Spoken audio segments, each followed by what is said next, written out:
In a world where time has abruptly come to a standstill, he is the sole exception able to move with freedom, while everyone else is frozen in the amber of this temporal suspension. He indulges in the thrill of unrestrained whims, drawing turtles on the president's face with coffee, dressing models in luxury goods from an entire commercial street for a runway show, and even reformatting the entire city.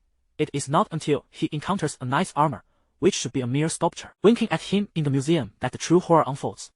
The following day, the headline scream of his outrageous antics in the frozen world, attributed to another version of himself, is the nature of time in this realm truly as simple as being merely paused?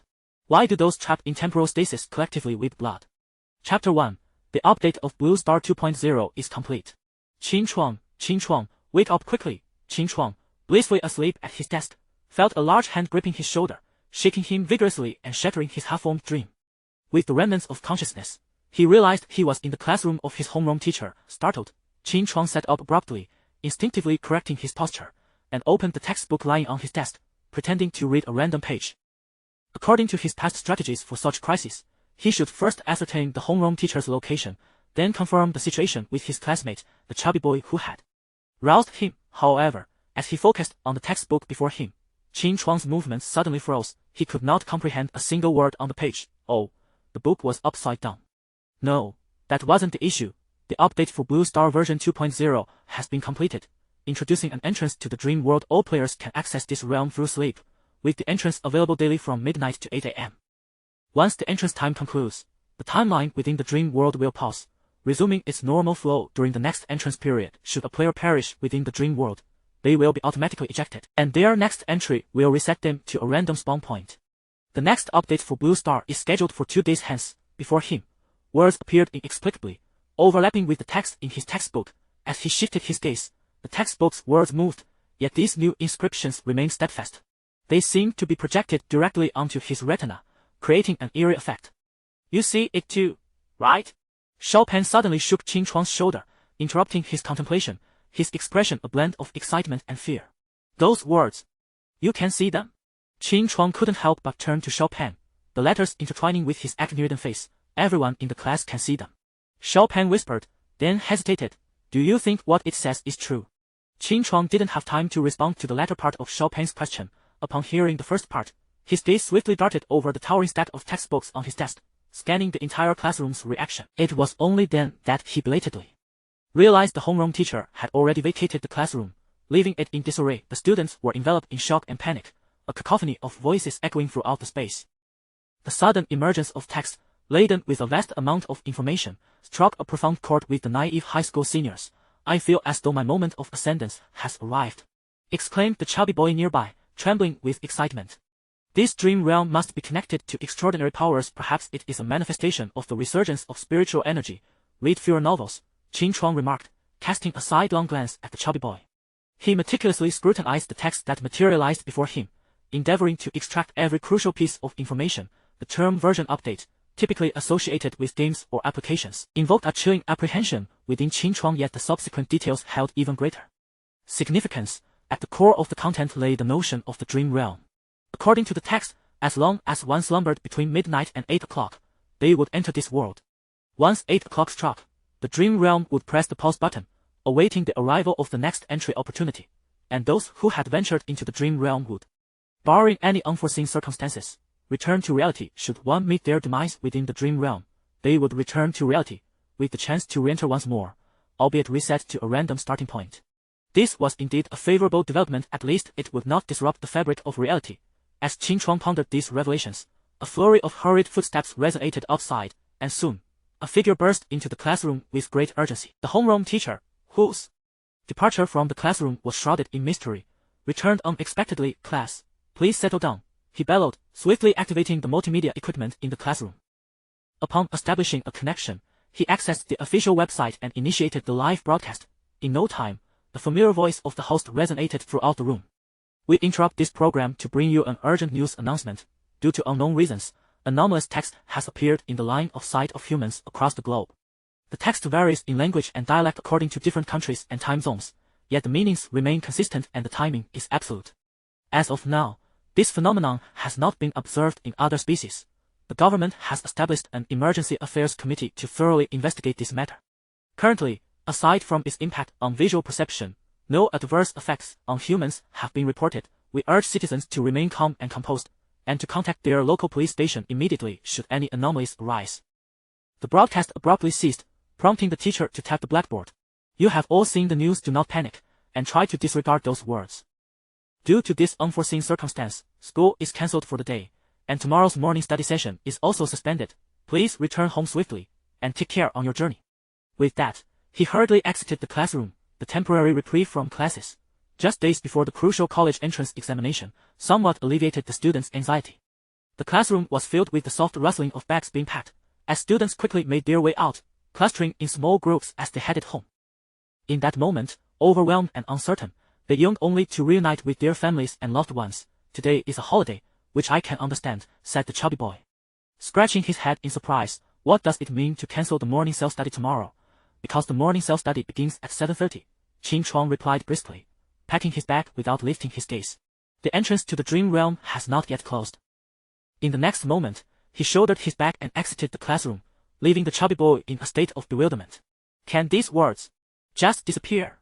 Leaning against the headboard, Qin Chuan absent-mindedly swiped at the words before him, as had happened countless times before. His hand passed through the text effortlessly, causing not a ripple. As the day wore on, he found himself growing somewhat accustomed to the presence of these words. He had perused their contents innumerable times, committing them to memory with remarkable ease. Tilting his head, he glanced at the cramped, modest rental room that he occupied alone, and quietly set aside a fantasy novel he had recently acquired, centered on the resurgence of spiritual energy. The first reading was indeed quite intriguing. Observing the now completely darkened sky outside, Qin Chuan murmured, "It's getting late, I should sleep," and subsequently switched off the bedside lamp. The rental room was plunged into complete darkness. In a state of drowsiness, Qin Chuan fell asleep within the shadowy confines of the room. An old yet precise clock on the wall ticked methodically, until the hour, minute, and second hands converged at 12. A fleeting glimmer illuminated the dark rental space. It seemed as if nothing had changed, yet simultaneously, everything felt transformed. Chapter 2. Welcome to the dream world. As Qin Chuan's consciousness awakened once more, he found himself standing upon a verdant lawn, abundant with myriad flora. Is this the dream world? After a brief moment of bewilderment, Qin Chuan swiftly grasped his current surroundings. Inhaling the refreshingly sweetened air, he gazed at the peculiar plants and grasses he had never encountered before. Tentatively, he reached down to stroke a small blade of grass adorned with 5-pointed leaves. The tangible sensation blurred the lines between dream and reality. This place seemed to differ ever so slightly from what he had envisioned. In the next instant, Qin Chuan's gaze locked onto a shimmering point in the upper right corner of his field of vision. The point remained fixed, reminiscent of the previous text. After a moment's contemplation, he cautiously reached out to touch the glowing point in the air. Unlike the tangible world, he distinctly sensed feedback from his fingertip. Lines of text unfolded before his eyes. Player name, Qin Chuan, modifiable once. Player appearance, realistic appearance, modifiable once. Player level, apprentice level. Contract slot, 01. View, inventory, 010. View, 001. 12, 8 o'clock, 00. 00. 00. 00. Having swiftly perused all the content, Qin Chuan resolutely opted to modify both his player name and appearance. Although it appears from the previous text that encountering danger in the dream realm does not affect the physical world, the ability to conceal one's identity renders exposure unnecessary. After being reminded several times about the duplication of player names, Qin Chuan successfully adopted the moniker Luo and promptly proceeded to modify his player avatar. His current appearance mirrored that of the real world, even down to the pajamas he wore to bed that night. During the avatar customization process, he was able to adjust facial features and select attire. He sculpted a visage that bore no resemblance to his real-life appearance, yet was equally handsome, and chose a set of agile clothing suitable for movement, concluding the modifications. His gaze lingered briefly on the player-level section before he decisively clicked on the last option in the contract slot. View. A circular slot materialized before him, with a white halo pulsating above it, though the slot itself remained vacant, corresponding to the 01 description. Upon opening the item equipment panel, he found a storage cabinet with 10 compartments, all currently unoccupied. The interface was astoundingly simplistic. Qin Chuan's attention shifted to the last line. After a series of operations, that line underwent a transformation. 003, 46, 8 o'clock, 00, 00, 00, If all went as anticipated, this would indicate the passage of time. It was now 3 minutes past midnight, and the dream realm would temporarily close at 8 o'clock. He had over 7 hours remaining to explore this entirely new world. As for the final 0000, its significance remains elusive, so let us set it aside for now, having thoroughly explored all the available functions without omission. Qin Chuan once again clicked on the luminous point in the upper right corner, retracting the panel before him. He observed that as the panel receded, the luminous point ceased to flicker. Was that merely a novice's prompt? It increasingly resembled a game. He murmured quietly, "No wonder we are referred to as players." Yet, is the dream world truly just a game? Qin Chuan maintained a skeptical disposition regarding this notion. Cautiously, he parted the towering bushes before him, aimlessly searching his surroundings. Perhaps he should first seek out others who had ventured here. After all, the dream world is open to the entire globe. With 8 billion people, the likelihood of encountering others within this dream realm should be significant. A subtle rustling sound abruptly halted Qin Chuan's steps. He stood still, warily gazing in the direction of the noise. The bizarre flora surrounding him obscured his vision, and as the sound drew nearer, a sense of dread tightened in his chest. The unknown is indeed the most terrifying aspect. Clenching his fists tightly, he fixed his gaze on the bush that obstructed his view, already contemplating whether to deliver a punch should the source of the disturbance reveal itself. With a distinct rustle, the bush before him trembled slightly. Here it comes. Qin Chuan swiftly assumed a stance of readiness for attack. In the next moment, a head emerged from the parted thicket, soon followed by a body. Qin Chuan stared in astonishment at the creature before him, his mind momentarily blank. It appeared to be a small dog. However, it possessed 2 tails for ears, and a coat of an unusual blue hue that one would not expect from a canine. What species could this be? The small dog curiously regarded Qin Chuan, gradually inching closer. Cautiously, he stepped backward, maintaining a safe distance while also pointing at the shimmering light in the upper right corner that had begun to flicker since the dog's appearance. Spirit Beast Species, Water Leaf Dog. Spirit Beast Attribute, Water. Spirit Beast Level, Juvenile Stage LV4. Spirit Beast Status, Uncontracted. Spirit Beast Description, the Water Leaf Dog. A water attribute spirit beast, possesses keen senses, a curious nature, loves to explore, and exhibits a friendly temperament. As Qin Chuan gazed at the lines of text before him, he couldn't help but glance once more at the small dog. No, it should now be referred to as the Water Leaf Dog. Was this a creature native to this world, keen of senses and innately curious? So, it must have heard his movements and approached out of curiosity? With this thought in mind, Qin Chuan observed the Water Leaf Dog attempting to draw nearer, his gaze flickering slightly. The description indicated that water leaf dogs are friendly by nature. Based on his observations, this particular water leaf dog indeed did not seem to harbor any malice. Perhaps he should attempt to make contact? With this notion, Qin Chuan halted his retreat. The water leaf dog's azure eyes sparkled with newfound brilliance, its speed quickening as it bounded to Qin Chuan's feet, curiously sniffing around. After a moment of exploration, the water leaf dog raised its head and barked joyfully, its twin tails wagging in unison. Qin Chuan let out a slight sigh of relief. It bore a striking resemblance to the dogs of Blue Star, and surely, the wagging of its tail conveyed a similar sentiment. Cautiously, he crouched down and gently stroked the soft fur along the dog's back. The texture was oddly enchanting, though it appeared fluffy and smooth. His palm felt damp after touching it. The water leaf dog seemed elated by Qin Chuan's affection, exuberantly producing a sphere of water and tossing it high into the air, playfully nudging it with its nose, as if putting on a display that left Qin Chuan utterly astonished. Such an ability to manipulate water was, without a doubt, beyond the realm of science.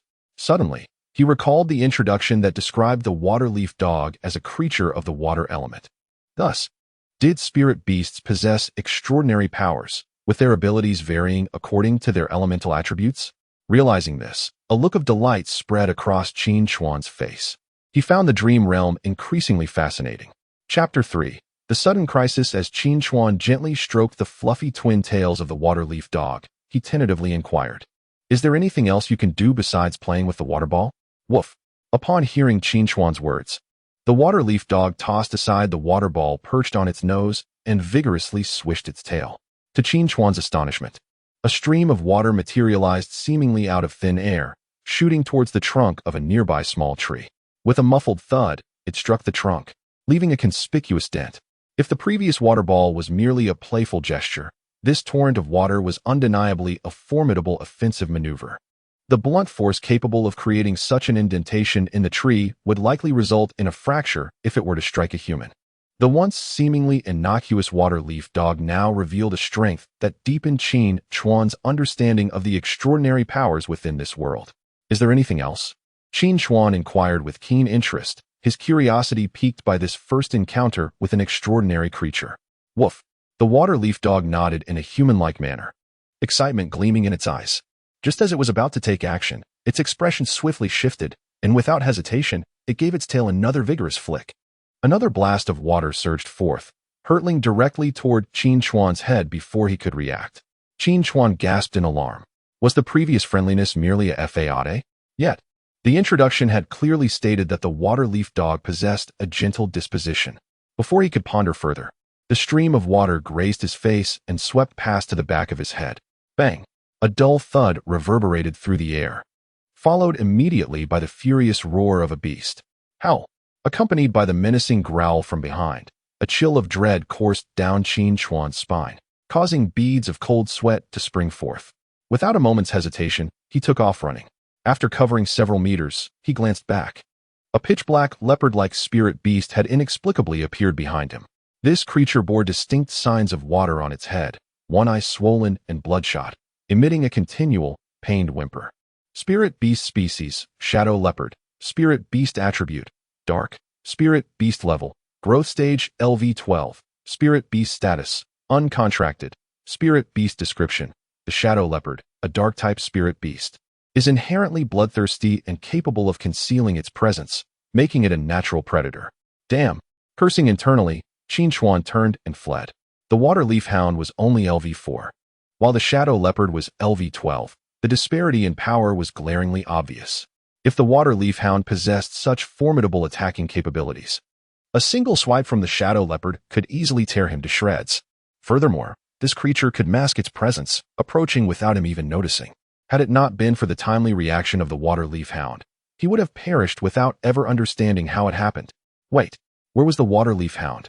A sudden alarm shot through Qin Chuan, but his peripheral vision caught a glimpse of a blue shadow not far from his side. Exhaling sharply in relief, he scooped the water leaf hound into his arms, and with renewed vigor, he propelled himself into a frantic sprint. Behind him, the shadow leopard abruptly shook its head, dispelling the disorienting sensation caused by the recent blow from the water leaf hound. Although one of its eyes remained agonizingly painful, rendering its vision somewhat blurred, it gazed at Qin Chuan's silhouette, its eyes brimming with ferocity. With a sudden surge of power in its limbs, the shadow leopard propelled itself to its utmost speed within a mere breath. As a born predator, speed was inherently its advantage. Observing the rapidly approaching figure before it, a dark gleam flickered across the claws of the shadow leopard, its lethal strike poised to unleash. Without needing to turn around, Qin Chuan could already sense the terrifying aura surging toward him from behind. However, faced with an opponent that possessed an overwhelming advantage in both speed and strength, his options were limited. He could only continuously adjust his running direction, attempting to maneuver through the surrounding environment. Such evasive tactics proved to be of little effect, and within seconds, he could hear the shadow leopard's breath behind him, causing a weighty sense of foreboding to settle in Qin Chuan's heart. Thanks to the textual introduction prior to entering the dream world, he was not overly concerned for his own safety. Instead, his greater worry lay with the water leaf hound cradled in his arms, while his own demise would merely lead him into the dream world. The death of the water leaf hound would be irrevocable. Until the final moment, he must try to save it. Seemingly attuned to Qin Chuan's thoughts, the water leaf hound poked its head out from his embrace, raising its head high to peer over Qin Chuan's shoulder at the shadow leopard behind them. A bright glimmer shone in its aquamarine eyes as it suddenly barked out, "Woof!" In the next moment, a puddle unexpectedly appeared beneath the feet of the rushing shadow leopard. It landed heavily in the water, its claws poised to exert force, only to be abruptly tripped by an inexplicable force within the puddle. In its frenzied sprint, it lost balance in an instant, rolling forward and crashing into a nearby tree with a dull thud, rendered motionless. Hearing the commotion behind him and sensing that the imminent threat had momentarily receded, Qin Chuan turned back in astonishment, and upon grasping the situation, a wave of elation surged within him. The water leaf hound. Well done. He laughed heartily, his heart brimming with the joy of having narrowly escaped disaster. However, in the next moment, the water leaf hound suddenly let out a frantic bark. Woof! Qin Chuan felt the ground give way beneath him, and before he could react, he tumbled heavily down a steep slope. In the midst of excruciating pain, he clutched the water leaf hound tightly in his arms, swiftly losing consciousness amidst the chaotic whirl. It was unclear how much time had passed when Qin Chuan awoke to the throbbing agony coursing through his body. He attempted to sit up, but this simple action caused him to gasp in pain. Every inch of him ached. Woof! Upon seeing Qin Chuan awake, the water leaf hound, who had been waiting by his side, was overjoyed, its two large tails wagging vigorously. The sight of the water leaf hound quickly rekindled Qin Chuan's memories.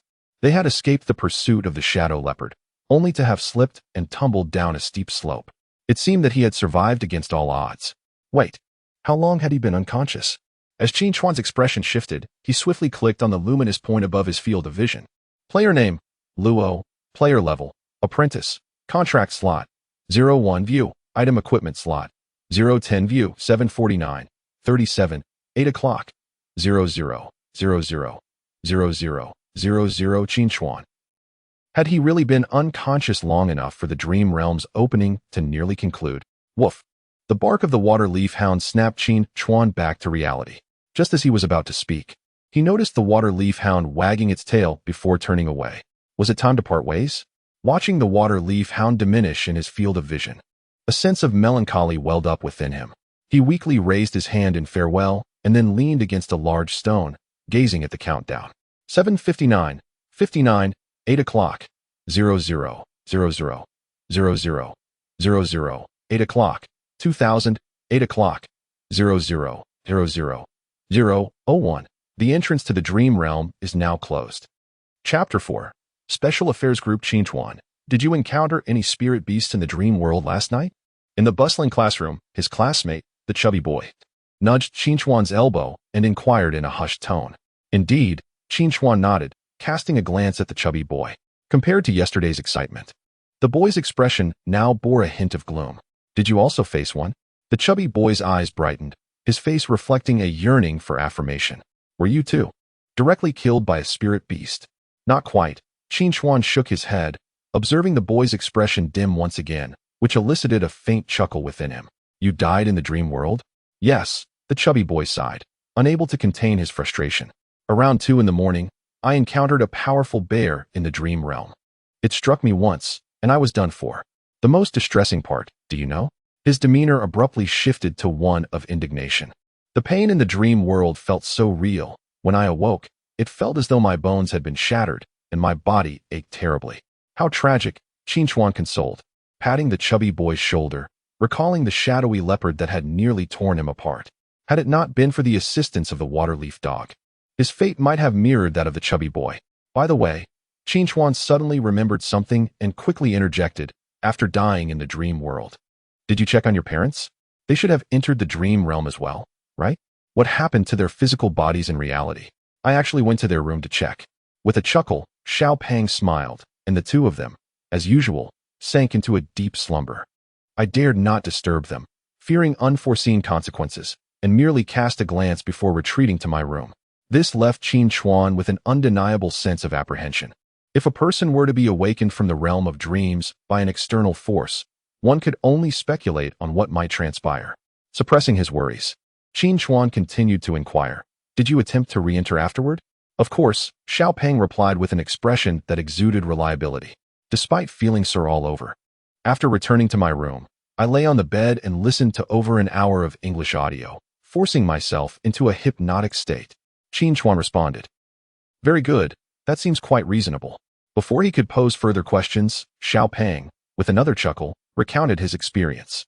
Once more, I fell asleep and found myself in an entirely different location, requiring a fresh adjustment of both my player name and avatar, akin to creating a new account. This was mentioned in the update announcement. Qin Chuan nodded. Upon awakening today, the words from yesterday had vanished, yet he remembered them vividly. You know, Xiao Pang remarked, winking at Qin Chuan, this dream realm truly bears a striking resemblance to a game. Aside from the particularly vivid sensory experiences, many aspects are identical. The only drawback is that the game interface is somewhat rudimentary. Xiaopeng could not help but critique, aside from player level, contract slots, equipment bar, and countdown reminders. There is nothing else. As he spoke, the chubby player rubbed his fists in anticipation. As an avid gamer with extensive experience, he regarded the events of the previous night as merely a mishap, proclaiming, "Watch me make a comeback with my newly created account." Qin Chuan's lips twitched slightly, and he casually inquired, "So, my esteemed gamer, what is the significance of the 1-second countdown? Have you deciphered its meaning?" "What esteemed gamer?" The chubby player retorted with wide eyes, insisting on being addressed by his full title, Avid Gamer. After a brief moment of mutual gaze, the chubby player scratched his head in confusion and asked, "What is this 1-second countdown?" Just as Qin Chuan was about to respond, a thought struck him. Perhaps he had misjudged the situation. He vividly recalled that in the final instant before the entrance to the dream world sealed, the countdown transitioned from 000000 to 000001. The significance of that fleeting second remained elusive to him. He intended to pose a question to the chubby player, but the latter's bewilderment combined with his earlier remarks led him to entertain a bold hypothesis. It was possible that the chubby player had not witnessed that extra second. Very well. The ever-carefree chubby player seemed unfazed by Qin Chuan's apparent unease and soon excitedly declared, "If my assumptions hold true, the essence of this dream world should lie in the contracted spirit beasts. The spirit beasts I observed all exhibited a status labeled uncontracted, and our interface displays a contract slot, which undoubtedly corresponds to this status. Currently, there exists only one vacant slot, indicating that we are capable of contracting a single spirit beast." At this point, a look of yearning appeared on Xiaopeng's face. After forming a contract, it should enable the spiritual beast to act according to our commands and grow stronger. That would indeed be delightful. After creating my account for the second time, I encountered several juvenile spiritual beasts, but alas, they scurried away at the sight of me, making them rather difficult to catch. Xiaopeng sighed. Otherwise, I might have already formed a contract with one. Qin Chuan listened quietly beside him. He largely concurred with Xiaopeng's speculations. After observing the state of the spiritual beasts and the contract slots, he had similar thoughts, but had not had the chance to act on them before being ambushed by the shadow leopard. As the two conversed, the other classmates were also whispering amongst themselves when suddenly a gasp echoed, plunging the entire class into silence. Class monitor, have you already formed a contract with a spiritual beast? All eyes, including those of Qin Chuan and Xiaopeng, turned towards a boy sitting in the front row. This boy, wearing glasses, had a scholarly appearance tinged with a hint of arrogance. He was Zhang Yangwang, the class monitor of their senior high class, 7. Indeed, I have formed a contract with a spiritual beast. Zhang Yangwang stood up, turning to face the rows of envious and curious gazes behind him, adjusting his glasses. I understand everyone is quite curious. As the first person in our class to form a contract with a spiritual beast, I am willing to share my experiences with you all. How generous of the class monitor. Thank you, class monitor. Long live the class monitor. As expected of our class monitor, forming a contract with a spiritual beast so quickly.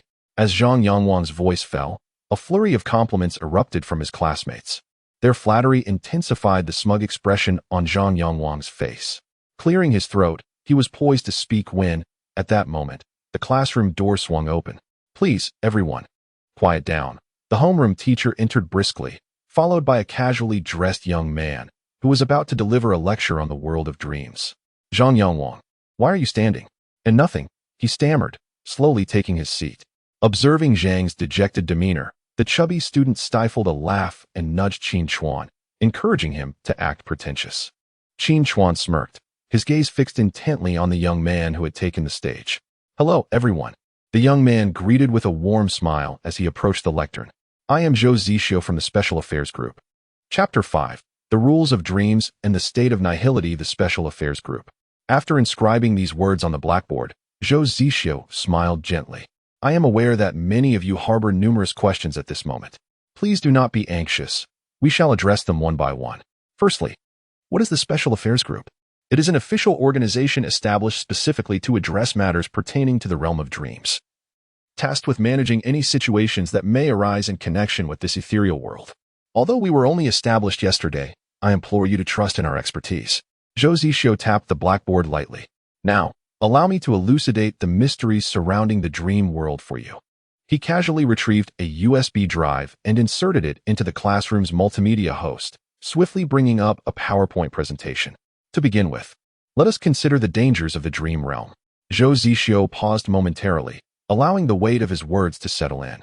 Thus far, there have been 168 reported fatalities within our nation linked to the dream world.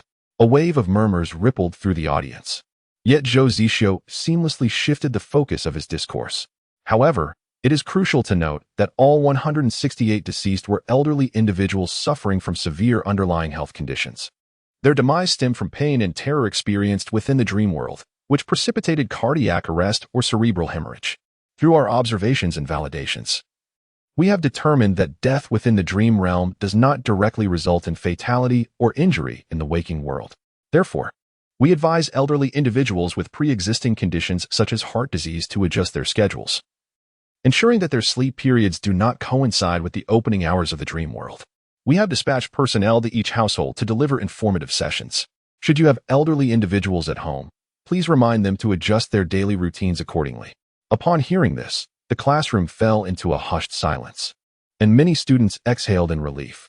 In that fleeting moment, they genuinely believed that the realm of dreams could lead to tangible demise.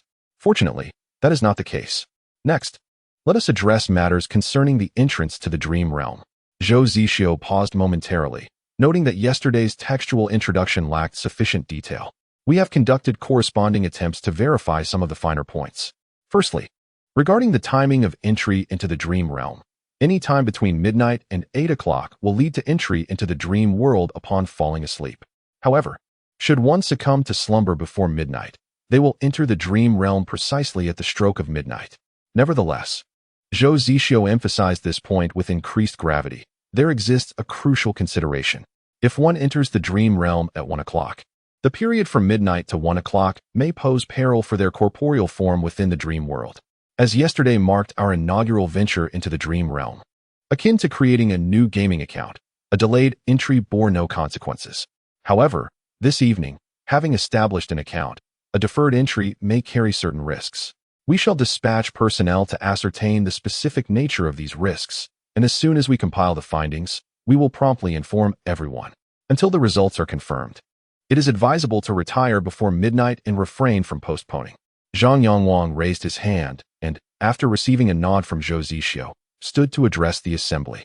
We merely need to awaken the individual who entered the dream realm last night midway through his slumber, allowing him to re-enter the dreamscape after an hour.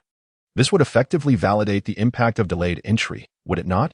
Given that you are an official organization, I am surprised that such a method did not occur to you. A subtle hostility underpinned Zhang Yangwang's words, as the man before him had undermined his pretense of superiority. Quite an intriguing notion, Zhou Zixio remarked, perceptive to the underlying animosity, yet dismissive of its significance. Indeed, we have considered this approach. However, this leads us to my second point. He cast a glance around the room, indicating that what he was about to convey held equal weight. Once one has entered the dream realm, the exit remains inaccessible until the portal closes. You must have also noted that there is no option to withdraw once inside. The sole means of exit is to wait until 8 o'clock when the portal shuts. In response to the potential of external forces facilitating a forced exit, we have conducted a series of tests. At this juncture, Zhou Zixio activated a video from the PowerPoint presentation. The footage revealed a stark, technologically advanced laboratory, sparsely furnished with only a hard bed upon which a man lay asleep. A timestamp in the upper left corner indicated the commencement of the test at 00:00:00. As the video progressed, another man appeared, and under the anxious gaze of the onlookers, he began to produce a cacophony of noises in an attempt to awaken the sleeping figure. A decibel meter displayed the volume levels in real time, underscoring the intensity of the effort, even at an astonishing volume of 120 decibels. Akin to sitting in the front row of a concert, the slumbering man exhibited no response whatsoever. As the auditory test concluded, the tester pressed a button, causing the bed beneath the man to vibrate violently, reminiscent of an earthquake. Yet, within such a tumultuous environment, the man remained blissfully unaware, showing no signs of awakening. Goodness, is he really that deep in slumber? Muttered the stout fellow, contemplating the absurdity of simply removing the man's bed altogether. Qin Chuan interjected, "Come on. Have some decency." However, in the next moment, he was rendered speechless. The classroom erupted with gasps of astonishment, for the tester had indeed begun to pull the bed away. To everyone's utter disbelief, instead of tumbling to the ground as anticipated, the man continued to sleep suspended in midair, maintaining his original posture. The tester in the video appeared equally astonished, exclaiming a distinctly clear expletive. After regaining composure, the tester reached out, placing a hand on the man's shoulder in an attempt to rouse him. In full view of the audience, the tester's hand passed straight through the man's shoulder. Witnessing this spectacle, the classroom was once again filled with gasps of astonishment. Glancing at the progress bar, which was still not even halfway complete, everyone began to realize that the situation was far more complex than it initially seemed. The sewing needle, dagger, sword, pistol, flamethrower. As the video reached its climax, a rocket-propelled grenade obliterated the entire laboratory, yet the man's body remained unscathed. The expressions on everyone's faces had turned to a state of numbness. It was evident that the tester harbored a grudge against the man who lay asleep. This encapsulates the condition one experiences upon entering the dream realm. Despite having already viewed this footage, Zhou Zixio could not suppress a slight twitch at the corner of his mouth. We have designated this condition as the void state. As you can observe, individuals in the void state are visible yet exhibit no other signs of existence in this world, rendering them incapable of awakening. Thus, there exists only one method to awaken from the dream realm: to perish within it and reset one's account. Zhou Zixio cast a glance at Zhang Yongwang and smiled gently, illustrating why the method you proposed is unattainable. Zhang Yongwang fell silent. At this moment, Qin Chuan, who had watched the video in its entirety, could not help but exhale in relief. The void state had perfectly resolved his previous concerns. Chapter 6, the special one. Aside from this, activities within the dream realm do not affect the quality of our sleep. Spending 8 hours in the dream world, we remain invigorated. Zhou Zixio smiled, assuring everyone that they could confidently enter the dream realm without concern for insufficient rest. This remark elicited a wave of laughter throughout the classroom. Regarding the entrance to the dream realm, we have primarily covered these aspects. Zhou Zixio paused momentarily, then proceeded to introduce the dream realm itself. Initially, upon entering the dream realm, we are greeted by a panel, familiar to those with gaming experience. The many who have never gamed may require a brief explanation. As he spoke, a hand-drawn representation of the dream realm panel appeared on the PPT. Zhou Zixio then began to elucidate the significance of each component. At that moment, Qin Chuan's pupils dilated sharply. There was nothing at the bottom of this panel. The sole entry indicated the current time and the closing time for entry as XXXXXX 8 o'clock, 00, with no subsequent 00, 00, 00. Observing Zhou Zixio's explanation, it seemed that everyone else's panels mirrored this. A surge of anxiety coursed through Qin Chuan. He had initially believed he might belong to a unique group. Now, it appeared he could very well be the singular anomaly. What was this? Some sort of narrative device? Calm down. He couldn't allow others to detect any hints. Qin Chuan cast a glance at the chubby boy beside him. Earlier, everyone had been engaged in discussion, and his voice was hardly audible, apart from the chubby boy. It was unlikely anyone else had heard him. The chubby boy, oblivious as ever, did not seem to take this into account. Moreover, Qin Chuan had not fully revealed his peculiarity, merely alluding to it for a fleeting moment. With this thought, Qin Chuan felt a sense of reassurance. It should remain undisclosed. On the platform, Zhou Zixio succinctly explained the meanings corresponding to each item on the panel before delving into the more profound aspects of the dream world. The contract with spirit beasts. In stark contrast to the chubby boy's earlier speculations, Zhou Zixio's explanation was far more detailed, given that he was backed by official authority. To date, the highest level of spirit beast we have encountered is the 37th level of the Hall stage. Zhou Zixio announced with clarity that, based on current observations and summaries, the strength of spirit beasts is categorized into stages of 10 levels each. Levels 0 to 10 represent the neonatal stage. Levels 10 to 20 denote the growth stage. Levels 20 to 30 signify the elite stage, and levels 30 to 40 correspond to the Hall stage, with a strong likelihood of stages existing beyond the Hall stage. Do you have a question, classmate?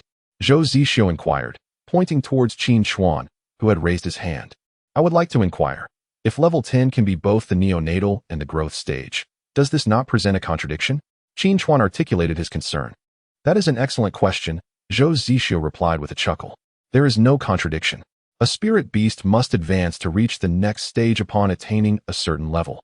This brings us to the matter of contracts.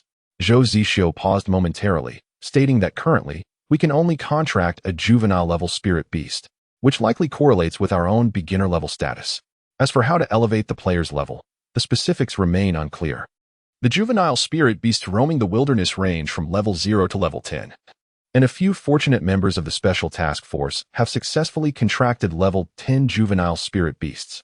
Through the feedback from the Spirit Beast panel, some secrets of spirit beast advancement have been unveiled. Once a juvenile spirit beast reaches level 10, it requires the collection of specific resources to ascend to a level 10 growth stage, with the necessary resources varying by species. Thank you, I understand. Qin Chuan nodded and returned to his seat. Advancement and leveling up, this is how spirit beasts grow stronger. At that moment, a water blue figure flashed through Qin Chuan's mind. The Shuai Hound is a juvenile-level spirit beast at level 4. If he could contract it, it would indeed mark a promising beginning. With this thought, Qin Chuan couldn't help but let out a bitter smile. After awakening from his coma, the Shuai Hound had departed, seemingly disinterested in forming a bond with him. Upon contracting, we would gain access to more detailed information about the contracted spirit beast, including its traits, base stats, and innate skills. Zhou Zixio continued his explanation at the podium. Traits represent the unique abilities of the spirit beasts. Base stats can be understood as a numerical representation of their strengths and weaknesses, while innate skills refer to the abilities that the spirit beasts can wield. He provided a few more insights as the PPT transitioned to its final slide. That concludes today's lecture. Zhou Zixio smiled, noting that there were two matters to address. Firstly, the Special Affairs Group had prepared a gift for everyone. He clapped his hands, and soon 2 burly men entered the classroom, efficiently distributing stacks of books to each student. Qin Chuan expressed his gratitude and took a glance at the book. Survival Guide for the Wilderness? Why this? A look of confusion crossed Qin Chuan's face, prompting whispers among the other students. Based on our current explorations, the dream world is inhabited by various spiritual beasts, yet lacks any indigenous human population, thus presenting an undeniable issue: survival in the wild. Observing the perplexity among the crowd, Zhou Zixio began to elucidate. The dream world is vast, potentially larger than Earth itself. Last night, at least half of the 8 billion people entered this dream realm, yet fewer than 1,000th encountered others, which underscores this reality. In the early stages of entering the dream world, the greatest peril you will face is the dangers of the wilderness. Mastering some techniques contained within this book will aid you in navigating the initial challenges more effectively and enhance your exploration of the dream world. As for the second matter, it pertains to the Dream Forum. Zhou Zixio paused for emphasis, instructing everyone to take out their phones and navigate to the major app stores, where the Dream Forum app is prominently featured at the top. That is an officially established forum dedicated to discussions about the realm of dreams, where a wealth of relevant information is shared, allowing participants to engage in mutual exchange. Our Special Affairs Group will promptly share findings from subsequent research on the forum. The login credentials consist of your names and identification numbers. Should anyone discover something of value within the dream world, they may contact the Special Affairs Group via a dedicated hotline or submit their findings in the official section of the Dream Forum, where generous rewards await as compensation. Those who make exceptional contributions may have the opportunity to be recruited as members of the Special Affairs Group. Now, I must proceed to the next class for my presentation. Zhou Zixio withdrew a USB drive and offered a warm smile to the audience, sincerely wishing everyone success in the dream world. As Zhou Zixio strode out of the classroom, the students, after a brief moment of silence, simultaneously took out their phones and entered the App Store. Chapter 7. Re-entering the dream world. Qin Chuan swiftly set up the Dream Forum and delved into its contents. The forum was adorned with a plethora of pinned resources. However, they bore little divergence from the information presented by Zhou Zixio. Numerous recent posts filled the space, yet the majority consisted of trivial requests for familiar faces. After a cursory glance, he promptly set his phone aside, realizing that meaningful insights from the forum would require further time to materialize. In contrast, the Wilderness Survival Guide proved to be far more beneficial. Qin Chuan opened the first page, engrossed in its wisdom. At the adjacent table, a chubby classmate perused the forum with increasing excitement. He turned to engage Qin Chuan in discussion, but upon witnessing Qin Chuan's earnest focus on his reading, he paused momentarily, then quietly placed his phone down and began to explore the Wilderness Survival Guide as well. Even with the advent of the dream world, life in the real world continued its course. after confirming that the dream world posed no significant threat to reality. The curriculum for the third year of high school proceeded as usual. However, it was evident that the students' attention was elsewhere. Many concealed their phones beneath open textbooks to browse the dream forum, while others meticulously studied the wilderness survival guide nestled within the pages of their books. The subject teachers, positioned high at the podium, observed every movement of the students. Yet, in a departure from their usual stern demeanor, they collectively chose to turn a blind eye today. After all, in a moment of empathy, they too yearned for the end of class, eager to retreat to their offices and engage in the same pursuits as their students. Thus, the day's lessons concluded, shaped by the divergent thoughts of both teachers and students. Upon returning home, Qin Chuan had a simple dinner before picking up the Wilderness Survival Guide. This manual was indeed filled with invaluable insights. He had spent the entire day engrossed in it, yet had scarcely absorbed more than a tenth of its contents. The techniques for locating safe water sources, constructing shelters by hand without tools, concealing one's scent while navigating the wild, and discerning the biological environment through subtle clues were all grounded in the realities of survival. Although he could not claim that all of these skills would be applicable in the realm of dreams, he was certain that at least 80% would prove beneficial in his current predicament. The dedication of the Special Affairs Group was evident through this thoughtful resource. It was not until the preset alarm on his phone chimed at 11 o'clock that Qin Chuan reluctantly set the guide aside. He then perused a forum on his phone, ensuring he had not overlooked any crucial information before placing it on his bedside table. With the lights dimmed, he succumbed to slumber. Suddenly, consciousness surged back into his body, and Qin Chuan could not help but inhale sharply. The robustness of his physical form in reality nearly made him forget that his injuries in the dream world had yet to heal. Fortunately, after a day of wilderness survival training, he was not reduced to merely waiting for death. He quickly assessed the pain levels in various parts of his body and tested his mobility, ultimately concluding that his injuries were not severe. Most of the damage consisted of abrasions, and the bleeding had ceased. There were a few areas where hairline fractures might exist, but no fractures had occurred. His internal organs had likely experienced some minor jolting during the fall, yet there were no life-threatening conditions such as internal bleeding. With a bit of rest, he would naturally recover. Within a radius of no more than 100 meters, Qin Chuan limped to a relatively secluded spot, grimacing as he settled down. Regrettably, he could not locate the medicinal herbs mentioned in the guide that could aid in his healing. This portion of information seemed rendered useless due to the disparity between dreams and reality. Now, he could only await a slight improvement in his condition before formulating subsequent plans. Alternatively, he could encounter a ferocious spirit beast and restart his account? Wait, perhaps that would be swifter. After all, recovery from a serious injury takes 100 days, whereas restarting could be instantaneous. Contemplating this, Qin Chuan's gaze drifted toward a large rock, weighing the possibility of throwing himself against it. Just then, a faint sound drew his attention back. He turned his head and was immediately struck with surprise. A familiar aquamarine figure was swiftly approaching. It was the water leaf hound that had departed earlier. In an instant, a surge of joy filled Qin Chuan's heart. As the water leaf hound drew near, he quickly noticed that it was carrying something in its mouth. Woof! The water leaf hound hurriedly trotted before Qin Chuan, depositing its treasure on the ground and wagging its tail joyfully. Only then did Qin Chuan discern that it was an assortment of unfamiliar plants and 2 fruits. So, you left to fetch these? A hint of realization and guilt flickered in Qin Chuan's eyes. It seemed he had misjudged the water leaf hound. Woof! The water leaf dog nodded gently, then picked up a fruit and placed it in Qin Chuan's hand. Is this edible? Qin Chuan inquired cautiously, glancing at the fruit he held. Woof! The affirmative response from the water leaf dog prompted Qin Chuan to wipe away the dirt on its surface and pop the fruit into his mouth. In the realm of dreams, the body similarly craved sustenance and hydration.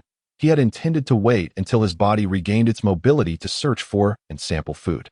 As he gently bit through the skin, a cascade of sweet juice erupted from the fruit, flowing down his throat and quenching his thirst, while the sugars within invigorated his spirit. Yet, what astonished him even more was that, after a brief period of digestion, he felt a surge of warmth radiating from his stomach into his limbs, alleviating his pain at a visibly rapid pace. This fruit can heal wounds. A look of surprise illuminated his face as he gazed at another identical fruit on the ground, regarding it as a treasure. Soon after, the actions of the water leaf dog captured Qin Chuan's attention. It manipulated a stream of water, enveloping the other plants it had just retrieved, creating a water sphere the size of a head in midair. The sphere spun rapidly, akin to a blender, extracting the essence from the vegetation, transforming the clear water into a profound green. Subsequently, under the water leaf dog's guidance, the water flowed to envelop the various wounds on Qin Chuan's body. He offered no resistance, sitting quietly to cooperate with the water leaf dog's movements, feeling a growing sense of wonder. No wonder, during his physical examination, he always felt that his wounds were remarkably clean and his body bore little filth. Perhaps while he was in a state of unconsciousness, the water leaf hound had already performed a simple debridement for him in a similar manner. A refreshing and invigorating sensation emanated from the wound. After a few breaths, the green liquid grew increasingly murky, while the abrasions on Qin Chuan's body had completely healed, leaving no trace of scars. In reality, if such miraculous herbs existed, people would undoubtedly risk everything to seize them. Yet, within the realm of dreams, the water leaf hound could effortlessly locate them. This, perhaps, is the essence of its extraordinary allure. Chapter 8. The First Spirit Beast of the Covenant. I truly owe this to you. Qin Chuan, after consuming the second fruit, felt his completely restored body and gazed at the water leaf hound beside him, a joyful smile gracing his face. He had nearly contemplated deleting his account and starting anew. Fortunately, the water leaf hound had discovered healing fruits and herbs.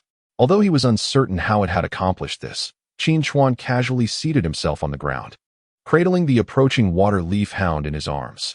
Observing the affectionate demeanor of the creature brought an even broader smile to his face. Initially, he had been troubled over what kind of spirit beast he should covenant with after the departure of the water leaf hound. However, that concern now seemed to have dissipated.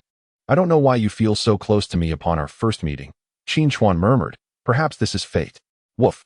The water leaf hound barked, its head popping out from Qin Chuan's embrace, excitedly licking his cheek. The sensation was particularly delightful, akin to a soft cloth gently caressing his skin. Do you wish to covenant with me? Woof. The water leaf hound nodded vigorously, prompting Qin Chuan to smile even more brightly. The process of covenanting was not complicated. He simply needed to access the covenant subpanel on his interface, align the empty covenant slot with the water leaf hound before him, and a confirmation button labeled Attempt Covenant would appear.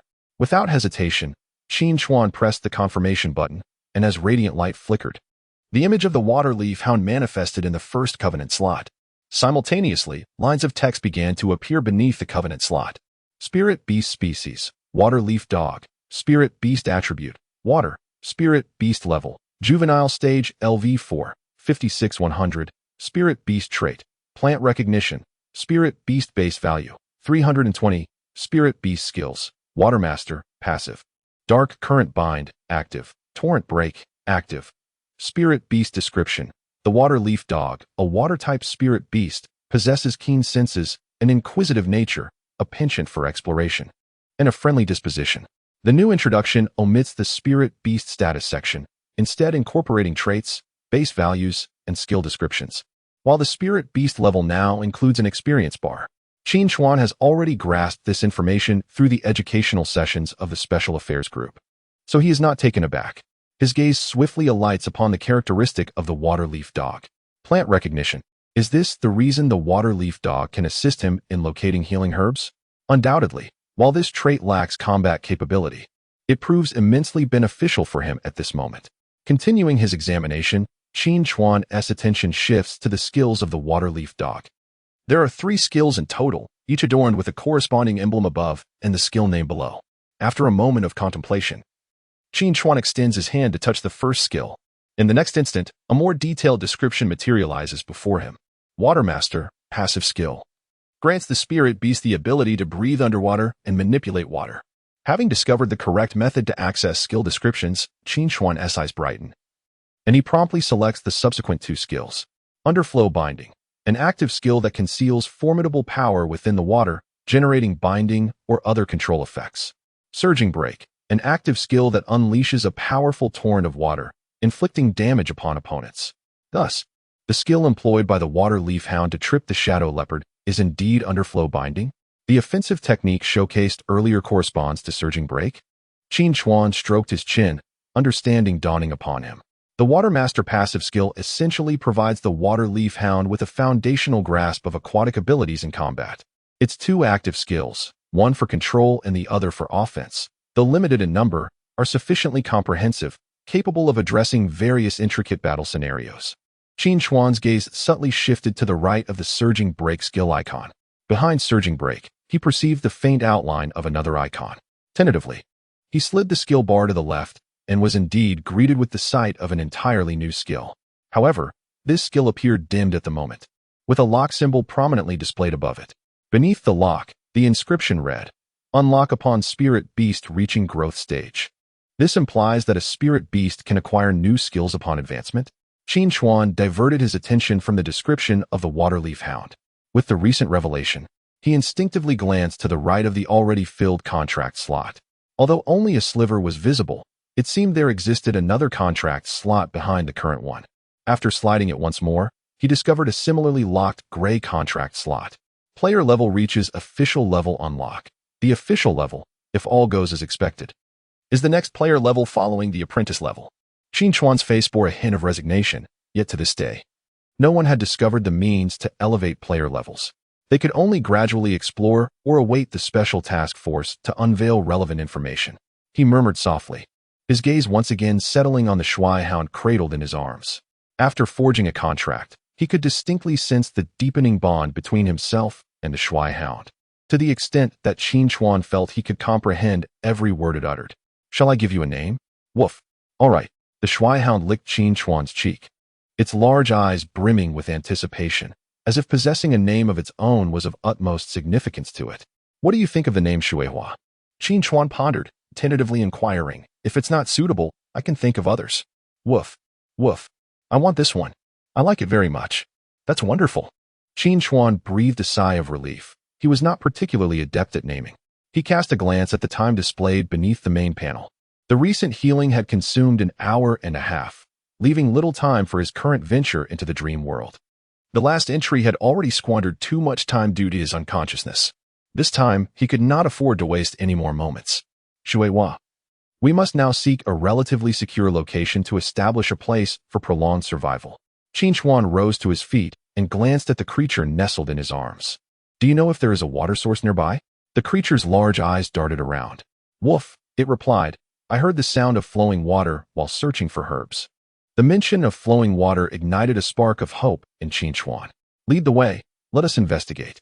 Guided by the creature, the pair swiftly traversed the path it had taken, and within minutes, they arrived at a low-lying, moist valley. The creature leaped from Qin Chuan's embrace, sniffing the ground with keen interest before dashing excitedly towards a particular direction, circling an area abundant with herbs. "Woof," it exclaimed. "This is the spot." Qin Chuan hurried forward, and upon recognizing the familiar herbs, he nodded in satisfaction. Not far from the herbs, he also spotted the fruits that possessed healing properties. Both of these treasures were exceedingly valuable to him at this moment. Chapter 9. The identification of flora and fauna thanks to the enlightening efforts of the Special Task Force. Qin Chuan has gained an understanding of how to utilize the equipment inventory. He is now able to gather the herbs and fruits before him for future needs. With utmost care, he harvests the medicinal plants, striving to preserve their properties as completely as possible before placing them into his inventory. Seemingly anticipating Qin Chuan's intentions, Shuehua approaches a low shrub bearing fruit, deftly manipulating the flow of water to gently catch the fallen fruits and set them down on the ground. By the time Qin Chuan fills his inventory with herbs, amounting to a quantity tenfold that which Shuehua had previously gathered, Shuehua has already amassed a small heap of over a dozen fruits before her. "Excellent work."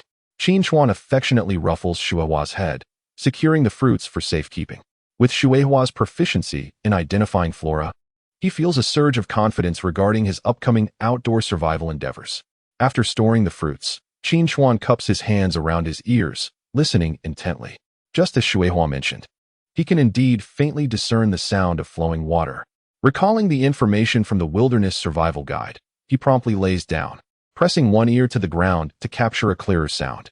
Witnessing this, Shuehua blinks, displaying a look of bewilderment. "Woof, what are you doing?"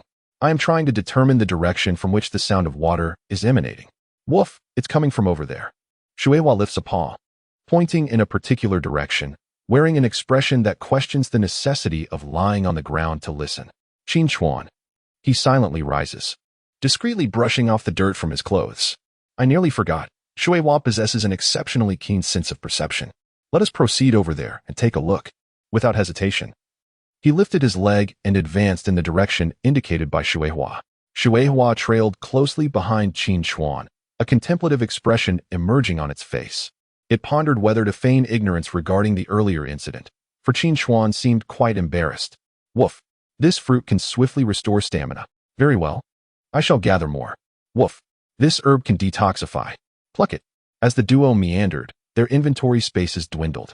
After traversing several hundred meters with Qin Chuan, Shuihua suddenly inhaled deeply, an expression of surprise gracing its features. Woof. Woof. Wait. There is something valuable nearby. What is it?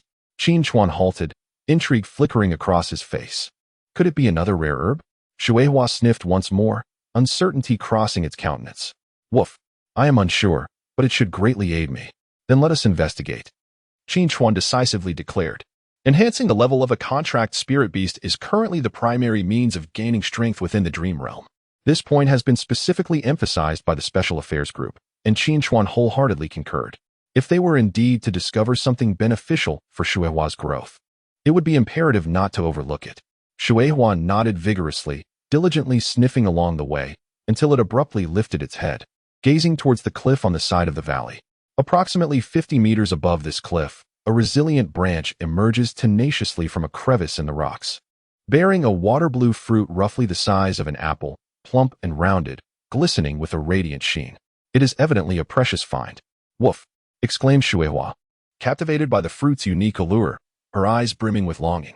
As Qin Chuan approaches the cliff, he gazes once more at the fruit suspended 50 meters above.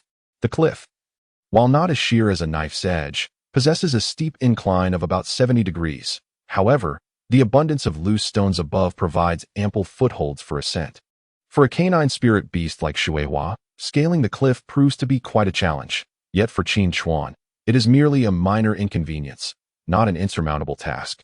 After all, the survival guide in the wild has imparted numerous climbing techniques. He is confident in his retention of this knowledge, though he has never put it into practice. Testing the grip of the jutting rocks at the base of the cliff, Qin Chuan resolves to proceed. Shuihua, wait for me below. I shall retrieve the fruit. He calls out, rubbing his hands together with the rocky dust beneath him before ascending without hesitation. Woof! Please be careful. Shuihua, somewhat anxious, crouches beneath him, her gaze craned upward.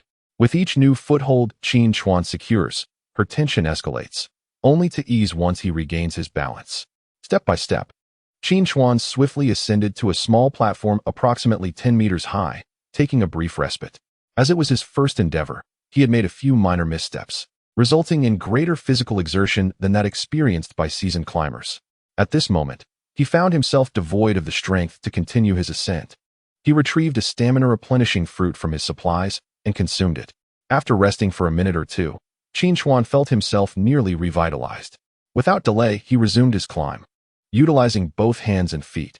With each subsequent attempt, his movements became markedly more agile.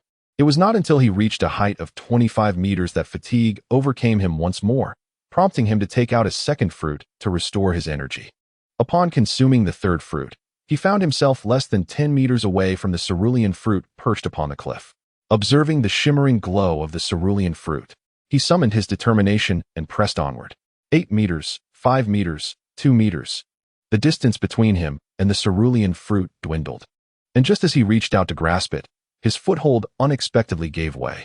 The stone beneath his feet crumbled, and in a moment of peril, Qin Chuan swiftly adjusted his center of gravity, managing to support himself with his hands and avert a direct fall. However, there were no new footholds surrounding his precarious position. He could only strive to maintain his balance. As his strength waned, he knew he would ultimately succumb to gravity. Below, the water sprite leapt up the cliff in a frantic attempt to assist, but after climbing less than 5 meters, it fell heavily to the ground, its expression one of despair and urgency. Feeling the persistent ache in his hands, Qin Chuan gradually regained his composure.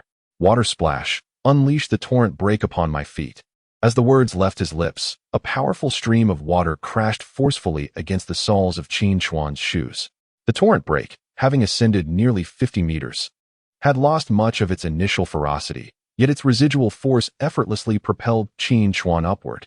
In the instant that the pressure in his hands dissipated, Qin Chuan seized the opportunity to reach up and pluck the azure fruit, casting it into his equipment inventory while simultaneously stepping onto a previously unattainable foothold. His hands instinctively grasped a nearby rock, and after a brief struggle, he managed to stabilize his position. Success! Listening to the jubilant cheers of the splashing water below, a radiant smile spread across Qin Chuan's face. Chapter 10. The Upgrade of Waterflower. The difficulty of descending is significantly less than that of ascending, yet it still demands caution and care. Ultimately, Qin Chuan leaped down from a 2-meter-high ledge, marking the conclusion of his initial rock climbing experience. He swiftly retrieved the hard-earned aquamarine fruit and presented it to Waterflower for a taste. Woof! Delicious! The shimmering glow of the fruit was reflected in Waterflower's aquamarine eyes as it eagerly approached and devoured the fruit in mere moments. Shortly thereafter, a radiant light enveloped its form. Simultaneously, 2 lines of text materialized before Qin Chuan. Contracted Spirit Beast Water Leaf Dog consumed a special fruit, Clear Fruit, gaining 50 experience points. Contracted Spirit Beast Water Leaf Dog's level upgraded to Young Stage LV5. Already at level 5, Qin Chuan blinked in astonishment and quickly opened the contract page for Waterflower. The previous status of Spirit Beast level, Young Stage LV4, 56-100, had now transformed into Spirit Beast level, Young Stage LV5, 6-100. Moreover, Waterflower's base stats had increased from 320 to 350, reflecting an almost 10 growth. If he could procure another 10 such fruits, Waterflower might very well reach Young Stage LV10 in no time. However, Qin Chuan was aware that such fruits were not easily obtained. Woof! I feel considerably stronger. Waterflower exclaimed joyfully, its 2 fluffy tails wagging enthusiastically. Fortune was on their side. He hoped to discover more similar special fruits in the journey ahead. Qin Chuan smiled faintly. After taking a circuitous route, it was time to resume the search for a water source. Shueihua nodded, quickly recalling its mission. Woof! This way. It trotted ahead with a lively gait, leading Qin Chuan toward the sound of flowing water. As the duo drew closer, the sound of the stream grew increasingly distinct, allowing even Qin Chuan to easily discern that a water source lay ahead, abundant in quantity. This revelation sparked a glimmer of excitement in Qin Chuan's eyes. Upon discovering the water source, they could establish a temporary shelter in its vicinity. Suddenly, a sharp whoosh sliced through the air. Woof! Be careful! Shueihua's ears perked up, instantly pinpointing the direction of the approaching threat. With a swift flick of its large tail, it unleashed a jet of water. The water collided with a sharp stone midair, producing a dull thud before exploding, scattering debris in all directions. A slender figure darted between the branches, ultimately grasping a sturdy limb, and bared its teeth at Shueihua and Qin Chuan while emitting a low growl. This creature resembled a monkey, adorned with helmet-like rock plates atop its head and segments of exoskeleton-like stones along its spine. Even its tail was composed of interconnected rock segments, rendering it extraordinarily peculiar. Spirit Beast Species, Rock-Breaking Monkey, Spirit Beast Attribute, Earth Spirit Beast Level, Juvenile Stage LV4, Spirit Beast Status, Uncontracted, Spirit Beast Introduction. The Earth Attribute Spirit Beast, Rock-Breaking Monkey. Excels in climbing, is agile and clever, and possesses a strong territorial awareness. Such robust territorial instincts. Qin Chuan seemed to have grasped the reason behind the creature's aggression. My apologies, I merely passed through here and shall be on my way shortly, he called out loudly, raising both hands to indicate his benign intentions. However, the rock-breaking monkey was not appeased. It bared its teeth, dislodged a fragment of rock from the tip of its tail, and hurled it directly at Qin Chuan and Shueihua. As the rock hurtled through the air, it swiftly transformed into a sharp spike, while the portion of the monkey's tail that had been severed rapidly regenerated. This peculiar method of attack prompted Qin Chuan to silently scoff, yet his reflexes were quick. Shueihua, woof! Behold my prowess! Shueihua shouted, executing a powerful tail whip that unleashed 2 torrents of water. One collided with the rock spike midair, shattering it, while the other surged toward the rock-breaking monkey. With a shrill cry, the monkey leapt to another branch. The branch it had been clinging to was instantly severed in 2 by the force of the water blast. Observing the potency of this strike, the rock-breaking monkey grimaced and made a face at Shueihua, only to be met with 2 additional torrents of water hurtling towards it. As the level increased, the frequency and power of Waterflower's torrent attack saw a notable enhancement. In rapid succession, it unleashed blow after blow, causing the rock monkey to flee in panic. All right, stop, Qin Chuan urged, noticing the absence of the rock monkey. He quickly dismissed any notion of Waterflower pursuing it further, reasoning that they were merely passing through. And as long as it did not retaliate, they were fine. Waterflower nodded, flicking its tail excitedly as it gazed at Qin Chuan. Woof! How did I perform just now? Splendid. Qin Chuan encouraged earnestly. I can hardly wait to see you grow even stronger. With Qin Chuan's praise, Waterflower wagged its tail more vigorously, panting joyfully as they continued onward. Once they had departed, the previously fleeing rock monkey returned with several companions of similar stature. Upon realizing the area was deserted, the leading rock monkey displayed a toothy grimace, stomping its feet in frustration on a branch and emitting a series of peculiar cries. The reinforcements it had summoned found nothing but disappointment, exchanging glances before reprimanding the leading rock monkey and departing in haste. Unaware of the turmoil that had transpired with the reinforcements, Qin Chuan and Waterflower encountered no other spirit beasts along their journey and successfully located a stream. The stream measured approximately 5 meters in width, shallow enough to reveal the pebbles at the bottom. Several spirit beasts were quietly drinking at the water's edge. And a quick glance from Qin Chuan confirmed the absence of mature tier creatures. The highest present was merely juvenile tier at level 8. It seemed fortune was on his side. The mystical beasts were preoccupied with quenching their thirst, oblivious to the approach of Qin Chuan and Waterflower. This scenario reminded Qin Chuan of certain insights from wilderness survival guides. It is said that different creatures, when gathered around the same water source, maintain an unspoken harmony, refraining from disrupting one another. This seemed to be the case at present. He plucked a broad leaf, deftly folding and rolling it into a rudimentary bowl, and scooped some stream water to drink. The crystal-clear, icy water, imbued with a hint of sweetness, revitalized his weary spirit. Waterflower, on the other hand, employed a much simpler method. Under its command, a stream of water leaped from the brook, landing directly in its mouth, followed by a second and a third. Once sated, Waterflower gazed expectantly at Qin Chuan, eager to discern their next course of action after locating the water source. Meeting its gaze, Qin Chuan smiled. Next, we shall seek a suitable place to settle. Chapter 11. A moment of pause. Here it is. Qin Chuan carefully surveyed his surroundings before coming to a halt. At his feet, Waterflower mirrored his movements.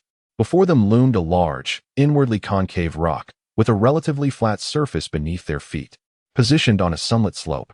The stone was sufficiently dry, and its vertical face could serve as a rock wall, simplifying the task of constructing a shelter. They were merely dozens of meters away from the stream they had discovered earlier, and the terrain, along with other factors, left Qin Chuan with no complaints. The textbook perfect location ignited a surge of anticipation in Qin Chuan, who had only skimmed through half of the wilderness survival guide. The first step was to prepare a stone knife and create a fire by friction. Leading Waterflower, Qin Chuan scoured the vicinity and soon found a rock the size of his head. Waterflower, unleashed the torrent. Woof! Here it comes, Waterflower responded, her tail whipping around as a powerful jet of water struck the stone with great force. The rock shattered into several pieces, and Qin Chuan eagerly approached to sift through the fragments, quickly identifying a shard with a sharp edge. The rudimentary stone knife was successfully crafted. The exhilaration of translating theory into practice filled Qin Chuan with enthusiasm. He swiftly gathered some drywood and, with Waterflower's assistance, located a vine that could serve as a substitute for rope. Returning to the barren shelter, he began his work. With the aid of the stone knife, a simple fire-starting apparatus was soon assembled. Waterflower, watch closely. I shall perform a little magic for you.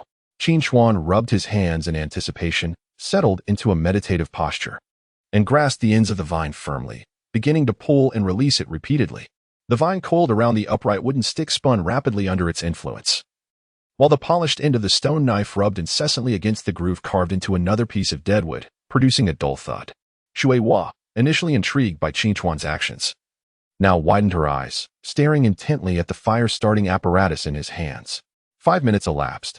Qin Chuan observed the unchanging device before him, calmly shaking his slightly aching hands. Indeed, creating fire by friction was no simple task.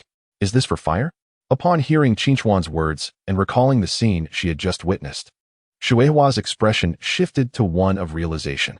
Indeed, to thrive in this environment, a source of fire was essential. Qin Chuan nodded, retrieving a fruit to restore his stamina, and instructed, You should search for some edible food nearby while I continue. He had initially hoped to achieve this historic feat in Xuehua's presence, but the challenge of starting a fire proved to be greater than anticipated. Thus, it seemed prudent to assign Xuehua a task. Do not stray too far and be cautious, he admonished, rubbing his hands together before immersing himself once more in the endeavor of fire-making. Xuehua glanced back at Qin Chuan before turning and heading into the dense forest behind her. Before long, she returned, something clutched in her mouth, hurrying towards the stream. Beside the babbling brook, a mystical creature resembling a squirrel, adorned in a fiery red coat with a tail intricately woven from flames, was quenching its thirst. Upon noticing the approaching splash of water, it abruptly ceased its drinking, its eyes revealing a blend of vigilance and displeasure. The splash halted its advance and gently placed 2 fruits on the ground. Woof, woof. The little squirrel hesitated for a moment, then emitted 2 chirps. After a brief exchange between the 2 mystical beings, the squirrel approached, cradling the fruits in its embrace, and quietly trailed behind the splash as they made their way to the sanctuary. Sensing the commotion, Qin Chuan turned to behold the sight of the little squirrel. Mystical creature species, flame-tailed squirrel. Mystical creature attribute, fire. Mystical creature level, juvenile stage, LV3. Mystical creature status, unbonded. Mystical creature description, a fire-type mystical creature. The flame-tailed squirrel is mischievous yet friendly as long as its food is not taken away. Water splash, you.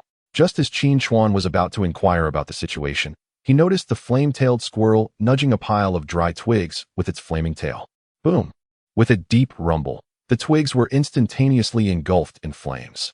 After completing this act, the flame-tailed squirrel flicked its tail at Water Splash in a gesture of farewell and scampered away, clutching the 2 fruits. Qin Chuan gazed at the blazing twigs and then at the innocent face of Water Splash, and after a moment of silence, he discarded the fire-starting device in his hand, which had just begun to emit a wisp of smoke. Cursed be the guide that misled me. Task completed. Qin Chuan extended his hand, cleansing it within a sphere of water that had coalesced into droplets, and gazed contentedly at the array of upright wooden pillars and the neatly coiled hemp ropes and vines before him. After several hours of diligent labor, his tools had evolved from rudimentary stone knives to a more efficient stone axe. Nearby, a pile of dry wood blazed with fervent flames, while a skewered stick held a peculiar fish, now golden and oozing with juices from the roasting heat. This was a juvenile rainbow-tail fish, level 1, procured by the water sprite. The next task at hand was to construct a simple shelter using these wooden pillars and vines, serving as a temporary refuge. However, there was no need to rush this step. Qin Chuan glanced at the time, 7:51, 49, 8 o'clock, 00:00:01. Less than 10 minutes remained before the entrance to the dream world would close. The remaining tasks could be addressed upon his next entry into that ethereal realm. After washing his hands, Qin Chuan settled beside the fire, retrieving the fragrant roasted fish. He shared half with the water sprite, savoring the meal while his gaze fixed on the timer displayed on his panel, watching the seconds tick away. Previously, he had assumed this was a standard feature. However, after the Special Affairs team's explanation, Qin Chuan had come to realize that this might be his unique trait, akin to what one might refer to as a golden finger in a novel. Recognizing it as such, he understood the importance of comprehending its utility. With one hand free, Qin Chuan began to tap randomly on the panel, seeking a breakthrough. Suddenly, his hand froze in place. Gazing at the newly displayed time, Qin Chuan found himself in a state of bewilderment. By a mere stroke of fate, he had inadvertently touched the panel corresponding to 8 o'clock, 00, unwittingly consuming that very second. This fleeting moment added to the original 8 o'clock. Did it imply something profound? Neglecting the delectable taste of the grilled fish, Qin Chuan hastily finished the remaining morsels and rose to his feet. Xuehua, let us conduct a small experiment. Xuehua cast a lingering glance at the unfinished grilled fish before promptly following him. Coming to a halt in the dense forest, Qin Chuan focused intently on the passage of time. Suddenly, from the branches above, a vivid golden finch took flight, its wings brushing against a fragile, withered leaf, sending it spiraling to the ground. In an instant, the surroundings were engulfed in an absolute silence, the abrupt stillness allowing Qin Chuan to distinctly hear the rhythm of his own heartbeat. He fixated on the frozen leaf before him, abruptly lifting his gaze to the suspended finch, and then turning to the inquisitive Xuehua behind him. Woof! The entrance to the dream world has closed. Chapter 12. The children after the dream's arrival. Beep, beep, beep. The sound of the alarm clock resonated in Qin Chuan's ears, rousing him from slumber. He abruptly sat up in bed, grasping his phone and fixating on the screen. The digital display read 8 o'clock, and moments later, under Qin Chuan's gaze, it transformed into 8:01. The imprecise time felt reminiscent of the previous day, yet Qin Chuan was acutely aware that this time he had returned to reality a second too late. In that fleeting second, he gazed upon the stillness of the dream realm, sensing an illusion of omnipotence. Despite having done nothing, was this his unique advantage? The ability to linger in a world where time stood still when the portal to dreams closed? Qin Chuan massaged his temples, his thoughts racing.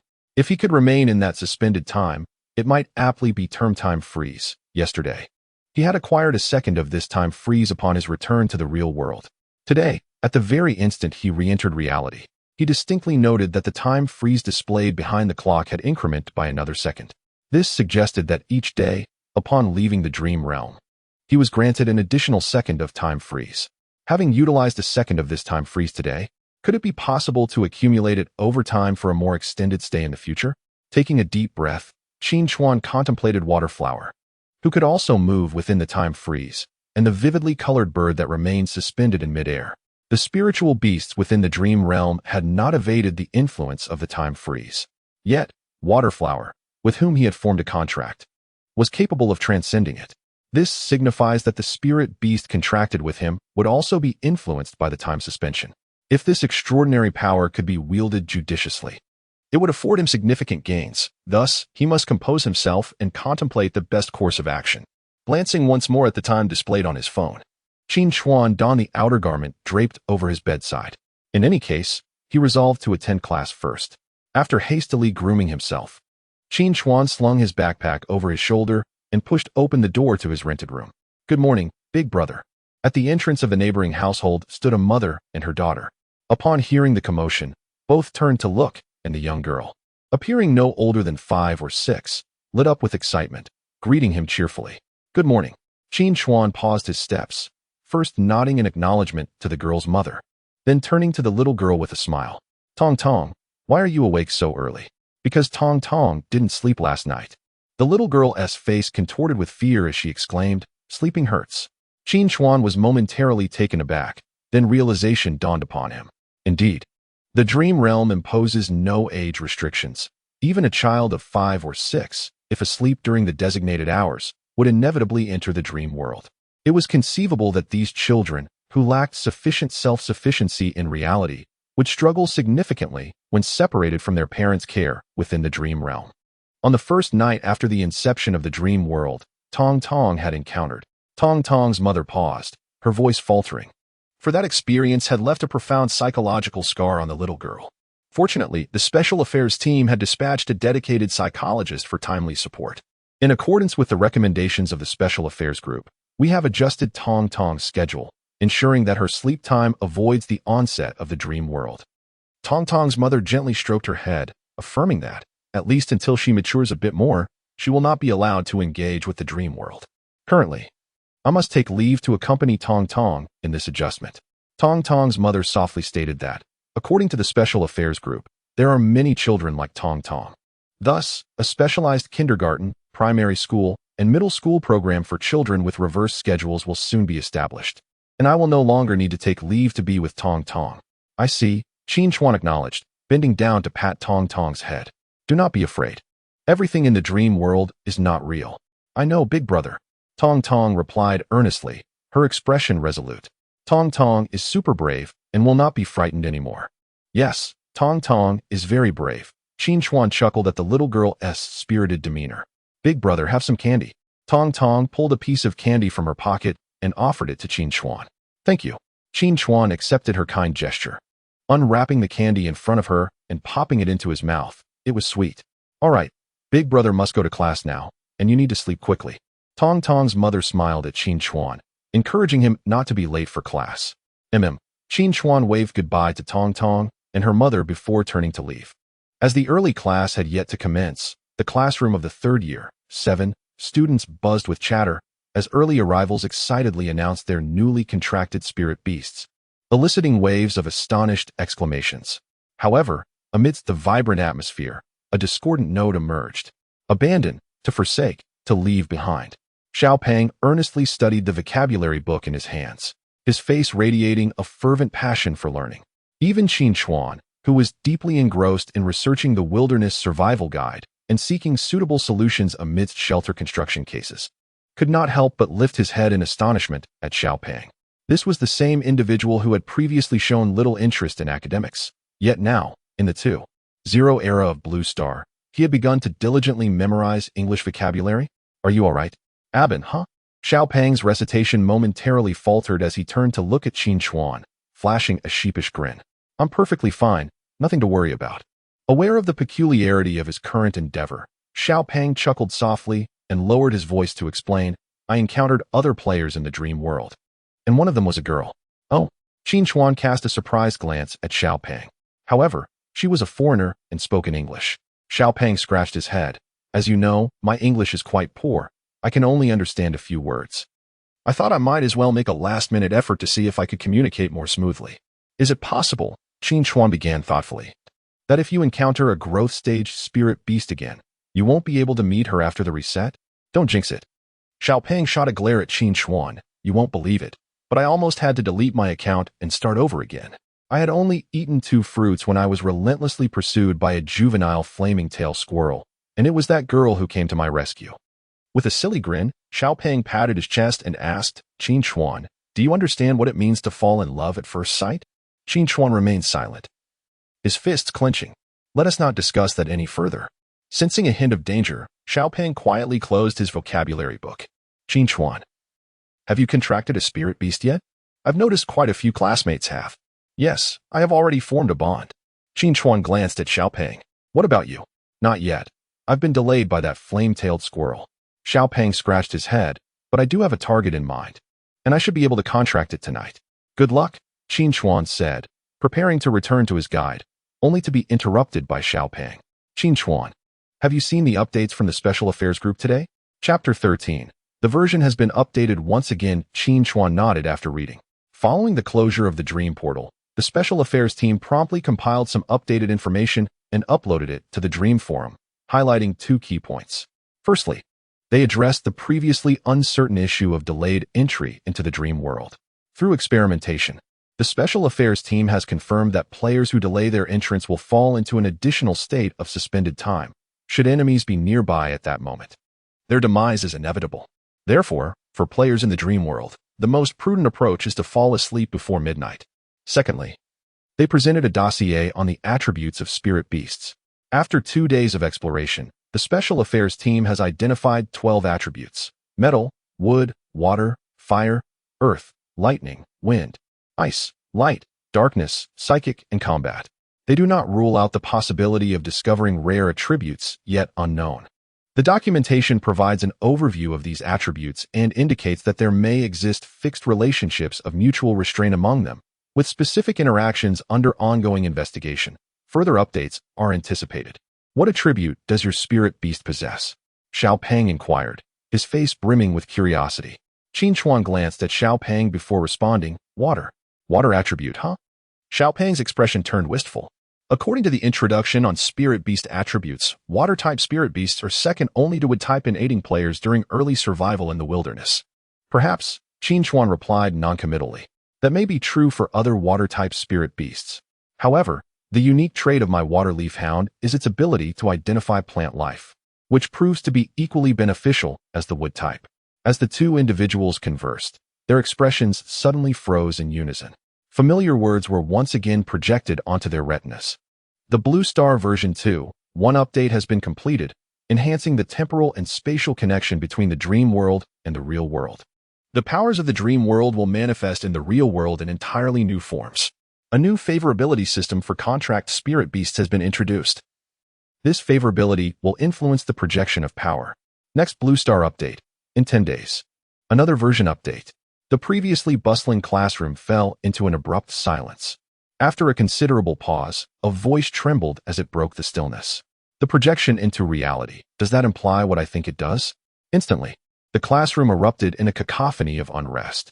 The classmates, who had gradually come to accept the dream world, once again exhibited expressions of terror. Qin Chuan silently regarded the update announcement before him. The powers of the dream world likely referred to the contract spirit beasts and their inherent extraordinary abilities. What could this new form possibly entail? What exactly is the favorability system? A myriad of questions flooded Qin Chuan's mind, and he understood that only by re-entering the dream world would he find answers to these inquiries. Yet one thing was certain. This world was on the brink of chaos. The previous version, which posed minimal threat to reality, had quickly quelled the ensuing panic. However, the impending 2.1 version was starkly different. The introduction of extraordinary powers into the ordinary realm of Blue Star would undoubtedly yield unpredictable consequences. Qin Chuan's hand slowly clenched into a fist. He realized that the suspension of time would hold greater significance. My goodness, the chubby boy beside him spoke softly. The aura of spiritual revival is indeed real. Qin Chuan, can we finally abandon our studies? He vigorously shook Qin Chuan's shoulder, his expression gradually transforming into one of excitement.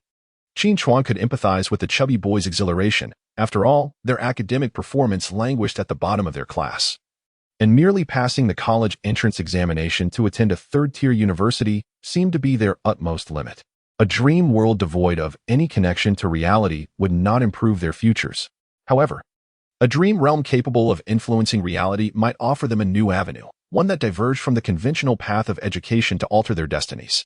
Perhaps you should first contract a spirit beast, Qin Chuan calmly interjected, dousing the chubby boy's enthusiasm. Don't worry, the boy replied, his expression unwavering. Tonight, when we enter the dream world, I will secure my spirit beast contract just in time for the update. After the initial panic, the other students gradually regained their composure. Those who had already contracted their spirit beast remained the calmest, while those yet to complete their contracts wore solemn expressions. If they did not contract their spirit beast soon, they risked being left behind entirely. In this slightly tense atmosphere, the homeroom teacher entered the classroom. The first period of the day belonged to him. As he stepped into the classroom and stood at the podium, he surveyed the students below, paused for a moment, and set down the teaching materials in his hands. You all witnessed the recent update, he began. If the power of the dream realm truly influences reality, the world shall undoubtedly undergo profound transformations. He chuckled to himself, reflecting that 2 months hence, you will face the college entrance examination, yet whether this examination will still exist in another 2 months remains an enigma.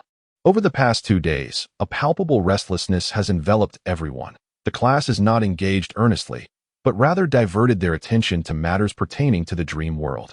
In this regard, I, along with the other subject teachers, possess a deep understanding. The homeroom teacher paused momentarily, acknowledging that such circumstances will likely intensify, and it is conceivable that numerous students may abandon the examination and their studies altogether. Upon hearing this, the chubby student instinctively recoiled. Why did it feel as if he were being directly addressed? In response, I wish to convey that the homeroom teacher, after a brief silence, adopted a more solemn tone, stating that the college entrance examination is merely a checkpoint in life, while the knowledge acquired throughout this journey constitutes the most invaluable treasure. Regardless of how the world transforms, knowledge remains paramount and irreplaceable. The teacher's voice resonated with an uncommon resonance, echoing within the classroom. I am uncertain of how the world will evolve. Yet both now and in the future, I, along with the other subject teachers, will steadfastly occupy the podium, imparting knowledge to you without reservation. The choice to listen or learn lies solely with you. My only request is that you do not disrupt the learning of your peers. With this, the homeroom teacher turned, beginning to inscribe the lesson's content, as thoughtful expressions adorned the faces of the students. A few students opted to leave the classroom, while many others remained, engrossed in activities unrelated to the lesson. However, compared to the previous 2 days, there was a noticeable increase in the number of students attentively listening. The clear sound of the school bell rang, signaling the end of the final class of the afternoon. Qin Chuan stretched lazily and flipped through his notebook. Perhaps the words of the homeroom teacher had struck a chord with him. This was the first time he had earnestly listened to an entire day of classes from beginning to end. It felt quite pleasant. Upon returning home, he found himself looking forward to the evening. Little Fatty chuckled, having spent the day memorizing numerous common English phrases, confident that he could engage in conversation with foreign girls. He casually opened the Dream Forum and suddenly gasped in surprise. Qin Chuan, you must see what's on the forum. Chapter 14, The Carrying of Skillsum. Qin Chuan glanced at the chubby fellow beside him, then picked up his phone and entered the Dream Forum. As soon as he logged in, a document popped up before him in the form of a notification that could not be dismissed until it had been read. However, upon seeing the title of the document, Qin Chuan had no intention of bypassing it. Interim Management Measures for Special Affairs in the Yanhuang Nation, First Edition. Without hesitation, he clicked on it, and soon a look of astonishment spread across his face. This was actually a set of regulations addressing the abuse and criminality of extraordinary powers in the real world. Although it was merely the first edition, it already possessed actual legal validity, as the next portal to the dream realm had yet to open. The specific ways in which the dream world would influence reality remained unknown. Consequently, the descriptions concerning extraordinary abilities within these measures were rather vague. Yet, as Qin Chuan read through the entire document, he found it nearly devoid of any loopholes to exploit. In just a few hours following the announcement of the update, the efficiency of the Special Affairs Group in deliberating, reviewing, and signing such a legislative measure left Qin Chuan once again astounded. Truly, this is the remarkable speed of our Yanhuang. Meanwhile, the chubby fellow set his phone aside, wearing an unusually serious expression. Even before the dream world had begun to affect reality, the management measures had already been enacted. Previously, the Special Affairs Group had even come to the school to present and share various critical pieces of information. The chubby fellow paused momentarily and asked, Qin Chuan, what do you think is happening abroad? I don't know, but it probably isn't good, Qin Chuan replied, shaking his head. Those who understood the situation abroad were well aware. Fortunately, we are born in the land of Yin and Huang. Little Fatty grinned, a hint of relief crossing his face as he picked up his bag and headed towards the back door of the classroom, departing. Qin Chuan lingered for a moment, then grabbed the Wilderness Survival Guide and stuffed it into his backpack before leaving the classroom without looking back. This shall be the plan. Qin Chuan opened the Wilderness Survival Guide, his gaze fixed intently on the illustrated steps. He ultimately settled on a construction method for a shelter that, while not overly complex, was sufficiently robust. Choosing this plan, he believed he could complete the shelter's construction in the dream world tonight. Thus, he would have a rudimentary stronghold within that realm. Diligently noting down the steps, just as Qin Chuan was about to extinguish the light and retire for the night, he heard faint sounds of a quarrel drifting in from next door. Were Tong Tong's parents arguing? Recalling the charming girl who had given him candy that morning, Qin Chuan furrowed his brow slightly, unable to resist setting aside the guide and sitting up in bed, inching closer to the wall. The argument became somewhat clearer. Although the specific words remained indistinct, it was evident that two men were embroiled in a dispute. It appeared that it was not Tong Tong's parents after all. Dismissing his earlier assumption, he then heard a heavy sound of a door slamming. Footsteps swept past his own door, followed by the noise of someone descending the stairs. A flicker of curiosity surged within Qin Chuan as he pulled aside a corner of the curtain, peering out into the moonlight towards the entrance below. Soon, a gaunt man emerged from the building, lifting his head to fixate on the window beside Qin Chuan. In the moonlight, his face bore an unsettling pallor of malice and resentment. With but a fleeting glance, the man hurriedly departed, evidently oblivious to Qin Chuan's scrutiny. Qin Chuan silently lowered the curtain. The man was not Tong Tong's father. He was merely another individual embroiled in the argument. He did not seem to exude an aura of goodness. Alas, every family has its own burdens to bear. With a slight shake of his head, Qin Chuan returned to his bed, glanced at the time, and extinguished the light to sleep. As he idly grasped a drifting leaf, he watched the brilliantly colored birds soaring above gradually recede into the distance, ultimately shrinking to a mere speck within his field of vision. Qin Chuan then shifted his gaze to the panel before him. Player name, Luo. Player level, Apprentice. Contract slot, 1-1 view. Item equipment slot, 0-10 view. Skill carrying, not set, 0-0. 0-16 8 o'clock, 0-0. 0-0. 0-01 skill carrying. Is this the content post update? Without hesitation, Qin Chuan clicked, and a brand new panel materialized before him. The panel was divided into two sections. On the left was an emblem, while the right displayed a blank box, with a plus sign in the middle and two additional emblems located at the lower right corner. Qin Chuan was not unfamiliar with these three emblems. The emblem on the left corresponded to the Watermaster, while the lower right emblem represented Dark Flow Bind and Riptide Break.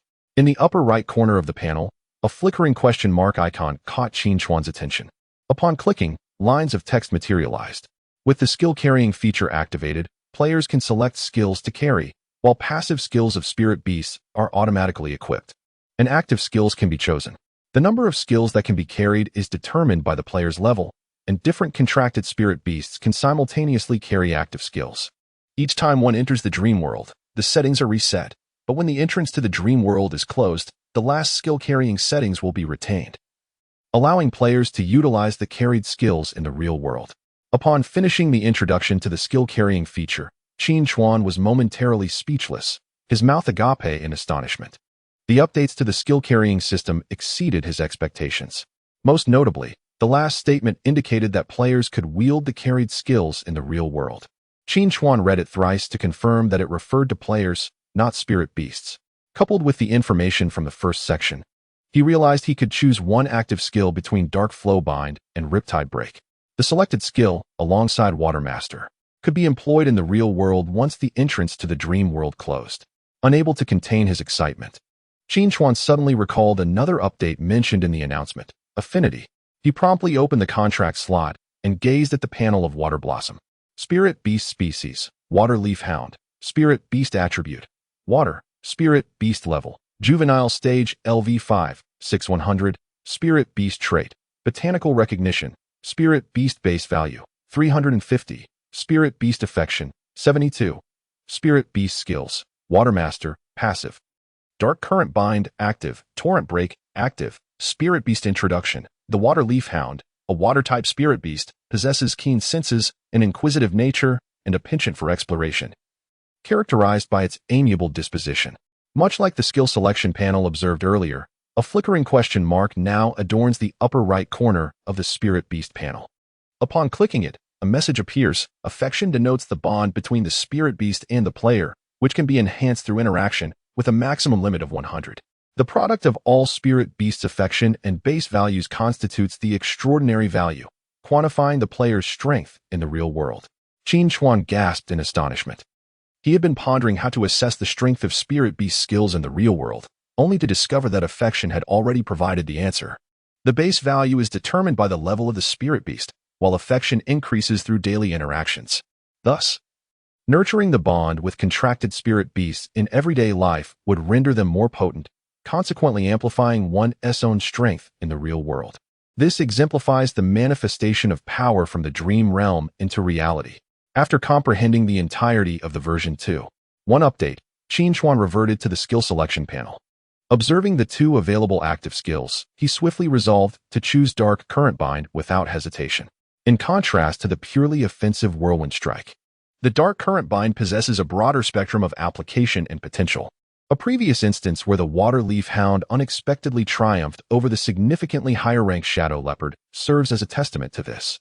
The passive Water Mastery combined with the active Dark Current Bind forms a formidable synergy. Once the skills were determined, Qin Chuan disregarded the updates of the new feature. For this new functionality to take effect, the entrance to the Dream Realm must remain closed for 8 hours.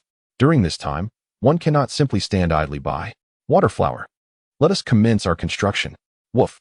All right. Observing Qin Chuan turned back towards the shelter, Waterflower wagged its tail eagerly in pursuit.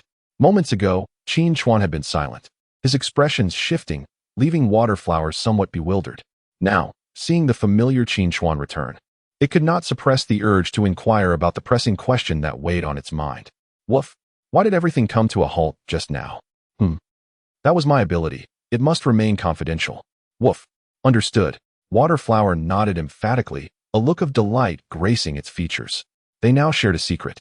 This sense of being trusted filled Waterflower with immense joy. The duo swiftly arrived at the previously designated rocky platform. Gazing at the prepared wooden pillars, Qin Chuan procured a slender stone needle and, using heated charcoal, meticulously began to carve. Eventually, he hollowed out 2 finger-width holes at each end of the wood. Following this, he proceeded with the second and third pillars.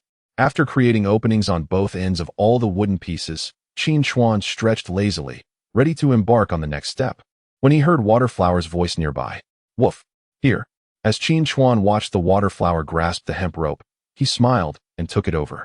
After threading it through a hole in one wooden pillar and then another, he tied a secure knot, pulling both sides tightly to reinforce it. Wong! Exclaimed the Waterflower, eagerly approaching and fixating on his hands. After a moment of contemplation, Qin Chuan handed one end of the rope to the water flower, and together they pulled with all their might. The water flower bit down on the rope, nodding excitedly in understanding. Observing this, Qin Chuan grasped the other end of the rope and began to count down. 3, 2, 1. Both the man and the creature pulled with force, and soon the knot tightened to an unbreakable degree. Good, just like that, Qin Chuan nodded in satisfaction, and they continued their work. Before long, the framework of a shelter was completely assembled, leaving only the finer details to be addressed. They laid a roof to shield against the rain, reinforced the walls and pillars, and constructed a simple fire pit. Exhausted yet fulfilled after completing all the tasks, they sat by the fire, enjoying grilled fish. Their faces aglow with joy as they gazed at the now respectable shelter they had built together. This small wooden cabin was the fruit of their joint effort. Eat more, Qin Chuan said, placing a generous piece of fish on the leaves spread on the ground. Watching as the water flower feasted heartily, he casually glanced at the panel to check the time. 7:52, 13, 8 o'clock, 00:00:01. In an unguarded moment, he realized that the time in this dream world was rapidly approaching its end once again.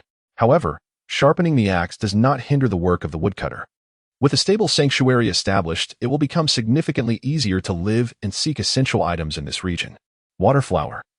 Shortly we shall venture nearby to search for those unique fruits we encountered previously, Qin Chuan spoke softly. His reference to shortly naturally pertained to their next foray into the dream realm. Woof. All right. Waterflower exclaimed with enthusiasm, wagging her tail. Curiously, upon transitioning from the real world to the dream realm, players experience a rapid restoration of their mental faculties akin to sleep, which does not impede their actions in the subsequent day's reality. Within the dream world, players, as well as their spirit beasts, remain free from fatigue. It has now been approximately 24 hours since Qin Chuan first encountered Waterflower, yet her spirit remains remarkably buoyant, devoid of weariness or lethargy. Next, we must expedite your level progression to LV10, Qin Chuan smiled, adding, upon reaching this milestone, you will face the opportunity for advancement. This advancement necessitates the gathering of special resources. Contemplating this, Qin Chuan let out a soft sigh, uncertain if suitable resources could be found in this vicinity.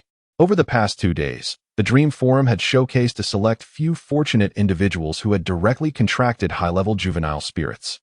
Now having attained juvenile LV10 and standing on the brink of advancement, yet, let alone completing the advancement, most have not even located the requisite resources. As he spoke, Qin Chuan casually accessed Waterflower's panel. After a fleeting glance, his gaze sharpened slightly. This time in the dream world, he had already perused Waterflower's panel. However, at this moment, compared to 8 hours ago, the panel has undergone some changes. Previously, the experience points for the water sprite's spirit beast level stood at 6,100. Now it has increased to 8,100, a rise of 2 points.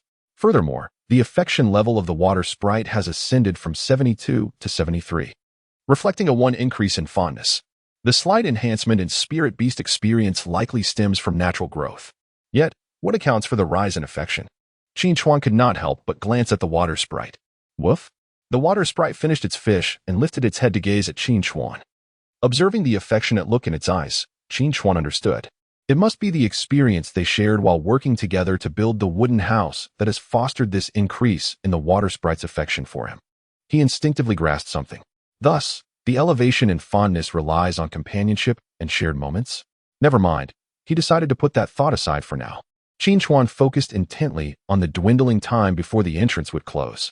7:59, 59, 8 o'clock, 00:00:01 8 o'clock, 2000, 8 o'clock, 00:00:02. The entrance to the dream world is closing, awakening beneath the alarm clock. Qin Chuan rubbed his brow.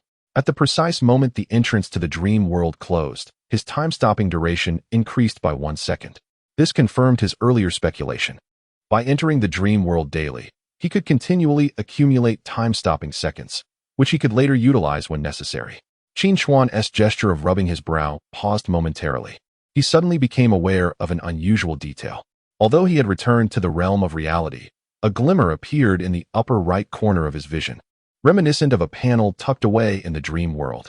Filled with curiosity, Qin Chuan casually tapped the 2 points, and immediately, lines of text materialized before him. Current extraordinary value, 256. Current passive skill, Watermaster. Current active skill, Dark Current Binding. This is a new panel. Qin Chuan abruptly leaped from the edge of his bed and stood before the wash basin on the balcony, turning on the faucet. Water gushed forth from the tap, and under Qin Chuan's gaze, it soared into the air like a fountain. With another casual tap, the stream of water coalesced into a perfectly round sphere at his fingertips. Under the mantle of Watermaster, Qin Chuan experienced a remarkable sense of ease, as if controlling the flow of water was second nature. The extraordinary had, at this moment, descended into reality. Chapter 16. The Emergence of Chaos. Extraordinary pursuit. As Qin Chuan toyed with the water sphere in his hand, he casually retrieved a basin and quickly filled it to the brim with water. He swiftly submerged his entire face below the surface, savoring the sensation of newfound power. In the past, he had been too afraid to even open his eyes underwater, as the intrusion of water would bring discomfort. Yet now, he could not only open his eyes freely and behold everything beneath the waves, but he could also breathe underwater. In fact, the experience of breathing in water was even more exhilarating than normal respiration. This extraordinary ability stemmed from the Watermaster, a passive skill that endowed Qin Chuan with unparalleled advantages in aquatic environments. After testing the capabilities of the Watermaster, Qin Chuan carelessly tossed a towel that had been hanging nearby into the basin. With a mere thought, the water began to swirl and churn rapidly, reminiscent of a washing machine's drum. As it stirred, the water gradually became murky. Upon retrieving the towel, he found it as pristine as if it had just been purchased. Indeed, he smiled. Although the underflow binding lacked formidable offensive capabilities, it possessed considerable potential for development. Holding a mouthful of water, he repeated the process to rinse his mouth, then changed his clothes and departed from his home. Today, he did not encounter Tong Tong and her mother again. Exiting the apartment building, Qin Chuan made his way directly to the breakfast shop at the entrance of the community. "Boss, 2 meat buns and a bowl of soy milk, please." "Coming right up." The diligent middle-aged proprietor promptly brought over the meat buns and soy milk, placing them before Qin Chuan. He expressed his gratitude and bowed his head to enjoy his breakfast, only to be interrupted by the sound of a heated argument nearby. "Long Hang, are you seeking death? Do you think you are the only one who has contracted a spirit beast? If you have the guts, come and have a go." "Very well. Let us settle both old grievances and new ones." Soon, the sounds of a scuffle and a chorus of gasps filled the air. Qin Chuan, holding a bowl of soybean milk, paused momentarily and turned his gaze towards a nearby stall. At that moment, 2 boys, roughly his age, were entangled in a fierce struggle. One of them conjured flames in his hand, repeatedly hurling fire at his opponent, quickly igniting the latter's clothing, which appeared quite alarming. Sparks erupted from their tussle, landing on the nearby plastic tables and chairs, threatening to set them ablaze and emitting a foul odor. The other boy, refusing to back down, transformed his skin to a stark, stone-like white, unleashing powerful punches that stirred fierce winds as they struck his adversary, soon causing blood to trickle from the latter's lips. Occasionally, punches and kicks missed their mark, leaving spiderweb-like cracks on the tiled ground. As the confrontation escalated from verbal disputes to physical altercations, patrons at the surrounding stalls hurriedly retreated, their faces pale with fear, yet they dared not approach, anxious about being caught in the crossfire. Qin Chuan silently retrieved his phone and dialed the hotline of the Special Affairs Group. After briefly explaining the situation, the operator informed him that someone had already made a call, and the personnel were en route. Almost immediately after hanging up, the roar of a motorcycle, akin to a beast's growl, echoed as it halted by the roadside. A man, clad in sunglasses, approached with the speed of a fleeting shadow. "Special Affairs Group, cease this at once." Observing the 2 individuals locked in a fierce struggle, he let out a thunderous shout, simultaneously seizing them with hands like iron clamps and forcefully pulling them apart.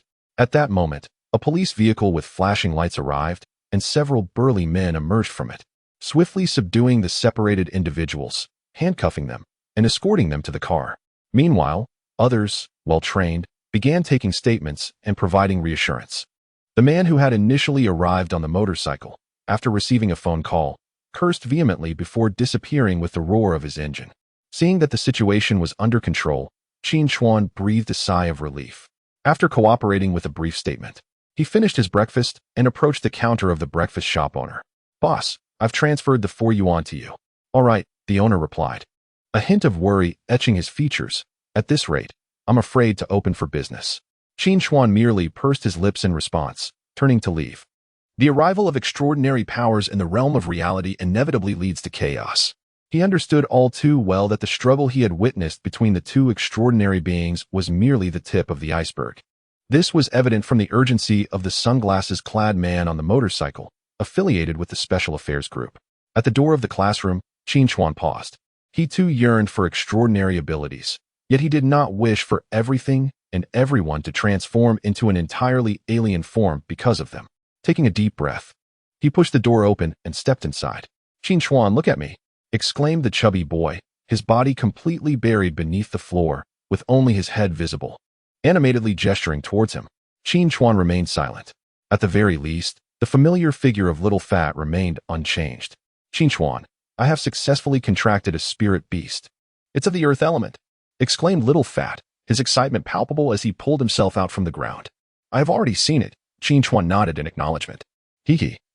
Little Fat could hardly suppress the grin that danced at the corners of his mouth. "My spirit beast possesses the passive skill of earth submersion, allowing it to navigate through the earth, akin to the Taoist art of earth evasion. Once I contract a flying spirit beast, I shall achieve the remarkable feat of soaring through the skies and burrowing through the earth." As he spoke, Little Fat cast an envious glance at Qin Chuan. Qin Chuan took a sip of water, remaining silent. "By the way, Qin Chuan, what abilities does your spirit beast possess? Why not demonstrate a water spray?" Little Fat suggested with a cheerful tone. "Water spray? Sure," Qin Chuan replied. A twitch at the corner of his mouth as he quickly adopted an odd smile and tapped a finger on the table. Little Fat blinked, and in the next moment, his expression shifted dramatically. He sprang to his feet, hands covering his front, and hurriedly dashed out of the classroom. Qin Chuan calmly took another sip of water before picking up his phone and entering the Dreamscape forum. Given that extraordinary powers had manifested in the real world for the first time, the forum was abuzz with activity.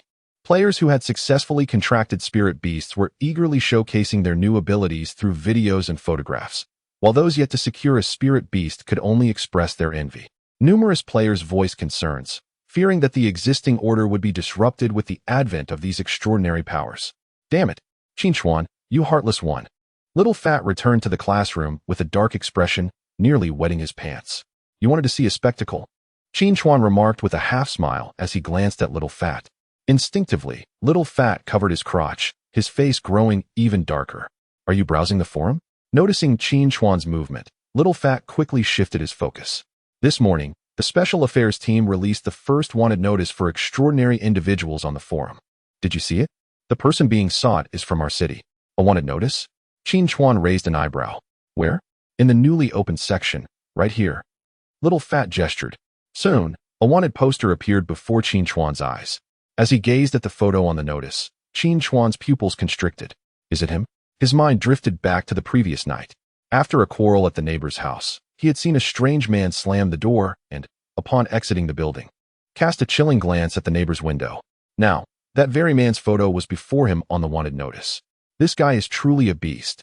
Little Fat seethed, gritting his teeth. After the entrance to the dream world was closed, he had immediately eliminated a family with whom he had a conflict, sparing not even the young girl. Qin Chuan's heart sank as he promptly reviewed the man's criminal history. It was not Tong Tong's family. The victims of this man's violence were another family. Qin Chuan let out a sudden sigh of relief, only to feel guilty for his own sense of ease. Having read the entire account, a wave of anger surged within him, merely for the sake of borrowing money. The fugitive known as Zhang Zhe ruthlessly murdered an entire family of 3 when his request was denied, and subsequently fled in fear of retribution. In the midst of his anger, Qin Chuan could not suppress a growing sense of unease. At this moment, the fugitive remained at large. It appeared that Tong Tong's family had some conflict with him. Would he continue his heinous acts? Residing next door to Tong Tong's family, Qin Chuan worried that should the criminal indeed strike again, he might become an unwitting victim. Qin Chuan. Qin Chuan snapped back to reality. "What is it?" "Stop staring at the wanted poster. Although the reward is substantial, it has nothing to do with us." Xiao Peng rubbed his hands together. "Let me treat you to lunch. Let's go out for a meal as a celebration for my contract with the spirit beast." "All right." Qin Chuan nodded in agreement. Due to his average academic performance and unremarkable appearance, Xiao Peng had few close friends in class, and conversely, Qin Chuan also had but a handful of classmates with whom he could converse meaningfully. seated together. Their exchanges fostered a camaraderie that made them the most engaging companions for one another. It had been quite some time since they dined out, and he felt a profound nostalgia. Let this be a belated celebration for his recent contract with the water spirit beast.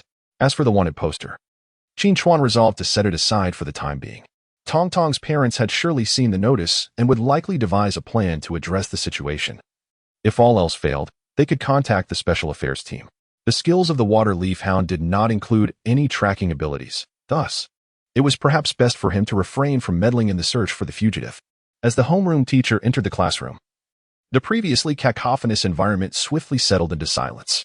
The students, who often flaunted their extraordinary abilities, ceased their activities and with a lingering sense of reverence for the teaching professions, took their seats. The teacher cast a calm glance around the room and, noticing several vacant chairs, refrained from further comment and commenced the day's lesson. It was not until the bell signaled the end of class that he spoke a few additional words. I have received some news. In the near future, you may have the opportunity to engage in courses related to the extraordinary, although the specifics remain unclear for now. Given the current tumultuous atmosphere outside, I urge everyone to avoid conflicts with others. Even if one possesses extraordinary powers, it is imperative not to transgress the boundaries of the law. And do not neglect your own safety. As his words resonated, he observed the contemplative expressions of the students, nodded slightly, and exited the classroom. The interlude was brief, and soon the next subject teacher entered to begin the lesson. The morning slipped by rapidly, and when the bell rang for the final class, the chubby boy eagerly pulled Qin Chuan towards the school gate. Their destination was a nearby eatery named Little Garden, renowned for its skilled chefs and generous portions, where students with slightly better means often pooled their resources to dine. After all, the culinary offerings of the school cafeteria were rather mediocre. Boss, I'll have the stir-fried pork with green peppers, and also. Upon entering Little Garden, the chubby boy adeptly ordered 3 dishes and a soup, then turned to Qin Chuan. Qin Chuan gave a slight shake of his head, indicating that this was already sufficient. That's all. Please be quick. Xiao Peng flashed a grin at the boss, feeling famished after class. No problem. The boss chuckled, turning to greet the kitchen staff. Xiao Peng then pulled Qin Chuan to a seat by the window, raising an eyebrow and speaking in a hushed tone. Did you know? Due to the sudden acquisition of extraordinary powers, 7 or 8 teachers at school have submitted their resignation today, including a Chinese teacher from the key class of the 3rd year. Those students in Class 1 are in for a rough time, with the college entrance examination approaching. Changing teachers at this juncture can have significant repercussions. Not necessarily, Qin Chuan pondered briefly. In future college entrance examinations, there might be more than just academic subjects. So fluctuations in individual subject scores may not have as profound an impact. Xiao Peng looked puzzled. Do you remember what our homeroom teacher said today? Qin Chuan glanced at Xiao Peng. They will be introducing some courses related to extraordinary powers. This implies 2 things. First, it is highly likely that the college entrance examination will not be cancelled. Second, there may be an increase in examination requirements related to extraordinary abilities. Wait. Xiao Peng was left speechless. Of course, he had heard the homeroom teacher's words too, but he merely complained about the increased coursework. Yet, the same statement led Qin Chuan to draw such profound conclusions. Same as the 9th year, what is your brilliance? I am merely speculating, Qin Chuan shrugged. However, I believe that clarity will come in due time. All right, Xiao Peng shook his head. Speaking of which, something else happened this morning. In the junior high division, an extraordinary student engaged in a heated argument with a teacher, resulting in a violent altercation that left the teacher severely injured and necessitated hospitalization. The student was subsequently taken away by the Special Affairs Group. Qin Chuan's lips twitched slightly at the mention of the junior high division.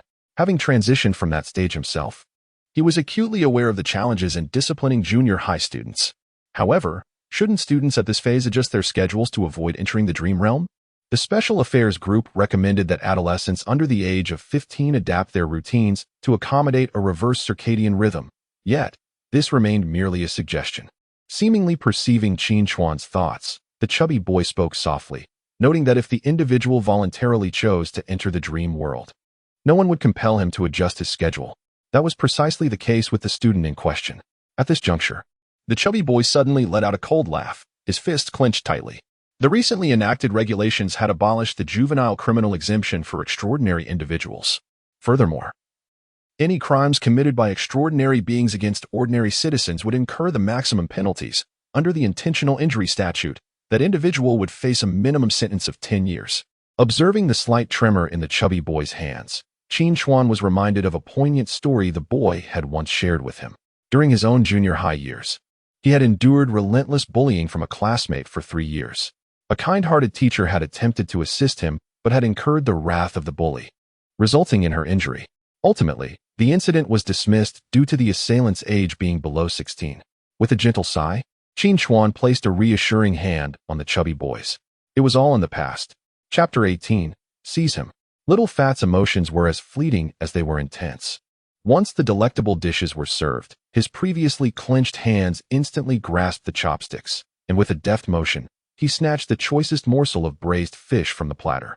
Qin Chuan was momentarily taken aback, then found himself both amused and exasperated, hastily joining in the feast. Save some for me. Among high school students, the act of dining was devoid of any table manners or modesty. It was solely about efficiency and the determination to savor another bite of meat. As the two indulged in their hearty meal, the simple fare of 3 dishes and a soup took on a semblance of exquisite delicacies. "Boss, bring me a meat and a vegetable dish, and make it quick," a voice called from outside, prompting the flustered proprietor to respond promptly. However, at that moment, Qin Chuan's chopsticks came to an abrupt halt. He suddenly found the voice somewhat familiar. Unable to resist, he turned to glance at the man who had entered alone and seated himself closest to the entrance. The man appeared unfamiliar, and Qin Chuan was certain he had never encountered him before. Thus, the fleeting sense of familiarity gradually faded away. There were indeed many people in the world whose voices bore a resemblance. "What is the matter?" Little Fat noticed Qin Chuan's uncharacteristic demeanor and inquired with curiosity. "Nothing," Qin Chuan replied, shaking his head as he seized the last piece of stir-fried pork with green peppers. "Damn it, I was careless." Little Fat's eyes widened as he gazed at the glistening pork belly, its marbled fat shimmering under the light, feeling as though a beloved had been snatched away. Once the meal concluded, both of them savored a full bowl of soup, marking the end of their feast. With a satisfied pat on his belly, Qin Chuan relished the rare indulgence, expressing his gratitude. "Why are we even discussing this between us?" Xiao Peng waved his hand dismissively, only to suddenly freeze in place. He rubbed his eyes vigorously and then nudged Qin Chuan with his elbow. "Qin Chuan, look over there." Following the direction of Xiao Peng's finger, Qin Chuan quickly spotted a familiar figure. It was Zhou Zixiu, who had come to the school to give a presentation on behalf of the Special Affairs Group that day. At this moment, he was seated at another restaurant across the street, dining with a few others, occasionally glancing in their direction. "Why is someone from the Special Affairs Group near our school?" Xiao Peng murmured, unable to contain his curiosity. "Could they be coming over for a presentation this afternoon?" "Perhaps," Qin Chuan replied uncertainly. Not far from them, a man, who had casually ordered a meat and a vegetable dish, suddenly twitched his ears, and his expression changed dramatically. With a clatter, he swiftly stood up, preparing to leave. "Hey, you haven't paid yet," the owner of the restaurant bellowed, but the man seemed oblivious to the shout. Qin Chuan couldn't help but glance at the man's uneaten food, which had only just arrived and appeared untouched. Surely, if one were to dine and dash, they should at least have their fill first. Just as he pondered this, Xiao Peng exclaimed, "The people from the Special Affairs Group are coming out." "What?" Qin Chuan swiftly turned his head and soon spotted Zhou Zixiu along with several others from his table rushing out, pursuing the man they had just seen. In other directions, figures who had been preoccupied with their own tasks suddenly ceased their activities and sprang into action as the man departed. "Capture him." A flash of realization struck Qin Chuan's mind. He recalled the voice of the man, recognizing it from a quarrel he had overheard through the wall the previous night. This was Zhang Zhe, who had just been placed on the wanted list that very day. Although he could not fathom why the man appeared so different, Qin Chuan was confident in his instincts. There were countless ways to alter one's appearance. He abruptly leaped to his feet and dashed out of the food stall. Glancing toward the direction in which Zhang Zhe had fled, he spotted the figures of several undercover agents and, further in the distance, Zhang Zhe himself. It was evident that Zhang was unfamiliar with the area, as in a panic, he turned and darted into a dark alley amidst the pursuit of the agents. Qin Chuan's pupils constricted as he recognized that alley all too well. "Uncle, I'll buy a cap. The fat man will pay," he called out. Snatching a baseball cap from a nearby stall and gesturing toward the chubby vendor before sprinting off in another direction. He was aware of the alley's exit and calculated that he had a chance to intercept Zhang before he emerged. At that moment, Qin Chuan himself could not articulate the reasoning behind his decision. Perhaps it was the impetuous bravery of youth or the impulsiveness of adolescence. However, one thing must be acknowledged. Once a choice is made, one must commit to it fully. Hey, Qin Chuan. At this moment, Xiao Peng finally regained his composure and dashed out from the food stall, eager to catch up with Qin Chuan, only to be obstructed by the vendor selling hats. The hat costs 23 yuan. The vendor insisted, "You must pay." Xiao Peng was momentarily taken aback, then his anger flared. With such a hat, at most it's worth 15. Charging me a single yuan more is an affront. Zhang Zhe, do not be obstinate. The thunderous rebuke echoed through the alley, and a chill settled in Zhang Zhe's eyes. Obstinate. He had fallen into misfortune, his family struggling to make ends meet, while those once considered close companions flourished, their lives increasingly prosperous. Did he harbor jealousy? Not in the slightest. He merely wished for these once loyal friends to extend a hand during his time of need. Yet, what he received in return was only feigned refusals. If that were the case, he could hardly be blamed for his perceived lack of loyalty.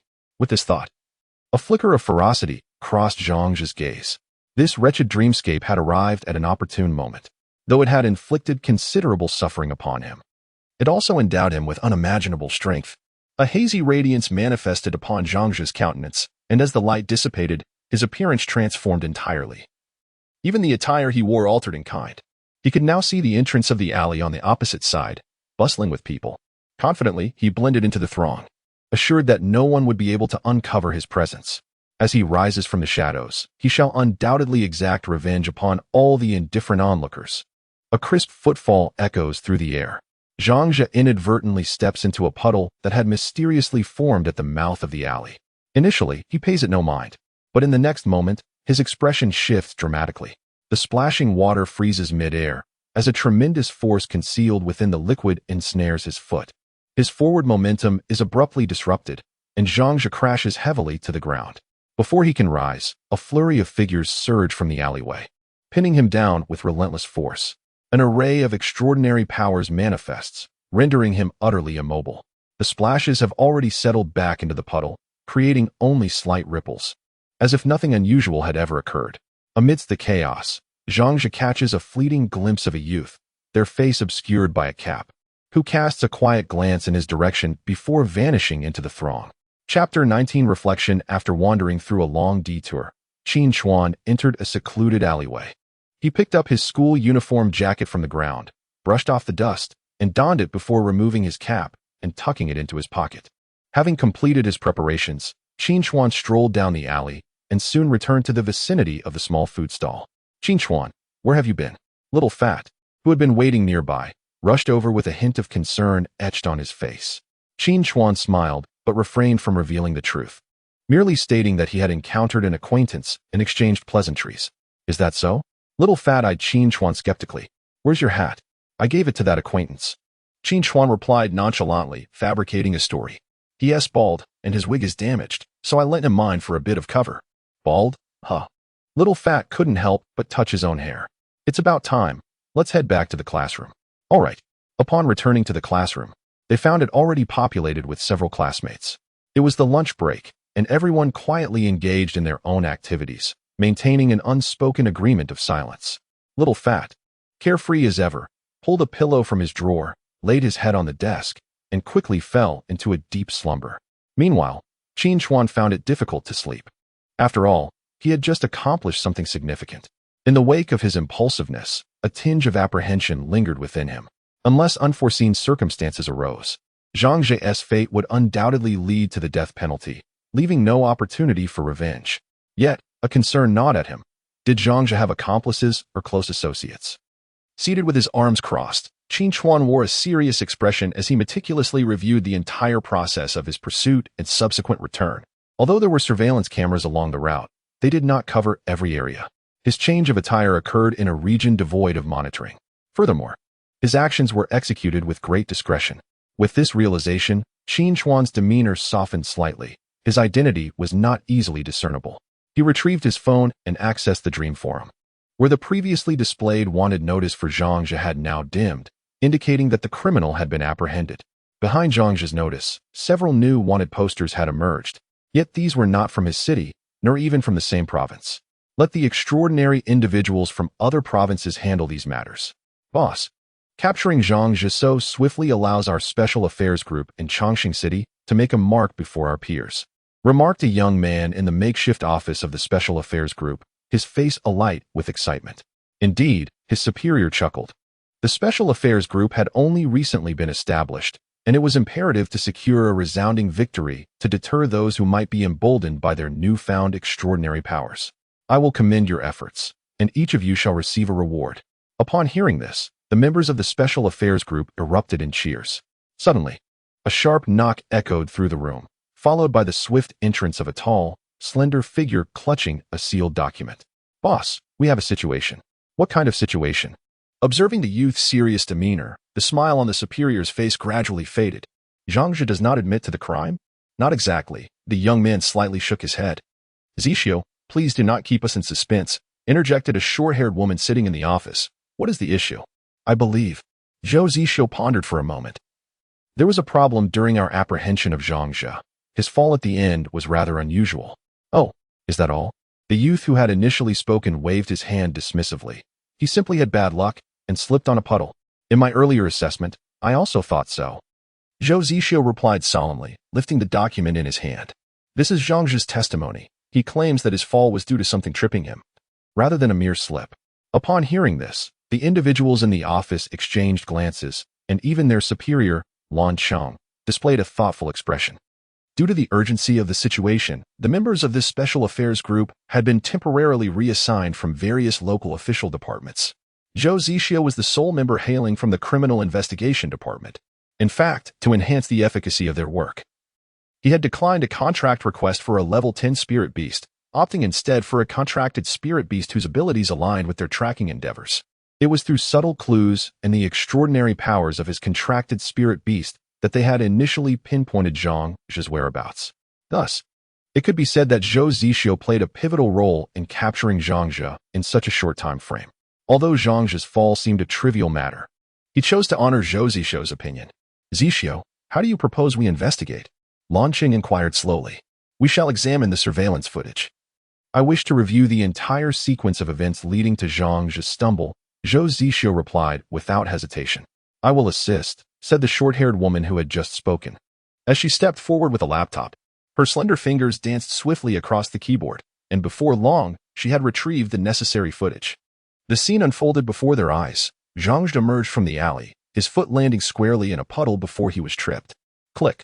At the moment Zhang Zhi fell, Zhou Zixio promptly pressed the pause button, his eyes gleaming with intensity. He rewound the footage by 1 second and began to scrutinize it at a reduced speed. Though the video was somewhat indistinct, Zhou Zixio quickly discerned subtle clues.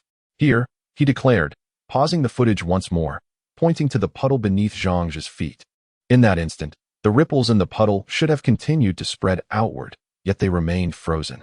Zhou Zixio spoke gravely, though it lasted but a fleeting moment. There is no doubt that an extraordinary force intervened. What is your assessment?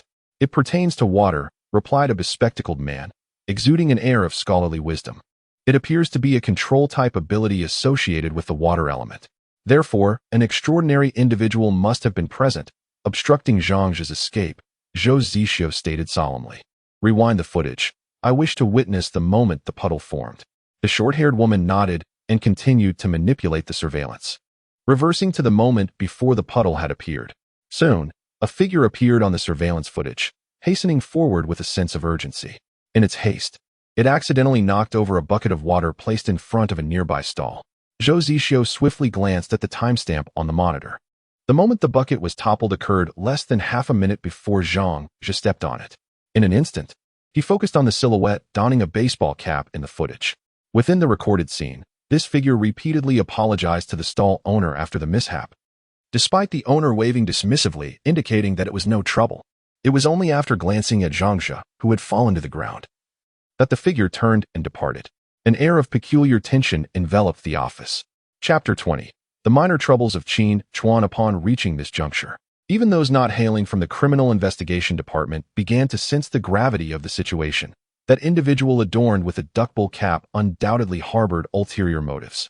It was most likely he who covertly intervened to obstruct Zhang Jia. We must scrutinize his identity. Brother Zixio. The young man who had previously spoken could not restrain himself any longer. Wouldn't this qualify as an act of valor? Why does it feel as though you're investigating a suspect? When I was in the criminal investigation department, Zhou Zixio replied calmly.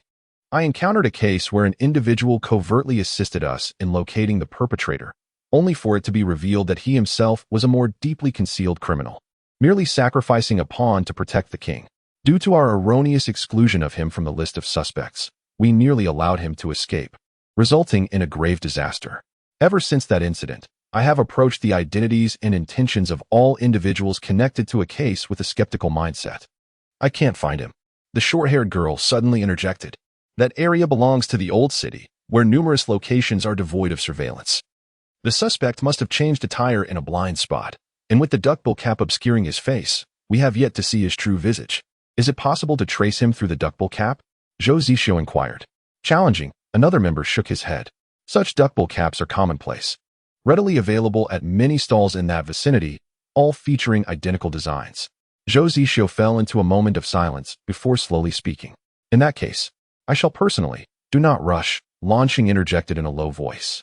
Zixio, what do you estimate the likelihood is that this individual is an accomplice of Zhang Jia? Zhou Zixio pondered for a moment, concluding that there were no indications of accomplices at the scene of Zhang Jia's heinous crime, suggesting the probability was less than 10%. Then let this matter rest, Launching said as he rose and gently patted Zhou Zixio's shoulder.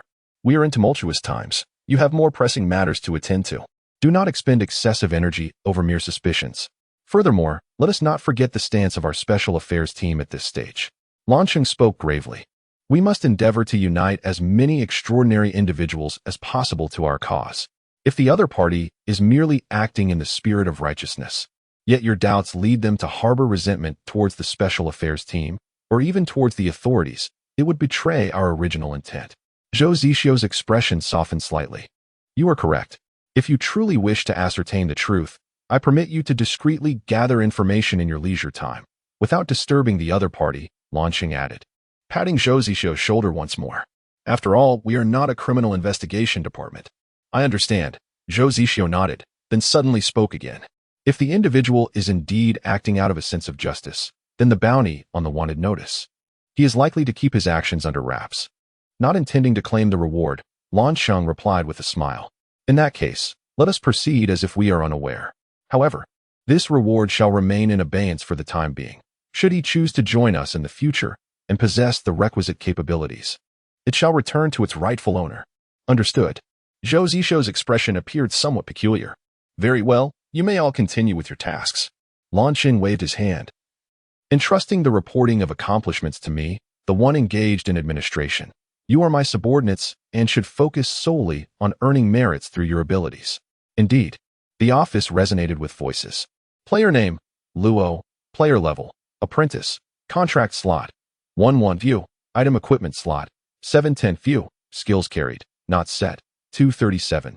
25, 8 o'clock, 00, 00, 009. Casting a glance at the interface.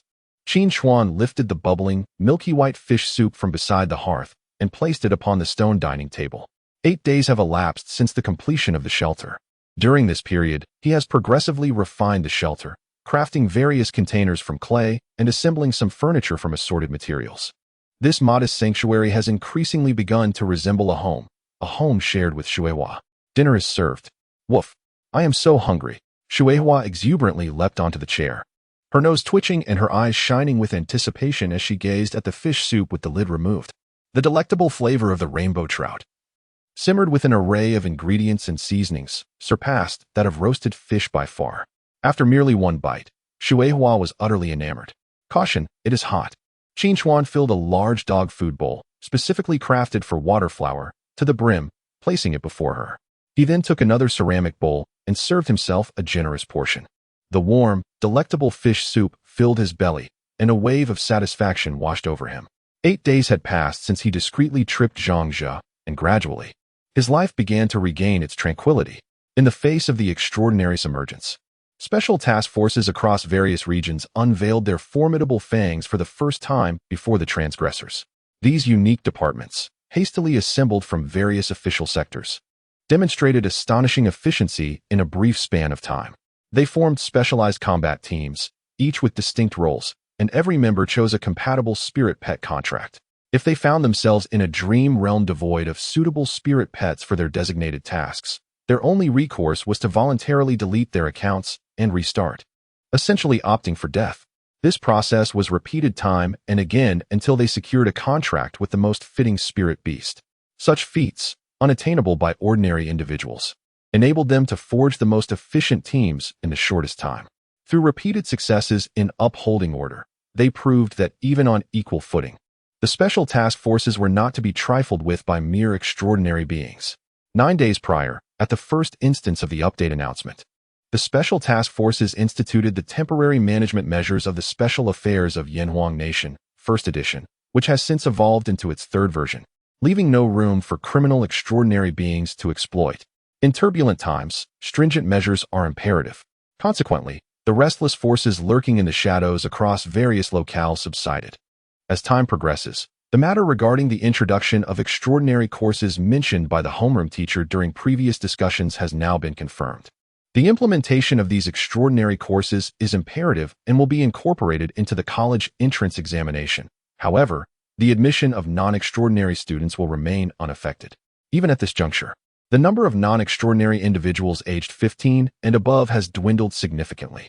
The commencement of the extraordinary courses is set for 2 days hence. The rationale behind this is linked to an impending update. The Special Affairs Group will adeptly adjust its plans in accordance with the new update content. While everything in the real world is shifting towards a positive trajectory, in the realm of dreams, Qin Chuan and Shui Hua find themselves facing a minor predicament. During this period, they have scoured their surroundings and discovered numerous special fruits that enhance experience points, elevating Shui Hua's level from LV5, 8100, to LV7, 5100. Consequently increasing her racial value to 410 and her favorability to 76. However, they have exhausted all nearby resources. To expedite their leveling up, it is essential to venture into uncharted territories. Chapter 21. The Hunt for the Shadow Leopard with a final sip of fish soup. Qin Chuan set down his bowl and utensils. Waterflower, almost simultaneously, licked the remnants of soup from the grain bowl and raised its gaze to Qin Chuan. "We must expand our territory," Qin Chuan murmured. "After days of searching, we have exhausted all resources in the nearby area that could aid your further advancement. To grow stronger swiftly, we need to seek new grounds. Having lived in this vicinity since your birth, do you have any thoughts?" Upon hearing Qin Chuan's inquiry, Waterflower's face manifested a pensive expression. After a brief moment, its eyes suddenly sparkled, only to be followed by a flicker of hesitation. "What troubles you?" Noticing Waterflower's unease, Qin Chuan inquired further. "Woof woof woof. I indeed know of a location abundant with experience-enhancing fruits." But, as Waterflower recounted its thoughts, Qin Chuan's expression mirrored a blend of surprise and understanding. The place Waterflower mentioned was the territory of the Shadow Leopard, the very site of their initial encounter. According to Waterflower, it did not actually reside in that area. It was drawn there by the presence of special fruits capable of enhancing its experience. And there were quite a few. However, the fruits were never found, and instead, it stumbled upon Qin Chuan, leading to a harrowing pursuit by the Shadow Leopard. Culminating in their current circumstances, Waterflower's hesitation was evidently rooted in the threat posed by the Shadow Leopard. Even though it had reached level 7, the gap to the level 12 Shadow Leopard remained substantial. After listening to Shui Hua's narration, Qin Chuan revealed a contemplative expression. The last tactic employed by Shui Hua would surely not deceive the Shadow Leopard again, and relying on conventional methods, they would undoubtedly be unable to defeat it. His gaze ultimately settled on the concept of time suspension. Over the past 8 days, he had never squandered the time suspension he possessed. And now he had accumulated 9 seconds. 9 seconds of suspended time should be more than sufficient to confront a Shadow Leopard. However, this endeavor required meticulous planning. Previously, Qin Chuan had only utilized a mere second of time suspension without taking any action. Strictly speaking, this would be his inaugural attempt at genuinely harnessing the power of time suspension. To utilize it more effectively and efficiently, he needed to devise a plan in advance. Qin Chuan casually picked up a wooden pen and began to sketch in the wooden frame filled with fine sand. Approximately an hour passed before he tossed aside the wooden pen, exclaiming, "I have a solution." Wong. What? Shueihua, who had been lying on the ground beside Qin Chuan in a daze, quickly lifted her head. The shadow leopard's most notable characteristic was its incredible speed. With a hint of confidence gracing his features, Qin Chuan declared that they would exploit the shadow leopard's swiftness to their advantage. Shueihua tilted her head in confusion, clearly unable to grasp Qin Chuan's intent. Just like this, Qin Chuan swiftly articulated his plan, gesturing in the air as he spoke. As Shueihua listened, her eyes began to gleam with understanding, and her expression transformed to one of realization. After elucidating his strategy, Qin Chuan glanced at the time. In 4 hours, we must hasten our preparations. Finally, it has arrived. Qin Chuan exhaled a sigh of relief as he set down the secret weapon, which he had painstakingly crafted over nearly 3 hours.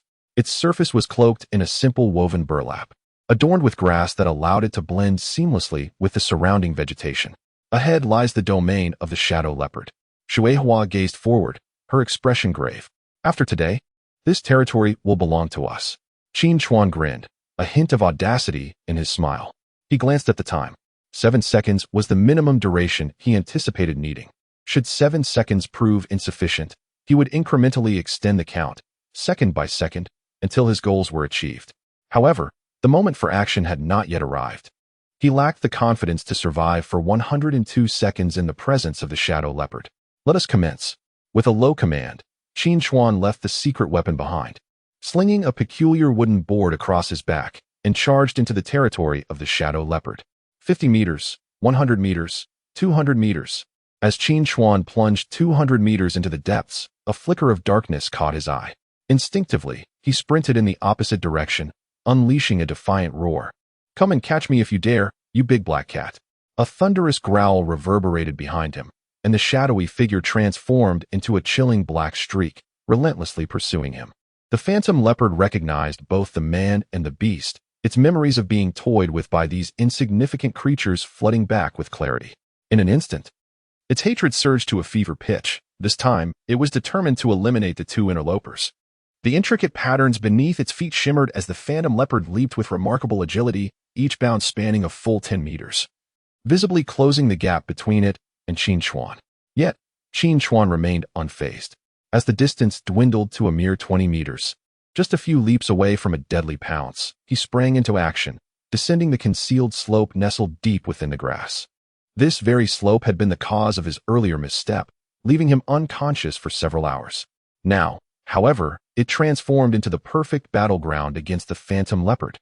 Upon landing on the slope, the wooden board strapped to his back had morphed into a specialized skateboard, propelling him forward with increasing velocity, surpassing even the speed of a full sprint. The phantom leopard, consumed by its vengeful drive, pursued him without hesitation. Having resided in this area for an extended period, the shadowy leopard was no stranger to the rugged terrain. However, the steep incline hindered its sprint, compelling it to reduce its speed to avoid losing balance once more. The fluctuating pace rendered Qin Chuan, who was initially an easy target, seemingly elusive in the eyes of the shadowy leopard. With fierce determination, it fixed its gaze on Qin Chuan's retreating figure, biding its time until he reached the base of the slope and began to decelerate. It swore that upon capturing this detestable creature, it would rend him to shreds. The slope was not extensive, and soon, Qin Chuan had glided to the bottom. Upon reaching level ground, his momentum diminished significantly, while the shadowy leopard's speed surged abruptly. Qin Chuan glanced at the time, fully aware of the urgency of the situation. Without hesitation, he leaped off his board, which had slowed to a pace comparable to his full-speed run, pivoting to sprint in a different direction. Taken aback, the shadowy leopard quickly regained its composure and altered its course in relentless pursuit. Qin Chuan could already sense the menacing presence closing in behind him. Yet, simultaneously, he spotted an inconspicuous secret weapon hidden among the foliage. As Qin Chuan drew nearer, the shadowy leopard let out a ferocious roar and lunged forward with all its might. In a moment where everything around lay still, Qin Chuan swiftly turned his head, gazing at the shadowy leopard that seemed poised to pounce upon him. Drawing in a sharp breath, there was no time for admiration. He cast aside the splashes of water and hurriedly approached the concealed weapon. With a deft motion, he lifted the burlap and grass that had obscured its surface, revealing its true form. It was a formidable array of wooden spikes, tightly bound together and supported by a rudimentary yet sturdy framework, designed to withstand the impending onslaught. The very tips of these spikes were embedded with sharpened stone spearheads, further coated in a kaleidoscope of toxic fluids, ensuring that any flesh-and-blood creature colliding with them at full speed would meet an immediate demise. With no time to revel in his creation, Qin Chuan consumed a fruit that rapidly restored his stamina and, hoisting this secret weapon, modeled after a horse-stopping barrier, he strode boldly towards the shadowy leopard. In this brief interlude, the splashes had unleashed the torrent strike several times, leaving gaping, bloodied wounds upon the leopard's head. Merely these injuries would suffice to incapacitate the creature. Observing the dwindling moments of the suspended time, Qin Chuan prudently extended it by an additional second, then, panting heavily, he lowered the weighty barrier and pushed it forward, aligning the razor-sharp spearheads against the body of the shadowy leopard. 8 o'clock, 07, 8 o'clock, 08, 00, 001 8 o'clock, 08, 8 o'clock, 08, 00, 002. The entrance to the dream realm has closed. This should resolve the issue. Within the classroom, Qin Chuan could not help but murmur softly to himself. He had done everything within his power. At the moment he next entered the dream world, the shadow leopard would collide with the poison barrier at a terrifyingly primal speed. Its head had already endured 7 or 8 consecutive strikes without any resistance, undoubtedly resulting in a concussion, rendering it incapable of any response. According to the current analyses on the Dream Forum regarding the strength of growth-tier spirit beasts, the shadow leopard was doomed. Yet, as it was his first genuine application of time suspension, he felt a twinge of uncertainty. "Resolve what?" inquired the curious Chubby, turning his head. "Nothing," Qin Chuan replied, shaking his head as he glanced at Chubby's phone. "Are you checking the forum?" "Indeed," Chubby chuckled. "You know, tomorrow marks the next update for Blue Star, and everyone on the forum is speculating about the upcoming content. Is that so?" Qin Chuan nodded in understanding, opening the forum as well. When the announcement for the Blue Star 2.0 version update appeared, not many noticed the next scheduled update time, as the information volume was overwhelming and the intervals were short. Most importantly, everyone had significantly underestimated the transformative nature of the subsequent updates. With the announcement of the Blue Star version 2.1 update, the extraordinary has descended upon the realm of reality. Amidst the panic and chaos, the populace has come to a profound realization of the significance of these updates. Each update possesses the potential to usher in a new order. Consequently, the Special Affairs Group has made extensive preparations for this forthcoming update. Numerous initiatives are set to be officially implemented following this update. Thus, regardless of the nature of the updates, timely adjustments can be made. The comprehensive preparations undertaken by the Special Affairs Group have also instilled a sense of reassurance in the public. This sentiment is evident in the prevailing comments on the Dream Forum, where only a minority express concern about the next update, while the majority exhibit anticipation. After all, with the extraordinary now a part of reality, a swift adjustment of mindset and proactive adaptation are essential for continued progress. Among the myriad speculations regarding the update on the Dream Forum, the most favored conjecture pertains to the types of resources to be updated, as this has become a significant bottleneck for many players. As time progresses, and the Special Affairs Group generously shares information, the number of players whose contract spirit beasts have reached level 10 is also on the rise. However, none have yet advanced their spirit beasts from the juvenile stage to the growth stage. All players find themselves hindered at the crucial step of gathering advancement resources. The collection of resources has become the most pressing demand of the moment. By the time Qin Chuan finishes perusing the discussions on the forum, Teacher Ku Run has already taken to the podium. The cultural curriculum continues its course, and with the confirmation of the addition of extraordinary classes, those students who had previously been absent have returned to the classroom with newfound diligence. Amidst the melodious sounds of reading, the day swiftly passes. As dusk approaches, Qin Chuan sits propped against the headboard, scrolling through forums, yet his thoughts have already drifted into the realm of dreams. Ultimately, he surrenders to fatigue, takes a melatonin tablet from his bedside, discards his phone, and falls into a deep slumber. This remarkable sleep aid has indeed assisted many restless players in seamlessly transitioning into the dream world. In the tranquil room, the hour, minute, and second hands converge once more at 12. A flash of light appears, signaling the opening of the entrance to the dream realm. As consciousness begins to awaken, Qin Chuan is startled by an odd sound. Almost instantly, a foul and scalding liquid drenches him from head to toe. Before him, a scene drenched in crimson unfolds. Upon catching a glimpse of the gruesome fate of the shadow leopard on the caltrops, he cannot help but squat down and retch violently. Such a bloody spectacle is a first for him, leading Qin Chuan to reflect whether he is perhaps overreacting. After all, a simple stone spear would have sufficed. Congratulations, player has achieved a hidden accomplishment, overleveling Kill Eye, achievement points 500, experience gem 50. Congratulations, player has achieved the first hidden accomplishment. Unlocking hidden module, achievement wall. Qin Chuan's entire being stiffens abruptly as he gazes at the suddenly materializing text, momentarily forgetting his nausea. Hidden accomplishments? What on earth is this? The nearby water sprite gazed in astonishment at the tragic demise of the shadow leopard, and only then did it realize the urgency of the situation. Hastily using its aquatic powers to cleanse the bloodstains from Qin Chuan's body. As Qin Chuan stepped aside, he allowed the water sprite to assist him while simultaneously accessing his interface. Player name, Luo, player level, apprentice, achievement wall, 1-1000 view, contract slot, 1-1, view, item equipment slot, 8-10, view, skills equipped, unset, 0-0, 0-23 8 o'clock, 0-0, 0-0, 0-02, achievement wall. This is it. Qin Chuan swiftly clicked in, soon encountering a wall adorned with numerous dimly lit, locked achievements, the only illuminated one being the recently acquired, overlevel Kill Eye. It resembled a vibrant sign hanging on the wall, exuding a certain flair. Beneath the achievement's title lay the criteria for its attainment. Overlevel Kill Eye, defeating a growth stage spirit beast using a juvenile stage spirit beast in a 1v1 battle. In the realm of dreams, players themselves possess no extraordinary powers. Thus, their strength is not factored into the equation. Below the criteria for the achievement, a number 500 was displayed, indicating the corresponding achievement points. However, Qin Chuan had yet to decipher the significance of these points.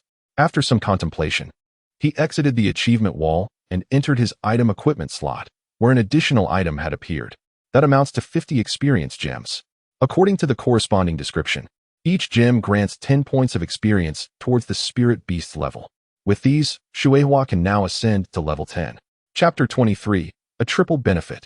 Spirit beast species, water leaf hound, spirit beast attribute, water, spirit beast level, juvenile stage LV10, advancement, spirit beast trait, botanical identification, spirit beast base value, 500, spirit beast affection level, 77, spirit beast skills, water master, passive, dark current bind, active, raging torrent break, active, spirit beast description.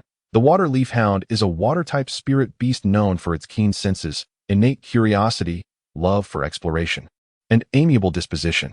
As Qin Chuan gazed upon the panel belonging to Xuehua, a smile involuntarily graced his face.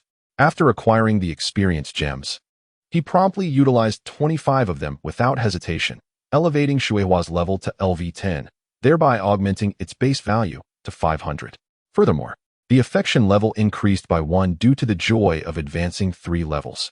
In the Dream Forum, an increasing number of players have successfully raised their contracted spirit beasts to LV10, primarily those fortunate enough to begin with higher-level spirit beasts. When Qin Chuan contracted Xuehua, it was merely at LV4. This slight disadvantage in level has finally been rectified today, without having contracted any spirit pets that have reached the growth stage. He has already ascended to the top tier among current players. The most crucial task ahead is the advancement. Qin Chuan's gaze was firmly fixed on the word, advancement, following the level. The process of advancing from the juvenile stage to the growth stage is no longer a secret. Numerous level 10 players have shared the resources required for the advancement of their contracted spirit beasts, which vary by species, while maintaining a consistent quantity of 3 types. To date, he has yet to encounter a player whose water leaf hound has reached level 10, rendering the resources needed for Xuehua entirely unknown. Taking a deep breath, Qin Chuan clicked on Advance, entering the advancement interface. At the center of the page stood the silhouette of Xuehua, surrounded by intricate, ancient, and mysterious patterns of formation lines. Uniformly distributed among these lines were 3 embedded sockets, each housing a different ethereal shadow corresponding to the 3 resources required for Xuehua's advancement. Upon touching them, information about the 3 resources appeared before his eyes. Purifying Waterstone, a low-level resource formed from the natural condensation of water elements. Possessing the miraculous power to purify and refine water flow, crucial for the advancement of the juvenile waterleaf hound. Overweight water core, a low-level resource formed from the natural condensation of water elements, capable of increasing the density of extraordinary water to enhance attack power. Essential for the advancement of the juvenile waterleaf hound. Swift leg bone, a low-level resource that has a certain probability of dropping from speed-oriented spirit beasts of the growth stage upon their demise, which can enhance movement speed and is vital for the advancement of the juvenile waterleaf hound. After reviewing the information about the three resources, Qin Chuan's gaze fixated on the last item, a speed-oriented spirit beast of the growth stage. He abruptly turned his attention to the shadow leopard, which had been brutally transformed into a sieve by the cavalry, its flesh and blood a grotesque sight. In that moment, the feeling of disgust dissipated, replaced by an overwhelming sense of anticipation. Could fortune truly smile upon him so? He gradually stepped forward, extending his hand to explore the hind legs of the shadow leopard, simultaneously extracting a stone knife to slice through flesh and observe the underlying bone. The recently upgraded Splash, suppressing its excitement, curiously approached. Woof? What is happening here? Searching for a unique leg bone. Suddenly, Qin Chuan's voice faltered, his gaze fixed intently on the right hind leg of the shadow leopard. Upon using a finely sharpened stone knife to slice through the penetrated flesh, he beheld an extraordinary ivory hue. His cutting grew swifter, and soon he carefully unearthed a leg bone, measuring the length of a forearm. This leg bone lacked the typical stark whiteness of ordinary bones, instead radiating a lustrous jade-like sheen. Upon its removal from the shadow leopard's body, the bone bore no traces of blood or flesh, but rather emitted a faint, ethereal glow. Observing the leg bone, which perfectly matched the image of an advanced resource, Qin Chuan could not help but break into a grin. The swift leg bone was now in his possession. He had not anticipated that his resolute decision to slay the shadow leopard would not only unlock a hidden achievement, but also yield one of the resources required for Splash's advancement. It was indeed a remarkable trifecta. No, it should be considered a triumvirate of gains. By vanquishing the shadow leopard, they could now explore the territory that rightfully belonged to it. With an expanded exploration scope, the rewards would naturally be greater. Observing Splash's inquisitive stare at the leg bone, even contemplating a nibble, Qin Chuan chuckled softly. This was not meant for consumption. Your level has reached LV10. To ascend to the next growth tier, you must undergo advancement, which requires 3 essential materials. The swift leg bone is one of them. As soon as the words left his lips, Qin Chuan distinctly observed the eyes of Shui Hua brighten with excitement. Without further delay, he reopened the advancement page and inserted the swift leg bone into the corresponding slot. Almost instantly, he noticed that approximately 1/3 of the formation's lines illuminated. Wow, what an exhilarating sensation! At the very moment Qin Chuan completed the embedding, Shui Hua's expression transformed into something peculiar. It felt an unexpected tingling in its limbs, which was followed by an extraordinary lightness. Tentatively, it dashed forward, its expression swiftly shifting to one of elation. Has my speed increased? Witnessing this scene, Qin Chuan's eyes widened in surprise. He had initially presumed that the resources designated for advancement would not affect the spirit beast, but to his astonishment, the two were not mutually exclusive. Consequently, he found himself increasingly eager to acquire the other 2 advancement materials. However, Qin Chuan was acutely aware that this would not be an easy endeavor. After tallying the spoils from slaying the shadow leopard, he quickly regained his composure and glanced at the mangled remains of the beast. We must first clean up the scene. Using a commonplace warhorse to take down the agile growth tier shadow leopard, Qin Chuan understood the absurdity of the situation. While the spirit beast might remain oblivious, the sight of the aftermath could pose unnecessary risks should other players stumble upon it. After dismantling the barricade and utilizing the force of the splashing water to crush it before burying it on the spot, Qin Chuan finally let out a sigh of relief. You previously mentioned that there was a scent nearby that captivated your senses. Can you detect it now? Shui Hua sniffed the surrounding air, and after dismissing the interference of the metallic odor, quickly turned her gaze in a certain direction. Woof! Over there. Let's go. Qin Chuan popped a fruit that swiftly replenished his stamina into his mouth and strode confidently towards the direction indicated by Shui Hua. With a series of upgrades and the enhancement of his speed, Shui Hua's velocity significantly increased, allowing her to effortlessly keep pace with Qin Chuan, even managing to dart around him in playful circles. Spotting prominent vegetation around, she would sprint towards it at remarkable speed, yet never straying too far from Qin Chuan. After each dash, she would joyfully wag her tail like a triumphant general, returning to his side. As the duo advanced with ease, a valley soon came into view. Chapter 24. Human Traces, Is This the Place? Standing outside the valley, Qin Chuan glanced back at Xuehua to confirm once more. Woof. Indeed, this is the spot. There is more than one special fruit.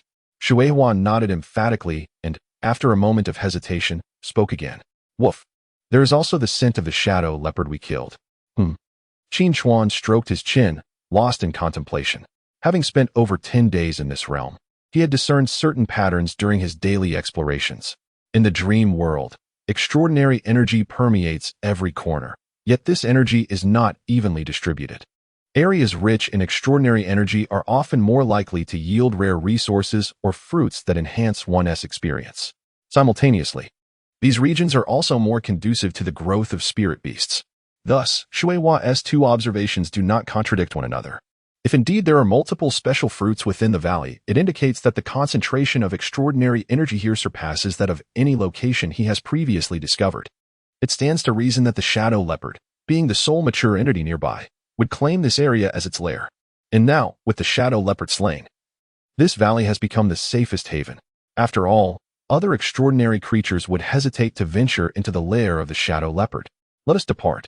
Having grasped the intricacies of the situation, Qin Chuan waved his hand decisively, leading Xuehua along the narrow path into the valley. The space within the valley is rather confined. Upon entering, one is immediately greeted by a pungent odor. Following the scent, Qin Chuan discovers a cave nestled within a rock face, its entrance strewn with numerous fragmented bones. It is evident that this is the lair of the Shadow Panther. For the moment, the exploration of this place can be set aside. Qin Chuan surveys his surroundings and soon spots several fruits emanating a peculiar halo not far away.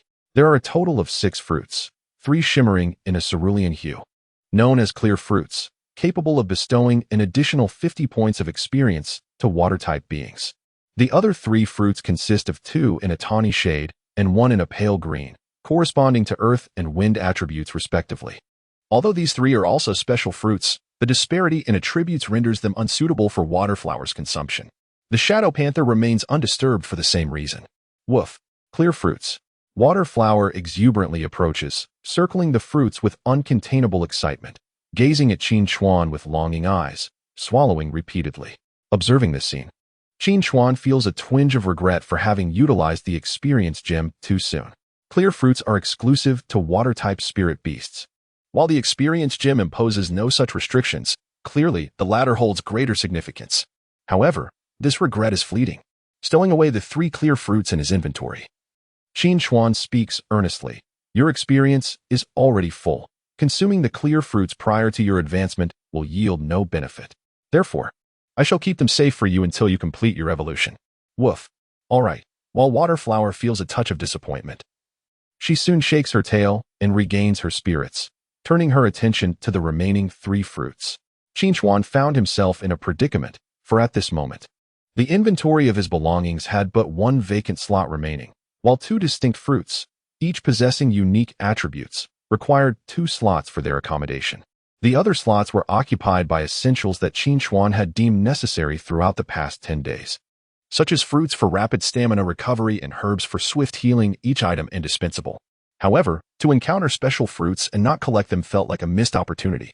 After a moment's contemplation, Qin Chuan decided to stow away the 2 Earth-type special fruits in his inventory, while he tucked the Wind-type special fruit into his pocket, resolving that this would suffice.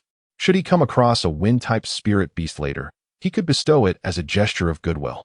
Previously, he had handled other attribute special fruits in a similar manner. Familiarity bred comfort. Apart from the ferocious shadow leopard, Qin Chuan maintained a friendly disposition towards the neighboring creatures. Once he confirmed that no special fruits were overlooked, he shifted his gaze towards the lair of the shadow leopard. The lair was not particularly deep, and during the day, one could clearly discern everything within the cavern. As he approached the entrance, the pungent odor intensified. Qin Chuan pinched his nose as he ventured inside, disregarding the unfinished meat in the corner and the varying claw marks etched into the rock walls. Soon, his attention was captured by a raised stone platform situated at the center of the cave. This platform stood approximately half a meter high, its surface remarkably flat, with a small indentation at its center. Qin Chuan extended his hand to touch the inner edge of the indentation, a glimmer of astonishment flickering in his eyes. The interior of the pit is unexpectedly smoother than one might envision, presenting not a rounded surface, but rather an assemblage of flat planes, each distinctly perceptible, revealing the creases of the indentation. It is as if a meticulously cut gemstone once adorned this place, only to be removed. Arriving too late, Qin Chuan regretfully withdrew his hand. If all goes as anticipated, a resource of considerable value once resided here, yet it had been taken before his arrival. Should it have been a resource of the shadow element, it is plausible that the shadow leopard had utilized it, given that it is merely at level 12 and likely recently ascended. If it were of a different attribute, the possibilities become manifold. What a shame, Waterflower remarked, equally cognizant of the situation, her face reflecting a sense of regret. Never mind. After all, this missed resource could hardly have pertained to the water element. Qin Chuan mused with a faint smile, offering himself a measure of solace before stepping out of the cave. Next, let us explore the surroundings. The presence of 6 unique fruits here indicates that it can also condense special resources, and the extraordinary energy is quite abundant, which should facilitate your growth. I plan to construct a simple shelter here. With the cave as a foundation, it should not consume too much time. Waterflower naturally concurred with Qin Chuan's intentions. Although traces of the shadow leopard lingered in the vicinity, the cleanup would require minimal effort. The duo, a human and a beast, exited the valley, expertly coordinating with one another as they began to explore and familiarize themselves with the surrounding environment. In the pursuit of edible fruits and foliage, along with other extraordinary specimens, as well as trees suitable for construction, their previous experience in erecting a shelter rendered such exploration second nature. Over time, the realms explored by the solitary man and his beast expanded significantly, now reaching a distance of 1 kilometer from the valley. At that moment, Shueihua made a remarkable discovery. Woof woof, look at this. It picked up something from the ground and swiftly ran towards Qin Chuan. Upon receiving the object that Shueihua had brought, Qin Chuan cast a fleeting glance, and his pupils constricted in astonishment. It was a stone knife. Unlike naturally occurring stones, the edges of this knife were thin and sharp, exhibiting clear signs of having been meticulously crafted. Qin Chuan was certain of his identification. This revelation indicated that other players were nearby. Contemplating this, his expression turned grave.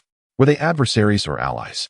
Chapter 25. The master of the stone knife weighing the stone knife in his hand, Qin Chuan turned to survey his surroundings. For survivors in the wilderness, there are 3 possible explanations for the abandonment of such a stone knife. The first possibility is that the previous owner acquired a more suitable tool, rendering this somewhat crude stone knife useless, leading to its careless disposal.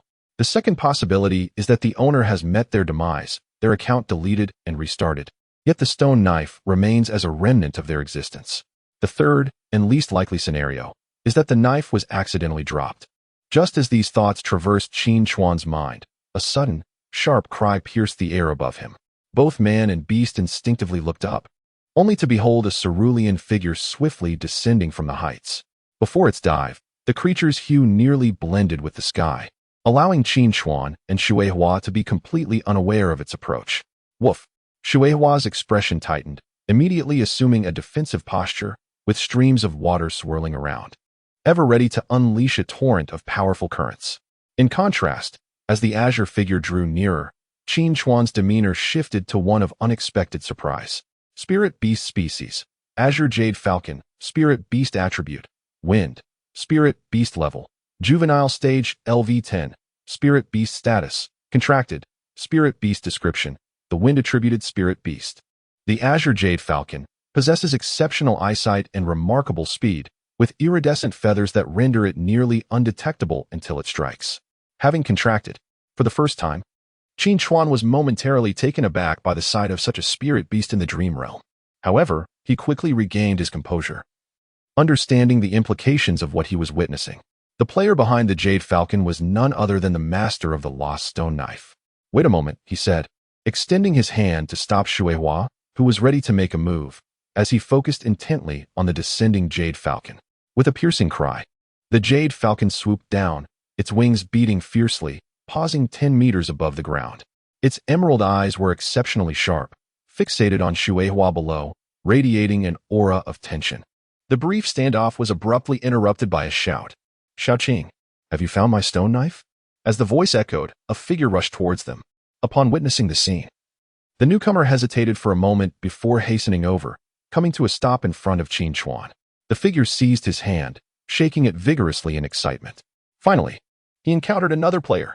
Hello. Player name, Yuli. Player level, apprentice, contracted spirit beast, Jade Falcon. The newcomer was a female player. Her delicate features captivating Qin Chuan momentarily. Yet, recalling that appearances in the dream realm could be altered, he quickly regained his composure. Greetings, you can call me Luo. He replied. I'm Yuli. She responded with a cheerful smile. You are the first player I've encountered in this world. Have you met any others? Not at all. Qin Chuan shook his head, taken aback by the other party's unreserved familiarity, yet simultaneously relieved by their seemingly genuine friendliness. At this moment, he couldn't help but think of his desk mate, the chubby boy. The boy had already encountered other players, but they were a foreign female player. He was still struggling to learn English and had no idea how their communication was faring. It seemed that we had become each other's first friends within this dreamlike realm. Yuli spoke earnestly, as if this detail held great significance for her. The once tense atmosphere between the water spray and the azure falcon dissipated. With the falcon landing gracefully on the shoulder of the female player, its gaze fixed intently on Qin Chuan, or more precisely, on the area of his chest. Hey, you have a whirlwind fruit.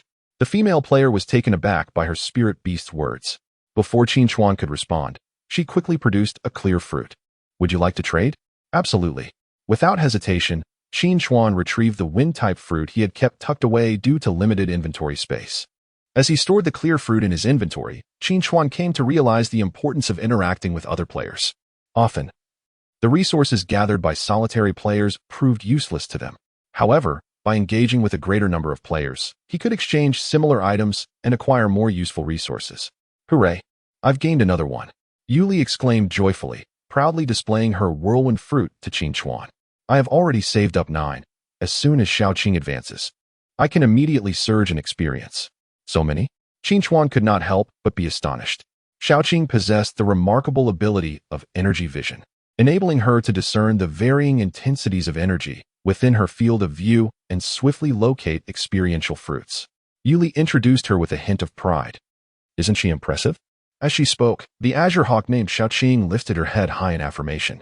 Indeed, quite remarkable, Qin Chuan responded in agreement, though a sense of surprise lingered within him. The openness exhibited by this girl, whom he was meeting for the first time, was unexpected. Delighted by Qin Chuan's approval, Yuli casually perched herself on a nearby large stone. I accidentally dropped my stone knife. Could you help me find it, Xiaoqing? I had no idea it would turn out to be such a coincidence. Qin Chuan's lips twitched slightly. Did you really just happen to drop your stone knife?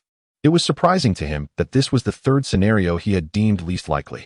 Yes, it is my most useful stone knife, Yuli affirmed, rummaging through her woven backpack to produce a fruit resembling bread, which she then offered to Qin Chuan. This is the breadfruit I just picked. I'll share one with you. I have been here for quite some time and have only discovered this fruit as a source of sustenance. Taking a bite of another breadfruit, Yuli expressed a hint of disappointment. Luckily, it tastes quite good. Qin Chuan glanced at the splashing water before accepting the breadfruit. Thank you. Upon seeing Qin Chuan take a bite, Yuli's expression brightened with anticipation. So, how is it? It is indeed quite delightful. Qin Chuan nodded in agreement. The fruit exuded a subtle aroma reminiscent of bread, and its flesh was sweet without being cloying, providing a substantial sense of fullness. Regrettably, the moment of enjoyment was destined to be fleeting. Having finished the breadfruit in her hand, Yuli clapped her hands, expressing a hint of regret as she spoke, having finally encountered other players. We can continue tomorrow. Qin Chuan smiled, then shifted the topic, mentioning that an update was due the following day. Indeed, Yuli waved her hand enthusiastically, her eyes brimming with anticipation. I can hardly wait. It would be wonderful if they could introduce ways to acquire low-level resources, allowing Xiaoqing to advance and grow stronger sooner. Let us hope for that. Qin Chuan nodded in agreement. They still required 2 low-level resources for the water flower's advancement, and he had yet to find any leads on these. Yuli's hopes were also his own. The 2 newly acquainted players engaged in light conversation as the time until the closure of the Dream Realm's entrance drew ever closer. 7:59, 59, 8 o'clock, 00, 00, 002, 8 o'clock, 2000, 8 o'clock, 00, 00003. The entrance to the dream world is now closed. Chapter 26. The update of Blue Star version 2. Atop the lush, verdant hills stands an expansive garden.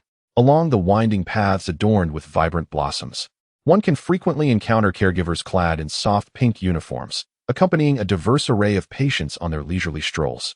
This establishment ranks among the finest sanatoriums in the realm of Yanhuang, excelling in both service and environment, truly a paragon of excellence. With the advent of the dream world's power seeping into reality, this sanatorium has even employed extraordinary individuals capable of wielding healing abilities as caregivers, attracting a multitude of seekers in need of solace. At the heart of the garden, meticulously constructed villas serve as residences for the patients.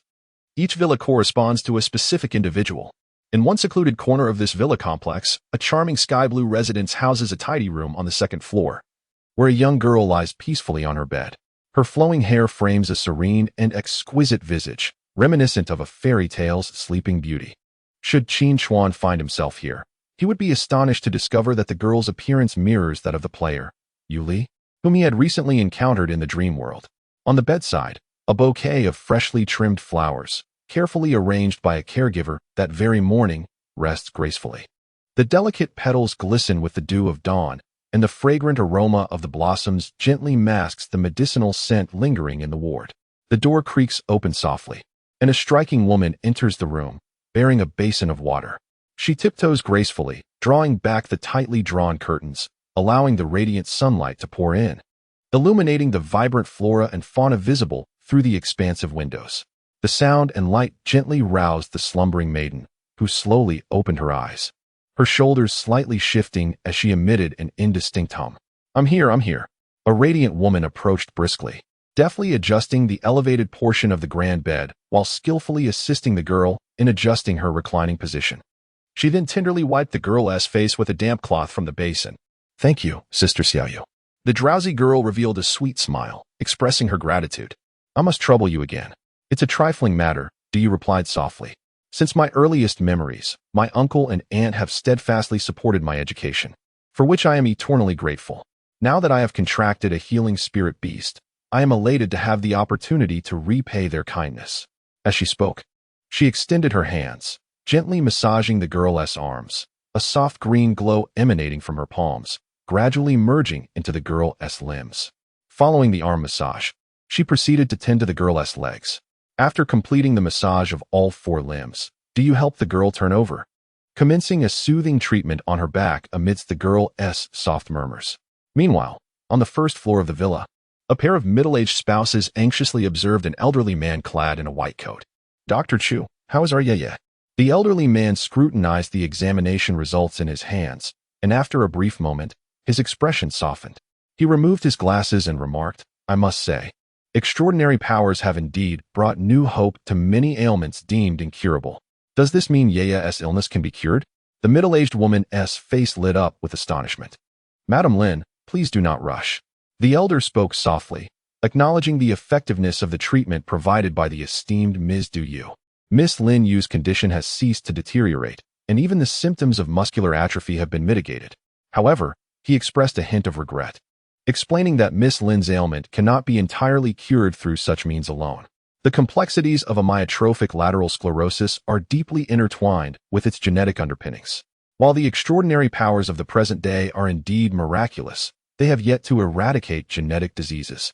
The middle-aged man, who had remained silent until now, spoke with a steady voice, suggesting that currently, there are no growth-stage spirit beasts in the entirety of Yanhuang. If, in the future, more powerful healers emerge, might there be a possibility for a complete cure? The elder cast a resigned glance at the man, responding, Mr. Lin, that ventures beyond my area of expertise. I regret that I cannot provide an answer. Very well, Lin Chongfeng nodded, gently patting his wife, Zhou Wan, who wore a sorrowful expression. Let us wait a little longer. Yeye will recover. As they conversed, footsteps echoed from the upper floor. The couple looked up to see Du Yu descending the stairs. Uncle, Auntie, the treatment for today has concluded, Du Yu said with a light smile. I believe Miss Yeye's condition appears quite promising today. Thank you, Xiaoyu, Lin Chongfeng replied, his demeanor softening. Uncle, you are too kind. This is within my capabilities, Du Yu responded with a smile, shaking her head. I am truly happy to assist Ye. I have a class shortly, so I must take my leave. All right.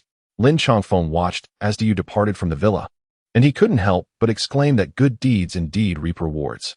Diyu was merely one among the hundreds of impoverished students the couple had once supported, yet he never anticipated that she would bring hope for a cure for their daughter, who was afflicted with a terminal illness.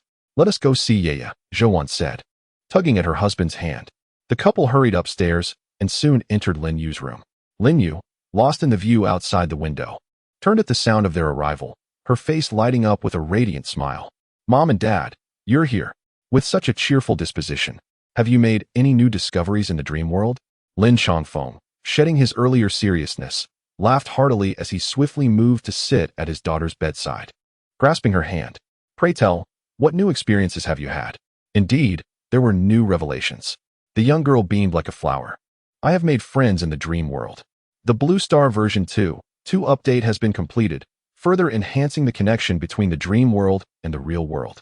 Items from the dream world will be allowed to be transported to reality in a limited manner for exchanges. A new map has been introduced, dividing the dream world into 999 game zones, permitting players to traverse across different zones. A leaderboard has been established, allowing the top 10,000 players in each zone to rank and receive periodic rewards based on their standings. The next Blue Star update will occur in 60 days. As the third update announcement unfolded, the classroom, after a brief moment of silence, erupted into a lively commotion. Qin Chuan gazed at the update notice before him, a broad smile gradually spreading across his face. This is quite intriguing. This latest version update aligns perfectly with his expectations. The ability to transport resources from the dream realm into reality for exchange is of paramount importance. Recently, having exchanged experience fruits with Yuli, Qin Chuan immediately realized the profound impact this would have on the existing landscape. Consequently, spirit beasts of the growth tier will undoubtedly emerge abundantly. Akin to mushrooms sprouting after a rain, players yet to reach the juvenile tier level 10 will soon attain that milestone in rapid succession and prepare for advancement. The overall strength of the extraordinary will surge correspondingly. Furthermore, the remaining 2 updates also piqued Qin Chuan's interest. A new map of the dream realm. Will the enigmatic dream world finally reveal a glimpse of its hidden depths? Chapter 27. The instructors of extraordinary courses. The dream realm is vast, its total expanse potentially surpassing that of all the land on the blue planet. Over time, this notion has become widely accepted. After several days of exploration within this ethereal world, encountering other players remains a rarity, with less than 1 in 10 players having such an experience, underscoring its immense scale. The true magnitude of the dream realm and the nature of its terrain remain shrouded in mystery. Currently, no one possesses the capability for a thorough, all-encompassing exploration. Even the special task force assembled by the Yinhuang nation, with its considerable manpower, has been unable to achieve this. However, now that the map of the dream realm has been made accessible to all players, they can finally gain a clearer understanding of themselves and this extraordinary world. Qin Chuan rubbed his temples and glanced at the exuberantly chattering little beside him. I recall that the Special Task Force previously shared a statistical report estimating the total number of players on the blue planet to be around 3 billion. Little swiftly provided the answer, noting that while the total population of the blue planet is approximately 8 billion, only about 3 billion have chosen to embrace the extraordinary world. The remainder, for various reasons, has opted to adjust their routines to avoid the entrance. Qin Chuan nodded slightly. The allure of extraordinary power draws many. Yet there are also the elderly and children who must modify their schedules, as well as individuals who resist, clinging stubbornly to their beliefs. He had heard that abroad there exists a peculiar sect known as the Anti-Extraordinary Church. Thus, fewer than half of the 8 billion inhabitants have truly become players in the dream realm. These 3 billion individuals are divided into various gaming zones, averaging around 300,000 players per zone. However, only the top 10,000 can ascend the rankings and receive rewards. This insight reveals the intensity of competition. Yet, one wonders what criteria are employed for this ranking. Wow! The Special Affairs Group's response is still remarkably swift. Suddenly, Xiao Peng exclaimed, promptly handing his phone to Qin Chuan. Qin Chuan, take a look.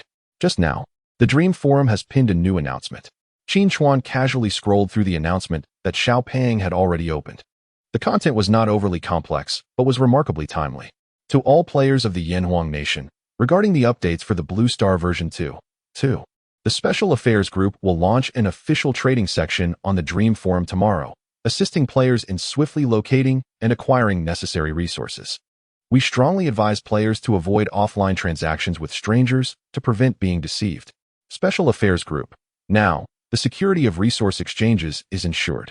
Xiao Peng expressed his admiration, stating, "The Special Affairs Group is truly impressive. Qin Chuan, do you think we have a chance to join?" Having witnessed the formidable execution capability and unparalleled sense of security provided by the Special Affairs Group over these past days, it has become the aspiration of countless individuals to be part of it. However, despite the group's insufficient manpower, their recruitment process remains exceedingly stringent. Keep striving. Perhaps an opportunity will arise, Qin Chuan replied casually, then glanced towards the classroom door. Class is about to begin, isn't it? Almost the moment his words fell silent, the figure of the homeroom teacher appeared outside the door. Classmates, there is an announcement to make before we commence our lesson. The homeroom teacher cheerfully entered the classroom. As I previously mentioned, the extraordinary course will commence tomorrow. The course will be held from 7 to 9 in the evening. This afternoon, after school, the instructor responsible for the course will come to meet everyone, so please refrain from leaving too hastily after school. Upon hearing this, the students in the classroom erupted in cheers. If one were to speak of what they had anticipated most during this period, aside from the update of version 2, it would undoubtedly be the confirmed launch of the extraordinary course. Now that the update announcement had surfaced, the Special Affairs Group could finally establish the direction for subsequent plans, and the commencement date for the extraordinary course had been firmly established. The thought of meeting the new teacher after school today filled the students with eager anticipation. In the monotonous routine of campus life, new teachers and transfer students are always exciting novelties to look forward to. Time flew by swiftly, and before long, the day's cultural lessons concluded with the ringing of the dismissal bell, and the whirlwind brought by the update announcement temporarily subsided. In classroom 7 of the senior year, students sat upright, striving to make a favorable first impression on the new extraordinary teacher. Even Qin Chuan and the chubby boy were not exempt from this. However, their efforts were soon thwarted, for the homeroom teacher quickly entered, instructing everyone to follow him to the grand auditorium, where the new teacher would meet them. The grand auditorium? The students exchanged puzzled glances. The venue chosen was the largest space at Chongqing Second Middle School, typically reserved for occasions such as the New Year's Eve Gala. However, it was surprising that the new teachers' meeting was held there. Sensing the confusion among the crowd, the homeroom teacher explained that due to the limited availability of personnel from the Special Affairs team, all extraordinary teachers for the senior year classes were the same. The selection of the grand auditorium was intentional, as it could accommodate all students from the senior year. Understanding dawned upon everyone. Following the homeroom teacher, they entered the designated area of the auditorium, with other classes gradually arriving. Once all 8 classes of the senior year were seated, a figure slowly emerged and stood at the center of the podium. "Hello everyone. We meet again." As the crowd recognized the young man on stage, excitement surged through the senior class. It was Zhou Zixio, who not only represented Class 7, but also explained the dream world situation on behalf of the Special Affairs team for the other classes. Thus, he was a familiar face to all. "I can already sense your enthusiasm," Zhou Zixio said, microphone in hand, his smile radiant. "Extraordinary courses will commence tomorrow, scheduled for every evening from 7 to 9.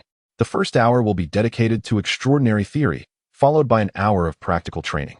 He continued, "I, Zhou Zixio, will be your extraordinary theory instructor." Upon hearing this, the students in the audience erupted in cheers and applause.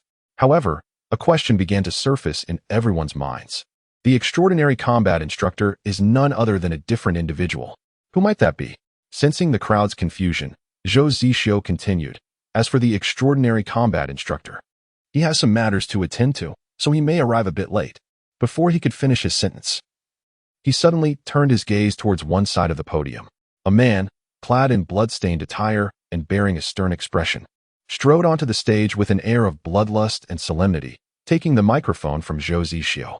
"Extraordinary combat, Ji Huai." Upon concluding his statement, he returned the microphone to Zhou Zixio and stood to the side, poised like a spear. Zhou Zixio's lips twitched slightly, and the audience erupted in astonishment. This is their extraordinary combat instructor. Chapter 28. The Ranking of Spiritual Beasts. Do not be alarmed. Observing the uproar among the audience, Zhou Zixio's expression grew increasingly helpless. Teacher Ji had just departed to apprehend an extraordinary individual responsible for multiple homicides. He must have sustained injuries. Before he could finish his statement, Ji Hui seized the microphone, his demeanor earnest as he declared, "The blood is his. I am unscathed." After speaking, Ji Hui returned the microphone to Zhou Zixio, reverting to his previous impassive expression, as though demonstrating his lack of injuries was of paramount importance to him. Zhou Zixio's lips twitched slightly. "Can you not discern that I am attempting to reassure the students? Oh well, being associated with such a character is merely my misfortune. Now, allow me to elucidate the specific meanings of extraordinary theory and extraordinary practical combat." Upon hearing this, the agitated students quickly regained their composure. After all, they were all seniors. Although the sight of the blood on Ji Hui caused some unease, it was not enough to instill fear. Moreover, the fact that Ji Hui had subdued the extraordinary criminal without injury indicated his formidable strength. Having such an individual as their extraordinary practical combat instructor was indeed a fortunate circumstance. What piqued their curiosity even more was the nature of the two upcoming courses. I believe, in everyone's minds, the power of the extraordinary should be a system that contradicts the scientific theories we have previously learned. Zhou Zixio began slowly. Yet the reality is far from such. Thanks to the efforts of hundreds of academicians from the Yanhuang Academy of Sciences and the Yanhuang Engineering Institute, we have discovered numerous commonalities between the two. Indeed, extraordinary power must also be grounded in scientific principles. Remarkably, over 90% of existing scientific theories are equally applicable to extraordinary forces. Zhou Zixio's resolute voice resonated throughout the auditorium, instantly stirring a wave of astonishment among the audience. Such revelations had not been disclosed by the Special Affairs Group prior to this moment, marking the inception of the course on extraordinary theory. Zhou Zixio began to elucidate, stating that this subject encompasses a vast array of knowledge across multiple disciplines including mathematics, physics, and chemistry, some of which you have encountered in secondary school, while others may elude you even at the university level. Now, this knowledge pertinent to extraordinary powers has been meticulously reorganized and synthesized. Every fragment of knowledge you acquire will aid you in mastering your own abilities. I understand that many of you are feeling anxious. Observing the students below engaged in fervent discussions, Zhou Zixio smiled, cognizant that with less than 2 months until the college entrance examination, you may worry about grasping such profound concepts. However, this concern is unwarranted. You have been introduced to simple linear equations since elementary school, progressed to quadratic equations and systems of linear equations in middle school, and delved into more complex equations in high school. The essence of your learning remains unchanged. Only the depth increases. The same applies to extraordinary theory. In the forthcoming 2 months, you will be studying only the more accessible aspects of extraordinary theory. Zhou Zixio smiled lightly, noting that universities were gradually introducing courses on extraordinary theory. Once you gain admission to your desired institution, you will be exposed to a vast array of knowledge. The introduction to extraordinary theory came to a close, leading into the segment on extraordinary practice. Zhou Zixio glanced at the silent Ji Hui beside him and decided to take the initiative. Extraordinary practice, as it is defined, entails teaching everyone how to better harness their extraordinary abilities from a practical perspective. Teacher Ji, do you have anything to add? Zhou Zixio inquired, passing the microphone to Ji Hui while covertly signaling him to remain composed. Fortunately, Ji Hui complied this time. Accepting the microphone, he spoke in a deep voice. For tomorrow's first class, everyone is required to bring the active skill they believe they have mastered best. He then returned the microphone to Zhou Zixio. The brief introduction to the extraordinary courses concluded here. More detailed content would be covered in tomorrow's lesson. Zhou Zixio paused momentarily, mentioning that there was one more matter that required a bit of everyone's time. Outside the grand auditorium, the Special Affairs Group had organized a complimentary health checkup for everyone, aimed at better facilitating the extraordinary practice course. He urged all students to participate. With that, Zhou Zixio and Ji Hui exited the venue. The health check, akin to a routine examination, encompassed blood tests, blood pressure measurements, lung capacity assessments, and vision tests. After waiting in a long line to complete the evaluations, Qin Chuan returned home well past 10 in the evening. After hastily freshening up, he quickly lay down in bed. At the moment he closed his eyes, a vivid image of Yu Li suddenly flashed through Qin Chuan's mind. He found himself filled with a newfound anticipation for this venture into the realm of dreams. Having a gaming companion seemed rather delightful, did it not? As his consciousness awakened, Qin Chuan once again beheld Yuli. In the dreamscape, time raced by, while in reality, a span of 16 hours had elapsed. A mere exchange of glances led to a synchrony of their movements. He clicked on the dazzling lights that flickered wildly upon entering the dream world. Player name, Luo. Player level, apprentice. Map, view. Leaderboard, view. Achievement wall, 1000, view. Contract slots, 1 view. Equipment inventory, 10 view. Items carried, 01, view. Skills carried, not set, 00. 004 8 o'clock, 00, 003, with a fleeting glance at the entire interface. Qin Chuan promptly opened the map for further inspection. A vast expanse of terrain unfolded before his eyes. The dream world comprised a complete continental plate, adorned with rivers and lakes, yet devoid of an inland sea. Beyond this continental expanse lay an endless ocean. Countless contour lines crisscrossed the land, dividing it into 9,999 distinct regions. Qin Chuan soon noticed a small, highlighted area on the map, marked by a bright arrow accompanied by a line of text. Current game zone, Zone 3675, Zone 3675. Qin Chuan lightly tapped the small arrow indicator. The entire Zone 3675 swiftly magnified in his view, becoming distinctly clear. He observed his position within the game zone, situated in the southern region. Although this zone constituted merely a minuscule fraction of the dream world map, its actual expanse was remarkably vast, comparable to the largest city in Yanhuang, Yin City.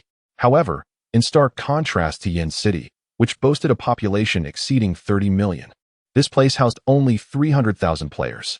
No wonder it was so challenging to encounter other players. Having noted his current location, Qin Chuan exited the map and opened the leaderboard. 3 lists greeted his eyes, the first of which was particularly striking.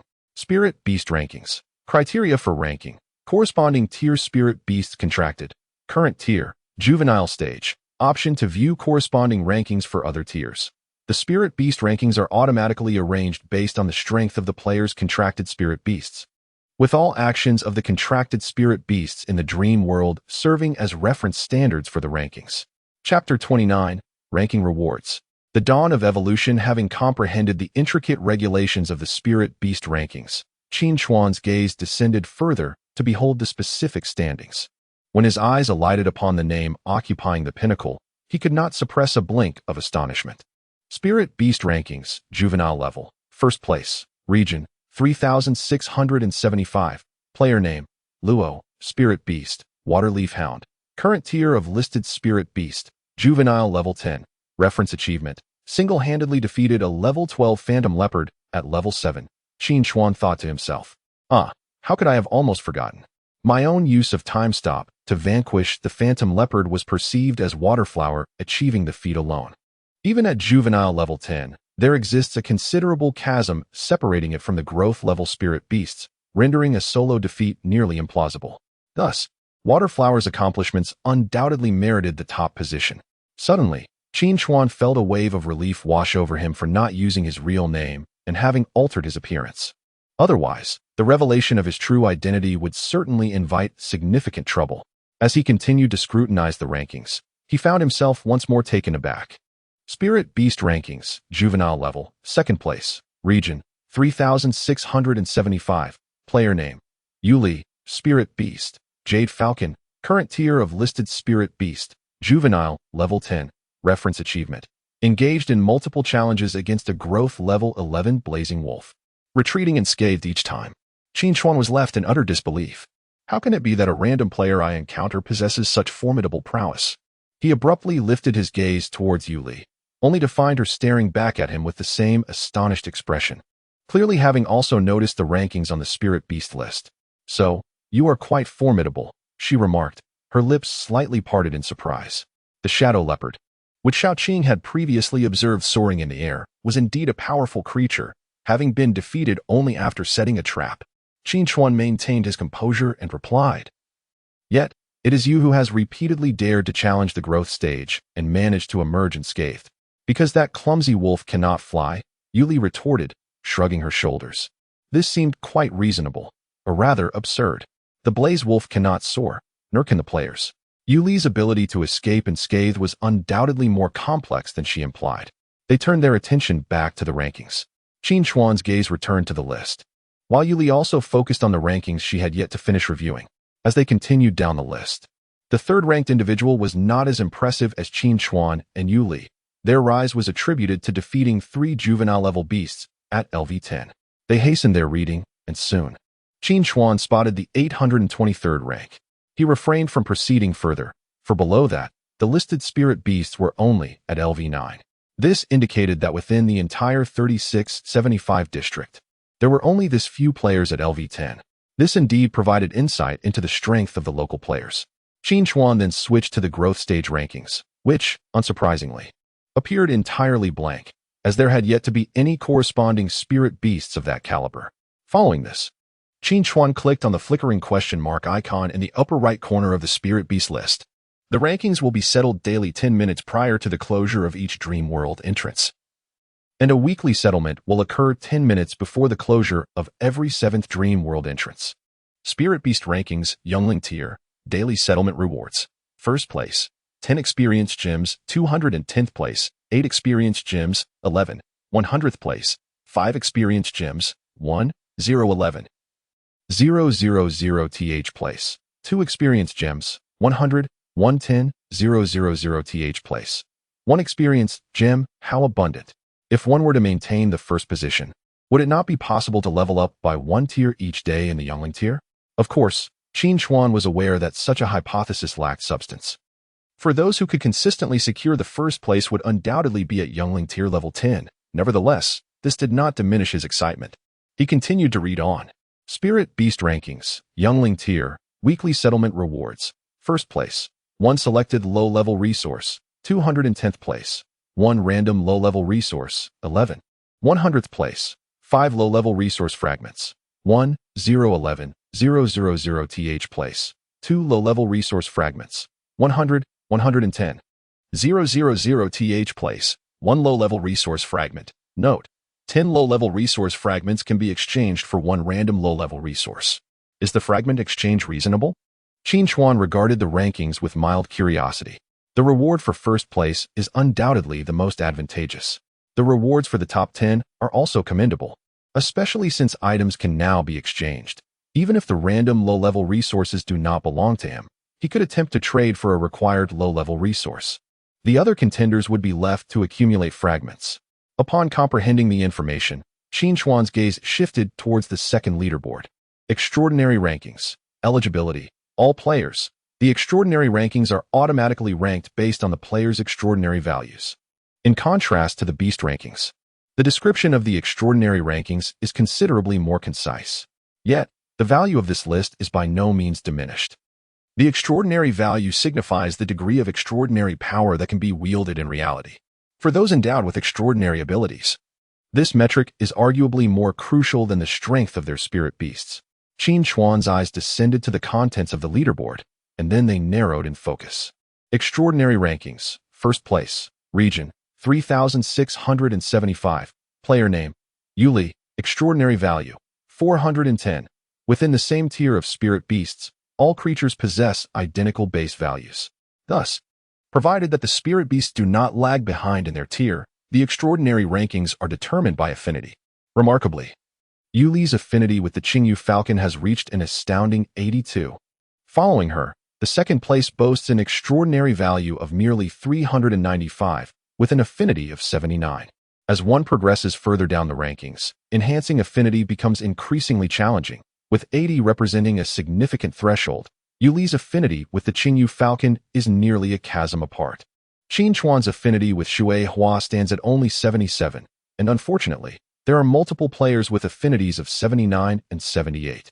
Even within the 77 bracket, his position is not the foremost.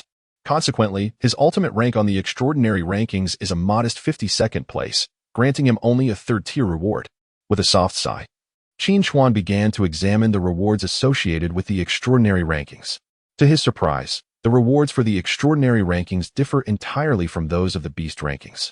Extraordinary ranking daily settlement rewards. First place, Spirit Beast Snacks 10, 210th place. Spirit Beast Snacks 8, 11, 100th place. Spirit Beast Snacks 5, 1011.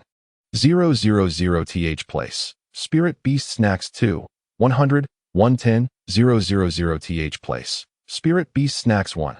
Note: Spirit Beast snacks are the favorite food of spirit beasts, and long-term consumption can enhance their affection. Qin Chuan.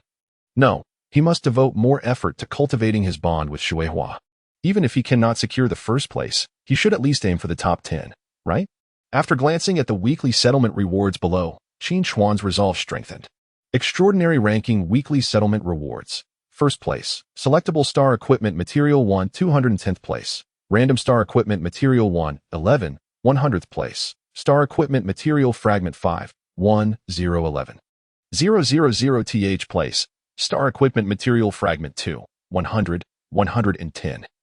000th place. Star Equipment Material Fragment 1. Note: 10 Star Equipment Material Fragments can be exchanged for 1 random Star Equipment Material.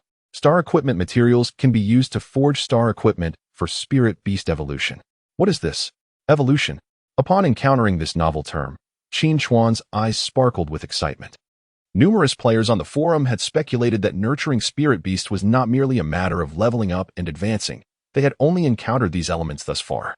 The emergence of the term evolution undoubtedly corroborated this possibility. Qin Chuan took a deep breath and turned his gaze towards the third list, Achievement Rankings. Chapter 30, The Invitation from Moonlight, Achievement Board. Conditions for ranking. Unlock the Achievement Wall.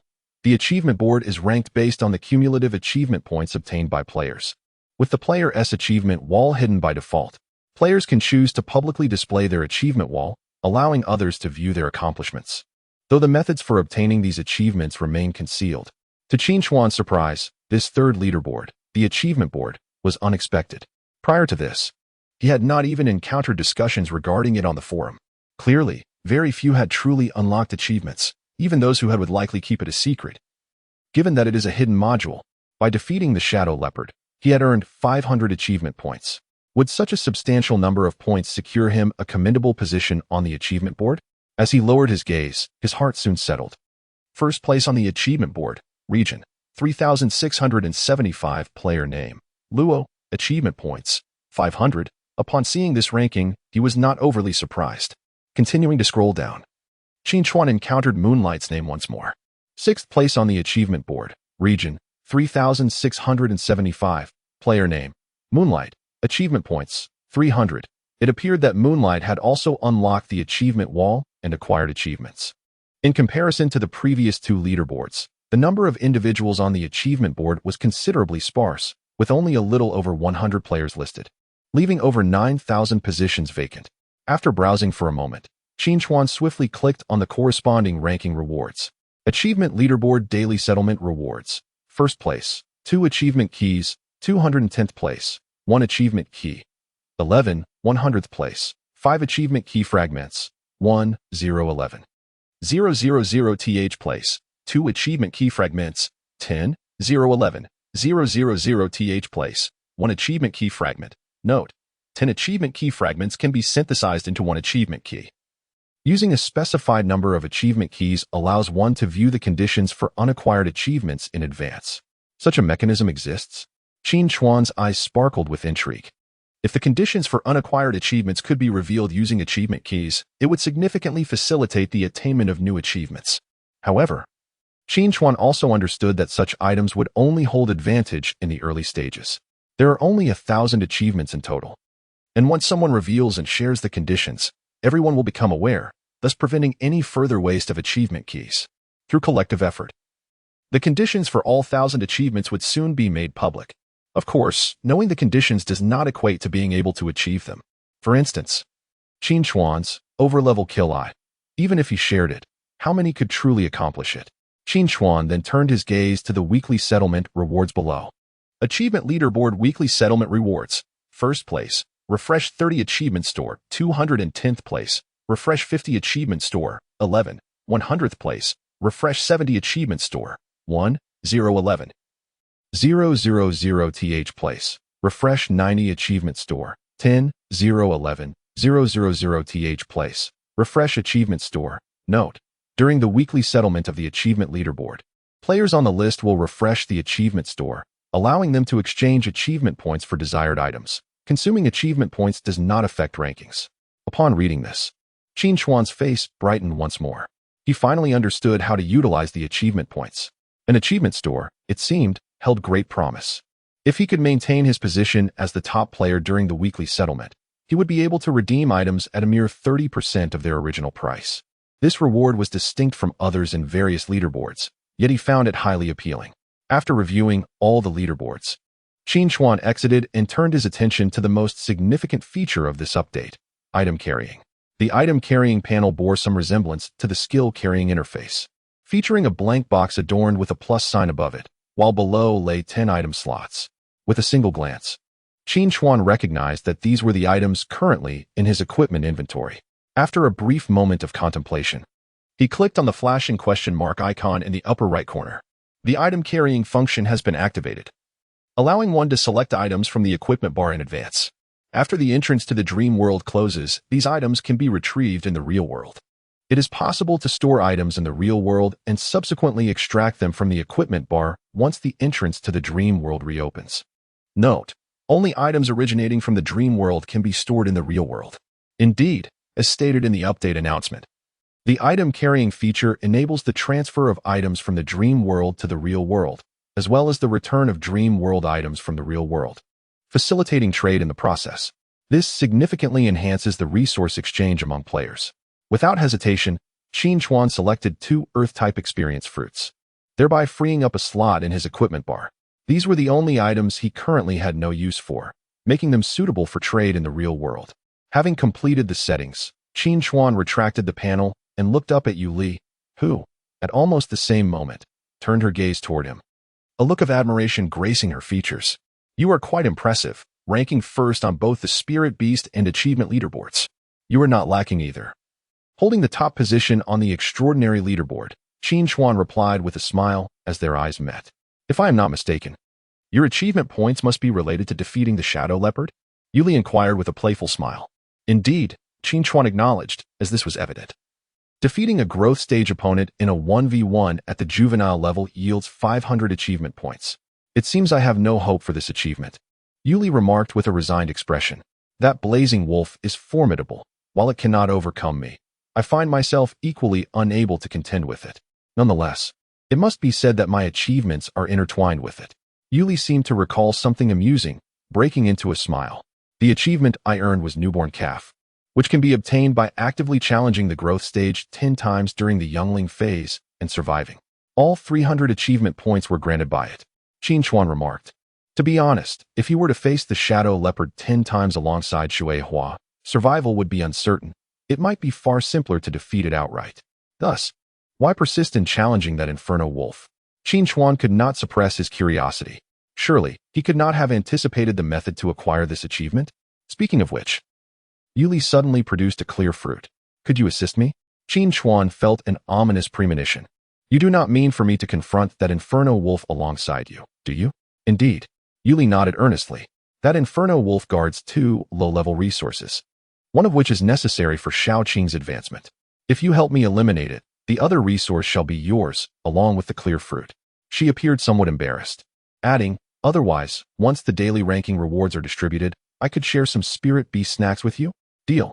Qin Chuan replied without hesitation. "What is a mere Inferno Wolf? What stature does it hold to guard 2 low-level resources?" His motivation was not the low-level resource. He merely wished to assist a dear friend from the Dream Realm. "Let us first retreat to your sanctuary to strategize." "Huh?" Yu Li tilted her head slightly, contemplating the notion of a sanctuary. Chapter 31. Initial Settlement of the Rankings. Wow. You managed to construct such an expansive shelter so swiftly. Standing before Qin Chuan's refuge, Yu Li could not help but exclaim, her face illuminated with astonishment. "May I enter to take a look?" "Of course, feel free to explore." Qin Chuan waved his hand nonchalantly, his expression growing peculiar as he observed the exuberant Yu Li before him. He had not anticipated that this young lady had yet to establish her own shelter, instead wandering through the dream realm for 12 days armed only with a stone knife. Reluctantly, he decided to escort her to his own refuge. "You can even craft pottery." Upon entering, Yu Li was even more astounded, her eyes widening as she gazed at Qin Chuan. Are we truly experiencing the same passage of time in this dream world? Indeed, it is the same. Qin Chuan chuckled helplessly. I simply devoted extra time to studying the wilderness survival guide provided by the Special Affairs Group. Did you not receive it? I did. Yuli's gaze flickered slightly, but she refrained from elaborating further. A sharp cry pierced the air, and the previously vanished Jade Falcon returned, alighting upon Yuli's shoulder and softly chirping as if sharing a tale. After listening to the Falcon's discoveries, Yuli's eyes sparkled with excitement. She dashed back to Qin Chuan, asking, "Is there a stream nearby?" "Over there." Qin Chuan pointed towards the direction of the flowing water. "Do you not have one in your vicinity?" "There is a small cave that collects water sources, where water flows continuously from the crevices, making it quite convenient for gathering. But no such stream exists." Yuli elucidated a phrase, then turned with an expectant gaze. "Could you take me to see it? Let us go? It is fortuitous that Shui Hua and I are heading to catch some fish." Qin Chuan did not decline. "There are fish?" Yuli could not help but swallow hard. In the dream realm, she had consumed naught but breadfruit. The two soon arrived at the stream's edge, observing the various spirit beasts quietly drinking water, harmoniously coexisting. Yuli sat by the stream, resting her chin on her hand, momentarily lost in thought. Such a scene, whether in the dream world or reality, had never graced her eyes. "Shui Hua, the task of catching fish is entrusted to you." Qin Chuan gestured encouragingly towards Shui Hua, then turned to approach the densely growing vines and shrubs by the stream.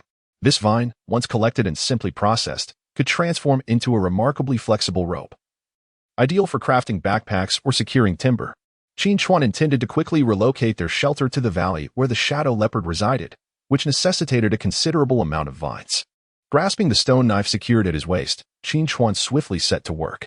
Shui Hua strolled to the stream's edge, her gaze quickly fixating on a fish with a tail shimmering like a rainbow under the sun. Observing the unsuspecting rainbow-tailed fish, she extended her claw to lightly touch the water's surface. In an instant, the stream seemed to freeze, and a tremendous force erupted from the water, akin to an invisible hand seizing the rainbow-tailed fish and hurling it towards the shore. The unfortunate fish flailed and struggled upon the bank, but it was already too late.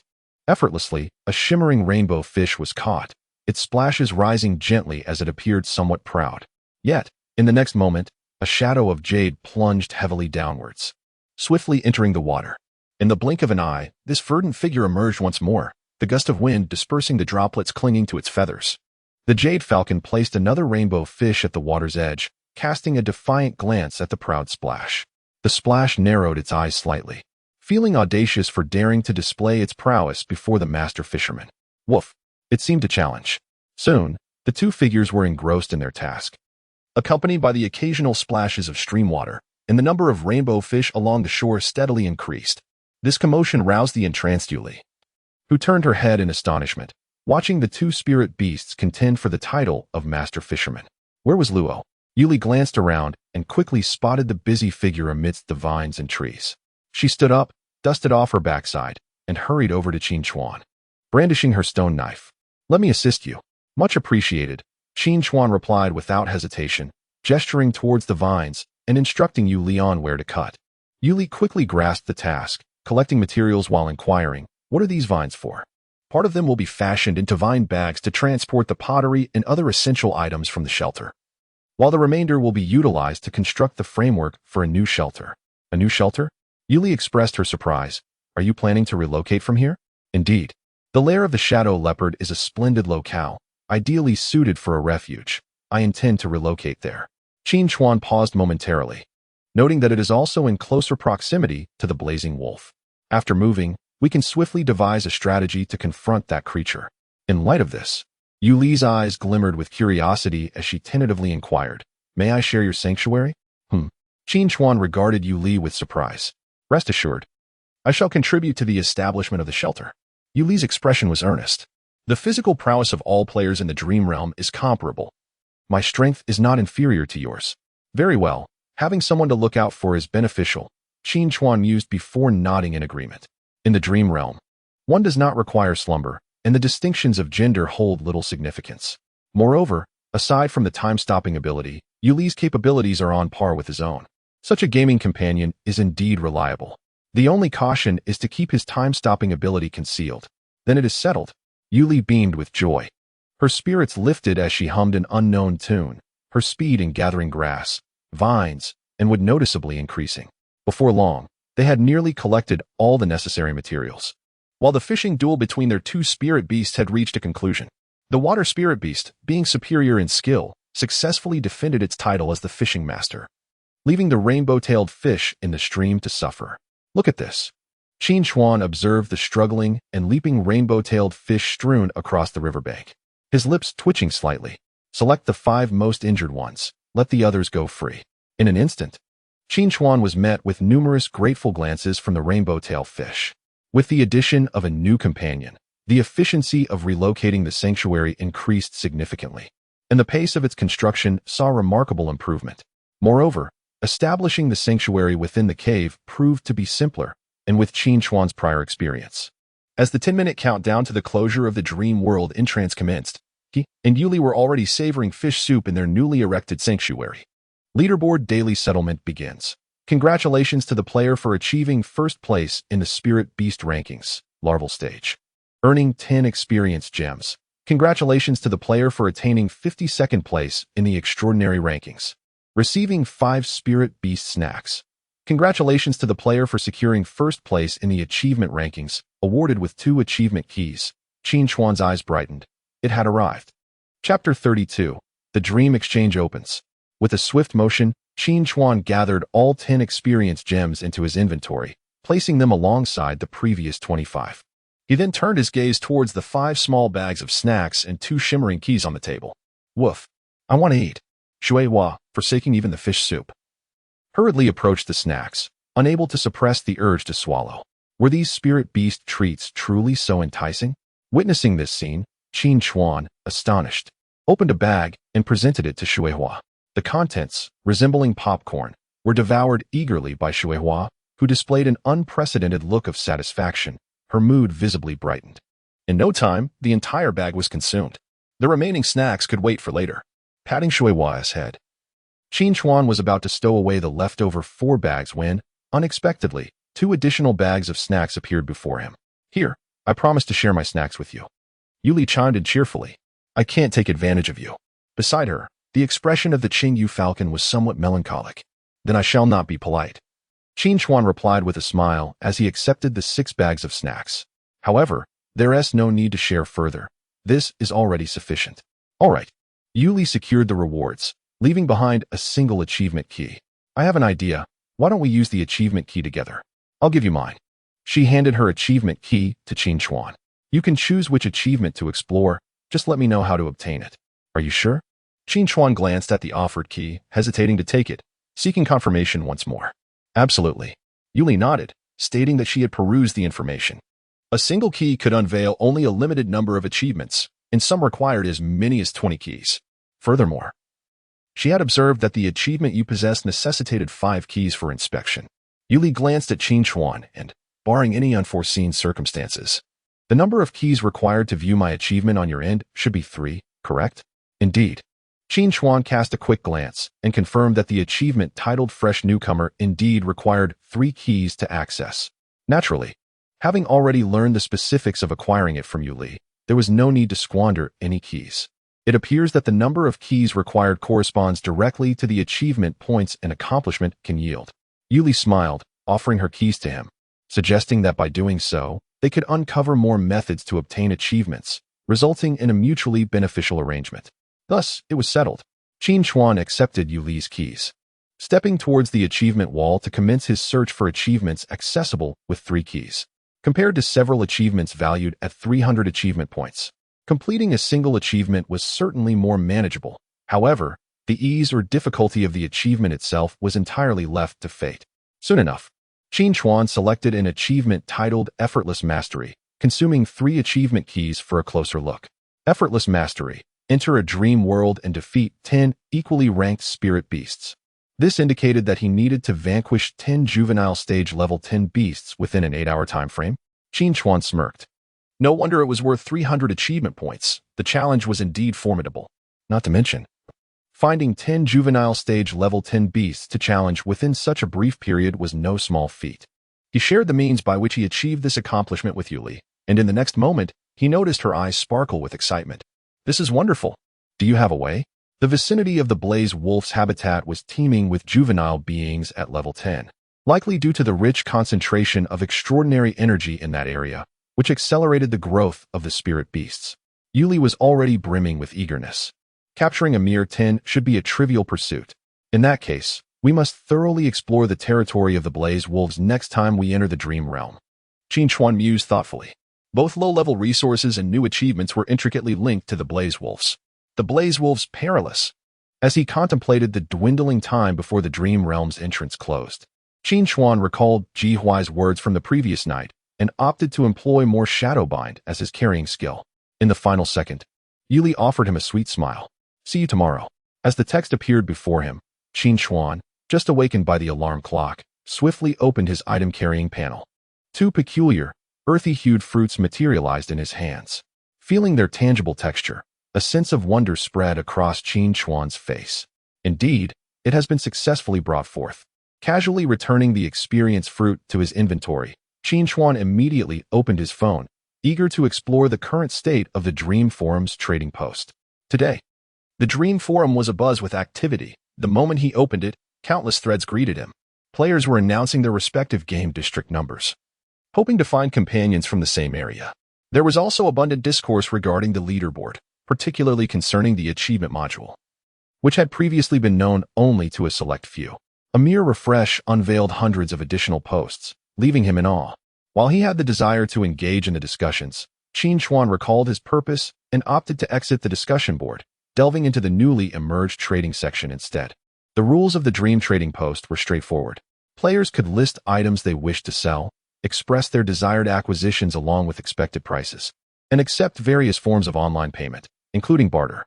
Upon the successful completion of a transaction, a special task force would dispatch extraordinary individuals for escort, ensuring safety, with domestic deliveries arriving the following day. More astonishingly, this entire process incurred no fees whatsoever. However, upon further reflection, Qin Chuan quickly grasped the underlying rationale. The special task force sought control over the channels. By maintaining this control, they could procure necessary resources more swiftly than any ordinary player. For those needing to transact, this platform offered a sense of security. Thus, it was a mutually advantageous arrangement. Without lingering on this matter, Qin Chuan entered the trading post. Though it has only recently commenced operations, the exchange is already bustling with a myriad of peculiar items for trade, including rudimentary resources. Presently, all transactions are conducted through barter. Qin Chuan also observed the acquisition and listing of experience fruits. When exchanging experience fruits of different attributes, the trade occurs at a 1-to-1 ratio. However, the exchange also allows for the conversion of experience fruits into experience gems. One experience fruit can enhance a character's experience by 50, yet the corresponding experience gems yield a lesser increase. The advantage lies in the fact that experience gems can be utilized across any attribute. As this mode of exchange is still in its infancy, the prices remain volatile, with Qin Chuan witnessing listings offering 3 gems for 1 fruit and others offering 4. The most exorbitant offer was a purchase order for 2 fire attribute experience fruits in exchange for 9 gems. However, upon refreshing the page, Qin Chuan found that this purchase order had already been fulfilled. Considering that Little Fatty's contract was with a soil attribute spirit beast, he suddenly felt no urgency to make a move and decided to inquire whether Little Fatty had any thoughts regarding the experience fruits. Chapter 33. Little Fat's gratitude upon Qin Chuan's entrance into the classroom. An unusual atmosphere enveloped the space. The class monitor, Zhang Yangwang, stood erect, an air of pride and self-satisfaction adorning his countenance as he graciously accepted the compliments from his peers, adjusting his glasses with feigned modesty. Though this display of vanity was not a novel sight for Qin Chuan, he couldn't help but feel a twinge of curiosity regarding the cause of this newfound arrogance. Taking his seat beside Little Fat, Qin Chuan was soon met with the latter's gritted teeth and muttered frustrations. So what if his pet's level has risen to LV10? What is there to be so smug about? At that moment, understanding dawned upon Qin Chuan. It was indeed a rarity for pets to reach LV10. With only a handful having achieved this milestone, just a few days prior, a student from the neighboring class had done so, and the news had spread throughout the entire grade. In this context, Zhang Yangwang's accomplishment was certainly worthy of boastfulness. The long-standing rivalry between Little Fat and Zhang Yangwang was well known. As the class monitor, Zhang had often looked down upon underperforming students, reporting little fat for plagiarism on multiple occasions during their first and second years. Monitor, which district are you in? What is your ranking? A curious female classmate inquired. With a LV10 Spirit Beast, you must be among the top 1,000 on the Spirit Beast rankings, right? Indeed, Zhang Yangwang replied, his pride evident as he nodded slightly. I am in District 3675, and my Fire Monkey is ranked 723 on the Spirit Beast leaderboard. Qin Chuan couldn't resist glancing up at Zhang Yangwang. That ranking would earn him 2 experience gems each day. The inquiring female classmate gazed at him with envy, asking, Are there any prominent figures in your district? Indeed, there is. Zhang Yangwang chuckled, stating that the top player in our district is named Luo. His contract spirit pet defeated a level 12 shadow leopard while it was merely at level 7. Truly a remarkable feat among the elite. Really? That's extraordinary. Level 12 is a growth stage, yet a juvenile can vanquish one? Indeed, it is as impressive as it sounds. Zhang Yangwang crossed his arms, reminiscing about his brief encounter with this exceptional player. Not only is he incredibly powerful, but a stifled laugh abruptly interrupted Zhang Yangwang's words. He glanced irritably at Qin Chuan in the back row. What are you laughing at? Just recalling something amusing, Qin Chuan replied calmly, then turned to pat the slightly unwell-looking Xiaopeng. Come with me for a moment. As Zhang Yangwang observed Qin Chuan and Xiaopeng leave the classroom, his mood lightened, and he began to boast about his past encounter with the district's top player, Luo. Meanwhile, Qin Chuan led Xiaopeng to the school's convenience store. After purchasing 2 bottles of soda, they retreated to a secluded corner.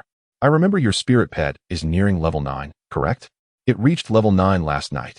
Upon mentioning this, Xiaopeng's expression brightened somewhat, though he noted that the final level is quite challenging, as there are no nearby Earth-type experience fruits left. Even Amy's spirit beast has not detected any, leaving him to rely on the slowly accumulating experience gems. Amy is the foreign female player Xiaopeng encountered, who, according to his previous accounts, possesses some detection abilities with her spirit beast. Without hesitation, Qin Chuan produced 2 Earth-type experience fruits and handed them to Xiaopeng. Pantu fruit. Xiaopeng's eyes widened in astonishment as he gazed at the 2 fruits in Qin Chuan's hand, his breathing becoming labored. With these 2 fruits, his spirit beast could directly reach level 10. Suddenly, Xiaopeng seemed to recall something, retrieving an experience gem. My spirit beast ranking is beyond 1,000, and I've only received 1 gem. I'll pay you in installments. I'll give you 10 gems. Xiaopeng gritted his teeth.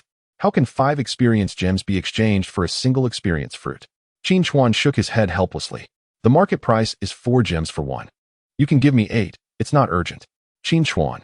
Xiaopeng's eyes reddened. He had naturally seen today's trading section. The current prices were still unstable. If Qin Chuan truly wanted to trade, the 2 fruits could easily fetch 9 gems, not to mention he was offering installments.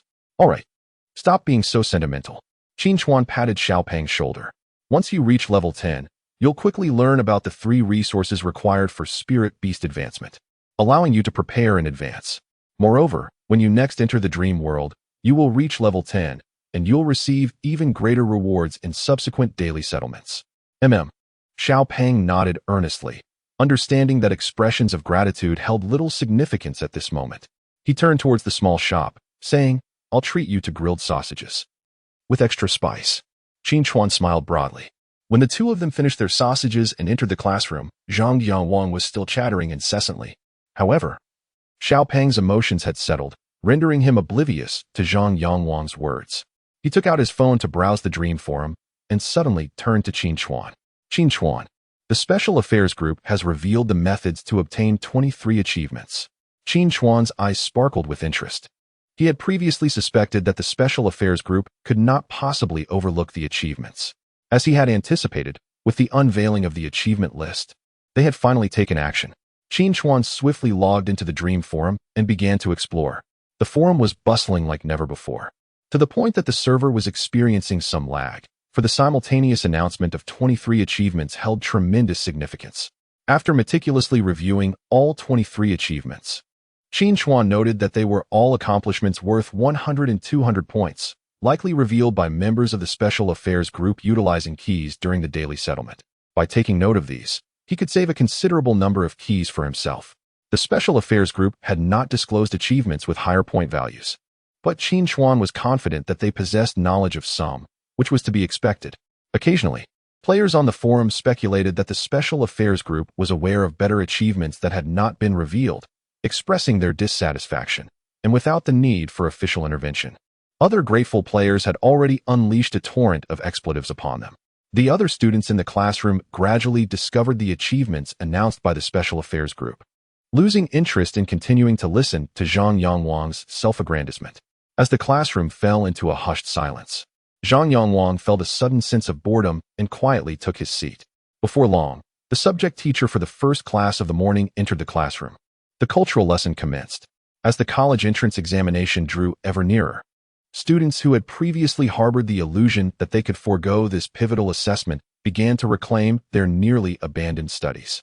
They set aside distractions, attentively engaging in class, diligently striving for their future. In the blink of an eye, the final class of the afternoon concluded. Chongqing Second Middle School lacked student dormitories, with all students being day scholars. According to local educational regulations, there were no evening study sessions arranged. Typically, at this hour, students would be heading home. However, today, they merely stepped out for a meal and a brief respite before swiftly returning to the classroom, each displaying a look of anticipation. The extraordinary course was about to begin. Chapter 34. The Seat Dispute. Qin Chuan, it's getting late. Shall we head to the large classroom? The plump boy, who had mysteriously vanished after lunch, poked his head through the back door and waved at Qin Chuan. Qin Chuan tidied his desk, picked up a pristine notebook and a pen, and rose to leave. Due to the teacher's anxiety regarding the extraordinary courses, the 8 classes of the senior year were being taught solely by Zhou Zixio and Ji Huai. As it was imperative not to encroach upon the daytime academic schedule, the only viable solution was to merge the classes. The 8 classes were divided into 2 groups of 4, attending classes together, thus alternating between extraordinary theory and practical sessions to ensure each class received adequate instructional time. With 4 classes attending simultaneously, it was impractical to remain in the classroom. The extraordinary theory lectures occupied the school's multimedia auditorium, while the practical sessions took place directly on the expansive playground. Qin Chuan's Class 7 was grouped with Classes 1, 3, and 5, with their first evening lesson dedicated to extraordinary theory, followed by extraordinary practice. The other group experienced the reverse arrangement. As they walked towards the multimedia auditorium, Qin Chuan couldn't help but observe the leisurely, singing plump boy. Aren't you going to walk faster? The seats will be taken. Don't worry. The plump boy replied with a grin. I guarantee you'll have a seat, and it will be the best one in the front row. You've already saved a seat? Qin Chuan recalled the plump boy's earlier, mysterious departure from the classroom, carrying his backpack and belongings, and understood instantly. Indeed, I have removed all the books from my backpack, allowing it to occupy a space, while the books can claim another. Xiao Peng raised his eyebrows with a sense of pride. All right, thank you. Qin Chuan replied with a smile. Securing a good seat is certainly a fortunate circumstance. Xiao Peng's loyalty is commendable, justifying his decision to sell the Earth-type experience fruit to him in installments. As they exchanged banter, they swiftly arrived at the multimedia lecture hall. Casting his gaze towards a specific spot in the front row, Xiao Peng's expression suddenly darkened. He strode towards a seat in the front row, glaring at the boy occupying it. Did you not see the books on this seat? This is my place. Just because you claim it to be yours, does it become yours? The boy scoffed, gesturing towards a stack of books on the adjacent desk. I witnessed you occupying 2 spots all by yourself. What's wrong with me reserving a seat for a friend? Xiao Peng's expression grew increasingly grim. I was gone for merely 5 minutes, and here I am back. The boy coldly retorted. Instead of arguing, why not just occupy another seat? With a derisive laugh, he placed a study guide on the desk and pretended to study. You. Xiao Peng gritted his teeth, his clenched fists emanating a yellowish glow. Standing behind him, Qin Chuan shook his head helplessly, placing a hand on Xiao Peng's shoulder to quell his impulsive actions. In the next moment, the boy, feigning concentration on his studies, suddenly changed his expression. His body slightly hunched, the hand resting on the study guide tightened rapidly. His face contorted as if he were struggling to restrain something. He shifted his weight uncomfortably in his seat. Ultimately unable to restrain himself, he covered his groin and bolted out of the classroom. A knowing smirk crossed the face of the chubby boy, who had experienced a similar predicament, as he instantly recognized the culprit's handiwork. With a sense of clandestine satisfaction, he swiftly gathered the belongings of the boy and motioned for Qin Chuan to take a seat. Upon the boy's return to the classroom, His expression transformed dramatically upon spotting the chubby boy occupying his chair. "Move aside. That's my seat," he exclaimed. "Just because you claim it as yours. Does it truly belong to you?" The chubby boy retorted, arms crossed, a mischievous smile adorning his face. "You. The words you uttered earlier are now being returned to you." The boy's forehead began to pulse with anger, yet before he could complete his sentence, the chubby boy interrupted once more. "Instead of squabbling over this, you might as well find another seat." The principle of reciprocity seemed to have been grasped by the chubby boy, as the other boy's countenance grew increasingly grim. "Lu Chen, what is the matter?" A voice, slightly cool in tone, emerged from behind the boy. Lu Chen's expression brightened as he swiftly turned. "Class monitor, I just stepped out for a test, and this guy occupied my seat. You must help me seek justice." Behind him, a girl with delicate features and flowing hair frowned slightly, glancing at Qin Chuan and the chubby boy. "Is that so?" "Of course not," the chubby boy scoffed, casting a disdainful glance at Lu Chen. "Is he even a man? Hiding behind a girl when trouble arises and spreading falsehoods. This seat was originally mine. I stepped away for just a few minutes, and upon my return, it had been usurped. Now that you have gone to the restroom, it is only reasonable for me to reclaim my rightful place, is it not?" Upon hearing the contrasting narratives, the girl cast her gaze towards Qin Chuan. "When my friend occupied the seat, she kindly reserved one for me as well. Your classmates, without my friend's consent, removed her belongings and unlawfully appropriated our seats." Qin Chuan spoke calmly, laying out the sequence of events. "You are speaking nonsense." Lu Chen, somewhat blusterous yet inwardly trembling, exclaimed, "Class monitor, we are in the same class. You must believe me." At that moment, a girl named Yue, who was seated not far away, timidly interjected, "Indeed, it was Lu Chen who took someone else's place." Upon hearing the words of another classmate, the long-haired girl, referred to as Yue, felt reassured. She pointed towards Lu Chen's backpack and textbooks and suggested, "Why don't you find another seat?" Lu Chen's expression darkened, but with so many eyes upon him, he could only sulkily grab his belongings and head towards the back row. The long-haired girl nodded towards Qin Chuan and returned to her seat. "Truly, she is the school belle." The chubby boy reluctantly diverted his gaze from her retreating figure, admiring not only her beauty but also her academic prowess and sense of reason. "Is that really our school belle?" Qin Chuan inquired, somewhat astonished. "I can't believe it. Qin Chuan, we've been in high school for 3 years, and you still don't recognize our school belle, Zhu Yue?" The chubby boy gave Qin Chuan a look of disbelief. "Well, now I do." Qin Chuan shrugged nonchalantly, swiftly redirecting the conversation as teacher Zhou arrived. Xiaopeng turned to observe the figure entering the classroom with a smile, quickly dismissing the school beauty from his mind. Women would merely hinder his academic efficiency. As Zhou Zixio ascended the podium, the other students soon took notice of him. The once boisterous classroom fell into a hushed silence, a sea of expectant and curious eyes fixed upon Zhou Zixio. They were eager to discover how this young man, seemingly only a few years their senior, would impart the lessons of the extraordinary theory class. With 3 minutes remaining before the lesson commenced, Zhou Zixio glanced at the clock and smiled, suggesting they wait for the students who had yet to arrive. His voice, though soft and devoid of any amplification device, resonated like magic in the ears of every student in the spacious classroom. In the stillness of anticipation, the sharp sound of the class bell soon echoed through the air. Chapter 35. Do not underestimate the power of water. As class time arrived, a few students had yet to arrive, so we decided not to wait.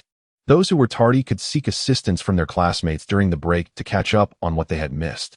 Zhou Zixio tapped on his watch, a clear indication of his punctuality, and expressed his hope that students would make an effort to arrive on time. We then commenced our first lesson. Zhou Zixio's gaze swept across the classroom, momentarily lingering on Qin Chuan before moving on. In this session, we would embark on a preliminary exploration of the theory of the extraordinary. While I had introduced some aspects yesterday, it was far from exhaustive. The theory of the extraordinary is an applied science. Zhou Zixio paused, acknowledging that categorizing the extraordinary as a science was, in itself, a rather unscientific assertion. This elicited a wave of laughter from the classroom. What constitutes applied science? Zhou Zixio rapped the blackboard and opened the first page of the teaching PowerPoint. Applied science, he explained, stems from practical application, guided by real-world demands that shape the direction of theoretical research. In simpler terms, it involves identifying problems and devising solutions, studying what is necessary. The theory of the extraordinary epitomizes this characteristic. Zhou Zixio began to elaborate. noting that the categorization of the theory of the extraordinary is based on its inherent attributes. The extraordinary theories of the metallic system centered on the discipline of materials science. The extraordinary theories of the earthy system primarily grounded in geology and civil engineering. The extraordinary theories of the fiery system anchored in thermodynamics and chemistry. And the extraordinary theories of the wooden system rooted in botany. Amidst the astonished gazes of the crowd, Zhou Zixio eloquently enumerated 12 core disciplines corresponding to various attributes, and further remarked that the primary core disciplines do not encompass the entirety of knowledge, as each attribute also pertains to other fields of study. Moreover, the expectation placed upon you is not merely to master one singular attribute. Zhou Zixio gazed at the assembly, offering a smile that, to many, appeared devilish in nature. You might believe that having acquired the extraordinary power of a single attribute, it suffices to study its corresponding discipline. However, such a notion is fundamentally flawed. Firstly, you will eventually form contracts with other spirit beasts. Will you not also seek to engage with other attributes? Therefore, it is imperative to delve into the knowledge relevant to other attributes. I personally think that forming contracts with earthy spirit beasts would be quite advantageous, murmured the plump student, causing Qin Chuan beside him to involuntarily twitch his lips. To learn less, is it feasible to contract only spirit beasts of a single attribute? Secondly, there is a saying, know thyself and know thy enemy, and you shall be victorious in 100 battles.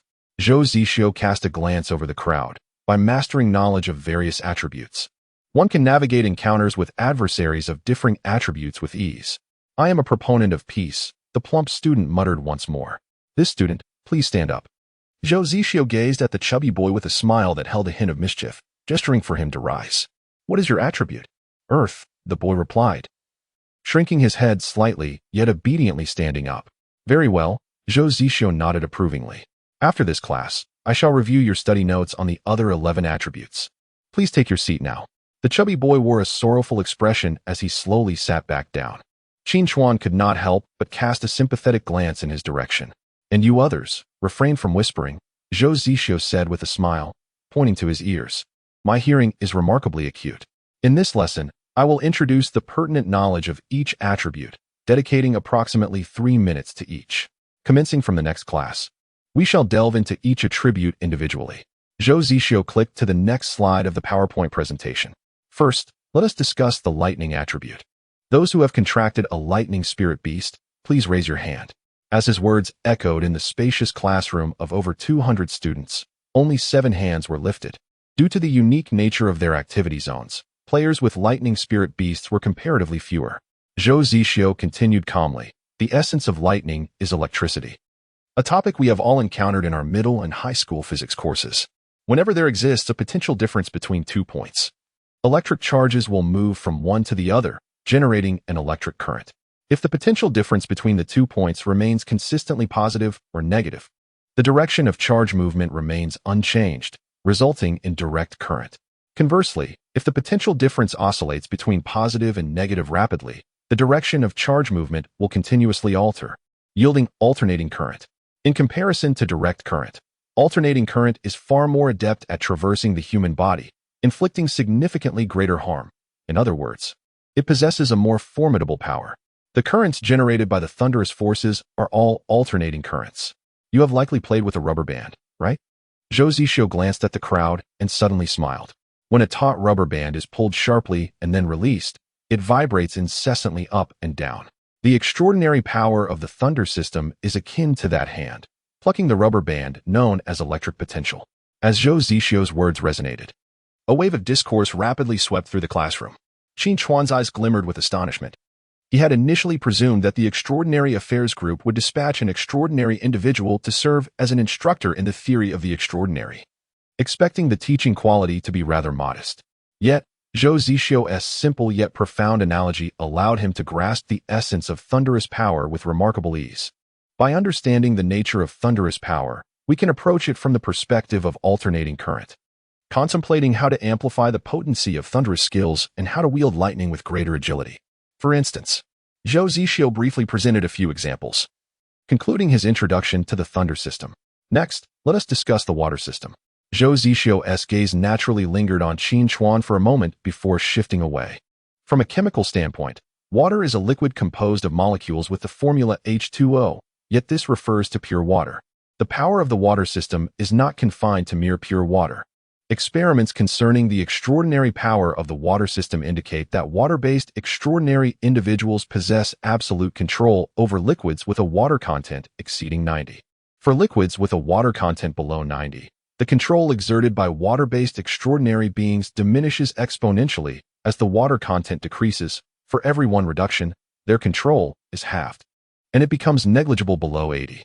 Here, the water content refers to the mass proportion within the mixture. A combination of 900 grams of pure water with 100 grams of any substance can still be manipulated by water-based extraordinary beings. Zhou Zixio's tone grew more pronounced, encompassing even substances that are insoluble in water. This is because suspensions can also be governed by water-based powers, as long as the particles are reduced in size. Creating a suspension is not particularly challenging. There is a saying, gentle as water, leading us to often perceive the strength of water as delicate. However, water knives infused with abrasives can effortlessly slice through diamonds and high-strength alloys. Never underestimate the might of water. Chapter 36. You all go together. The moment Zhou Zixio mentioned the water element, Qin Chuan's attention became unprecedentedly focused, his pen swiftly recording the insights being shared. However, when he heard the warning not to underestimate the power of water, he couldn't help but momentarily lose his concentration. According to Zhou Zixio's description, the strength of water surpassed Qin Chuan's imagination. The notion of maintaining a water content of 90 while blending it with other substances to amplify its inherent power was an idea he had never contemplated. He found himself holding his breath, attentively listening to Zhou Zixio's subsequent explanation. Unlike the previously discussed thunder element, water is a tangible substance. Zhou Zixio smiled, noting that it, along with the wood, earth, metal, and ice elements yet to be discussed, possesses material attributes. There exists a formula in physics known as the mass-energy equivalence. Represented as EMC, Zhou Zixio inscribed this on the blackboard, elucidating that within mass lies an immense reservoir of energy. To create a kilogram of matter from nothing requires approximately 9 quintillion joules of energy. In contrast, lifting a kilogram of matter to a height of 1 meter demands merely around 10 joules of energy. The disparity in energy consumption between the two scenarios is an astonishing 90 quadrillion times.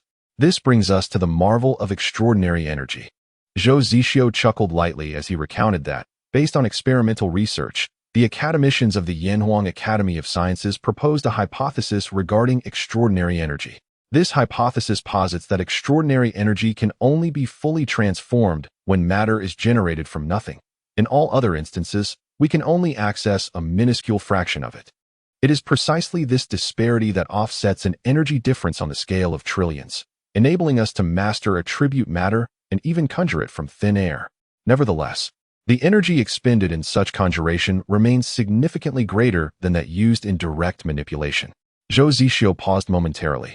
Hence, it is advisable for extraordinary beings with elemental attributes to carry some attribute matter with them at all times. For instance, a water elemental practitioner might carry a bottle of water. Qin Chuan nodded slightly, as he had indeed observed this phenomenon. When water is available, controlling it through the water element is effortless. However, in the absence of water, the effort required to conjure it from nothing increases dramatically. Lastly, let us briefly introduce some common liquids with a water content exceeding 90. Zhou Zixio turned the PowerPoint to the next slide and listed them one by one. When Zhou Zixio mentioned urine, Qin Chuan distinctly sensed the melancholic gaze cast upon him by the nearby chubby individual. This particular point warrants special emphasis. Zhou Zixio pointed to the last item on the PowerPoint, plasma. Plasma contains 90 to 91 water, yet it is not blood.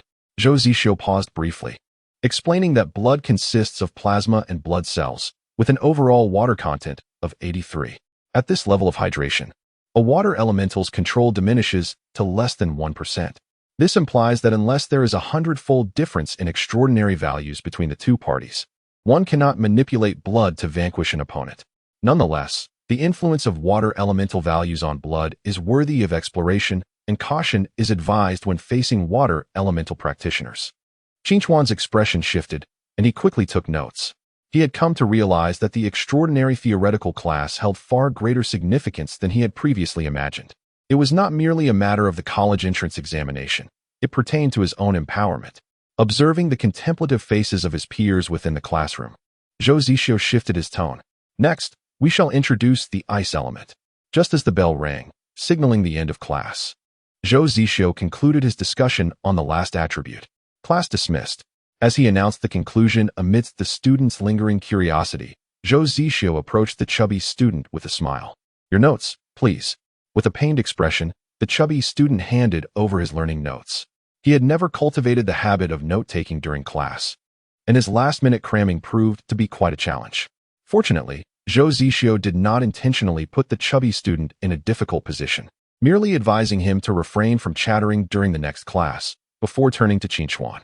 Your contract spirit beast is of the water element, correct? Yes.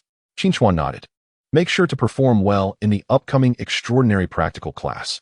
With that, Zhou Zixio cheerfully exited the classroom, leaving Qin Chuan in a state of bewilderment. Perform well in what? The break was a mere 10 minutes, and the chubby student, tucking away his notebook, urged Qin Chuan, let us hurry to the playground. I feel like we're already late for the practical class, and that teacher Ji might just expel me. That won't happen.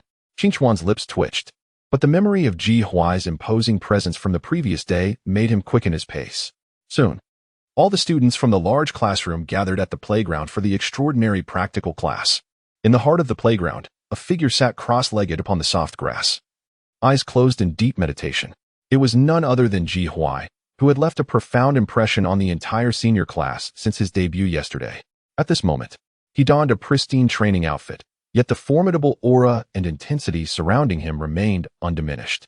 Before Ji Huai could utter a word, the students from the 4 classes, organized by their respective sports representatives, formed into 4 orderly squares, standing in a neat line.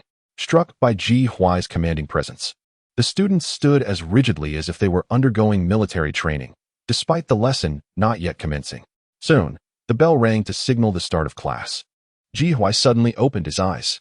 The floodlights illuminated the playground as brightly as day, yet when the brilliance in his gaze flickered momentarily, it still imparted an overwhelming sense of intimidation, making it difficult for the students to meet his gaze directly. As I call your name, step forward. Ji Huai's voice resonated with authority. Zhu Yue, present. A striking figure from the first class swiftly stepped out. The moment the school's bell was called, a murmur of whispers erupted among the 4 classes, but the chatter faded instantly under Ji Huai's piercing glance. Dong Xiyuan, present. Lu Xinran, present. A boy and a girl from the 5th class stepped forward upon hearing their names. Qin Chuan, present. Caught off guard while observing the first 3, Qin Chuan hastily stepped forward, his heart racing with a blend of anxiety and curiosity. What could be the purpose of calling these 4? In the next moment, Ji Huai provided the answer. Among the 4 classes of students, 4 individuals have exceeded the extraordinary value of 370 during their physical examinations. Can a physical examination truly measure extraordinary values? The expressions of the students from the 4 formations varied significantly. The students from class 3 appeared particularly disheartened. As none from their class achieved such a feat at that moment, a voice resonated through the air. It was Zhang Yangwang. Teacher Ji, I reached level 10 with my contracted spirit beast last night, and now my extraordinary value surpasses 370. As he spoke, Zhang Yangwang's face beamed with pride, basking in the attention of those around him, feeling that this was his moment of glory. Then step forward, Ji Huai calmly instructed, though a hint of peculiarity flickered in his gaze. Once Zhang Yangwang stood alongside the other 3, Ji Huai's lips curled into a slight smile.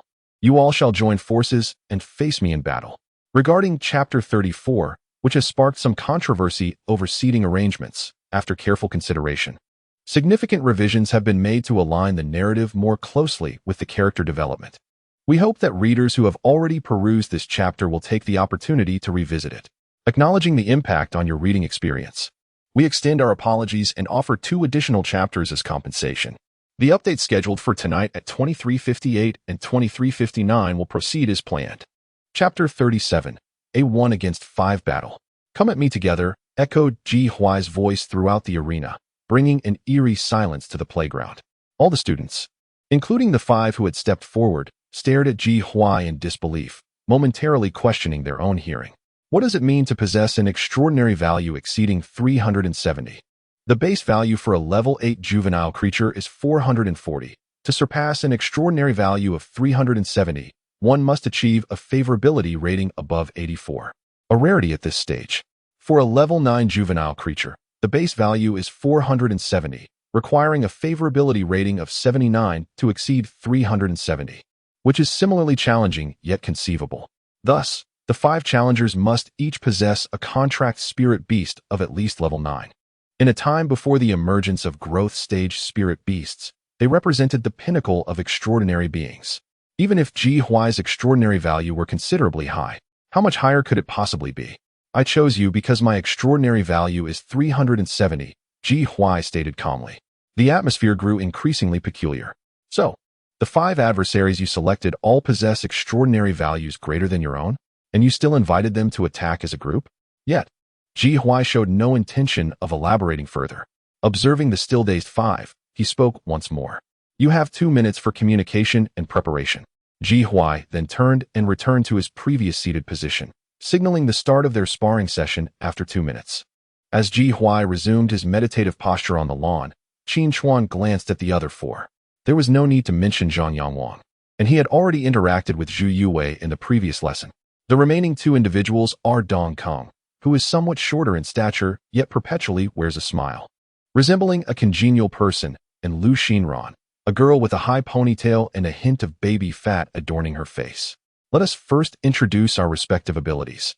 Zhu Yuwei gently proposed, her eyes gleaming with a competitive spirit. Since Teacher Ji has permitted us to join forces, we shall give it our utmost effort. I am Zhu Yuwei, specializing in ice. I can instantly freeze my opponents or launch long-range ice attacks, though the latter consumes considerable energy. A look of regret crossed her face as she lamented the absence of usable ice at that moment. Shall we scrape some ice from the refrigerator at the convenience store over there? Suggested Dong Kong. That sounds excellent, Zhu Yuwei responded, her eyes lighting up. The convenience store's refrigerator is a horizontal model, often laden with thick layers of frost. The knowledge she had just acquired from her extraordinary theory class could now be put to good use. However, Zhu Yuwei refrained from setting off immediately. She needed to wait for the others to finish their self-introductions. I am Dong Kong, of the wood element. I can stimulate plant growth and manipulate vines to strike at adversaries, he stated, glancing at the well-kept lawn beneath them, appreciating the favorable environment. Lu Xinran here, of the light element. I can refract light to obscure my opponent's vision and possess a healing ability, Lu Xinran added with a serious expression. I will coordinate our efforts. Qin Chuan was about to speak when Zhang Yangwang interjected with enthusiasm. I am Zhang Yangwang, of the fire element. I can unleash fireballs for ranged attacks and engage in close combat. Any opponent I touch will be scorched. As the words fell, several individuals turned their gaze. Even Qin Chuan was somewhat taken aback. This fellow, the contracted spirit beast, is so formidable? Qin Chuan, a master of the water element, possesses the ability to manipulate water flow to ensnare opponents. Noticing the eyes directed towards him, Qin Chuan cleared his throat and stated, I also intend to visit the convenience store to procure 2 bottles of water for later. Let us go together, Zhu Yuwei replied, nodding at Qin Chuan before turning towards the store. The 2 walked side by side along the path when Zhu Yuwei suddenly spoke. I almost misunderstood you in the last class. I apologize. Qin Chuan glanced at Zhu Yuwei in surprise. It's a trivial matter, no need for such formality. Zhu Yuwei nodded and fell silent. They soon arrived at the convenience store, where Qin Chuan purchased 2 bottles of 1.5-liter water.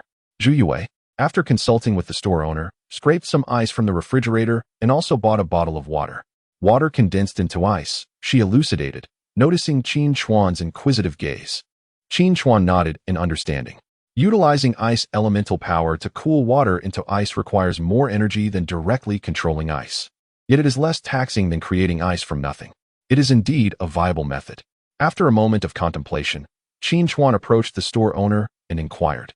I recall that you sell physics experiment apparatus for high school students, correct?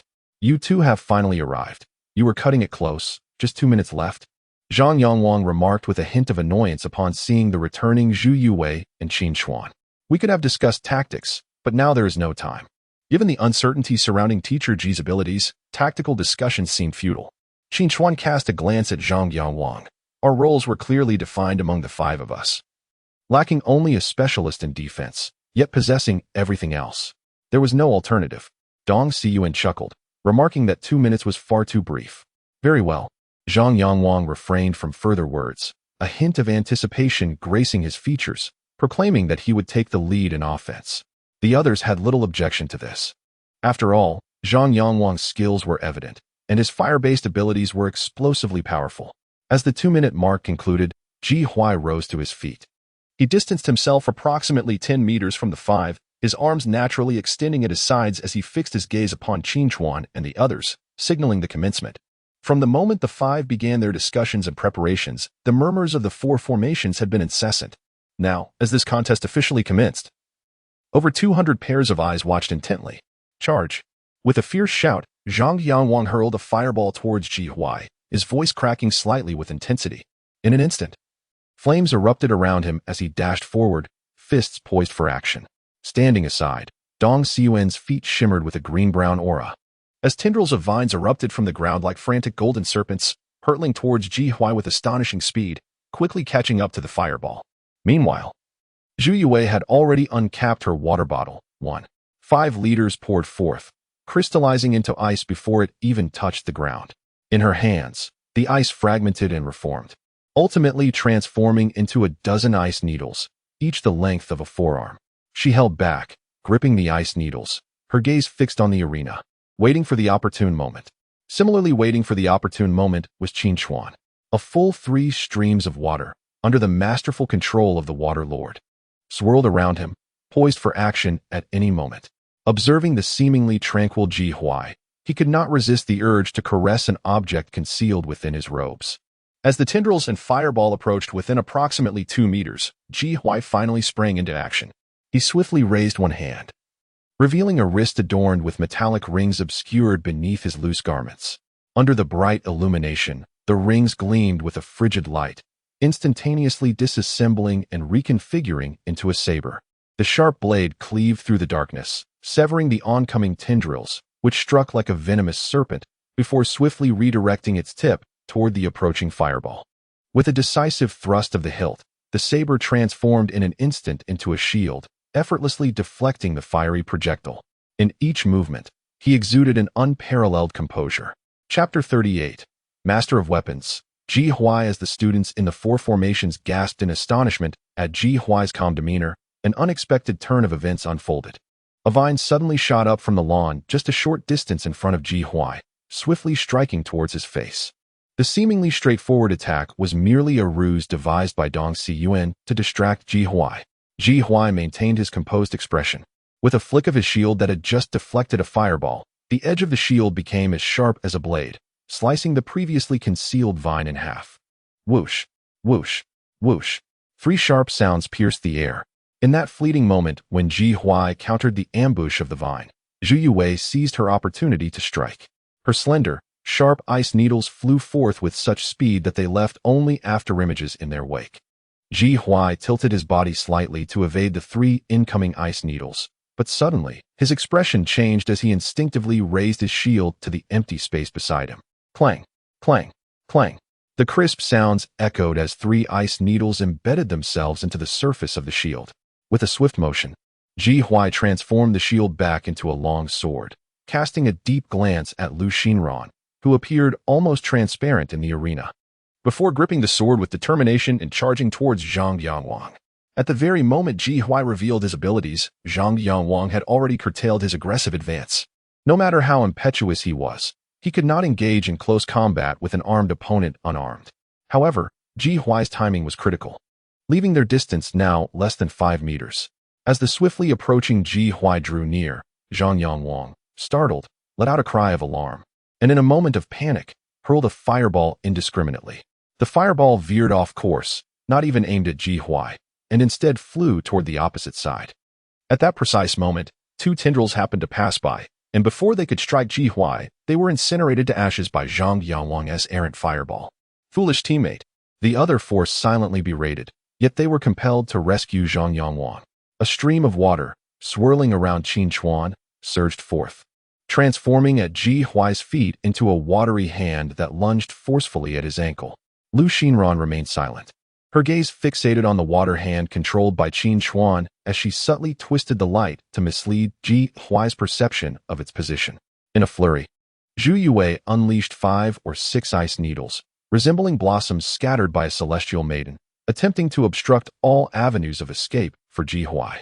Having readied the tendrils once more, Dong Xiyuan shifted his aim from Ji Huai to the dazed Zhang Yangwang, intending to ensnare him and pull him back.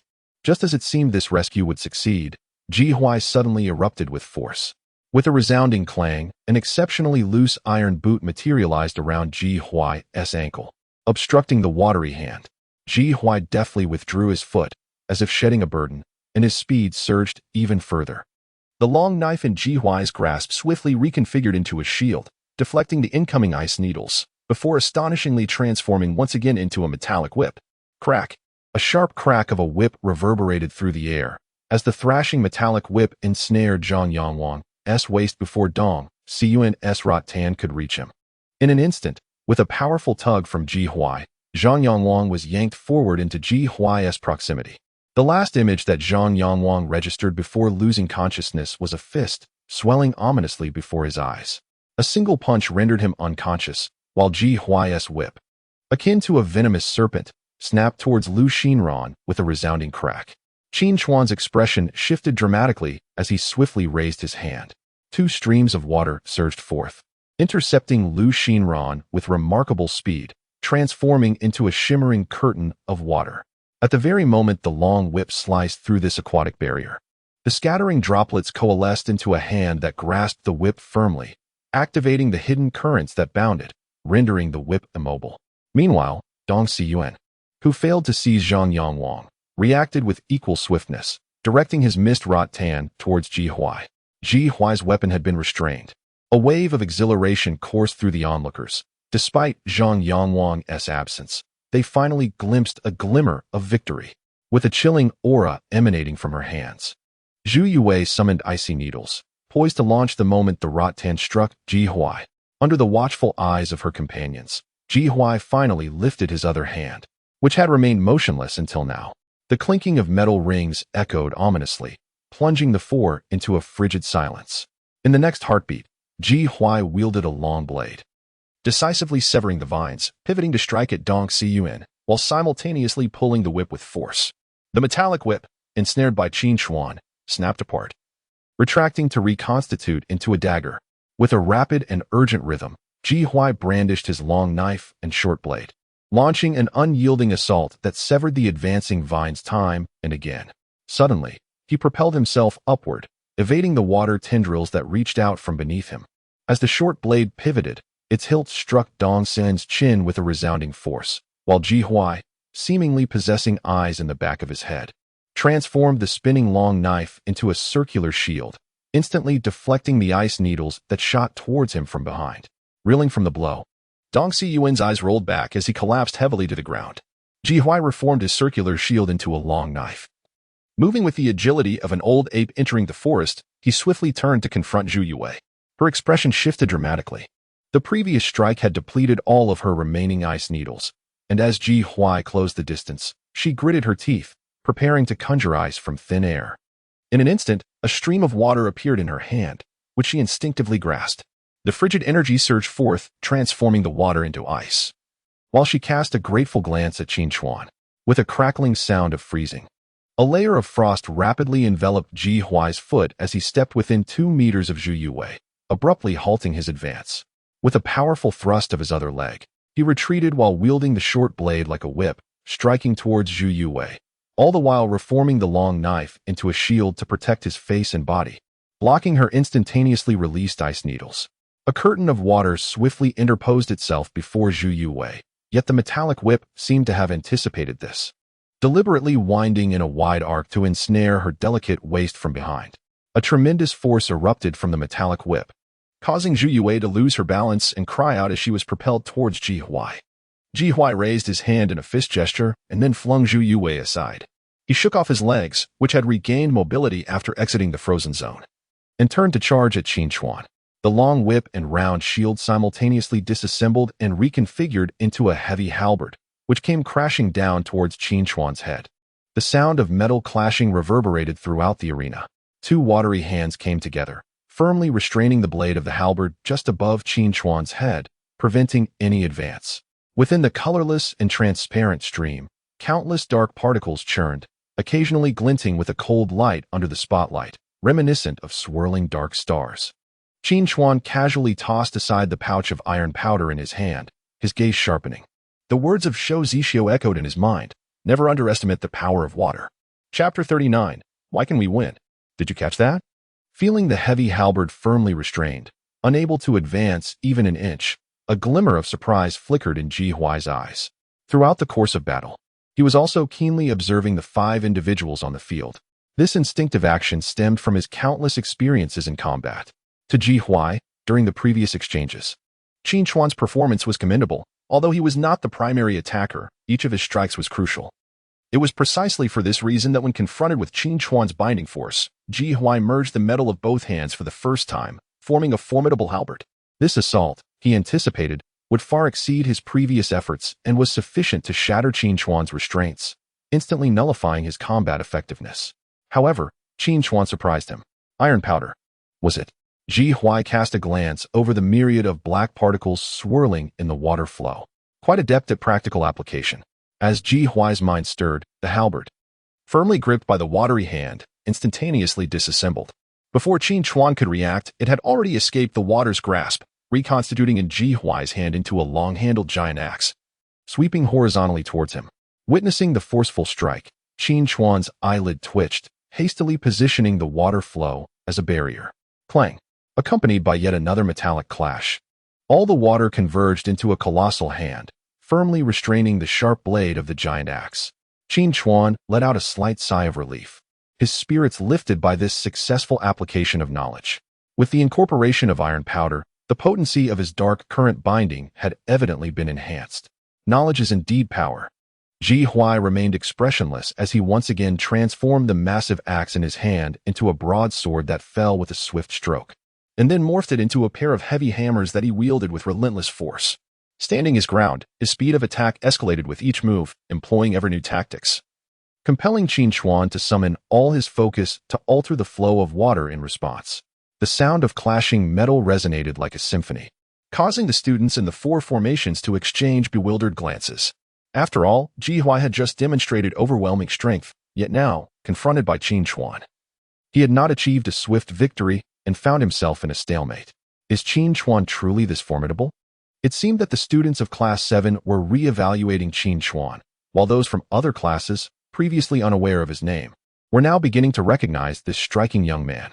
After approximately 20 exchanges, Qin Chuan suddenly felt a wave of dizziness wash over him, and his expression shifted rapidly. This was a clear indication that his extraordinary energy was nearing depletion. In stark contrast, Ji Huai continued to strike with astonishing speed, showing no signs of fatigue. What could be the reason? How could his extraordinary value of 385 be expended more rapidly than the opponent's 370? Before Qin Chuan could fathom this conundrum, Ji Huai's assault came to an unexpected halt. Not bad, Ji Huai remarked, marking the first time he spoke during this 1 versus 5 encounter.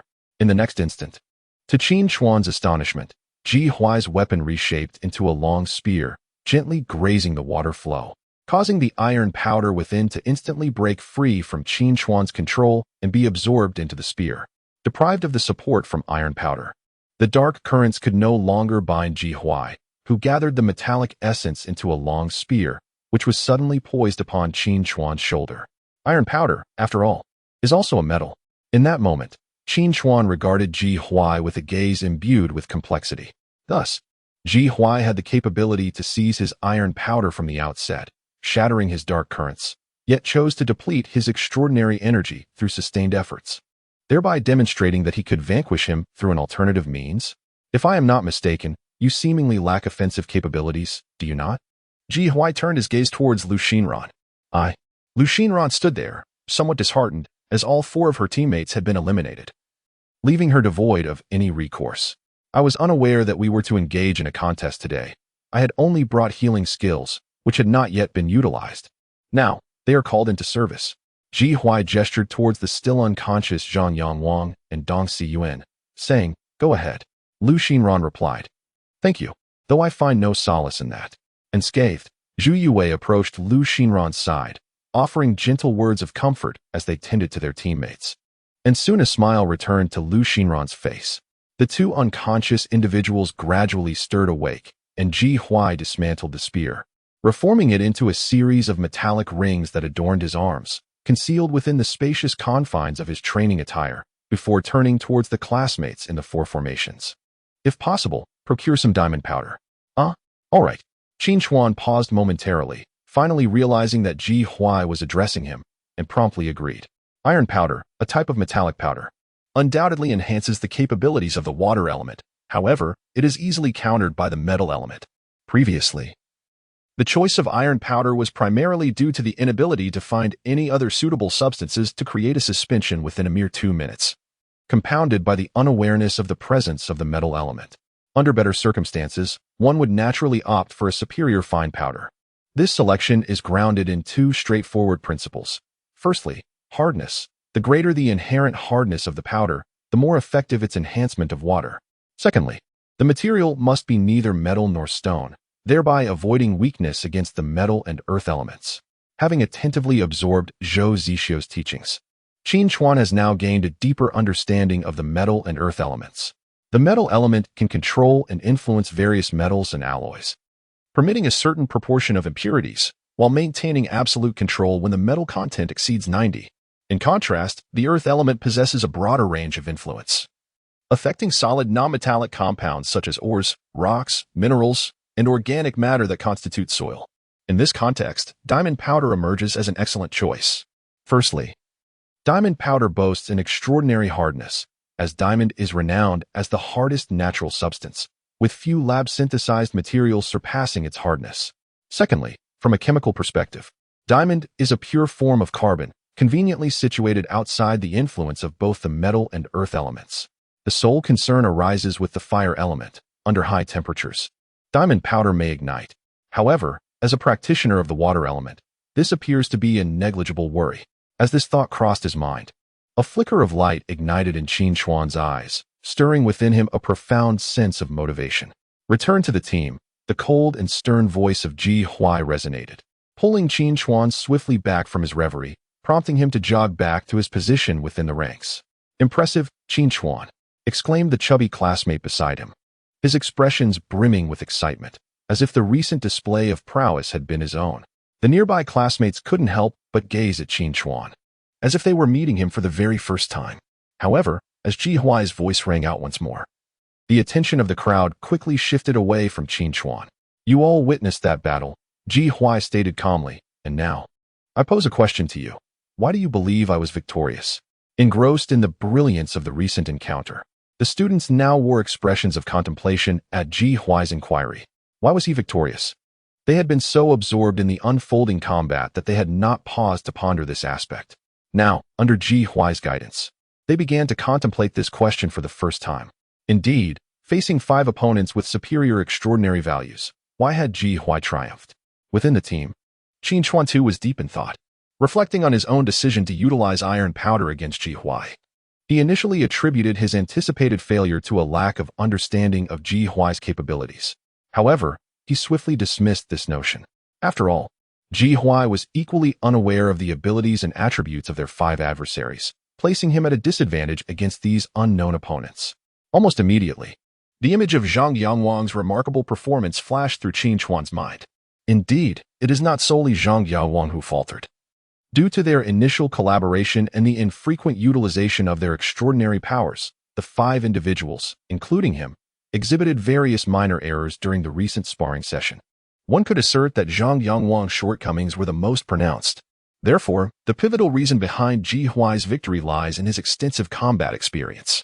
His impeccable fighting style, devoid of any vulnerabilities, coupled with a bewildering array of weaponry, proved overwhelmingly formidable for the inexperienced high school seniors. Moreover, a vivid image flashed through Qin Chuan's mind, of Ji Huai relentlessly depleting his extraordinary energy reserves. His expression grew increasingly grave. Prior to their encounter, Ji Huai had already eliminated 3 classmates, indicating that his energy expenditure was likely greater than his own. Under such circumstances, the fact that he could still exhaust his extraordinary energy was utterly incongruous with Qin Chuan's understanding of a 370 extraordinary value. However, Ji Huai had no reason to deceive regarding this matter, and even if he were to lie, his actual extraordinary value could hardly be outlandishly disproportionate. Yu Li's extraordinary value of 410 had already secured her the top position on the extraordinary leaderboard in District 3675. The standings in other districts were, in essence, quite similar. Thus, it became evident that there was an anomaly concerning Ji Huai's extraordinary energy. Qin Chuan felt he had grasped the crux of the issue. As he pondered this revelation, Dong Tsuenkai, now fully recovered, voiced his opinion. I believe that Teacher Ji's victory stems from his wealth of combat experience and the diverse array of weaponry he wields, rendering him nearly impossible to defend against.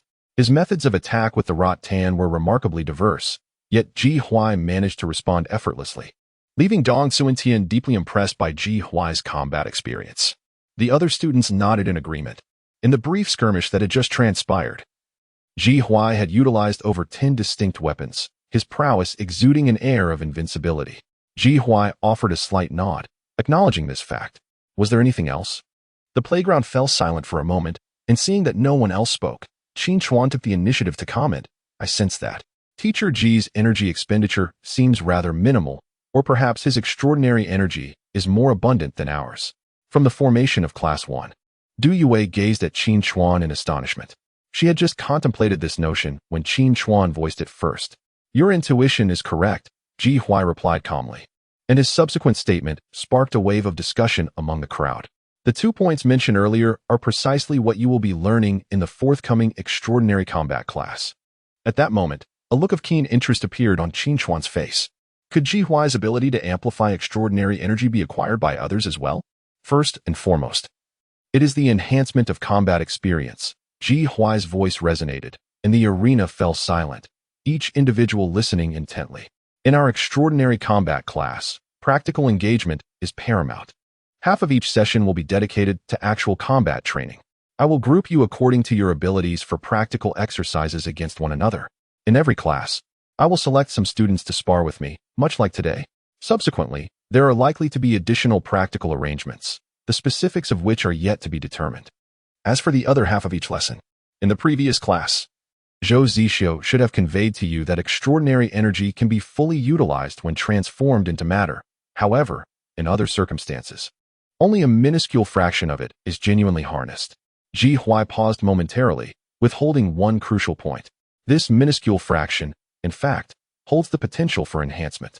This constitutes another pivotal aspect of the extraordinary practical course, the development of extraordinary energy. The development of extraordinary energy? The students' eyes sparkled with eagerness. They yearned to learn. It has been over 10 days since the advent of the extraordinary. Ji Huai surveyed the crowd, inquiring whether they had perceived any enhancement in their physical attributes due to the extraordinary energy. Upon hearing this question, the students were momentarily taken aback, and then they collectively shook their heads. Indeed, the extraordinary value bestowed upon them various remarkable powers, yet this power had not augmented their physical capabilities. They remained, in essence, as ordinary individuals, fragile mages, if you will.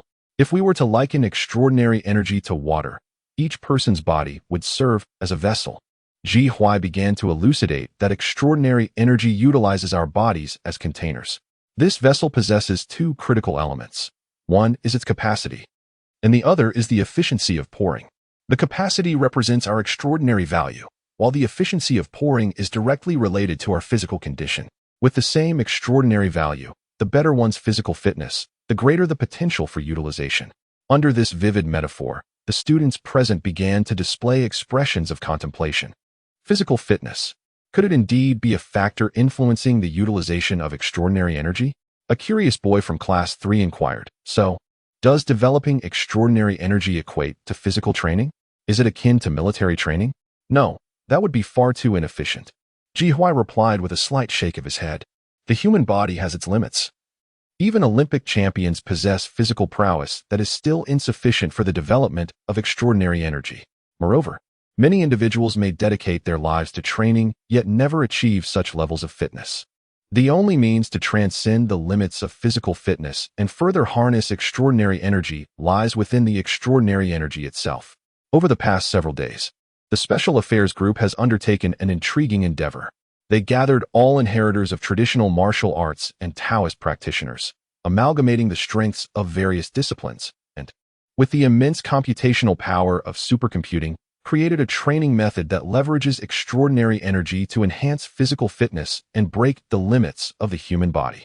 Observing the gradually excited expressions of the crowd, Ji Hui spoke solemnly. This initiative has already achieved preliminary success.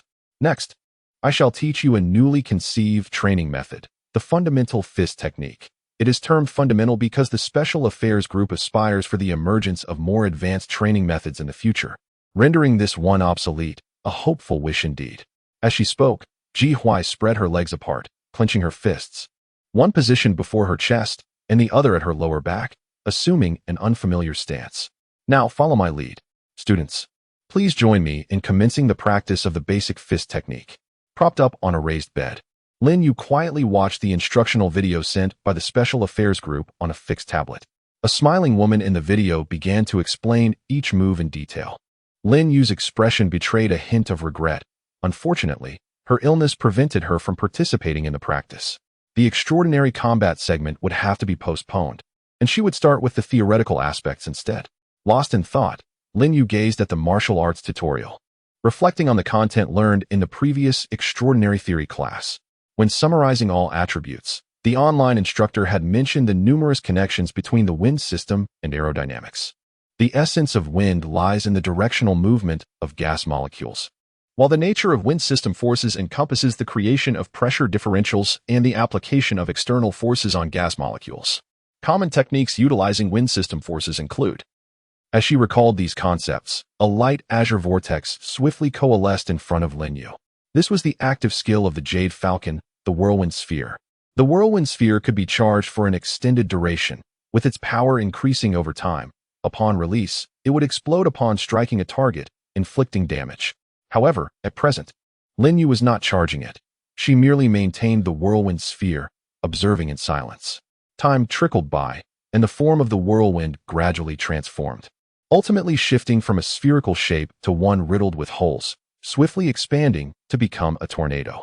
Objects within the room were rapidly lifted, ensnared in the swirling vortex. Spinning incessantly, Lin Yu spoke softly, and in the next moment, the tornado that nearly engulfed the entire room quietly dissipated, with the items that had been swept up gently cradled by an invisible breeze, returning to their original places. A smile graced her lips as she hummed a tune. Her spirits lifted. Yeah. What was that commotion just now? Lin Chongfeng entered the room, and upon observing that everything was unscathed, he let out a sigh of relief. Dad, I just finished my online class, Lin Yu replied with a smile. Good. Lin Chongfeng quickly approached, retrieving the tablet and collapsing its stand, while casually inquiring. Was the extraordinary course difficult? Not at all, Lin Yu said, watching her father busily tidying up. It's merely the same knowledge presented in a different manner. That's reassuring. Lin Chongfeng remarked as he folded the stand. Since you entered the sanatorium, you've been attending online classes every day. Despite still being in high school, you've learned a considerable amount of university-level material. When the body cannot move, one must engage the mind. Lin Yu responded with a light laugh. Besides, there was little else I could do back then. I still remember when you were first diagnosed, you locked yourself in your room for days on end without eating. Lin Chongfeng said, sitting by the bed, his expression pained. Thank goodness everything has improved now. From this perspective, I must express gratitude for the emergence of the dream world. Upon entering the realm of dreams, your laughter has surpassed that of the past several years combined, hasn't it? Lin Yu tilted her head and chuckled lightly, claiming such exaggeration was unfounded. Lin Chongfeng remained silent, yet his gaze toward his daughter grew increasingly tender. Yeah. Did you not mention that your Qingyu Falcon still requires 2 more advancement resources? Has there been no news? I managed to procure one for you. Procure? Lin Yu's expression shifted slightly. How much did it cost? Today marked the inaugural day of dream transactions, and purchasing low-level resources with cash would undoubtedly be exorbitantly priced. Not important. Lin Chongfeng revealed a box from his pocket, opening it to unveil a shimmering feather of azure gold. This is a low-level resource, the Breathwind Golden Feather. The stronger you become in the dream realm, the greater your chances of discovering a remedy. Dad. Lin Yu's eyes glistened with unshed tears, turning her head aside. The other resource is not to be purchased. I am quite capable, you know. I am ranked second on the list of juvenile spirit beasts. Once the weekly assessment concludes, I shall receive a random low-level resource to exchange for what I need. Very well, very well. I understand that Yaya is quite impressive. Lin Chanfeng replied with a smile. Have you encountered anything amusing in the dream world today? Indeed. Lin Yu seemed to recall something delightful, unable to suppress her laughter. Today as Lin Chanfeng listened, his previously cheerful demeanor gradually stiffened. Why did every tale shared by Yaya seem to revolve around that lad named Luo? Wait, is Yaya still residing in the same shelter as that boy? Has she bestowed the achievement key from the leaderboard upon him? Lin Changfeng's expression twisted in fury, his face gradually reddening. This boy must not be allowed to remain. Achoo! Qin Chuan, walking home, suddenly sneezed, rubbing his nose with his hand and instinctively raising his collar a bit. It's quite chilly to be returning home at this hour. I should remember to bring a coat next time. After murmuring to himself, Qin Chuan began to reflect on the gains of the evening. In the extraordinary theory class, he gained a deeper understanding of the 12 attributes and developed some ideas regarding the manipulation of water-based powers, which were preliminarily validated in the extraordinary combat class. During the break, he browsed a certain online marketplace and discovered that although labeled with the term diamond powder, the price was surprisingly affordable. For 30 yuan, he could acquire 100 carats, equivalent to 20 grams. Qin Chuan had tested that to fight at full capacity, he would require at least 2 kilograms of water. With a consumption rate of 1/10 for the diamond powder, that would amount to 300 yuan. However, since the diamond powder can be reused, it remains a manageable expense. He has already placed an order. Moreover, the most significant achievement of the night was the foundational boxing technique. Under Ji Huai's guidance, practicing it twice left him feeling as if he had soaked in a hot spring, a clear indication of its effectiveness. According to Ji Huai, attending class and practicing daily is sufficient in the early stages. Excessive self-training outside of class could inadvertently harm the body. Qin Chuan was indeed as adaptable as a flowing stream. Just as he contemplated this, his footsteps suddenly halted. In that fleeting moment, a chill surged up his spine. Although this sensation was ephemeral, it left him with a lingering sense of unease. Qin Chuan swiftly surveyed his surroundings and faintly discerned a sound, his gaze honing in on a nearby alleyway. He retrieved 2 bottles of water from his backpack, uncapped them, and summoned the water to encircle him. With a vigilant expression, he cautiously stepped into the dimly lit passage. The sound grew clearer. It was a soft meow. Following the sound, Qin Chuan spotted a small cat huddled in the corner of the alley. A stray cat. Just as he exhaled in relief, a shadow darted out. An adult black cat positioned itself protectively in front of the kitten, fixating its gaze on him. Its ears flattened back and mouth agape, emitting a hissing sound. Qin Chuan's attention was drawn to the black cat's back, where sharp, protruding spikes rendered it particularly menacing. Chapter 42. The Call from the Special Affairs Group. 210. A Surge of Updates. Please follow along. Having witnessed a myriad of bizarre spirit beasts in the realm of dreams, it was only upon encountering the menacing black cat that Qin Chuan was momentarily taken aback.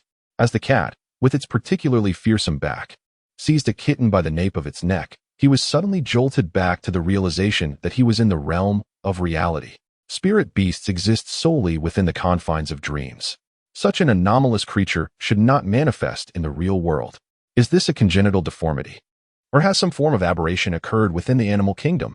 If it is the former, there is little cause for concern. However, if it is the latter, the implications could be dire. He swiftly activated his phone, instinctively aiming it at the black cat and pressing the record button. The sound of the shutter startled the already vigilant creature, causing it to vanish into the shadows. Fortunately, Qin Chuan had been recording a video. As he concluded the shoot and reviewed the initially clear outline of the black cat, he nodded slightly in approval. It was acceptable. The image was discernible. After glancing at the now elusive black cat, Qin Chuan exited the dim alley and promptly uploaded the video to the Dream Forum. Encountered a peculiar black cat on my way home from school in Chongqing City. Video having posted the update. Qin Chuan tucked his phone into his pocket and quickened his pace towards home. A multitude of thoughts began to swirl in his mind. If the appearance of that black cat signifies a recent transformation among animals in reality, does it imply that many creatures could potentially evolve into beings akin to spirit beasts in the future? In this manner, for ordinary individuals who have yet to transcend into extraordinary beings, it poses a significant risk. After all, the reality is far removed from the realm of dreams. Once one perishes, it is indeed final. However, If spiritual beasts were to manifest in the real world, could contracts be forged with them? A myriad of thoughts surged through Qin Chuan's mind as he unconsciously approached his doorstep. Just then, the door of the neighboring house creaked open, revealing Tong Tong and her mother stepping out. "Hello, brother," exclaimed Tong Tong, her small backpack in tow, beaming with delight at the sight of Qin Chuan. She was on her way to school. "All right, make sure to pay close attention in class," Qin Chuan replied, affectionately ruffling the girl's hair while nodding at her mother. "I heard that high school students are starting extraordinary courses today." Tong Tong's mother casually initiated a conversation, inquiring about the difficulty of these courses. "They are quite challenging," Qin Chuan responded earnestly, "but the content is beneficial for enhancing one's abilities, which is why everyone listens intently." "Well, you must put in your best effort." Tong Tong's mother smiled, sharing that she and Tong Tong's father were also eager to learn as knowledge pertaining to extraordinary individuals would gradually be made accessible to society. The reverse schedule youth classes have proliferated like mushrooms after rain. Students like Tong Tong, who are under 15 and temporarily unfit for the dream realm, have begun to transition into these reverse schedule classes. Their lessons commence at 11 in the evening and conclude by 8 in the morning, encompassing not only academic pursuits but also various recreational activities, resembling more of a daycare. In the class designed for nocturnal adolescents, there is but one paramount concern: ensuring that the students do not succumb to slumber. Presently, the foremost limitation of such classes is the scarcity of teachers. There are regrettably few educators willing to forego the opportunity to enter the realm of dreams.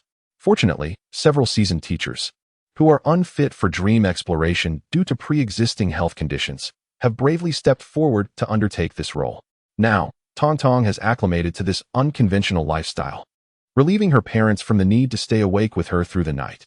Both have transformed into extraordinary individuals, perhaps spurred by a sense of urgency stemming from Zhang's predicament, which has prompted the couple to earnestly focus on enhancing their abilities. However, they remain unaware that the mastermind behind Zhang's capture resides next door. Upon learning that Tong Tong's mother would be returning home before midnight after escorting her daughter to class, Qin Chuan chose not to delay her, engaging in brief pleasantries before bidding farewell to the mother and daughter as they departed. He then entered his rental apartment. No sooner had he set down his backpack than his phone rang. Glimpsing the caller ID, Qin Chuan's expression turned slightly serious. This number belonged to the official line of the Special Affairs Group. What could be the reason for their call at this hour? Soon, he recalled the post he had made on the Dream Forum. Could it be?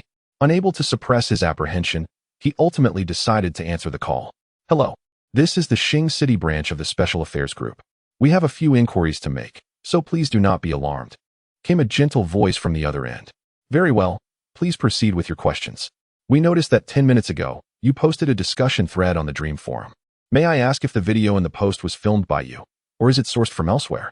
"It was filmed by me." "Could you disclose the specific location of the shoot?" "Certainly. The filming location is..." Qin Chuan provided the exact coordinates. There was a brief pause on the other end of the line before the voice resumed. "Mr. Qin Chuan, it appears that the content of your video is closely related to certain matters currently under investigation by the Special Affairs Group. As these matters have yet to be thoroughly examined, the relevant content cannot be disclosed at this time. Your post will be temporarily hidden by the forum. However, there is no need for concern. Once the Special Affairs Group completes its investigation and makes an announcement, your post will be automatically unhidden. The post is of little consequence." Qin Chuan narrowed his eyes slightly. "But you just mentioned that the Special Affairs Group is investigating certain matters. So, there are indeed numerous instances of these anomalous creatures?" There was a moment of silence on the other end, and after a brief pause, a casual tone emerged. "Well then, we shall conclude today's phone conversation. Wishing you a pleasant day." Beep beep beep. The call was abruptly terminated, leaving Qin Chuan in silence. Not responding is sometimes a response in itself. It seems that the situation is quite similar to what he had surmised. The creatures of the real world have, unbeknownst to us, undergone strange transformations. Casting a glance at the time, Qin Chuan resolved not to dwell on the matter any further. At this moment, he had more pressing concerns to attend to. Sleep. Zixio, your student is indeed quite perceptive. Meanwhile, in a special affairs unit, a short-haired girl hung up the phone and glanced at Zhou Zixio, who had managed to deduce the truth from mere fragments of conversation. Qin Chuan is not as simple as he appears. Zhou Zixio chuckled lightly, his expression unfazed. "Did you manage to obtain the address?" "Here it is." The girl handed a note with the address to Zhou Zixio. Excellent. Zhou Zixio accepted the note, determined to capture the target before midnight. Do you not require assistance from others? A mere black cat, weaker than a level 1 juvenile, dares to look down upon me? Zhou Zixio strode out confidently, but suddenly paused, turning back to the girl. When will the notification be issued? The girl's expression turned serious as well. It will commence at 8 o'clock tomorrow morning, with all television news channels, official media, and the Dream Forum issuing a unified statement. In the realm of dreams, Qin Chuan, having awakened, lifted the still warm fish soup before him and drank it down, wiping his mouth as he turned to Yuli. Did you learn anything in today's extraordinary class? Yes. Yuli nodded, resting her chin on her hand with a smile. I never expected that extraordinary attributes could be so closely linked to science. Perhaps the pinnacle of science is indeed metaphysics. It is not beyond the realm of possibility. Qin Chuan shook his head with a light laugh, yet what astonished me even more was the basic boxing technique. After merely practicing with the instructor twice, I could already feel the effects. Ahem. Yuli suddenly coughed twice, her gaze shifting to the side. I also find it quite impactful. Without further ado, let us venture to the lair of the Blazing Wolf. Qin Chuan turned to Yuli, articulating his plan. Since your little Qing has managed to confront the Blazing Wolf and return unscathed, let us allow it to engage once more. We shall conceal ourselves in the shadows and observe, gaining insight into the Blazing Wolf's condition before devising our strategy to confront it. This plan is sound. Yuli nodded in agreement, but then suddenly recalled something and casually produced a golden feather. In the next instant, the feather vanished, and the jade falcon emitted a spirited cry, its feathers subtly elongating. With the infusion of the wind-whispering golden feather, Qing's speed would significantly enhance, bolstering our confidence for this endeavor. Yuli smiled with satisfaction. This is, Qin Chuan, familiar with such circumstances, was taken aback. An evolution resource for the Jade Falcon? Yes, Yuli admitted, a bit shyly, my father procured it for me. However, I do not intend for him to spend further on subsequent resources.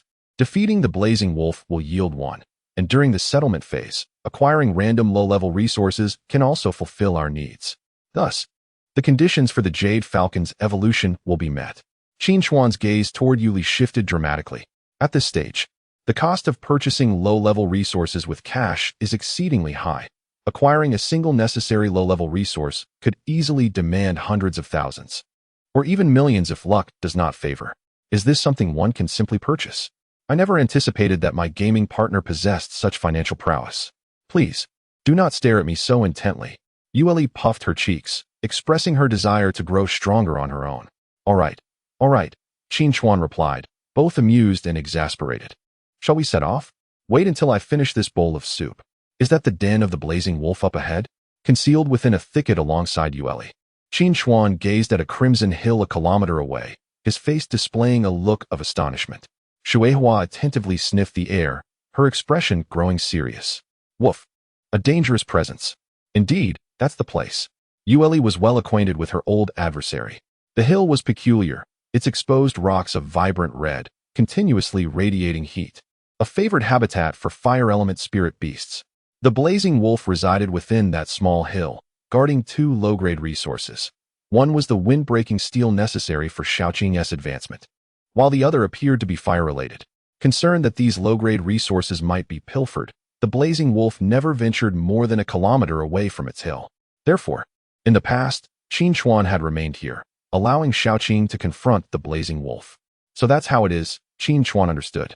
Shall we observe the Blazing Wolf's movements from here? Yes, Yuli nodded. Shaoqing will lure it this way, with a swift flutter of its wings. The Jade Falcon perched on Yuli's arm prepared itself for action, its speed significantly enhanced and brimming with eagerness. Go, but be careful, Yuli cautioned, raising her arm with determination. The Jade Falcon soared into the sky like an arrow released from a bow, swiftly disappearing into the vast expanse above. Yuli and Qin Chuan fixed their gaze upon the distant hills. Soon, a cerulean figure descended from the sky, while from the hillside emerged a crimson silhouette. The two figures, one soaring above and the other grounded, engaged in a fierce exchange, simultaneously advancing toward their direction. In a short time, their forms became discernible.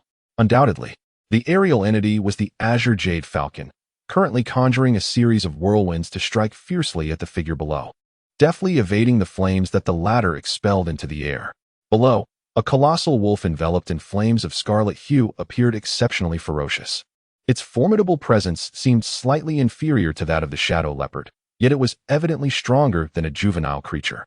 At this moment, the blazing wolf appeared particularly enraged, emitting furious roars toward the azure jade falcon above. Although its flames consistently failed to connect, it continued to unleash scorching fire into the sky. Clearly, the creature was incensed by the repeated provocations from an opponent it deemed weaker than itself. Spirit Beast Species, Blazing Wolf, Spirit Beast Attribute, Fire, Spirit Beast Level, Growth Stage LV11, Spirit Beast Status, Uncontracted, Spirit Beast Description. The fire element Spirit Beast Blazing Wolf possesses a domineering yet cautious temperament, showing no mercy to those who invade its territory. Upon glimpsing the scanning results, Qin Chuan's expression slightly tightened. This creature exuded a palpable sense of pressure. The Azure Jade Falcon's ability to provoke this formidable beast repeatedly was due to a natural advantage in species. Should Waterflower confront the Blazing Wolf, it would indeed be a perilous situation. Under the deliberate temptation of the Azure Jade Falcon, the Blazing Wolf strayed further from its lair. It halted abruptly several dozen meters ahead of Qin Chuan and Yu Li, letting out a furious roar directed at the Azure Jade Falcon before turning back towards its den. As Yu Li had mentioned, despite its anger, the Blazing Wolf remained rational. The Azure Jade Falcon swiftly returned to Yu Li's side, a glimmer of excitement on its face. Having acquired the breath of Wind Golden Feather, it felt a significant enhancement in its speed, enabling it to evade the Blazing Wolf's attacks with newfound ease. Qin Chuan, do you have any thoughts? Yu Li inquired, gently stroking the Azure Jade Falcon while directing her gaze towards Qin Chuan. I have a few ideas, Qin Chuan replied, nodding. The Blazing Wolf is formidable. If possible, we should employ strategy. Let the Azure Jade Falcon distract the Blazing Wolf while Shui Hua stealthily appropriates the resources. Of course, we must also prepare for the worst-case scenario, should we fail to secure the resources and instead draw the attention of the Blazing Wolf. Qin Chuan furrowed his brow. In such a situation, their only option would be to combine their strengths to defeat the adversary. Frankly speaking, a mix of tension and anticipation coursed through Qin Chuan's heart. Unlike their previous encounter with the Shadow Leopard, this time, with the combined efforts of Shui Hua and the Azure Jade Falcon, there was hope that they could vanquish the Blazing Wolf without resorting to the time-stopping ability. We have but one chance, Yu Li said slowly. If we fail this time, the vigilant Blazing Wolf may very well relocate the two low-level resources. Then we must be thoroughly prepared, Qin Chuan remarked, glancing at Shui Hua, a spark of realization in his eyes. Do you think it's possible for the Spirit Beast to utilize extraordinary theories? Yu Li cast a surprised glance at Qin Chuan. You and I are thinking along the same lines. Have you decided on which aspect to tackle? As they returned to the shelter, Yu Li gazed curiously at Qin Chuan. On the way back, Qin Chuan's expression was particularly conflicted, piquing her curiosity. I have made up my mind, Qin Chuan nodded. The water element possesses a certain ability to manipulate blood. While not lethal, its unexpected application can yield impressive results. I wish to train Shui Hua in this capability. Ah, I see, Yu Li replied, her understanding dawning. Having attended the extraordinary theory class, she was not unfamiliar with the abilities of the water element. And what about you? Qin Chuan turned to Yu Li, inquiring further. Me? Yu Li smiled brightly. After attending the class, I discovered an effective method to harness a formidable wind element power, which I intend to teach to Shaoqing.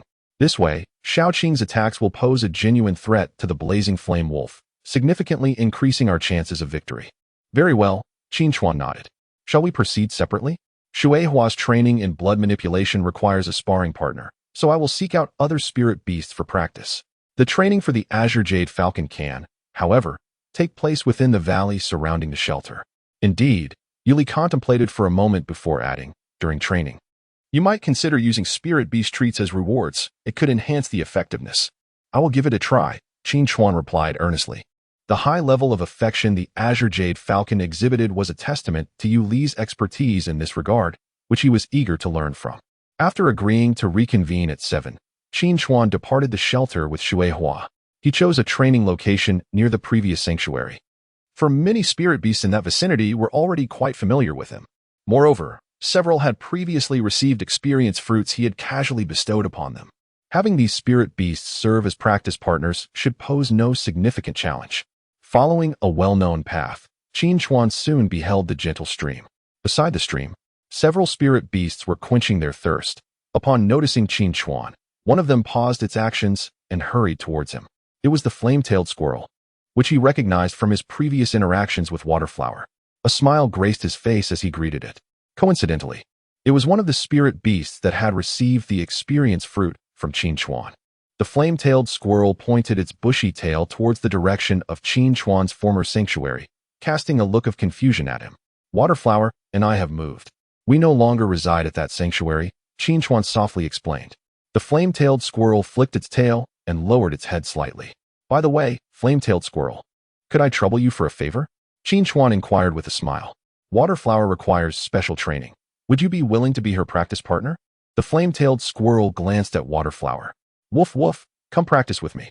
Waterflower exclaimed excitedly, wagging her tail and inching closer to the flame-tailed squirrel, which promptly retreated, uncomfortable with the proximity of a water-type creature. However, after contemplating Qin Chuan and Waterflower's request, it ultimately chose not to decline. Wonderful, Qin Chuan sighed in relief. The current rank of the flame-tailed squirrel is at the juvenile stage, level 4, rendering it weaker than Water Blossom. The ability to manipulate blood is also contingent upon the disparity in strength between both parties. Thus, Qin Chuan intends for Water Blossom to begin with weaker spirit beasts, gradually enhancing her opponent's strength until she can exert influence over beings of the caliber of the Blazing Wolf.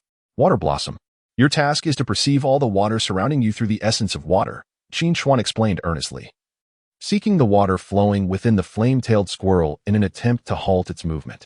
Water Blossom blinked, a contemplative expression gracing her features. Flowing water within. Woof, let me give it a try. With her gaze fixed intently upon the flame-tailed squirrel, she focused her efforts. The flame-tailed squirrel swished its large tail, appearing perplexed. It did not comprehend Qin Chuan's words, nor was it aware of Water Blossom's intended actions. However, after a brief moment, the expression of the flame-tailed squirrel suddenly froze. It was struck by an icy sensation, as if its blood had solidified, causing its body to stiffen in response. This feeling was fleeting, leaving the flame-tailed squirrel bewildered. Yet, Qin Chuan, who was acutely observing the movements of the squirrel, revealed a look of delight. Indeed, there was a significant amount of water within the blood, making it susceptible to influence. This principle holds true even for spirit beasts. Excellent, Qin Chuan exclaimed, producing a pouch of spirit beast treats. After unwrapping it, he rewarded Water Blossom with several morsels.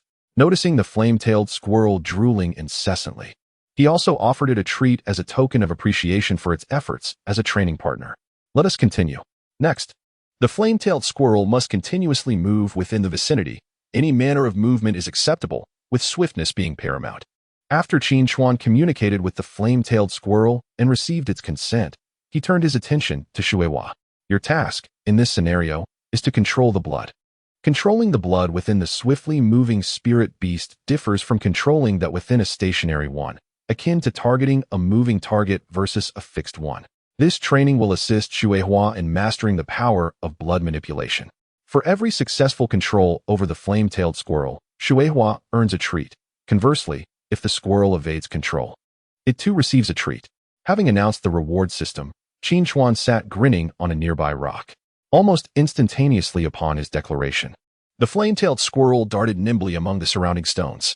Its body was instantly enveloped in flames, moving at an astonishing speed. Clearly, this was a skill to enhance its velocity. In pursuit of a morsel, it was giving its utmost effort. Woof!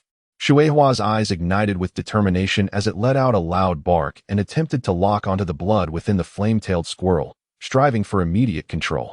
However, the squirrel's speed proved too formidable, rendering the first attempt unsuccessful. Qin Chuan retrieved a treat and tossed it towards the flame-tailed squirrel, encouraging it to continue.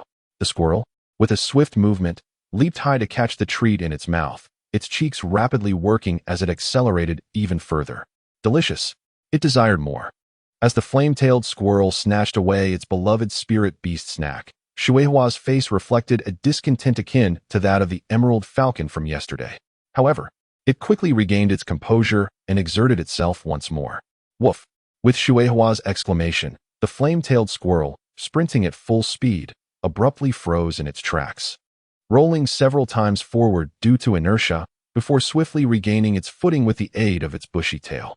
Qin Chuan tossed the last treat from a bag of spirit pet snacks to Shueihua, signaling a pause in training. Shueihua deftly caught the snack in its mouth, casting a triumphant glance at the flame-tailed squirrel. Initially unable to control the squirrel, it had now successfully subdued it 10 times in succession, indicating that it had begun to master the ability to manipulate blood. The LV4 flame-tailed squirrel could no longer serve as an adequate training partner. Qin Chuan glanced at the time. It was still early. He needed to find a stronger companion for training. Chapter 45, Waterflower vs. Xiaoqing, 510 update. Please continue reading. In the valley, once belonging to the Shadow Leopard and now transformed by Qin Chuan and Yu Li into a sanctuary, a colossal tornado with a maximum diameter of 20 meters whirled rapidly, hovering approximately 5 meters above the ground. The tremendous force of the winds ruthlessly uprooted the flora within the valley, leaving even some young saplings, insufficient in age, at the mercy of its wrath. The earth was pockmarked with numerous depressions, as if it had been ravaged by marauders. Above, the roots of the swirling vegetation and saplings, still clinging to clods of earth, added to the apocalyptic ambience of the scene. Upon their return to the valley sanctuary, filled with excitement, Qin Chuan and Waterflower were greeted by this startling sight. The pair stood transfixed, their earlier pride in their substantial progress during the special training evaporating in an instant. "Ah, you're back," Yu Li exclaimed with a smile, waving at Qin Chuan. Beside her, the Qingyu Falcon effortlessly dispersed the ferocious tornado, then returned the airborne plants and saplings to their respective pits, meticulously wrapping the soil around them with the swirling winds. It was evident that prior to Qin Chuan and Waterflower's arrival, this duo had engaged in such tasks numerous times, showcasing their adeptness. "Is this what you referred to? A remarkable application of wind-based power?" Qin Chuan felt a slight dryness in his mouth. With such a tornado unleashed, he and Waterflower could easily ascend to the skies. Despite knowing it might be presumptuous, he couldn't help but inquire, "How did you accomplish this?" This discussion naturally leads us to the principles underlying the formation of tornadoes. With a gentle smile, Yu Li began to explain that tornadoes arise from the vertical vortices generated by the interplay of updrafts and variations in wind speed and direction. As she succinctly elucidated the mechanics of tornado formation, both Qin Chuan and Shueihua appeared increasingly perplexed. Yu Li continued, drawing a parallel to Xiaoqing's whirlwind projectiles, which sparked her idea of altering the control mechanism of those projectiles. Last night, she had successfully executed this step in reality, however. Xiaoqing lacked the theoretical knowledge to grasp it. Thus, she needed to teach it in a manner it could comprehend, which required some time. Qin Chuan fell into a contemplative silence. During a previous casual conversation with Yu Li, he learned that she was also a high school student. Was this the disparity between the academically gifted and those who struggled? How frustrating. Yet, this alone would not suffice to confront the blazing wolf. A hint of helplessness crept into Yu Li's voice as she acknowledged that generating a sufficiently powerful tornado would take some time. Therefore, they would still need Shueihua's assistance to ensnare the blazing wolf. Yu Li turned to Qin Chuan and Shueihua, smiling as she inquired about their training progress. "It's going quite well," Qin Chuan replied, recalling their own training accomplishments. For a juvenile-level spirit beast at LV10, Shueihua had already mastered the ability to manipulate its blood flow, effectively disrupting its skill casting and movements. Uncertain if it was the stimulating effects of the spirit beast snacks that fueled Shueihua's motivation, Qin Chuan had initially assumed that the training objective would only be realized during the next venture into the dream realm. Yet, astonishingly, within just a few hours, Shueihua had truly mastered it. Could it genuinely be a prodigy?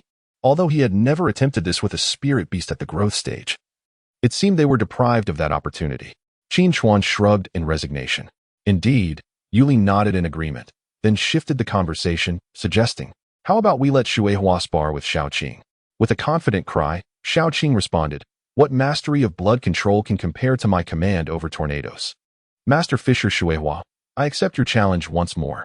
"Very well," Qin Chuan readily concurred. The sparring partner they had found during their last training session was a juvenile stage LV10 round bear.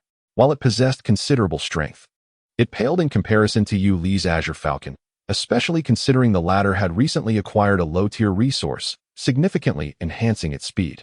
"Woof! Bring it on!" Shueihua exuded confidence. Though it had been intimidated upon entering the valley by the colossal tornado conjured by the Azure Falcon, It now understood that such a display of power required time to execute. And it, Master Fisher Blood Controller Xuehua, would never grant the opponent an opportunity. With a sharp cry, the Azure Falcon flapped its wings and soared upward, instantly ascending into the sky, while a light blue vortex materialized before its chest. A radiant azure light enveloped the surroundings as the Azure Falcon's speed surged dramatically. Its form spiraled rapidly within a swirling vortex, transforming the original cyclone into a funnel-like shape after several rotations. A diminutive tornado thus took shape, intensifying at a visibly accelerating pace. The Azure Falcon's velocity not only remained unabated, but actually increased as it moved in harmony with the rotation of the tornado, utilizing its own wind-based powers to further amplify the tornado's strength. Witnessing this spectacle, Qin Chuan felt a mix of surprise and anticipation. Though the round bear excelled in strength, it was somewhat lacking in speed, rendering it an inadequate moving target. Regrettably, the only level 10 spirit beast he could summon for training was that singular creature. Thus, he harbored a sense of disappointment regarding the specialized training of Waterflower. However, the Azure Falcon's remarkable speed illuminated his thoughts. This velocity surpassed that of the previously observed Shadow Leopard, establishing the Azure Falcon as a competent moving target on par with growth stages. Now, it remained to be seen whether Waterflower, after several hours of training, could deliver a satisfactory performance. Qin Chuan turned his gaze towards Waterflower. She tilted her head slightly upward. Brimming with combat spirit, yet she refrained from immediate action. Instead, she meticulously observed the Azure Falcon. The latter's rapid pace, combined with its concealment within the tornado, rendered Waterflower only able to catch fleeting glimpses of a shadow. Attempting to seize control of her opponent's blood in an instant to disrupt their momentum was undeniably a formidable challenge. It calmed itself, and a profound brilliance flickered within its aquamarine eyes. At this moment, the power of water blossomed, bestowing upon the water a refreshing and novel perspective. Within this newfound vision, it discerned the sap coursing through the surrounding flora, observed the blood flowing within its companions, Qin Chuan and Yu Li, perceived the hidden currents deep underground, and even glimpsed the swiftly moving figure above. In a fleeting instant, a dazzling light erupted from the depths of its gaze, as if the water in the air had been momentarily suspended in time. "Got you," it barked joyfully. Accompanied by its exclamation, the body of the Azure Falcon froze mid-air, only to be propelled outward by inertia, crashing into the rocky cliffs of the valley.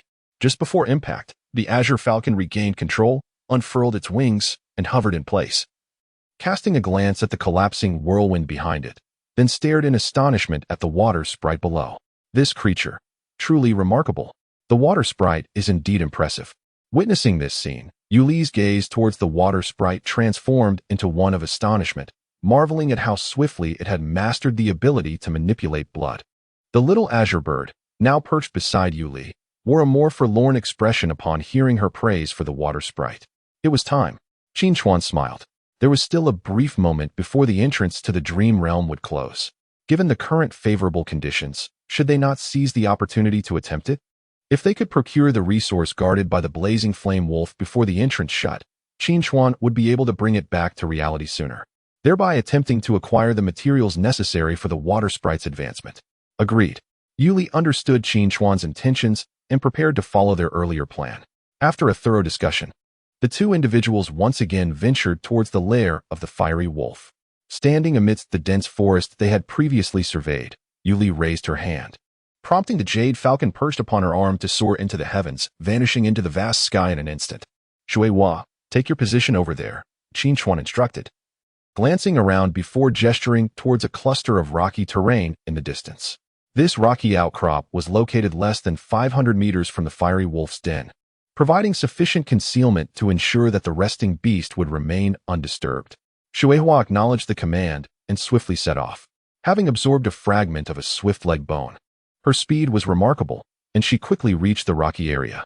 Once Xuehua was in place, Qin Chuan nodded at Yu Li, who then looked skyward and performed a gesture that she and the Jade Falcon had previously agreed upon. The operation commenced. Observing the signal, the Jade Falcon emitted a sharp cry and descended from the sky, stirring a tempest as it approached the fiery wolf's lair, its eyes ablaze with determination. With a fierce and distant howl, the fiery wolf appeared, its gaze fixated on the Jade Falcon, barely concealing its fury. "That damn creature has returned," it thought. This pest had frequently harassed it in the past, and now seemed more relentless than ever. The fiery wolf was acutely aware of the reasons behind the Jade Falcon's actions. Within the small hill it guarded, there lay two low-level resources, one of which was wind-based, and the Jade Falcon before it was indeed of the wind element. Yet the domineering nature within the Blaze Wolf prevents it from easily relinquishing what it has seized, even if that possession holds no value for itself. As in the past, the Azure Jade Falcon adeptly evades the torrents of flames expelled by the Blaze Wolf, simultaneously hurling a few whirlwind projectiles to provoke the creature, enticing it to follow away from its lair.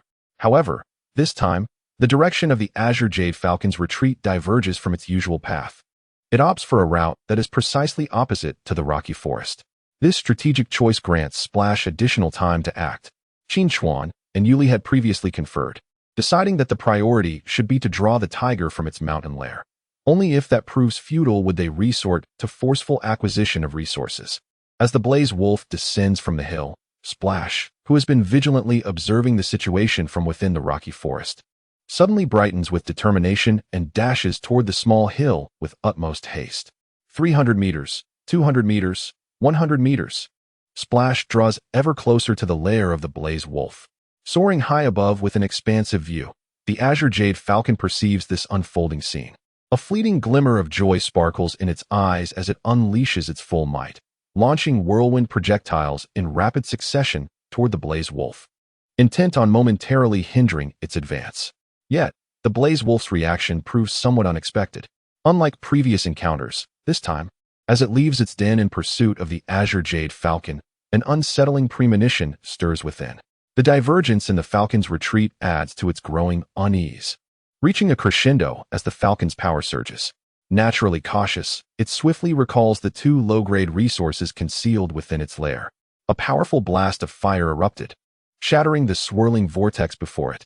The Blaze Wolf, unwilling to linger in the fray, swiftly turned and retreated towards its lair.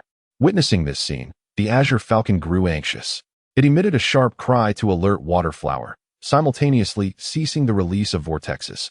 A whirlwind materialized before it, and the Azure Falcon accelerated, beginning a circling flight. High above, a tornado rapidly took shape, gaining strength while the Azure Falcon deliberately steered it toward the direction of the Blaze Wolf's den. From a distance, Qin Chuan and Yuli exchanged worried glances. The Blaze Wolf's reaction was astonishingly swift. Just as Waterflower's gaze fell upon the lair nestled within the hills, the warning cry of the Azure Falcon echoed, and almost immediately, a vicious howl resonated from afar. Oh!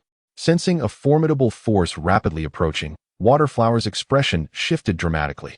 Glancing at the tornado gathering momentum in the sky, it gritted its teeth and began sprinting up the hillside. The crimson rocks of the hill radiated intense heat, rendering the environment inhospitable for any flora. Yet, the rugged terrain added complexity to the hillside, enduring the searing sensation on its paw pads. Waterflower navigated nimbly among the jagged stones, evading the massive Blaze Wolf that had descended, which found itself unable to capture its elusive prey. With a furious roar, a colossal fireball, measuring nearly 1 meter in diameter, materialized above the head of the blazing wolf. The fireball swiftly gathered momentum, seemingly poised to strike towards the direction of Waterflower. Emerging from behind the jagged rocks, Waterflower observed the unfolding scene without hesitation, letting out a sharp bark. Woof! Boom! The instantaneous solidification of blood caused the blazing wolf to lose its focus, and the unlaunched fireball erupted above its head, inflicting no harm upon Waterflower, but leaving scorch marks on its own fur. Regaining its composure, the blazing wolf was instantly incensed. A vicious howl escaped its throat as it lunged toward Waterflower, undeterred by the latter's nimble evasions among the rocky terrain. First, it had to contend with that insufferable flying creature, the Jade Falcon. And now a juvenile waterleaf hound dared to provoke it. Could it possibly ascend to the heavens as well? After several narrow escapes, Waterflower stole a glance at the Jade Falcon above. At that moment, the sound of the whirlwind it was conjuring had grown considerably formidable, yet, due to its altitude, the blazing wolf, wholly absorbed in pursuing Waterflower, remained oblivious to it. The time was ripe. Calculating swiftly, Waterflower charged towards a massive boulder. Just as it was about to collide, executed a deft sidestep and let out another bark. Woof! Bang! A dull thud resonated behind them, causing the fiery wolf, poised to evade, to freeze in its tracks and collide directly with the massive boulder, its mind momentarily blank. A scene of dramatic retribution unfolded. Without hesitation, Xuehua dashed away, putting distance between herself and the blazing creature. Before the fiery wolf could regain its senses, a ferocious tornado descended with a thunderous roar. "Look, this is yours." Yuli, brimming with excitement, handed a crimson bone to Qin Chuan, her gaze alight with joy as she beheld a piece of silvery metal, its surface shimmering with a delicate azure glow. A loaded resource, the steel of Windbreak. This was the crucial material needed for the advancement of the Azure Jade Falcon. Finally in their grasp, both resources lay hidden deep within the den of the fiery wolf, concealed with utmost secrecy. Even their scent and energy were masked. Despite Xuehua's formidable sense of smell, it took considerable time to uncover them. This illustrates that the previous strategy of drawing the tiger from its mountain lair was not particularly feasible. Even if the Azure Jade Falcon had managed to distract the fiery wolf, Xuehua would not have had time to locate the resources. Fortunately, they had a contingency plan, which proved effective. The two emerged from the lair side by side, where the severely injured fiery wolf lay gasping on the ground, flanked by Xuehua and Xiaoqing, both fixating on it with unwavering intensity. The tornado, having amassed countless shards of stone, had carved numerous wounds upon the creature, some deep enough to expose bone. And blood continued to flow from these injuries. Weakened by its severe injuries, the fiery wolf's power had diminished drastically, and with Xuehua and Xiaoqing's vigilant watch, it could no longer muster any semblance of defiance. The steel of broken wind in Yu Li's hand vanished swiftly, and in the next moment, the Azure Jade Falcon emitted an excited cry, its form enveloped in a swirling gust of pale azure winds, subtly altering in texture, bolstered by the steel of broken wind. The wind-infused slashes executed by the Azure Jade Falcon would become exceedingly sharp, significantly enhancing its power. Only one final resource remained for the Azure Jade Falcon to ascend. Noticing the envious gaze of Xuehua, Qin Chuan waved the recently acquired fire resource in his hand, reassuringly stating that this resource would soon be exchanged for what she needed. Without hesitation, he stored the low-level resource known as the Flame Crown Bone into his equipment inventory and subsequently selected it from his carried items. Woof! Splendid! Xuehua's eyes brightened, her expression transforming into one of anticipation. She had no desire to be left behind by her companion, Little Qing. The two humans and two beasts exchanged laughter and banter, while the once severely injured fiery wolf, witnessing the division of its resources right before its eyes, succumbed to a fit of rage and ultimately fell silent. Congratulations, player, for achieving the hidden accomplishment, Unity, earning 300 achievement points and 30 experience gems. The sudden appearance of this text brought forth expressions of astonishment on both Qin Chuan and Yu Li's faces. Upon entering the achievement wall, Qin Chuan swiftly discovered the newly illuminated second accomplishment.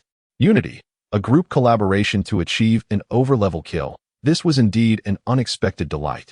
He had not anticipated earning an achievement.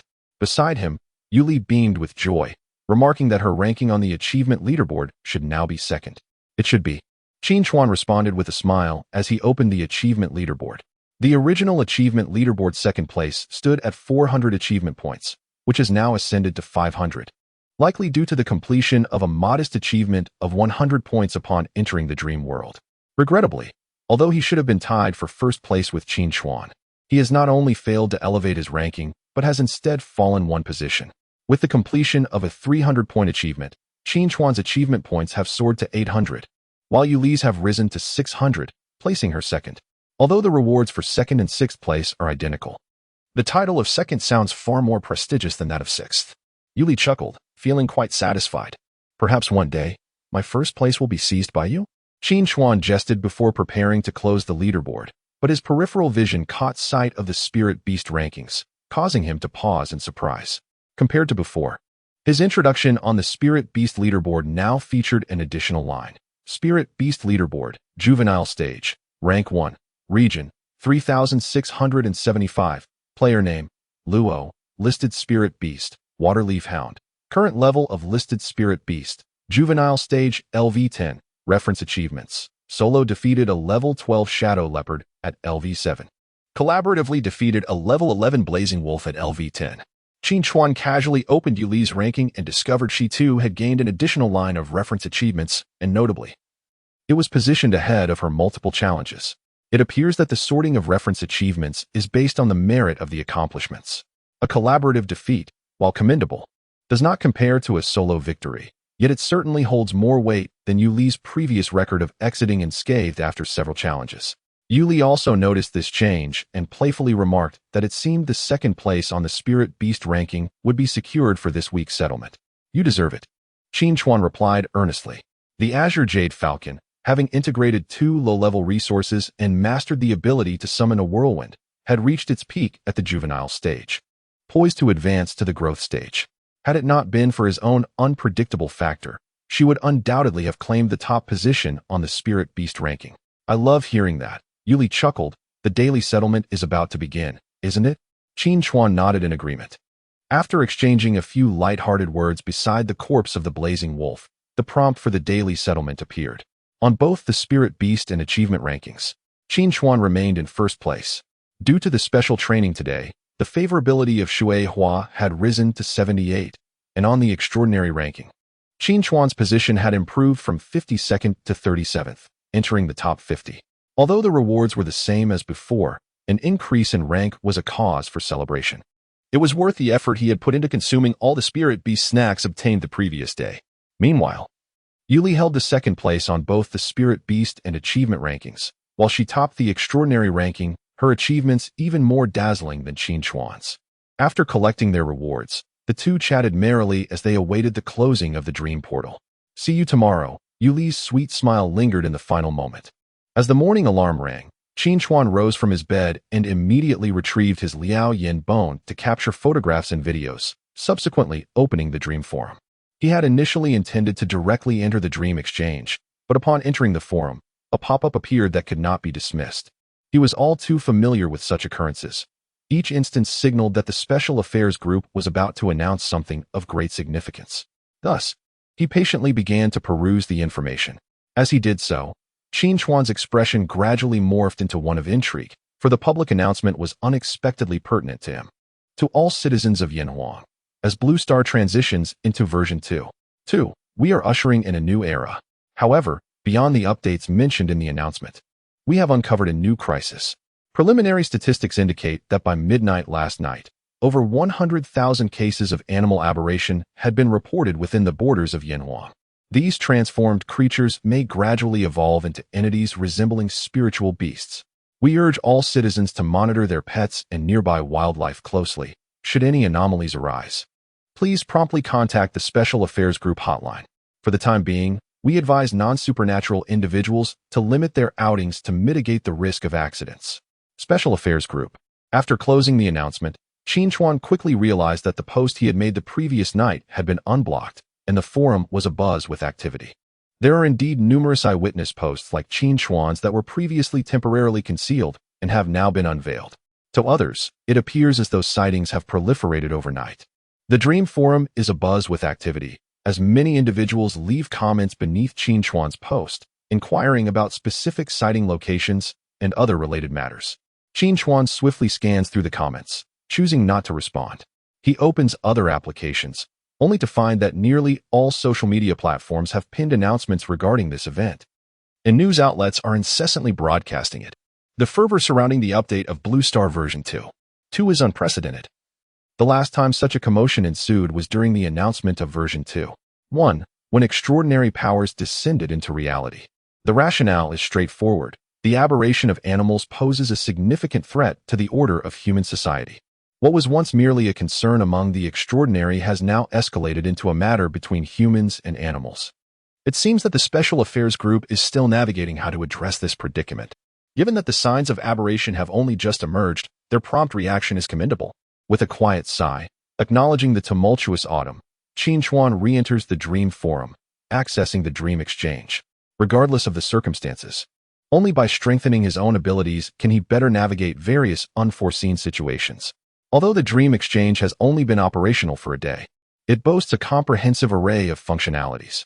Unlike conventional transactions involving monetary exchange, the current operations within the Dream Exchange predominantly revolve around barter, with over 90% of trades being made through the exchange of goods, as there are fewer willing to sell lower-tier resources for currency. One drawback of bartering is that it often leaves both parties dissatisfied with the transaction. For instance, Qin Chuan perused a variety of options and discovered that both the purified water stone and the heavy water nucleus were available. Yet the providers did not require the blazing forehead bone.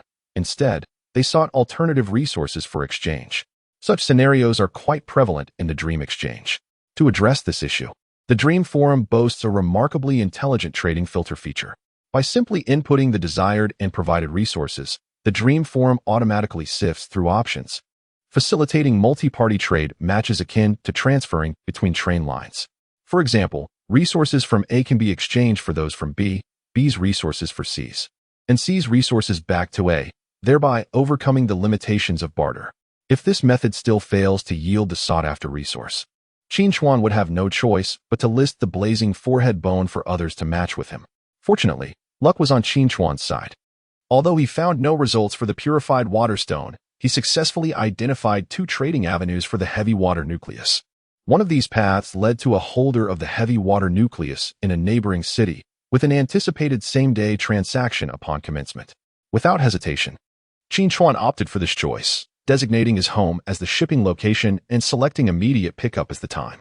After initiating the transaction, Qin Chuan swiftly groomed himself, dressed neatly, and sat at the edge of his bed, casually browsing through forum posts while awaiting the arrival of the delivery person. The forum posts, sorted by the most recent comments, predominantly revolved around sightings of mutated animals, compared to the bizarre appearances of other aberrant creatures. The black cat Qin Chuan encountered seemed almost normal. The most bizarre of all was a mutated octopus, which upon a mere glance caused Qin Chuan's sanity points to plummet. However, it was not long before Qin Chuan's finger, gliding over the screen, came to an abrupt halt in midair. He stumbled upon a post that bore no relation to the mutated creatures, yet its title was particularly captivating. The first growth stage spirit beast emerges in Zone 2819. So soon, Qin Chuan's gaze sharpened as he swiftly clicked to investigate further. The original poster was a player from Zone 2819, who recounted that the previous top contender on the spirit beast leaderboard, Young Stage, had mysteriously vanished. Initially, he suspected that the individual had met with an untimely demise and deleted their account, only to discover that the same player had resurfaced on the leaderboard for growth stage beasts. Numerous players from Zone 2819 chimed in below, corroborating this revelation. Qin Chuan couldn't help but exclaim in wonder. With billions of players, it was evident that exceptional talent was not in short supply. The most he had managed to acquire in yesterday's trade was a single low-tier resource, indicating that the individual who had advanced had previously secured 2 progression resources. It remained uncertain whether this person was merely fortunate or exceptionally skilled, perhaps embodying both qualities. The emergence of growth stage spirit beasts heightened Qin Chuan's sense of urgency. One could easily foresee that, following today, the presence of growth stage spirit beasts would proliferate. His anticipation to acquire the super heavy water core grew ever more fervent. Before long, a man clad in a courier's uniform knocked on Qin Chuan's door. He promptly produced identification from the Extraordinary Affairs Group to verify his identity, meticulously cross-referenced Qin Chuan's details, and upon confirming their accuracy, proceeded to take away the flame skull. Upon observing the status of the transaction page indicating that the Emberbone was in transit, Qin Chuan silently prayed for a smooth journey before shouldering his backpack and stepping out of his home. Breakfast was once again enjoyed at the familiar eatery located at the entrance of the community. Unlike the previous days marked by furrowed brows and concerns over the calamities brought forth by the arrival of the extraordinary, the proprietor of the breakfast shop now greeted Qin Chuan, a regular patron, with a cheerful demeanor. The reason was simple. He too had entered into a contract with a spirit beast in the dream realm, ascending to the rank of the extraordinary. And he was of the fire element. His adept control over the flames had notably enhanced his culinary skills, earning him praise from loyal customers. It was rumored that he intended to expand his offerings to include lunch and dinner takeout services. Becoming an extraordinary being did not necessitate engaging in reckless exploits. There existed ordinary individuals who found contentment in their lives. As was customary, Qin Chuan ordered 2 steamed buns and a bowl of soy milk, savoring his meal when suddenly, a loud bark and several gasps erupted nearby. Turning to investigate, he beheld a Siberian husky, roughly the size of a calf, its eyes ablaze with a crimson hue, charging towards him in a frenzy. Its canine teeth were disproportionately large, protruding even when its mouth was closed, and its body bore peculiar stripes. The patrons seated at the makeshift tables outside the shop were rendered speechless. They had just been discussing mutated animals, and at that very moment, the television screen hanging at the entrance was broadcasting related reports, yet here was a mutated creature standing before them. Qin Chuan raised an eyebrow, preparing to rise. But someone was quicker than him. At the nearest location to the aberrant husky, two extraordinary men sprang into action, prompting others seated nearby to respond and assist. The recently transformed creature's strength remained within a manageable range. Even the sporadically intelligent demolition enthusiast was no match for the combined efforts of several extraordinary beings.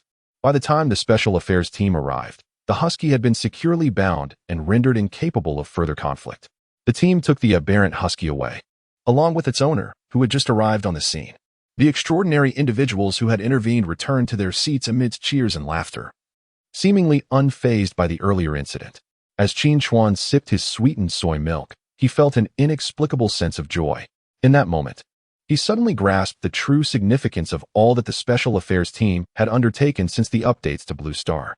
After having breakfast, Qin Chuan entered the classroom, where little Fatty promptly placed a cup of richly adorned milk tea in front of him. Here, Qin Chuan instantly recognized it as the premium offering from the tea shop at the school entrance and looked at little Fatty in surprise, wondering if he needed to borrow money. Little Fatty rolled his eyes and then grinned. Qin Chuan, my contracted spirit beast has reached level 10. So that was the reason. Little Fatty's contracted spirit beast had already surpassed level 9, and after acquiring 2 Earth-type experience fruits from Qin Chuan the previous day, its advancement was only natural. Level 10 was merely the beginning. One must now gather resources for further progression. Qin Chuan accepted the milk tea with a sense of justified satisfaction, not forgetting to admonish the rotund Xiao Peng to prevent his considerable weight from floating away. I noticed that growth-tier spirit beasts have already made their appearance on the forum today. So, Qin Chuan, you are aware of this matter. The speaker was not Xiao Peng, but a girl seated in front of Qin Chuan. She turned her head, her face adorned with a hint of admiration, stating that growth-tier pets seemed to possess 3 active skills, significantly enhancing their strength. Indeed, another boy beside the girl, adjusting his glasses, chimed in.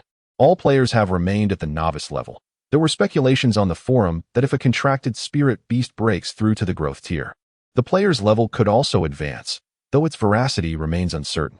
A flicker of intrigue passed through Qin Chuan's eyes. The girl in the front row was named Du Xia, while the boy beside her was Zhang Bin. Both of them held average standings in their class during their middle school years. Academic performance was the primary determinant of the social hierarchy, leading them to disdain mingling with students like Qin Chuan and Xiao Peng, who consistently ranked at the bottom. In the days following the arrival of the Dream World, their peers had not included him in discussions, leaving him to converse solely with Xiao Peng. However, today marked a change. Not just the two in the front row, but Qin Chuan could distinctly feel many classmates casting glances in his direction. He was acutely aware of the cause behind this newfound attention. During yesterday's extraordinary combat class, the prowess Qin Chuan displayed prompted his classmates to re-evaluate their perceptions of him. With the advent of the extraordinary, it appeared that academic achievement was no longer the sole criterion of social standing. Yet Qin Chuan was rather reluctant to respond to such forced friendliness. In the final 2 months of high school, the fractured relationships among classmates had lost the necessity for mending. Coldly acknowledging with a brief reply, Qin Chuan turned to Xiao Peng, remarking, I recall you are from District 2820. The player with the evolving spirit beast hails from District 2819. Quite close indeed. Indeed, quite a coincidence, Xiao Peng chuckled, a glimmer of astuteness flashing across his chubby face. He had long noticed the shift in others' attitudes towards Qin Chuan, and he had also observed the recent change in Du Xia and Zhang Bin's demeanor. He remained silent, intrigued by how Qin Chuan would respond. Now that Qin Chuan had made his stance clear, albeit not particularly smooth, it left Xiao Peng with a sense of secret satisfaction. According to speculations on the forum, the player from District 2819 was presumed to be from the Yanwang Nation. A hint of pride flickered in Xiao Peng's eyes. If not, they were at least from a Chinese-speaking country or overseas Chinese. Is his player name in Chinese? Qin Chuan quickly deduced the basis of his assumption. Precisely. Xiao Peng nodded. The player's name is Jia Dao. Such a name rich in Yanhuang connotation could hardly be chosen by a foreigner. Indeed, Qin Chuan replied with a slight nod.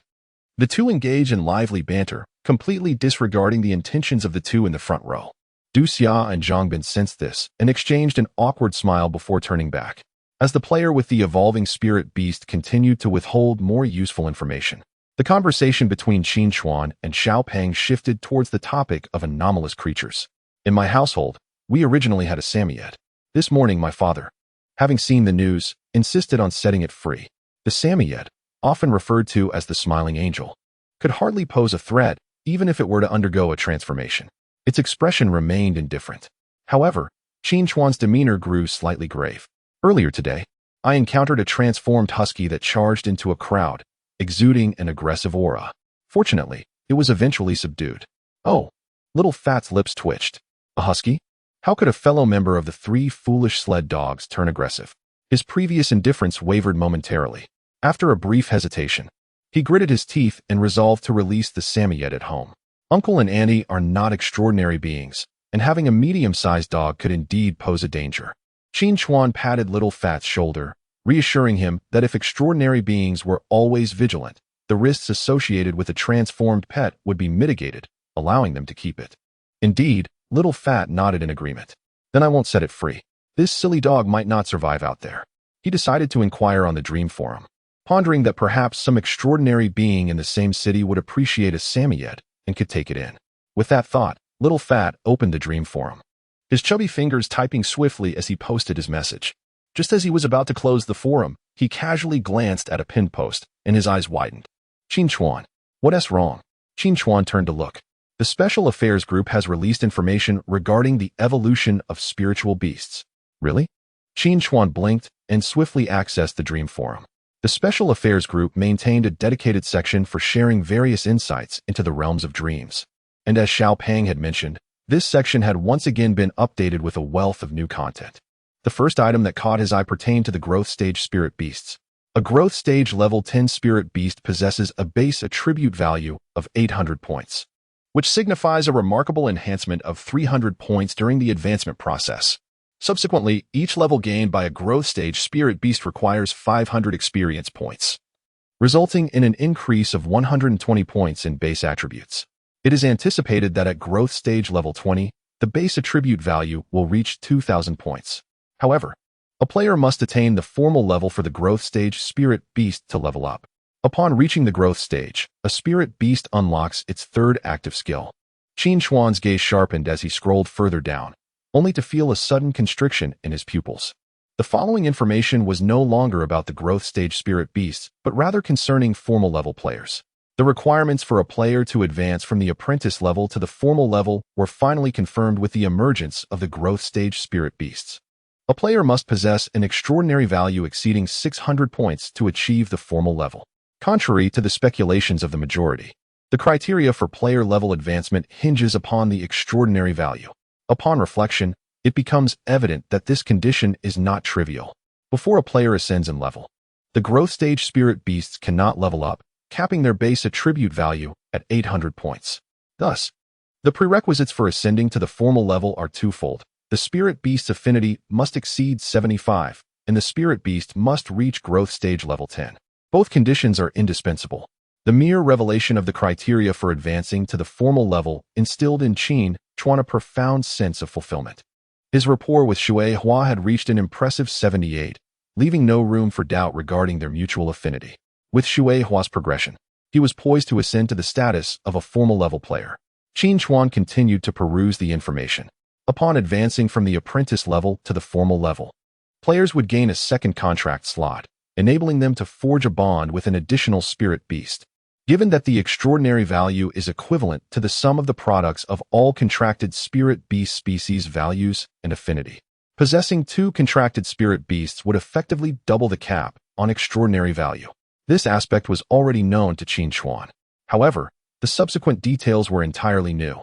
Upon breaking through to the formal level, the number of active skills a player could carry would increase to 2, along with the introduction of a skill resonance effect. If multiple active skills stemmed from the same contracted spirit beast, all skills associated with that beast would receive a certain degree of enhancement, including passive skills. The more active skills linked to a single contracted spirit beast, the stronger the enhancement would be.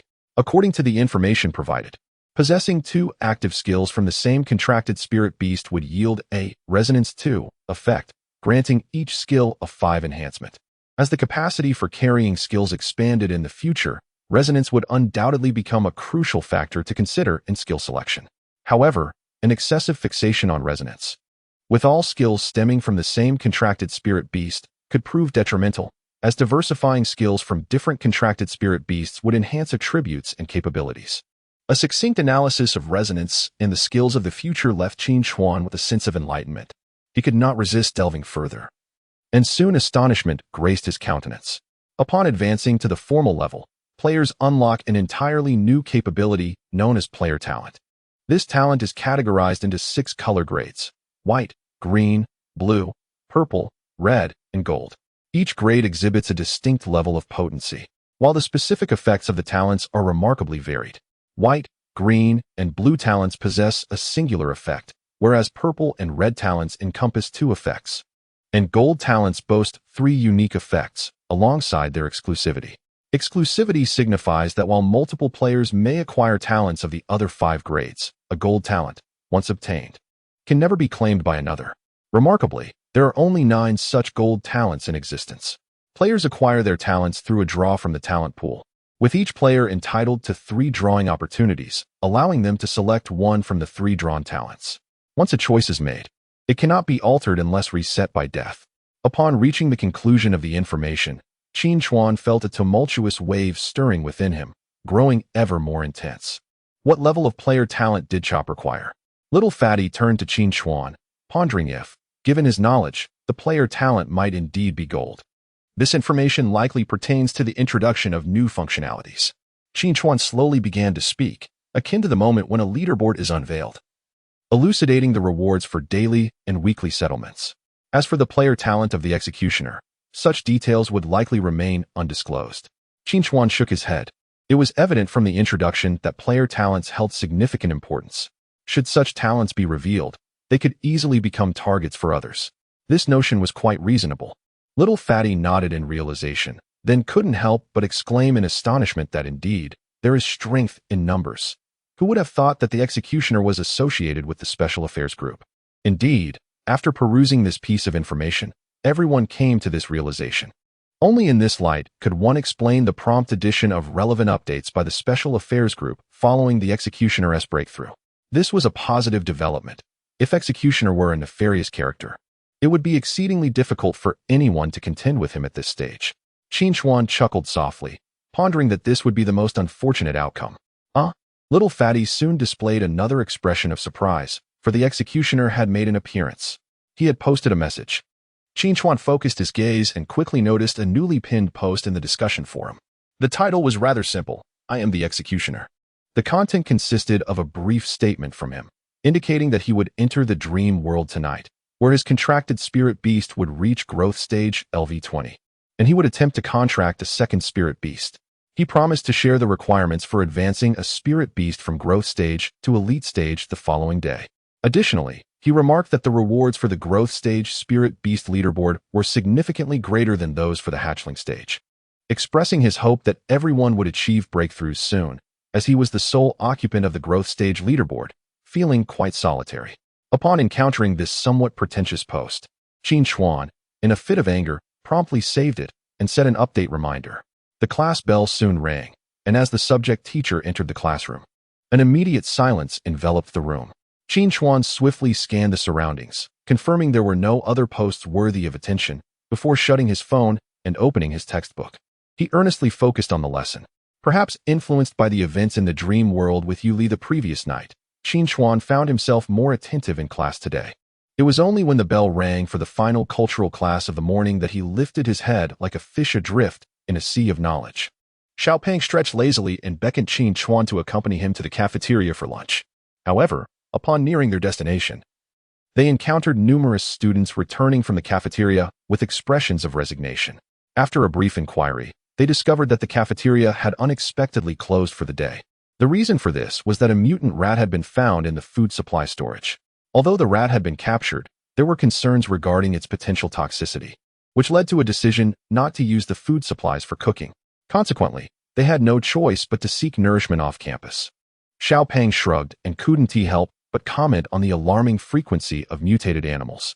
Indeed, Qin Chuan wholeheartedly agreed, nodding in affirmation. He recalled encountering such creatures on his way home from school the previous evening, again during breakfast on the way to school, and now yet another incident at the cafeteria during lunchtime.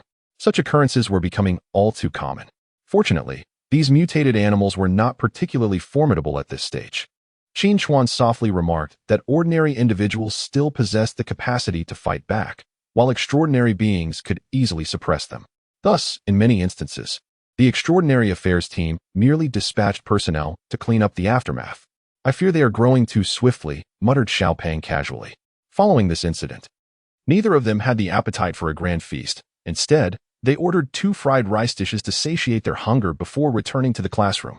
However, shortly after their re-entry, a man clad in a courier uniform strode into the room, calling Qin Chuan outside.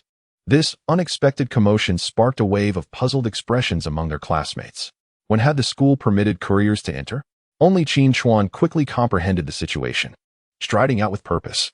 Ordinary couriers were certainly not allowed on campus, but who could hinder a courier from the Extraordinary Affairs group? The Heavy Water Corps had arrived. Qin Chuan, is that a courier from the Dream Exchange? What valuable items have you exchanged? As Qin Chuan returned to the classroom, Zhang Yongwang stood up, grinning broadly. Yet a glimmer of caution flickered in his eyes. Nothing much, just traded some experience fruits of other attributes for a few water-type ones, Qin Chuan replied nonchalantly. Returning to his seat with poise, he certainly would not foolishly disclose that he had just acquired a low-grade resource. After confirming that the courier had indeed delivered the Heavy Water Core, Qin Chuan had promptly stored it in his inventory while signing for it. Is that so? Very well. Zhang Yongwang breathed a slight sigh of relief, chuckling as he resumed his seat. Yesterday's extraordinary practical class not only allowed the other students to reassess Qin Chuan, but also prompted Zhang Yongwang, who had previously underestimated him, to regard Qin as a formidable rival. Upon realizing that the seemingly unremarkable delivery man was, in fact, Qin Chuan, he felt compelled to investigate further. Learning from Qin that it was merely a few experience fruits eased his mind considerably. Had Qin obtained the essential low-level resources for advancement, his strength would undoubtedly widen the gap between them, an outcome that the self-proclaimed top student could not tolerate. Unaware of the complex thoughts swirling in the class leader's mind, Qin Chuan cast a glance at the overburdened water nucleus in his inventory, his thoughts already drifting towards the dream realm, eager to immerse himself within it. Time flew swiftly, and before he knew it, night had descended. Prior to the commencement of the extraordinary course, Qin Chuan received another package. Unlike the overburdened water nucleus, this delivery could only be retrieved from the gatekeeper at the school entrance, requiring Qin Chuan to collect it himself. Nevertheless, his anticipation remained undiminished, for it contained the diamond powder he had ordered the day before. 200 grams of diamond powder was not a substantial amount, housed in a small vial no larger than half a fist. Upon receiving it, Qin Chuan could not resist mixing a small portion with water, and the results exceeded yesterday's iron powder experiment by leaps and bounds. Moreover, the recovery process was straightforward. After allowing it to sit briefly, the diamond powder settled effortlessly to the bottom, enabling him to dehydrate it using his water-based powers. The widespread phenomenon of animal aberration did not disrupt the evening's extraordinary class. In the extraordinary theory class, after providing an overview of 12 attributes yesterday, Zhou Zixio began to elaborate on the thunder system. According to his account, the course on the thunder system will span 4 days, followed by the water system, with the subsequent order mirroring that of the attributes he introduced yesterday. During the extraordinary practical class, after guiding all students through 2 rounds of the basic fist techniques, Ji Huai called upon several students to step forward for a duel with him, while the others engaged in sparring matches based on their respective strengths. Qin Chuan was not selected by Ji Huai this time. Instead, the newly advanced Xiaopeng faced Ji Huai's formidable strikes. By the time Qin Chuan returned home after class, it was already late at night. He hastily washed up and went to bed, quickly succumbing to the exhaustion of the day. In the realm of dreams, as Qin Chuan's consciousness descended, he instinctively stretched and found a droplet of water in his hand. This droplet exhibited remarkable surface tension, maintaining an almost perfect spherical shape even in the palm of his hand. It appeared colorless and clear, akin to ordinary water. Yet Qin Chuan was suddenly struck by an extraordinary weight. This droplet, which should have felt almost weightless, made him feel as if he were cradling a bottle of water. With a density 1,000 times that of normal water, this was the low-grade resource known as the Super Heavy Water Core. In a flash of brilliance, the super-heavy water core was transferred into the advancement interface of Water Blossom, filling the second illusory notch. The mysterious array of patterns was illuminated by 1/3, while Water Blossom emitted a somewhat bewildered gasp. Wong. It sensed that certain forces within its being were undergoing a transformation. Water Blossom, rushing stream, break. Qingchuan smiled and pointed to a stone not far away. Waterflower understood the cue, flicked her tail, and a stream of water surged forth like an arrow, striking the stone with tremendous force.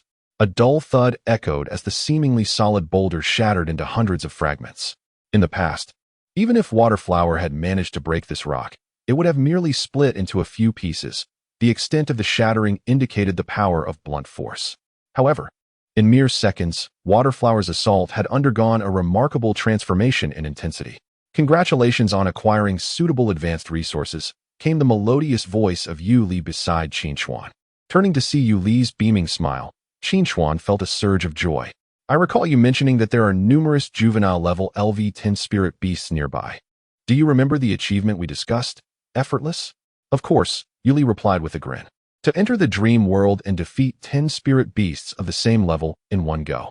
Qingchuan nodded. Waterflower and Xiaoqing have both made significant progress, and now seems the perfect time.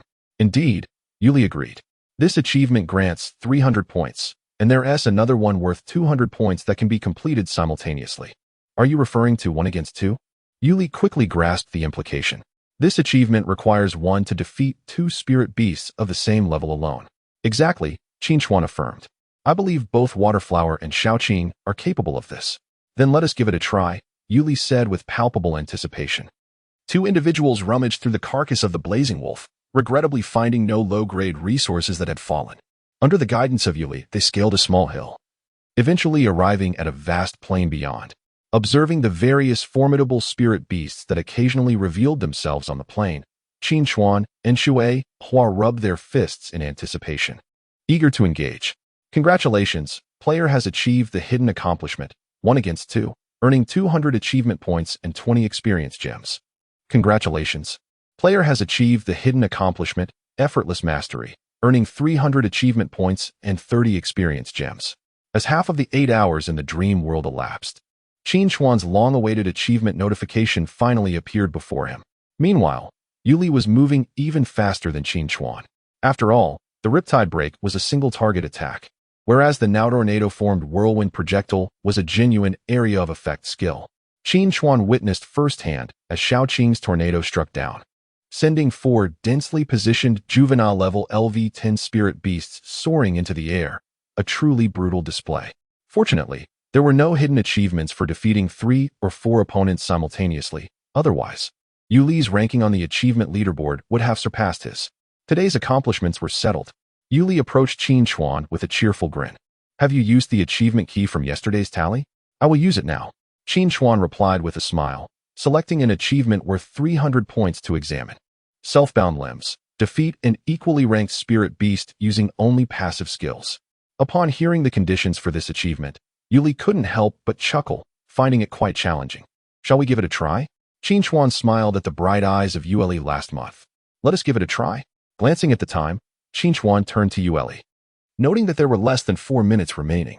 It seems you have examined the panel numerous times, he remarked. Yu Li giggled. Just relax a bit. Relaxation is not an option, Qingchuan replied with a resigned shake of his head. With this week's settlement, I will be able to acquire a selected low-level resource, and Waterflower can advance directly. Once Waterflower levels up, I shall immediately ascend to the rank of a formal player. It has been 5 days since the 2 of them jointly defeated the Blaze Wolf. Today marks the 7th day following the 2 version update of Blue Star, and also the first weekly settlement for the leaderboard. For all players listed, today is of utmost significance. Very well. I must wait until tomorrow, Yu Li said, shrugging her shoulders. The odds of randomly obtaining the last resource for Little Qing are exceedingly slim. I will need to bring it back for exchange. Tomorrow, the Dreamland Exchange will undoubtedly be bustling. Acquiring resources will not be difficult, Qingchuan reassured her with a smile. Indeed. Yu Li nodded, her face illuminated with a hint of anticipation. More than this, I was deeply concerned with the materials for crafting the self-selected Starlight equipment, awarded for securing the top position on the extraordinary leaderboard. On the second day after the contract, Spirit Beast advanced to the growth stage. The player known as Chopper elevated the Spirit Beast's rank to growth stage level 20, unveiling the method for further advancement. In addition to requiring 4 intermediate resources for the progression. To ascend from the growth stage to the elite stage, the Spirit Beast must undergo a singular evolution. Players are tasked with forging a piece of Starlight equipment for their Spirit Beasts, which must then merge with the equipment to complete this initial evolution. Unlike the fixed materials required for advancement, the components for crafting Starlight equipment are not standardized. The variety and quantity of materials dictate the ultimate effectiveness and success rate of the crafting process. Subsequently, a number of formal level players began to emerge, attesting to the authenticity of these claims. Yuli found herself fortunate, as the total number of formal level players in the Dream Realm had surpassed 1,000. Yet the 3675 zone remained devoid of such players. With an impressive 85 favorability rating, she continued to hold the esteemed position atop the extraordinary leaderboard. Meanwhile, Qin Chuan, having prioritized the cultivation of favorability during this period, swiftly elevated his rapport with both Yu Li and Shui Hua under her guidance, officially surpassing 80 to reach 81, thereby claiming the 7th spot on the leaderboard. This time, the rewards would include a random Starlight equipment material. The achievement leaderboard settlement rewards promised a refresh of the achievement shop, which was equally anticipated. Qin Chuan smiled, pondering the possibility of what he might obtain with 3,000 achievement points at the discounted rate in the achievement shop. In the past few days, Qin Chuan and Yuli embarked on a journey to accumulate achievements, having momentarily exhausted other avenues for enhancement. Currently, Qin Chuan boasts a total of 500 points from 2 achievements, 300 points from 3 achievements, 200 points from 4 achievements, and 100 points from 3 achievements, amassing a grand total of 3,000 points, thus securing the top position on the leaderboard. Yuli's accomplishments are slightly less, with a total of 2,700 points, placing her in second. It remains uncertain whether the achievements available in the Refresh store are identical for everyone. Yuli, resting her chin on her hand and gnawing on her tiger tooth, felt a surge of frustration at the thought of Qin Chuan's 30 discount while she could only manage 50. It's just one position that separates us, she lamented. Shall I let you take the top spot next week? Qin Chuan jested. Absolutely not. Yuli promptly retorted, I shall earn it through my own merit. As they exchanged banter, the settlement of scores swiftly approached. Daily leaderboard settlement commences. Congratulations to the player for achieving first place in the Spirit Beast Rankings Juvenile stage. Earning 10 experience gems. Congratulations to the player for attaining 7th place in the Extraordinary Rankings.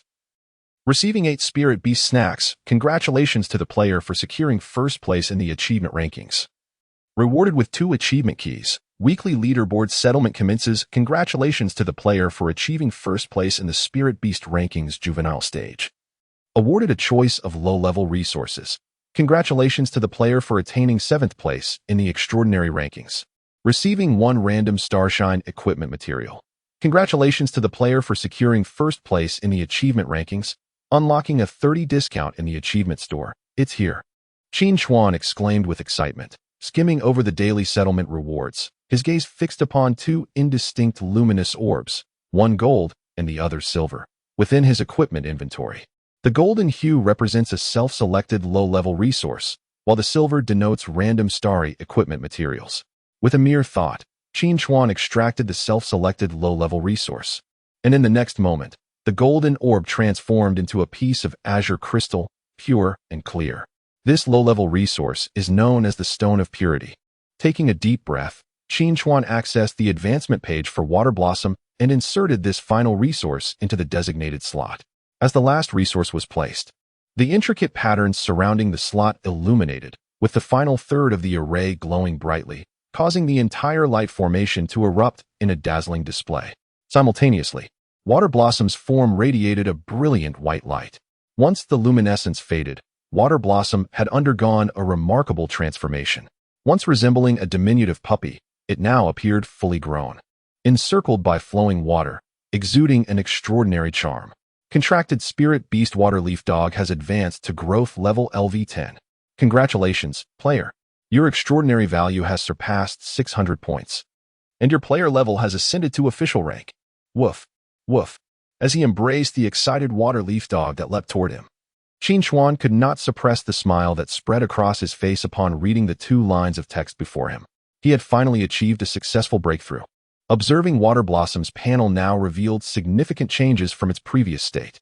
Spirit Beast Race, Water Leaf Dog, Spirit Beast Attribute, Water, Spirit Beast Level, Growth Stage LV10, Spirit Beast Trait, Botanical Recognition, Spirit Beast Base Value, 800, Spirit Beast Affection Level, 83, Spirit Beast Skills, Watermaster, Passive.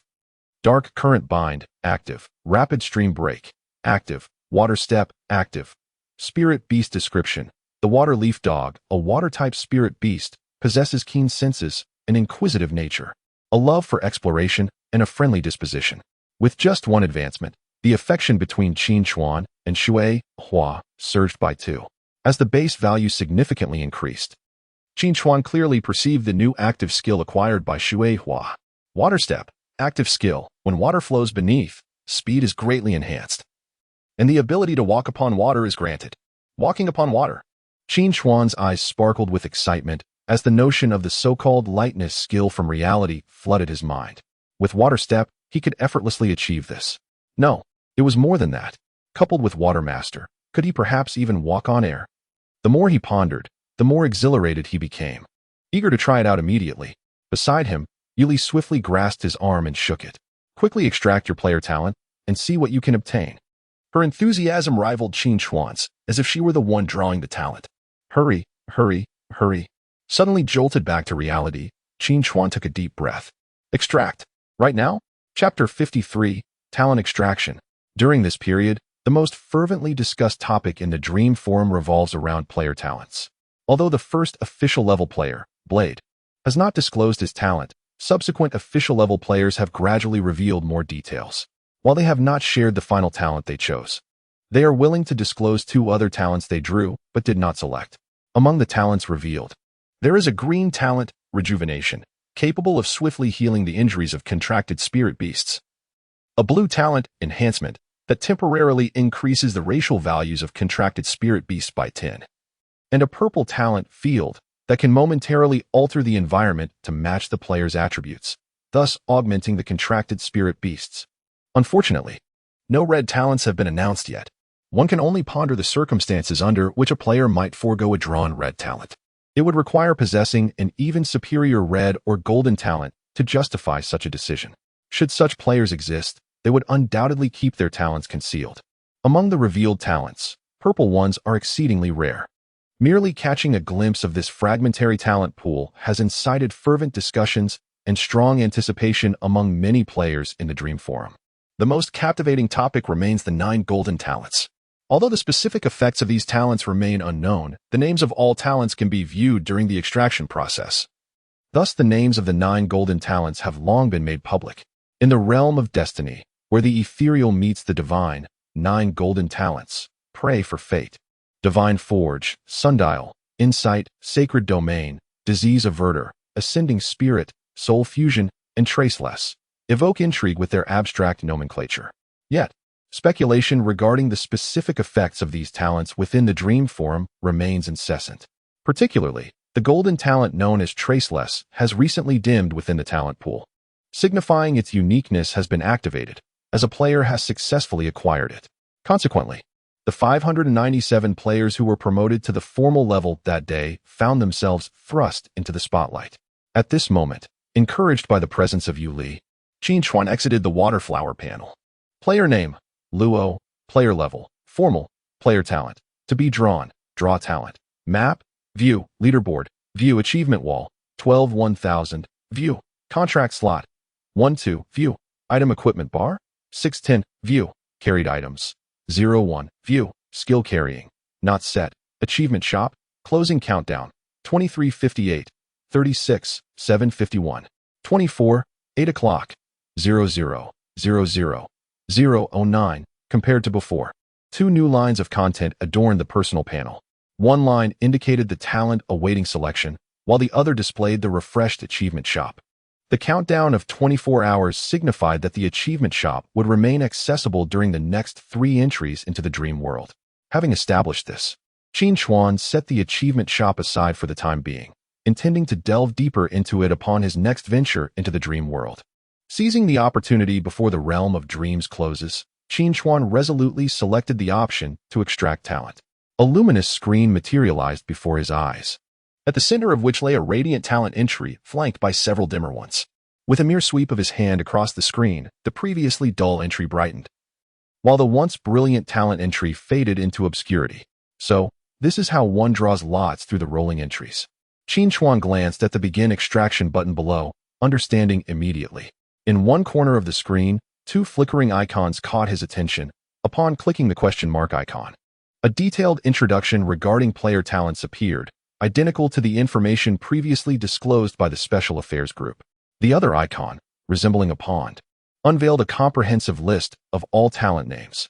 The 9 golden talents, 8 shining and 1 dim, at the top instantly captivated his full attention. He silently hoped to draw one of them. With a fervent prayer in his heart, Qin Chuan unhesitatingly pressed Begin Extraction. The entries on the screen began to roll rapidly, a kaleidoscope of colors flashing before him. Qin Chuan's nerves were at their peak, only easing when the entries finally came to a halt. However, upon discerning the content of the entry, his expression darkened in an instant. Valiant, green, temporarily boosts the racial values of the contracted spirit beast by 5 to 10. The stronger the opponent, the greater the enhancement. Duration, 5 minutes. Cooldown, 60 minutes. A green talent. This was far below Qin Chuan's expectations. What is more infuriating is that after being selected, there exists a Confirm Backup button below. Is it possible to forego confirmation? Shueihua, could you assist me in washing my hands? Qin Chuan resolved to try once more. Woof. Shueihua, perplexed, quickly conjured a stream of water to help Qin Chuan cleanse his hands. Beside them, Yuli chuckled softly. Is your draw unsatisfactory? The first was green. And there are 2 more chances. Allow me to try again. Qin Chuan wore a face that insisted he was not a mere unlucky fool.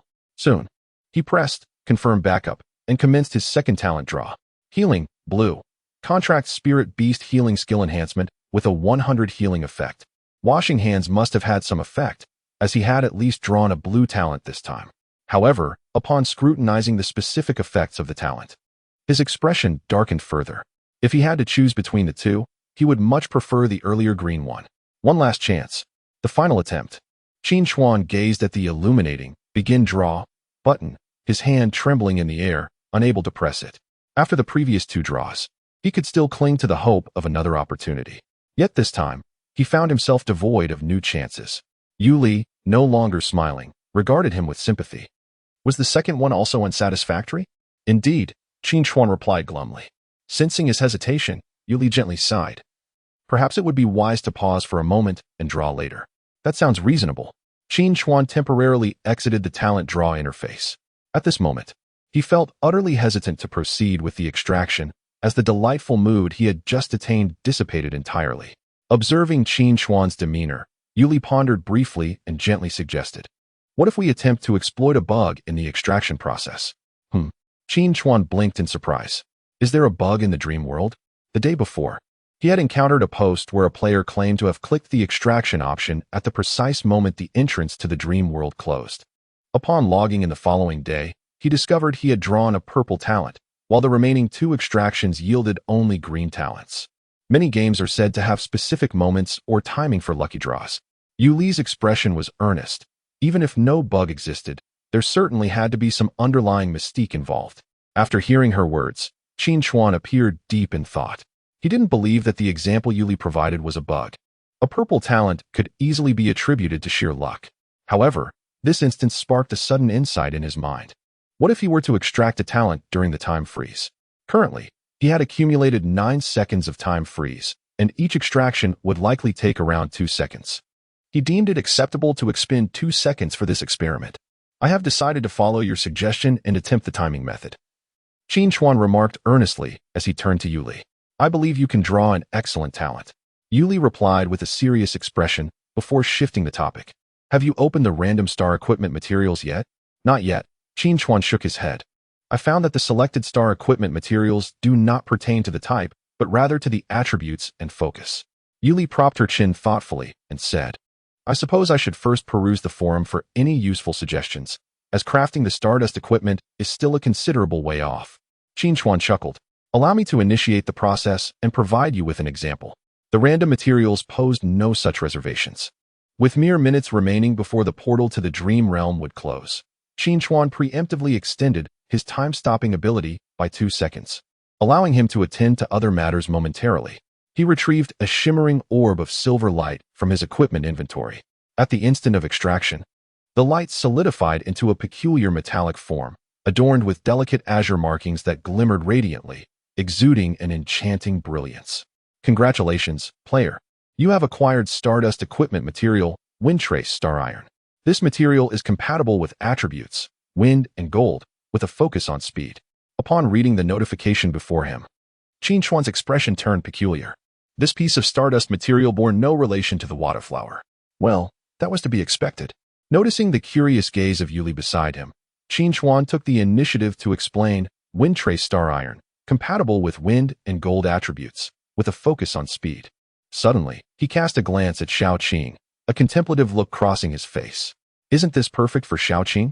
Yuli broke into a smile, verbalizing the very thought that had crossed Qin Chuan's mind. She produced a golden orb and handed it to Qin Chuan, saying, "In that case, shall we exchange?" Huh. Qin Chuan stared at Yuli in astonishment. You wish to swap your selected material for my random one?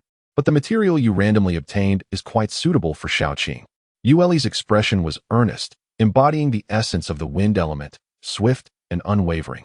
Even if I were to make my own choice, I would likely arrive at the same conclusion. If that is the case, why not simply utilize yours and leave the opportunity for self-selection to you? Noticing that Qin Chuan seemed poised to speak further, Yuli smiled brightly. We are friends. Are we not? As she spoke, she gently pushed the golden orb of light towards Qin Chuan. Observing his disappointment after 2 unsuccessful attempts at drawing a favorable talent, Yuli pondered how to uplift his spirits, and an opportunity presented itself. Is this truly for me? Qin Chuan couldn't help but confirm once more. If you were in my position, would you be willing to exchange? Yuli inquired with a cheerful demeanor. Upon hearing this, Qin Chuan hesitated no longer. He handed over the Windtrace Star Iron to Yuli and accepted the still-forming golden orb, placing it into his equipment inventory. 1 minute remaining, Yuli glanced at the timer, reminding Qin Chuan, "You must prepare for the moment." Understood, Qin Chuan nodded, reopening the talent selection interface. His cursor hovering over the Begin Selection button while his peripheral vision monitored the countdown. 8 o'clock, 2000, 8 o'clock, 02, 00, 007. In that instant, everything around them seemed to freeze in time.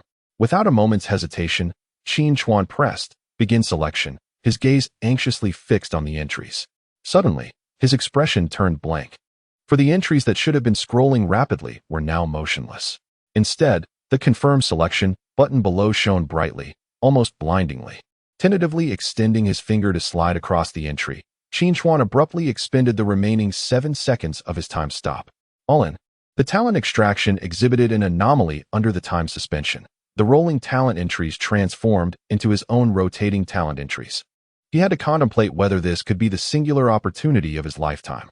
Give me. Spin. Qin Chuan's finger flew across the entries. His gaze fixated on each illuminated color, terrified of missing even one. 8 o'clock, 02, 8 o'clock, 09, 00, 00, 00. He glimpsed the first hint of purple within his field of vision. However, it was insufficient. Under normal circumstances, a purple talent would have been cause for great joy. Yet now, having wagered 9 seconds, he was resolute in his refusal to settle for merely a single purple talent. 8 o'clock, 05, 8 o'clock, 09, 00, 00, 00. After skipping past 7 or 8 purples, Qin Chuan beheld a flash of red before his eyes. A red talent. For the first time, his rapidly moving finger paused. Return to pursuit. Red.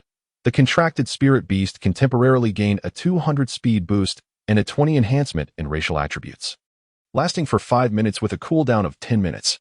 Acquires an anchor point, allowing the contracted spirit beast to be transported to the anchor location. Usable once every 7 entries into the dream world, and the anchor point can be modified to any previously visited location. Qin Chuan's pupils constricted violently, and his face twisted slightly. In that instant, his heart was entangled in an unprecedented turmoil. Should one relinquish this red talent in pursuit of a potentially emerging golden talent? Or should one settle for the hard-won red talent that has just been refreshed? Countless thoughts flashed through his mind in an instant. Qin Chuan gritted his teeth and, after a fleeting moment of hesitation, resolved firmly. Onward. Even as he made the decision, a faint sense of regret stirred within him. Yet it was overshadowed by an unprecedented tension. He had voluntarily forsaken a red skill. Should he fail to draw a new red skill subsequently, the outcome of this gamble would be nothing short of catastrophic. As the time-stopping moment drew to a close, Qin Chuan lamented the meager amount of time he had accumulated.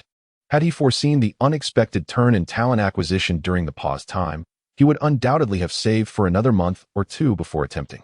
Yet, life offers no such luxuries of what if. A dazzling flash of gold surged before Qin Chuan, silencing all thoughts in his mind. Gold, gold, gold. Without a moment's hesitation, he decisively pressed the Confirm option button. Golden Gnomon.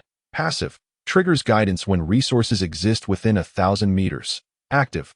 Scans all resources within a 10,000-meter radius. Usable once each time one enters the Dream Realm. Locks the position of a designated target, player, resource, spirit beast, across the entire map, if multiple designated targets exist. It only locks onto the nearest one. Usable once every 7 entries into the Dream Realm. In the final moment, Qin Chuan could only hastily skim through all the talent effects before his consciousness fell into a standstill. 8 o'clock, 09, 8 o'clock, 09, 00, 001. Entrance to the Dream Realm closed. With a sudden gasp, Qin Chuan bolted upright from his bed, his face a mixture of excitement and bewilderment. Reflecting on his reckless gamble and the last moment's rewards, he found himself enveloped in an almost dreamlike disbelief. Had he truly acquired the golden talent, the Gnomon? Images of various speculations regarding this talent from the Dream Forum flooded his mind.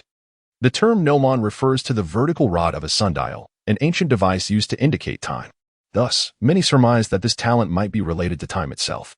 Ah, indeed, one cannot rely on the musings of netizens.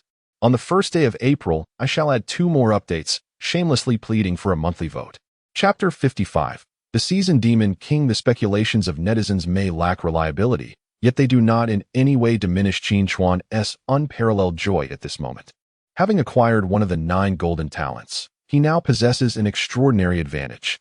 This advantage, however, is not a mere stroke of luck.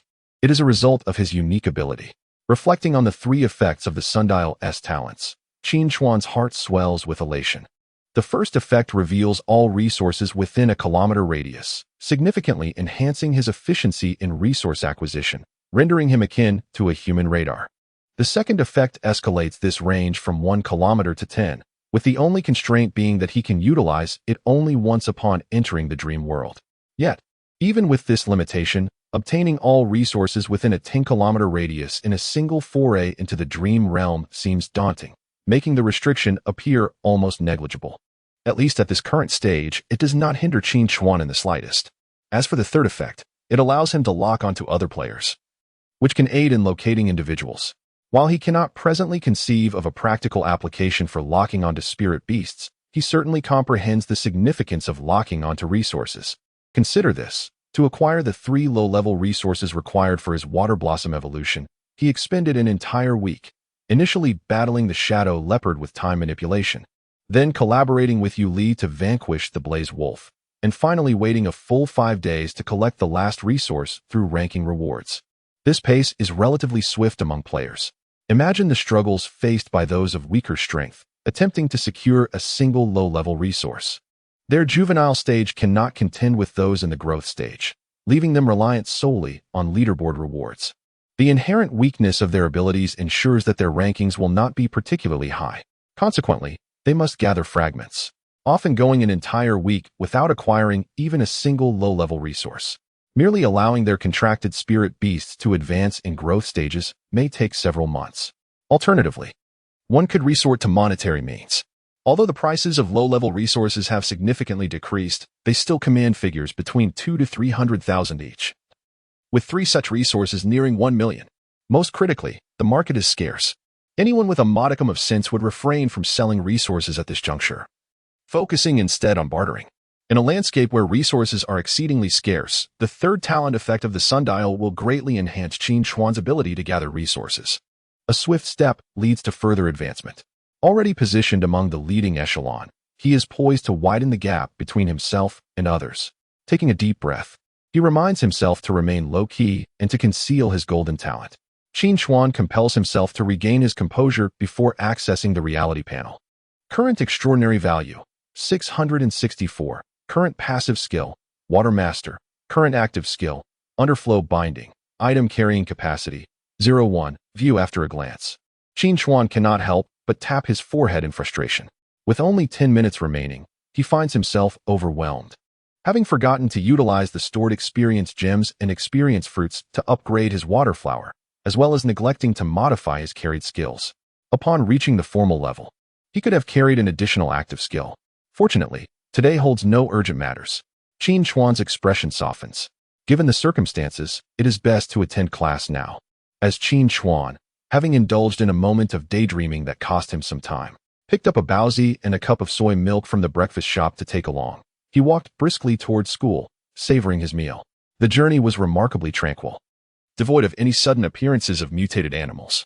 This was not indicative of the cessation of animal mutation. Rather, it signified the transition of mutation into a new phase.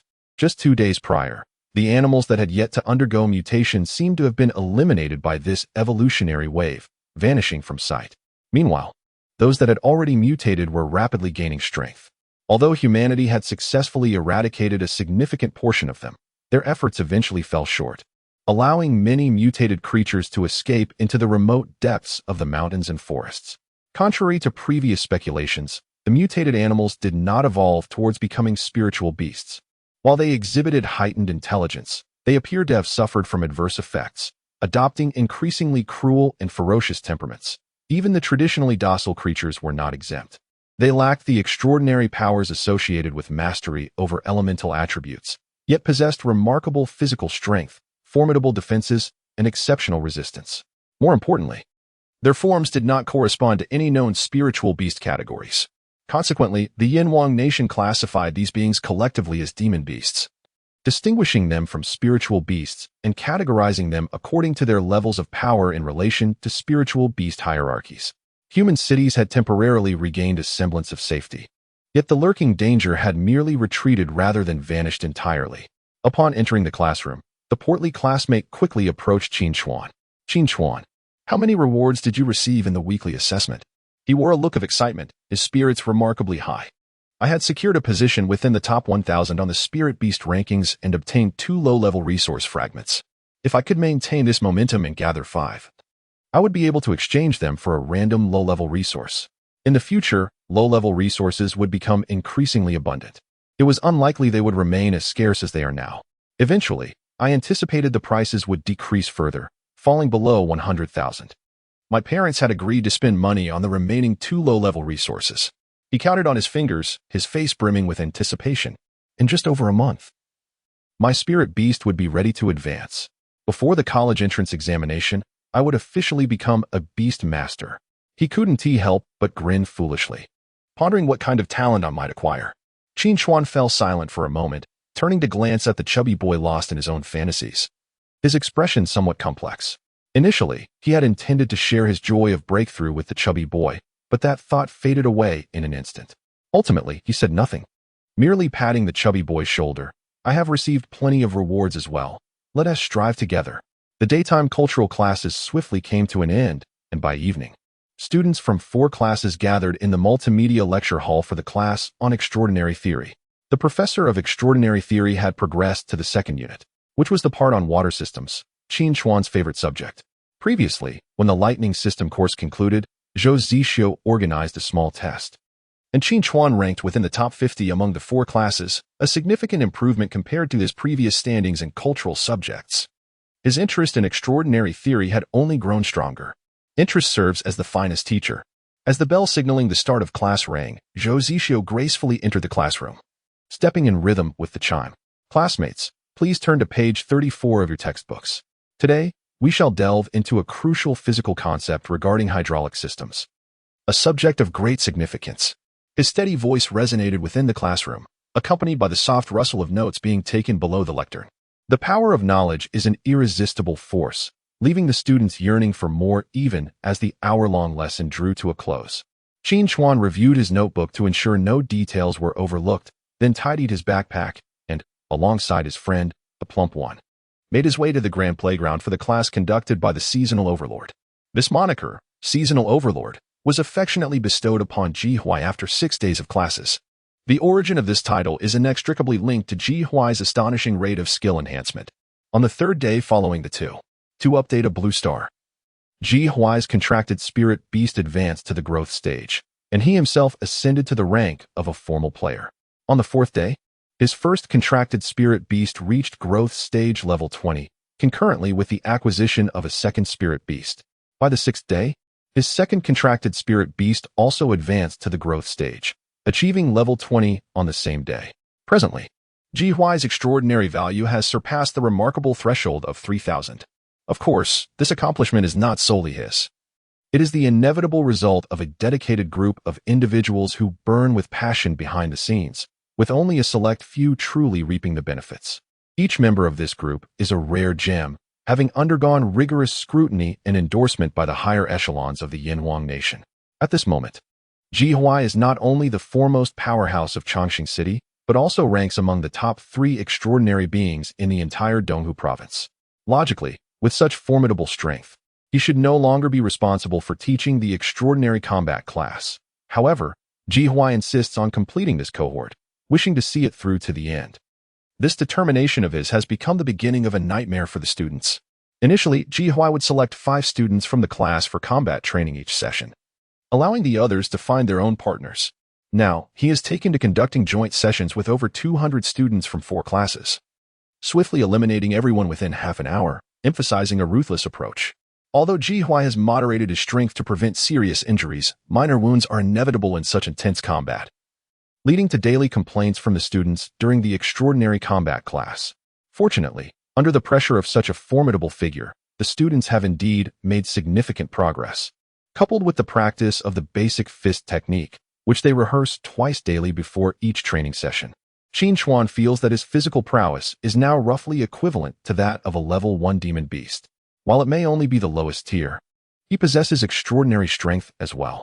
As before, Ji Huai is clad in a loose-fitting white training outfit, seated cross-legged on the grand playground, awaiting the arrival of the students. Upon seeing the figure in white, the classmates instinctively shrink their heads and fall silent, lining up in anticipation. The class bell soon rings, and after leading the students through 2 rounds of the fist technique, Ji Huai's piercing gaze sweeps across the field. But his next words bring immense relief to the anxious students. Today, there will be no combat training. I have an important announcement to make. Ji Huai's voice took on a more serious tone. The students leaned in with curiosity, wondering what could possibly warrant the cancellation of today's practical training. Beginning next academic year, prestigious universities will introduce extraordinary theory and extraordinary practice programs, allowing your cohort of college entrance examinees to select from these 2 disciplines. A hand was raised. Teacher, does this include Yin University and Huqing?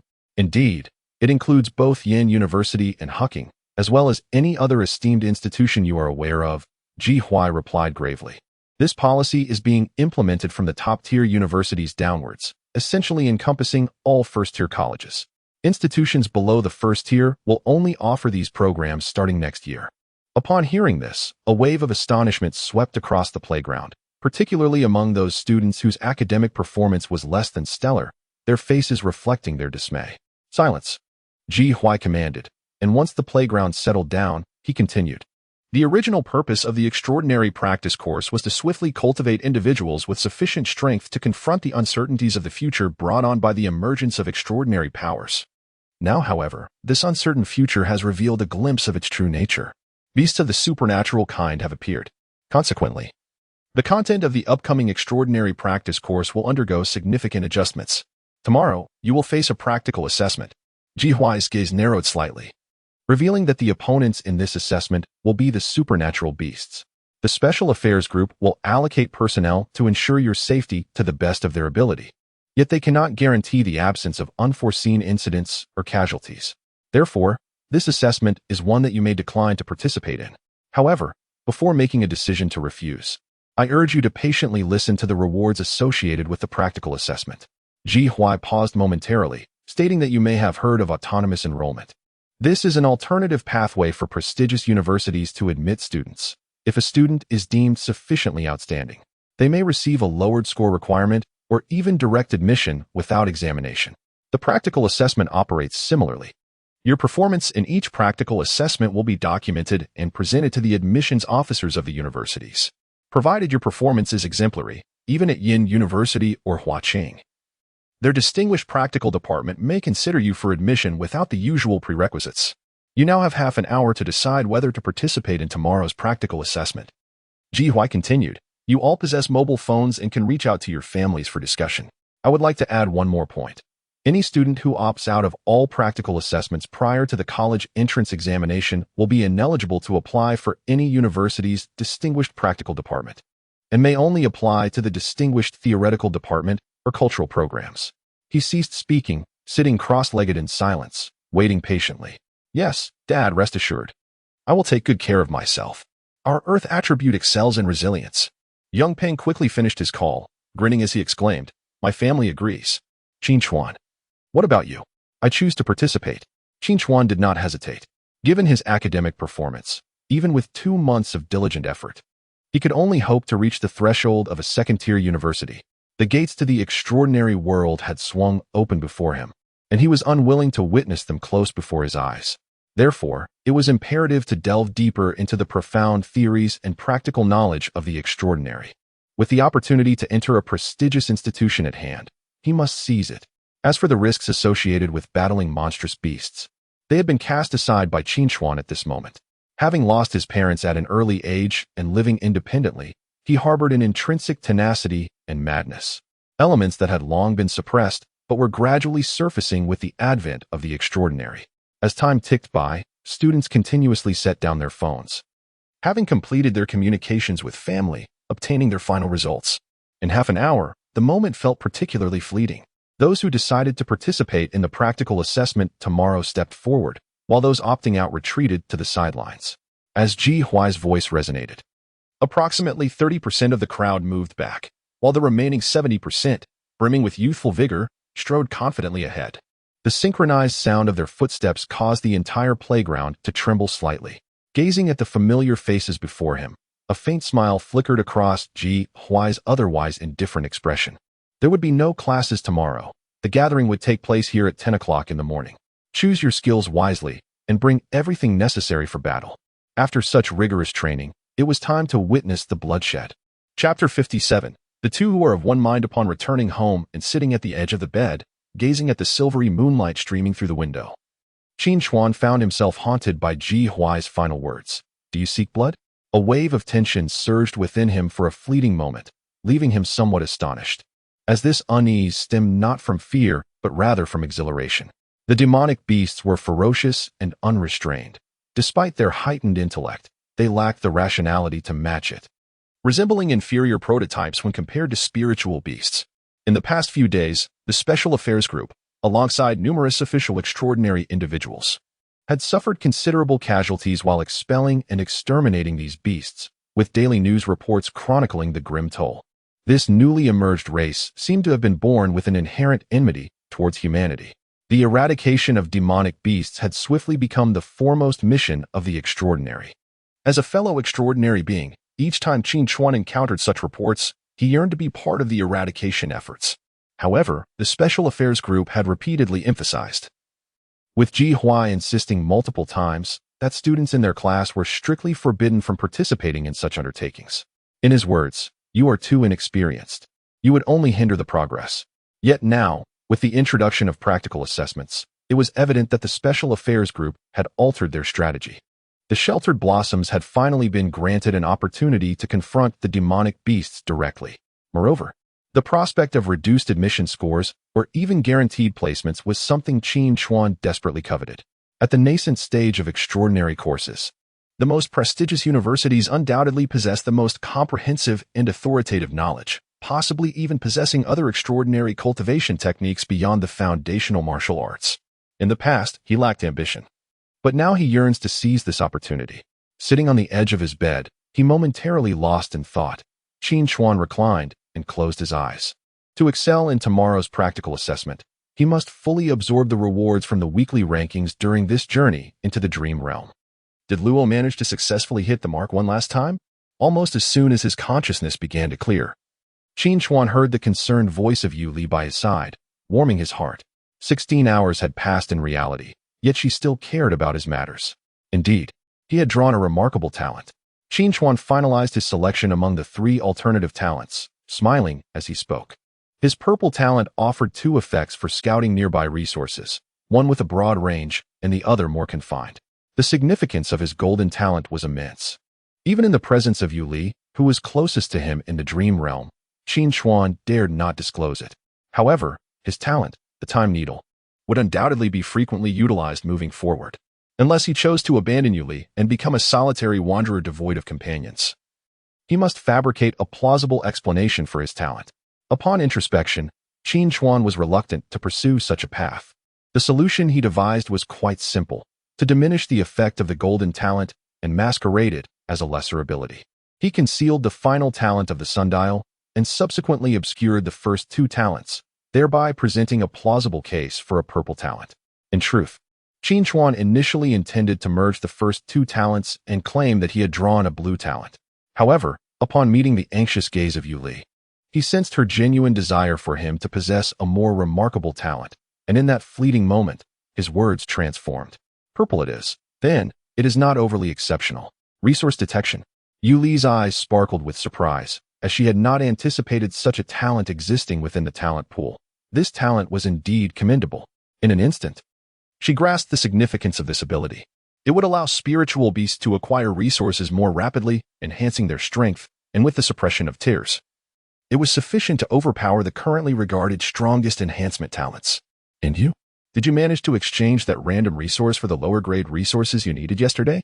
Qin Chuan, concerned that Yu Li's inquiries might lead to exposure, deftly shifted the topic. "Ah, I almost forgot," Yu Li exclaimed, patting her forehead before swiftly retrieving a pale green gem. "Let us advance, Shaoqing." With a somewhat dramatic shout, as the gem vanished, a dazzling radiance enveloped Shaoqing. Once the brilliance faded, Shaoqing's form had significantly enlarged, transforming into a giant hawk with a wingspan of nearly 2 meters. Its gaze and talons appeared sharper, exuding an aura of ferocity. At the very moment of completing its advancement, Shaoqing cast a challenging glance at Xue Hua. "I have also advanced. Shall we compete when we have the chance?" The splash of water cast a glance at him. "If we're going to fight, then let us fight. With that, I shall commence the extraction of talents." Yu Li rubbed her hands together, her face filled with anticipation as she began to point at the void before her. Observing her slightly furrowed brow, the pouting lips born of nervousness, and the tightly clenched fists, a faint smile crept onto Qin Chuan's face. The moments they had shared over the past few days flashed through his mind unbidden. The girl before him seemed to possess an innate fervor for everything. Her genuine and unpretentious nature, coupled with an unwillingness to take advantage of others, had touched Qin Chuan's heart on numerous occasions. She was indeed a splendid gaming companion. Thus, should Yu Li fail to draw a favorable talent, he would assist her to the best of his abilities. Qin Chuan lowered his gaze, lost in thought. Suddenly, a startled exclamation from Yu Li broke his reverie. Observing her agape mouth and wide eyes, Qin Chuan could not help but inquire, "What's wrong?" Yu Li's smile blossomed radiantly. "I believe I have drawn an exceptional talent." "Is that so?" Qin Chuan exhaled in relief, returning her smile. "What talent is it?" "Like yours." "It is a purple talent," Yu Li replied with a grin. "The first effect grants me greater luck, while the second effect enhances the luck of a designated target." "Luck?" Qin Chuan expressed his astonishment. Such a talent exists? Much like his own sundial, Yu Li's talent had never been mentioned in the dream forum before. "I am equally surprised." Yu Li's smile slightly faded as she couldn't help but sigh. "What a pity, had I acquired my talent before you. Perhaps you could have drawn something even better. Nevertheless, I am quite content with my current gift." Qin Chuan quickly interjected, "Do not reveal your talent lightly, otherwise, others will undoubtedly resort to any means necessary to obtain a superior gift, even resorting to imprisoning you." "Rest assured, I shall only confide in you," Yu Li replied, nodding solemnly, a strange glimmer momentarily flashing in her eyes. Before her lay a series of characters visible only to her. Destiny's Prayer, Golden. Passive, significantly enhances the luck of the owner and their contracted spirit beast. Substantially increases the luck of the specified player and their contracted spirit beast. When the specified player is oneself and their contracted spirit beast, the effect is doubled. Duration, 10 minutes. Usable once each time one enters the Dream Realm. Designate 2 players and their contracted spirit beasts, transferring all luck from one party to the other. Duration, 60 minutes. Usable once every 7 entries into the Dream Realm. With this golden talent, I must lend more assistance to Luo.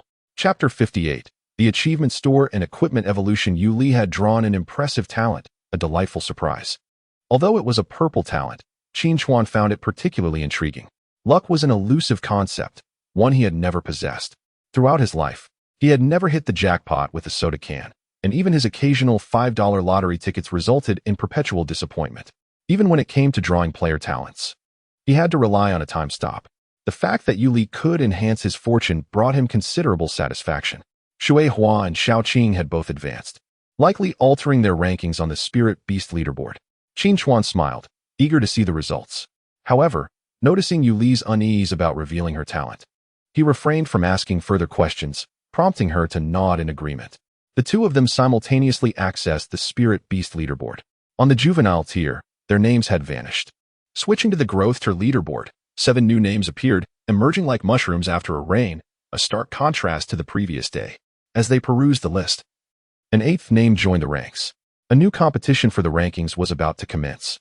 The growth tier leaderboard had reset all players' achievements, and the sole criterion for ranking was the order of appearance. Qin Chuan secured the 1st position, while Yu Li claimed the 4th. It seemed she had been a fraction too slow, but it was of little concern. The rewards for the growth tier leaderboard were indeed substantial. Meanwhile, Yu Li had already accessed the rewards preview, expressing her amazement. Previously, Qin Chuan had perused numerous accounts shared by pioneers on the forum, yet at this moment, he could not resist the temptation to click and take a glance. Spirit Beast Rankings, Growth Stage, Daily Settlement Rewards. 1st place, 50 Experience Gems, 210th place, 40 Experience Gems, 11, 100th place, 25 Experience Gems, 1, 0, 11. 000th place, 10 Experience Gems, 10, 0, 11, 000th place, 5 Experience Gems. In comparison to the juvenile stage, the daily settlement rewards for all rankings had quintupled. Spirit Beast Rankings, Growth Stage, Weekly Settlement Rewards. 1st place, Choice of 1 Intermediate Resource, 210th place, Random Intermediate Resource 1, 11, 100th place, 5 Intermediate Resource Fragments, 1, 0, 11, 000th place, 2 Intermediate Resource Fragments, 10, 0, 11, 000th place, 1 Intermediate Resource Fragment. Note, 10 Intermediate Resource Fragments can be exchanged for a random intermediate resource, unlike the juvenile stage.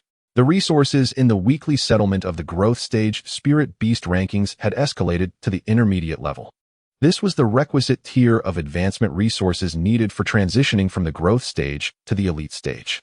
I have already begun to anticipate today's daily settlement. Yu Li wore a beaming smile. I am even more eager for the achievement store to present me with a delightful surprise. Qin Chuan, smiling, opened the last weekly settlement reward he had not had the opportunity to review yesterday, revealing a 30% discount in the achievement store. In the upper right corner of the achievement store, a countdown indicated the time remaining until the store's closure. There were still 23 hours left, equivalent to entering the Dream Realm 3 times, leaving ample time ahead. Within the achievement shop, there exists a total of 6 items. Experience Gem. Original price 10 achievement points, discounted price 3 achievement points, limited quantity 100. Random low-level resources, original price 500 achievement points, discounted price 150 achievement points. Limited quantity 3. Selected low-level resources, original price 1000 achievement points, discounted price 300 achievement points. Limited quantity 1. Random medium-level resources. Original price 5,000 achievement points, discounted price 1,500 achievement points. Limited quantity 1. Random star equipment materials, original price 3,000 achievement points, discounted price 900 achievement points.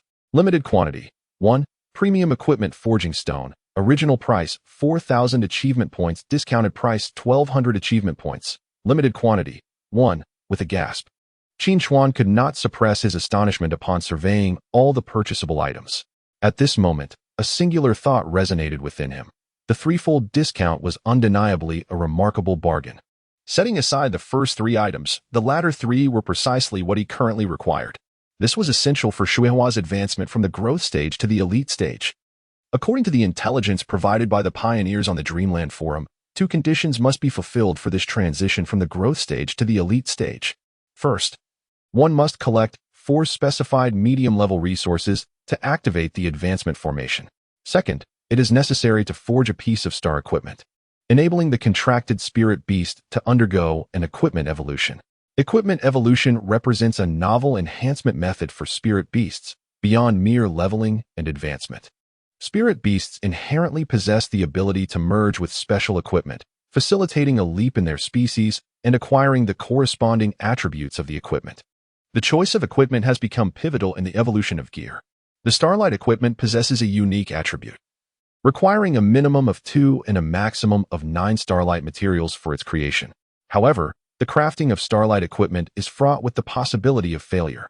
Should one fail, not only is the Starlight equipment unattainable, but the materials are also lost. Fortunately, some invaluable information has been directly imparted to players by the Dream World, thereby reducing their trial and error costs. The attributes of Starlight materials, when aligned harmoniously, significantly enhance the success rate of crafting. Moreover, the greater the number of Starlight materials utilized during the crafting process, the more potent the resulting attribute effects will be. In addition to gathering Starlight materials, an essential resource is required for the crafting of Starlight equipment, the Equipment Forging Stone. One forging stone allows for a single crafting attempt. These stones are categorized into 3 tiers: ordinary, exquisite, and exceptional, with higher tier stones improving the success rate, thus rendering them more precious. At this moment, upon viewing the last 3 items in the achievement shop, Qin Chuan yearned to exchange for them all at once. Yet, reason tempered his impulse, for his 3,000 achievement points were insufficient to procure all 3. With 3 days remaining, Qin Chuan could not help but whisper to himself. During these 3 days, acquiring new achievements would presumably yield additional points for redemption. Children make choices, while adults desire everything. If possible, he would not wish to forego the first 3 items. The low-level resources were no longer of any use to him. However, he had an additional contract slot. What if a second contracted spirit beast was needed in the future? As for the experience gems, they have always been in abundance. Truly, there are so many valuable items. Beside him, Yuli also wore a look of concern, as it was the first time she felt the pangs of poverty. Qin Chuan, on the other hand, had grown accustomed to such destitution. What have you refreshed? Qin Chuan inquired, eager to compare their findings. After a thorough check, they discovered that the items available in the achievement shop differed. The first 4 items refreshed for Yu Li were identical to Qin Chuan's, yet the latter 2 comprised self-selected Starlight equipment materials and ordinary equipment forging stones, priced at 5,000 and 1,000 achievement points, respectively. Let us strive to accomplish achievements in the coming days. Yuli had never felt so invigorated. The ranks of Xuehua and Shaoqing had been elevated to the growth stage, allowing them to complete numerous achievements that were previously unattainable. Very well, Qin Chuan agreed, turning his gaze toward the 2 spirit beasts. At that moment, he suddenly recalled that Xuehua's new skill had yet to be tested. Xuehua, let us try the water walk. Chapter 59. The Initial Trial of the Water Needle Wolf. In the open space of the valley outside the cave sanctuary, Waterflower excitedly wagged its 2 large tails. With each step, a trail of water naturally formed beneath its paws, creating a series of ripples. It nodded towards Qin Chuan, signaling its intention to begin. In the next instant, Waterflower unleashed its full speed, dashing rapidly through the valley. Its form became exceedingly blurred, resembling a blue rainbow leaving behind a long, lingering shadow, only becoming somewhat clearer when it turned. In merely 2 breaths, Waterflower circled the entire valley. Such velocity even caused the speed-renowned Green Jade Falcon to wear a more serious expression. Indeed, the speed was remarkable. Qin Chuan nodded with satisfaction, already envisioning the astonishing swiftness he would possess once he harnessed this skill. Next, he contemplated whether he could control the flow of water to achieve movement across the air. This thought had emerged in Qin Chuan's mind the moment he witnessed the water-walking technique yesterday. Should he master the art of traversing the void, Waterflower's capabilities would undergo a transformative leap. Woof! Waterflower nodded, its face brimming with enthusiasm as it sprang into action. The water on the ground, under its command, ascended into the air. Then, with a powerful leap, it landed upon the flowing water and, with another bound, alighted on a different stream. Excellent! Watching Waterflower successfully execute several jumps, Qin Chuan's expression brightened with exhilaration. Just as he was about to speak, he saw Waterflower slightly accelerate and then plummet from the air. This, Qin Chuan's smile froze. Come on, give it another try? The water sprite displayed an indomitable spirit, believing that its earlier failure was merely a misstep, and thus endeavored once more. Once, twice, thrice. With each attempt to accelerate, the water flow would immediately collapse. This realization struck Qin Chuan. The issue did not lie with the water sprite itself. Could it be that the Water Master's ability to combine the water manipulation technique was inherently inadequate? It must be a matter of mastery. Moonli, who approached with the Azure Jade Falcon, observed the scene and spoke softly. The acceleration in the water manipulation technique necessitated certain requirements, which the Water Master's control abilities failed to meet. Consequently, whenever the water sprite attempted to hasten, it would falter. However, I believe your reasoning is sound. Moonli offered Qin Chuan an encouraging glance, suggesting that at least the water sprite could maintain suspension by reducing its speed. Yet, this rendered it ineffective in combat scenarios. Qin Chuan felt a sense of resignation. This outcome deviated from his expectations. Yet, there remained a potential solution. After a moment of contemplation, Moonli suddenly articulated her thoughts. What solution? Qin Chuan inquired, turning to her. There exists a focus within the Star Radiance equipment materials, known as attribute control, Moonli replied with a smile. If we were to choose this focus to forge Star Radiance equipment for the water sprite, it should enable it to genuinely traverse through the air. Attribute control. Qin Chuan gazed intently at the water sprite, his eyes gradually brightening. The water sprite's mastery over blood control, its adept application of the undercurrent binding technique, and its current collaboration with the Water Master's manipulation technique could all be enhanced if its command over water were to be fortified. Thus, it appeared that this focus was indeed exceptionally suited for the water sprite. Without hesitation, Qin Chuan retrieved the chosen starry equipment materials exchanged with Yuli yesterday. Contemplating the water element and attribute control, the golden orb of light ultimately transformed into a blue crystal resembling an eye. Congratulations, player. You have acquired the starry equipment material, Water Eye Star Crystal. This material is compatible with the water attribute and emphasizes attribute control. After securing the Water Eye Star Crystal, Qin Chuan turned to Yuli, inquiring about Xiaoqing's new skill. It's excellent, Yuli replied with a smile. I am preparing to forge a starry equipment that focuses on speed for Xiaoqing. Is the third active skill related to speed? Qin Chuan speculated. Indeed, Yuli affirmed. Xiaoqing's third skill is named Gale Slash, which unleashes slashes using her wings during rapid flight. The faster she flies, the greater the power of the slashes. That certainly suits Xiaoqing well, Qin Chuan nodded. Xiaoqing's characteristic is energy vision, and her passive skill is Eagle's Eye, which significantly enhances her sight. The previous two active skills are Whirlwind Bomb and Wind Shadow. The latter greatly increases Xiaoqing's flying speed, perfectly complementing Gale Slash. If Xiaoqing's acquired starry equipment also emphasizes speed, it would be a remarkable enhancement. Let us level up, Yuli cheerfully exclaimed, producing several light blue fruits and a small pile of experience gems. I've calculated that if we exchange all the experience gems from the achievement shop, Xiaoqing can directly ascend to level 20. The racial value surged dramatically from 800 to 2,000, an astonishing leap. Wait. Qin Chuan quickly raised his hand to halt the moment, stating his intention to first investigate the nearby resources. If he could procure a few whirlwind fruits, it would allow him to conserve some experience gems. Having previously faced a minor setback when defeating the Shadow Leopard, Qin Chuan had since taken this matter to heart. Who would have thought you were quite the frugal one? Moonli chuckled. Let us see how effective your talent is. I won't disappoint you, Qin Chuan replied confidently. At that moment, the two found themselves in a sanctuary, with the surrounding area of 1,000 meters already thoroughly explored. Thus, the first effect of the Sundial's talent had not been triggered. However, within a radius of 10,000 meters, there remained many uncharted territories. Now, let us ascertain the true worth of the golden talent. The Sundial's second talent effect activated. With a mere thought from Qin Chuan, a circular map materialized before his eyes. This map displayed hundreds of light points, each representing a resource.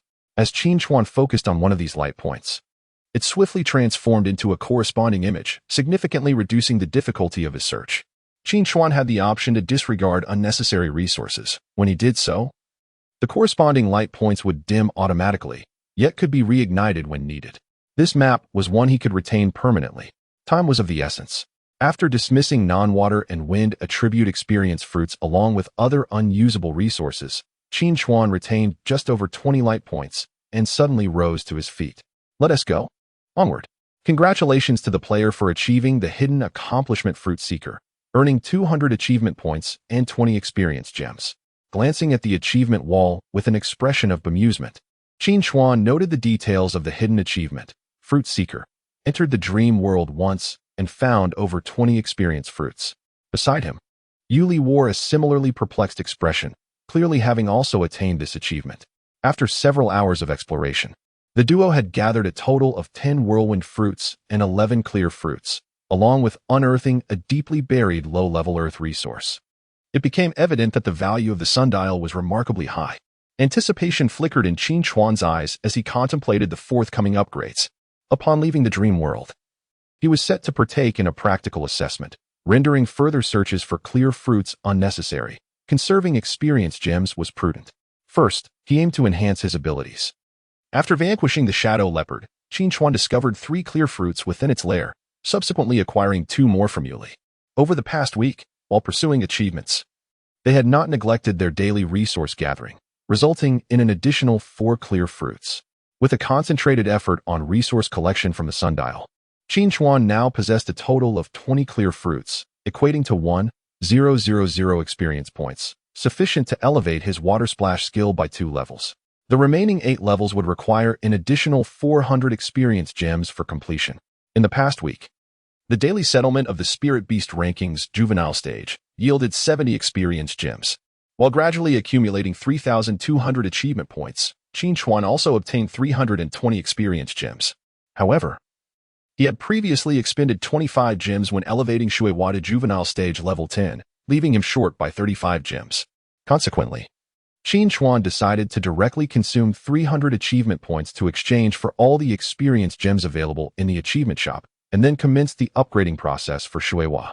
Spirit Beast Species, Water Leaf Hound, Spirit Beast Attribute, Water, Spirit Beast Level, Growth Stage Level 20, Ascension, Evolution, Spirit Beast Trait, Botanical Recognition, Spirit Beast Base Value, 2000, Spirit Beast Affection, 84, as he observed Shuiwa's base value doubling in mere minutes and the affection increasing by 1 due to the 10-level ascent. Su Ran nodded in satisfaction. With this, his extraordinary value upon returning to the real world would reach 1680. Oh no, you've stolen the top spot on the extraordinary rankings, exclaimed Yuli, though her expression bore no trace of discontent. Instead, she smiled, unfazed by the loss of her singular ranking. Well then, Qin Chuan scratched his head. Why don't you upgrade Xiaoqing as well? No rush. Yuli shook her head and suddenly smiled. I'll let you hold the top position for now. I'll upgrade after the daily settlement. Then I am grateful. Qin Chuan replied with a smile as he opened Shuiwa's Ascension interface. On the interface, a formation appeared that was significantly more intricate than that of the juvenile stage.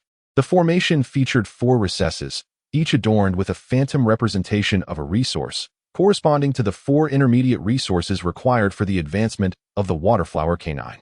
Waterstone Core, an intermediate resource formed over time by the continuous flow of water, possessing the remarkable ability to enhance the penetrating power of water currents. It is a crucial material for the advancement of the growth stage Waterflower Canine. Deep Blue Scale, an intermediate resource dropped by the elite tier Blue Scale Jiao upon its demise. It can augment the defensive capabilities of water-type spirit beasts, serving as a vital material for the advancement of the growth stage Waterflower Canine. Aquamarine Gem, an intermediate resource naturally coalesced from water-type energy. It enhances the self-healing abilities of water-type spirit beasts following injury, making it an essential material for the advancement of the growth stage Waterflower Canine. Azure Conch, an intermediate resource that appears only in select regions during specific time frames.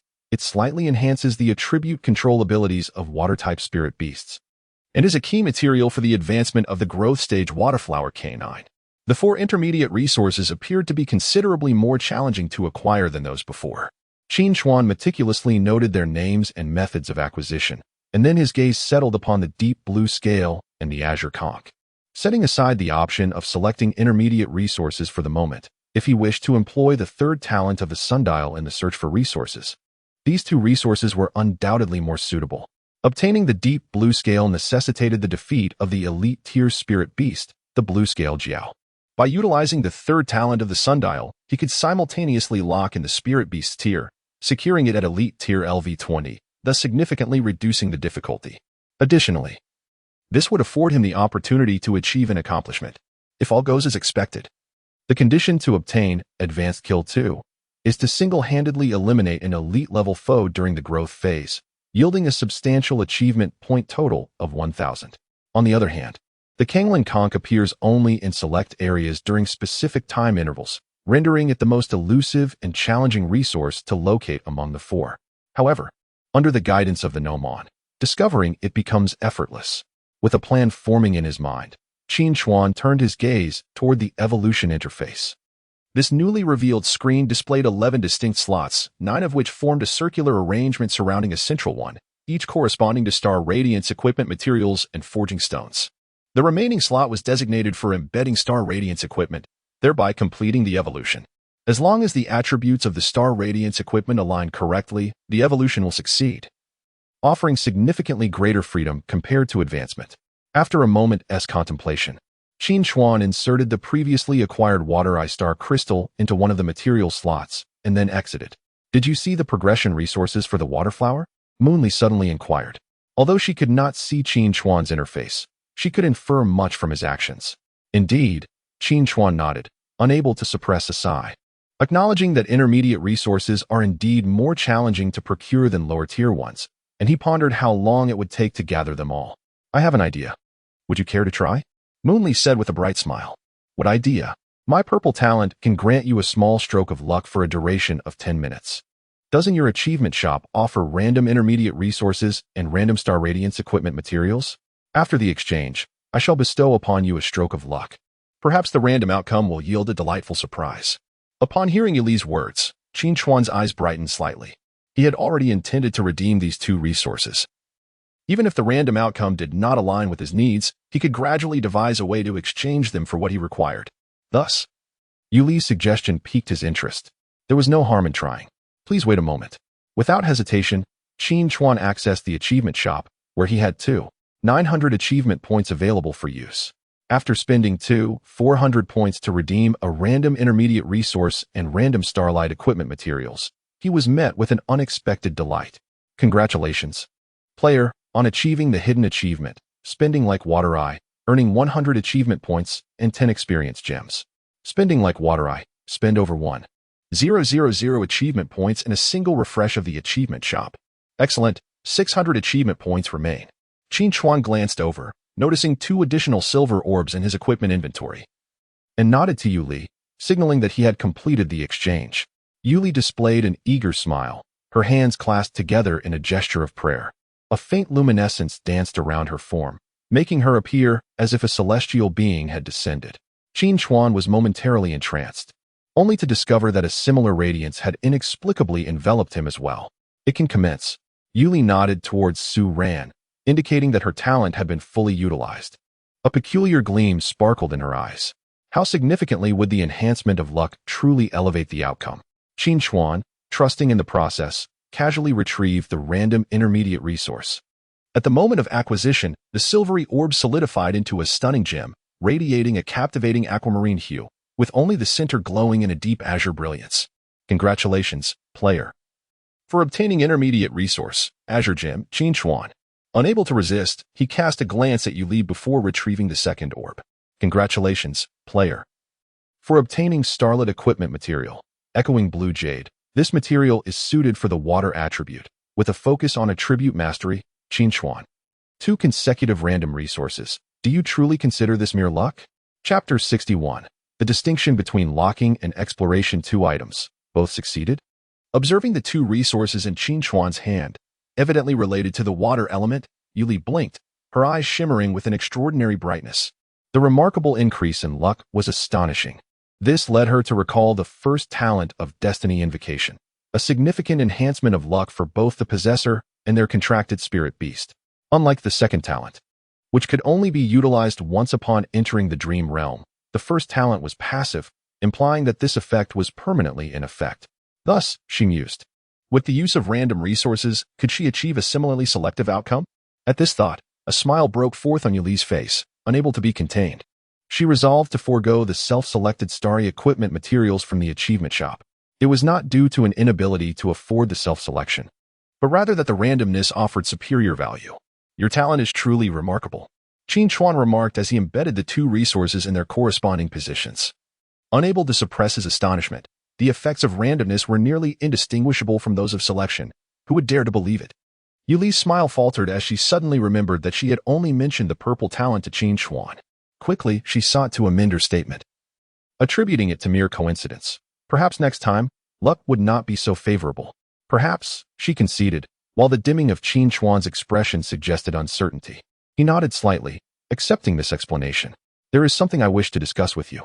Having validated Yuli's talent, a certain idea he had long harbored grew increasingly potent at this moment. What is it? Yuli lifted her gaze towards Qin Chuan, her eyes as clear as a fawn's, still holding onto a lingering smile that, for a moment, outshone even the scattered sunlight.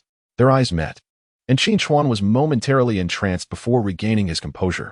My talent allows me to uncover more resources, while yours facilitates our acquisition of what we require, he stated. Pausing briefly, I believe it is essential for us to continue our partnership. Absolutely vital. Yuli nodded emphatically, fully endorsing Qin Chuan's words. From now on, the task of resource hunting will be entrusted to you. I shall ensure your luck. Upon hearing this, Qin Chuan exhaled in relief, a wave of inexplicable joy swelling within him. However, he pointed out the current predicament. The resources in this vicinity have already been depleted. Before long, even the broader areas will be stripped bare. Therefore, I think it is imperative that we alter our current approach. This world is vast, with nearly 10,000 districts. Just District 3675 alone encompasses approximately 100,000 square kilometers, Qin Chuan softly articulated. The resources we seek are becoming increasingly scarce, so we must expand our operational territory. Indeed, Yuli sighed wistfully, glancing at the modestly developed shelter. I find it difficult to part with what we have here. Expanding their range would signify the end of the shelter model, thrusting them into a continuous exploration of new maps. In truth, even without Qin Chuan's talent, this was an inevitable progression for the future. The contract beasts of novice players are relatively weaker and easily susceptible to danger, given that the required resources are fairly common. It is a sensible strategy to build a shelter and gradually explore the surrounding area from that central point. However, this is not the case for advanced players. Their contracted beasts have already reached the growth stage, gaining the confidence to traverse new terrains. Naturally, one cannot embark on such an adventure empty-handed. Qin Chuan was taken aback. As long as it did not hinder their actions, it was prudent to bring along some essentials, such as various seasonings and a pot. I want to take this. Yuli pointed to a small woven ornament hanging from the cave's entrance. This ornament was crafted by Yuli on the day she and Qin Chuan moved into the shelter, symbolizing their celebration of the new beginning. Qin Chuan had assisted her in selecting and processing the vines, so technically, it was a collaborative creation. Of course, Qin Chuan replied with a smile after glancing at the small ornament. Do you have any thoughts on our next destination? No. Yuli carefully removed the ornament and tucked it into her embrace. She shook her head in response. Your talent lies in resource searching, so you may decide our destination. All right, Qin Chuan responded with an expression of mild surprise. Having known each other for several days, he had come to understand the temperament of this young woman. Compared to himself, Yuli seemed to be a player genuinely enjoying the game. As long as she could have fun, the destination was of little consequence. Thus, his third talent's effect could be effectively concealed. He merely needed to accompany Yuli in locating the designated resources, subsequently attributing the success of their discovery to Yuli's fortunate circumstances. Perfect. Then, let us commence. Sundial, activate the third ability. Without hesitation, Qin Chuan utilized this remarkable talent, which could only be employed once every 7 days, for the very first time. The objective, an elite-level blue-scaled serpent at level 20. Caught in a brief moment of indecision between two resources, he ultimately resolved to acquire the deep blue scales first. In the next instant, the map of District 3675 materialized before Qin Chuan. On the map, 2 points of light stood out distinctly. One represented himself, while the other indicated the target. Moreover, Qin Chuan swiftly discerned the distinction between this third ability and the second. Upon activating the second ability, each point of light revealed a visual of the resource's location, akin to receiving a scenic photograph of the resource. However, Upon invoking the third ability, the illuminated point allowed him to observe the target's current situation in real time, resembling a surveillance feed that tracked the target's movements. While the disparity may not be immediately evident with stationary resources, the difference was striking given that the current target was a blue-scaled serpent. After all, the second ability was for reconnaissance, while the third was for precise targeting. The distance between the 2 points of light was approximately 100 kilometers. With fruits that restored stamina at hand, concerns about stamina depletion were rendered moot. If he were to travel at full speed, he could arrive in 2 days. Alternatively, if he employed the second ability once daily during the journey, taking breaks to gather as many resources as possible, he would likely reach the destination in about 5 days, albeit with considerably greater rewards. After a brief assessment, Qin Chuan cast a glance at the lively blue-scaled serpent in the video. "You shall live 3 more days," he murmured. "Lo, when shall we depart?" Yu Li's inquiry snapped Qin Chuan back to reality. "We will set off at the next opportunity. For now, let us pack our belongings." "All right." Yu Li gently pressed her lips together, a mixture of reluctance and anticipation for the morrow evident in her demeanor. At the second high school of Chongqing City, on the grand playground, at 10 o'clock in the morning, 154 students, who had resolved the previous day to participate in the practical assessment, arrived punctually without a single delay. They stood in perfect formation, resembling soldiers poised for battle. Qin Chuan stood quietly among the crowd. In preparation for this practical examination, he had ultimately decided to carry 2 active skills, dark current binding and water walking. Through his recent endeavors, dark current binding had evolved into a versatile skill, capable of both offense and defense, while water walking endowed him with a swiftness he had never possessed before. As he observed Ji Huai striding confidently towards him, Qin Chuan felt the small box of diamond powder tucked within his pocket, an emotion of anticipation and anxiety swirling in his eyes. Chapter 62, The Suppression Mission, all present. After a brief roll call, Ji Huai spoke in a solemn tone. "Now, allow me to briefly outline today's practical assessment. In this assessment, you will be assigned to various tasks, each located in different venues. According to the requirements of each mission, you will undertake your evaluations in teams." At this point, Ji Huai gestured with the team arrangement in his hand, noting that the number of team members would vary according to the specific task, with the smallest group comprising merely 3 individuals, while the largest could consist of up to 21. Regardless of the team size, the Special Affairs Group will dispatch formal-level players to act as safety officers accompanying each team. Ji Huai's voice grew slightly more emphatic, emphasizing that the safety officers also serve as evaluators, scoring you based on your actual performance during the tasks. It is impossible to engage in any underhanded tactics. Furthermore, safety officers will only intervene in the event of an accident or when a team member's life is at risk. Otherwise, you may disregard their presence. That is all the critical information to consider. Are there any questions? Silence filled the room, followed by a few scattered responses. "Speak up, I can't hear you," Ji Huai commanded. No. This time, the response was notably more unified. "Next, I will read the team assignments." Ji Huai picked up the list and called out the names, instructing those mentioned to step forward and have their teammates gather accordingly. In the first group, Wu Long, Zhao Han, Lu Yulu. Ji Huai's voice resonated across the vast playground, disrupting the orderly lines as the students assigned to the same group quickly gathered. Qin Chuan soon heard his name. Group 10, Qin Chuan, Li Xian, Zhang Yumeng, Qi Fei, Sun He. "Qin Chuan, we are in the same group," exclaimed the chubby boy beside him, his excitement palpable as he finally reclaimed his name, Li Xian, after 61 chapters. "Let us go." Qin Chuan patted Li Xian's shoulder, and the two stepped forward side by side.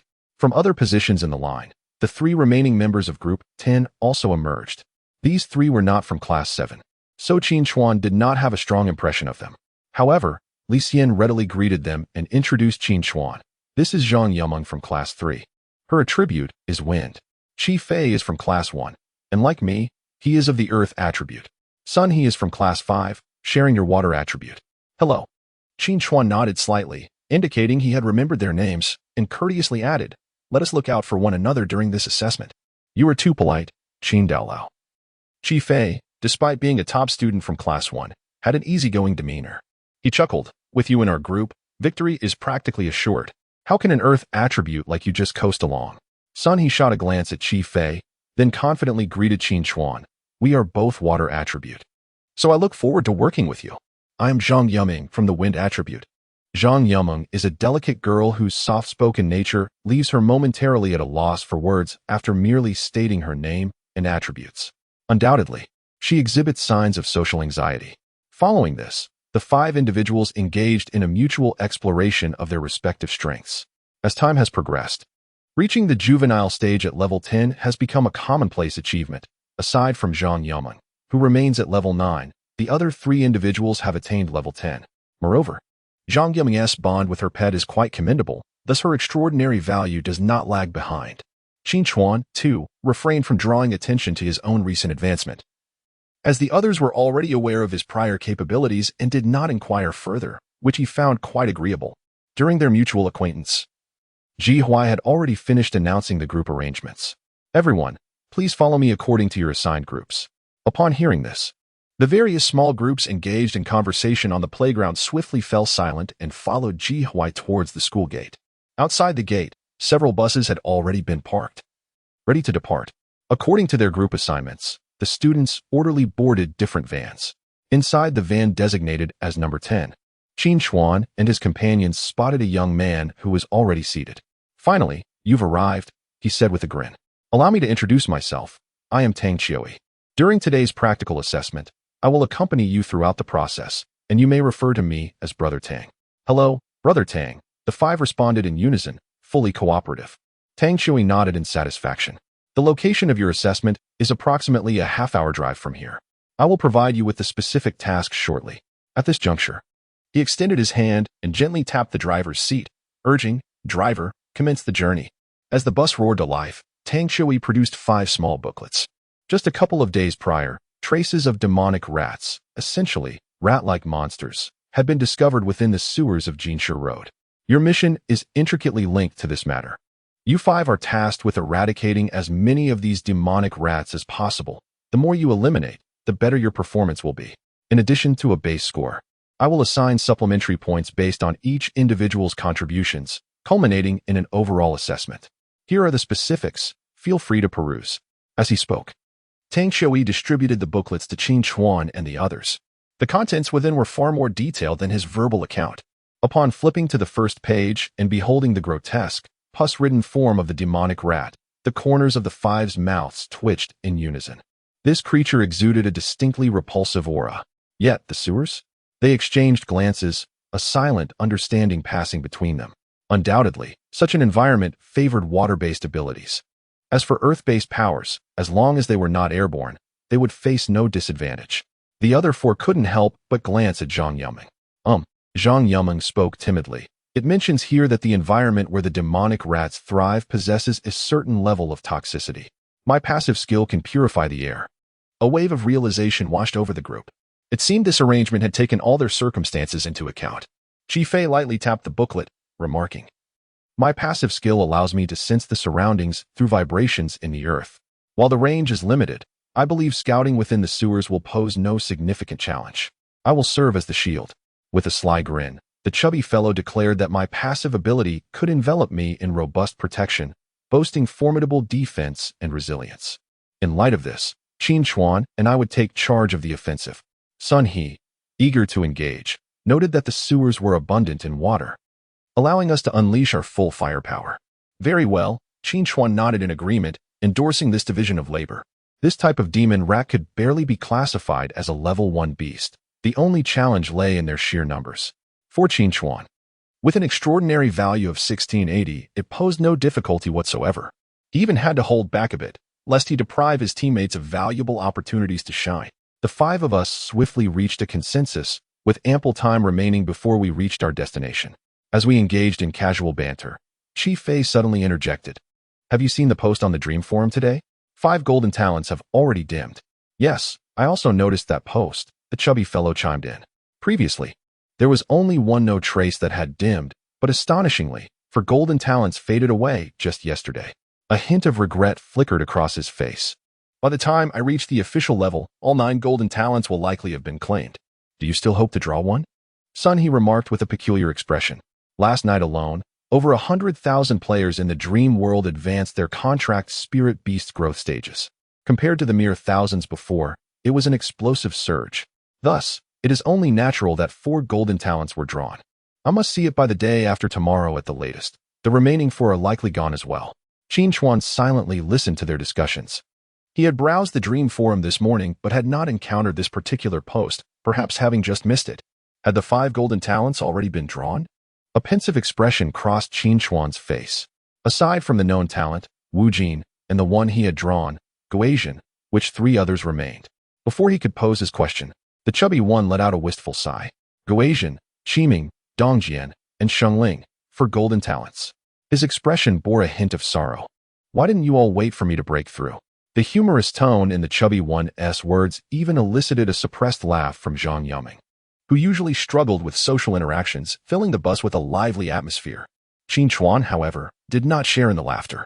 On the contrary, his expression was quite remarkable, though he managed to lower his head just in time to avoid the gazes of the others. Had the talent drawn last night included Qiming? He opened the Dream Forum and quickly scrolled through a post, reviewing the speculations surrounding this talent, then rubbed his cheeks vigorously to steady his expression. He had suspected that Yuli's purple talent might be excessively powerful. You conceal from me, and I conceal from you. Now, he and Yuli were even. Qin Chuan. Which of the 5 golden talents acquired do you believe is the strongest? Suddenly prompted by the plump figure, Qin Chuan, now composed, pondered for a moment.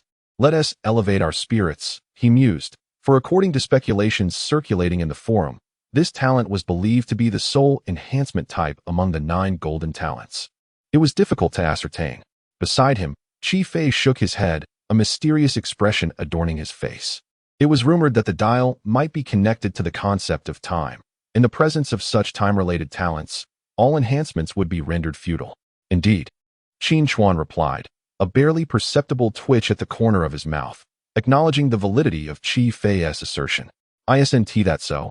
With Qin Chuan's affirmation, Qi Fei became somewhat elated, swiftly elaborating on the various speculations regarding the effects of the dial circulating in the forum.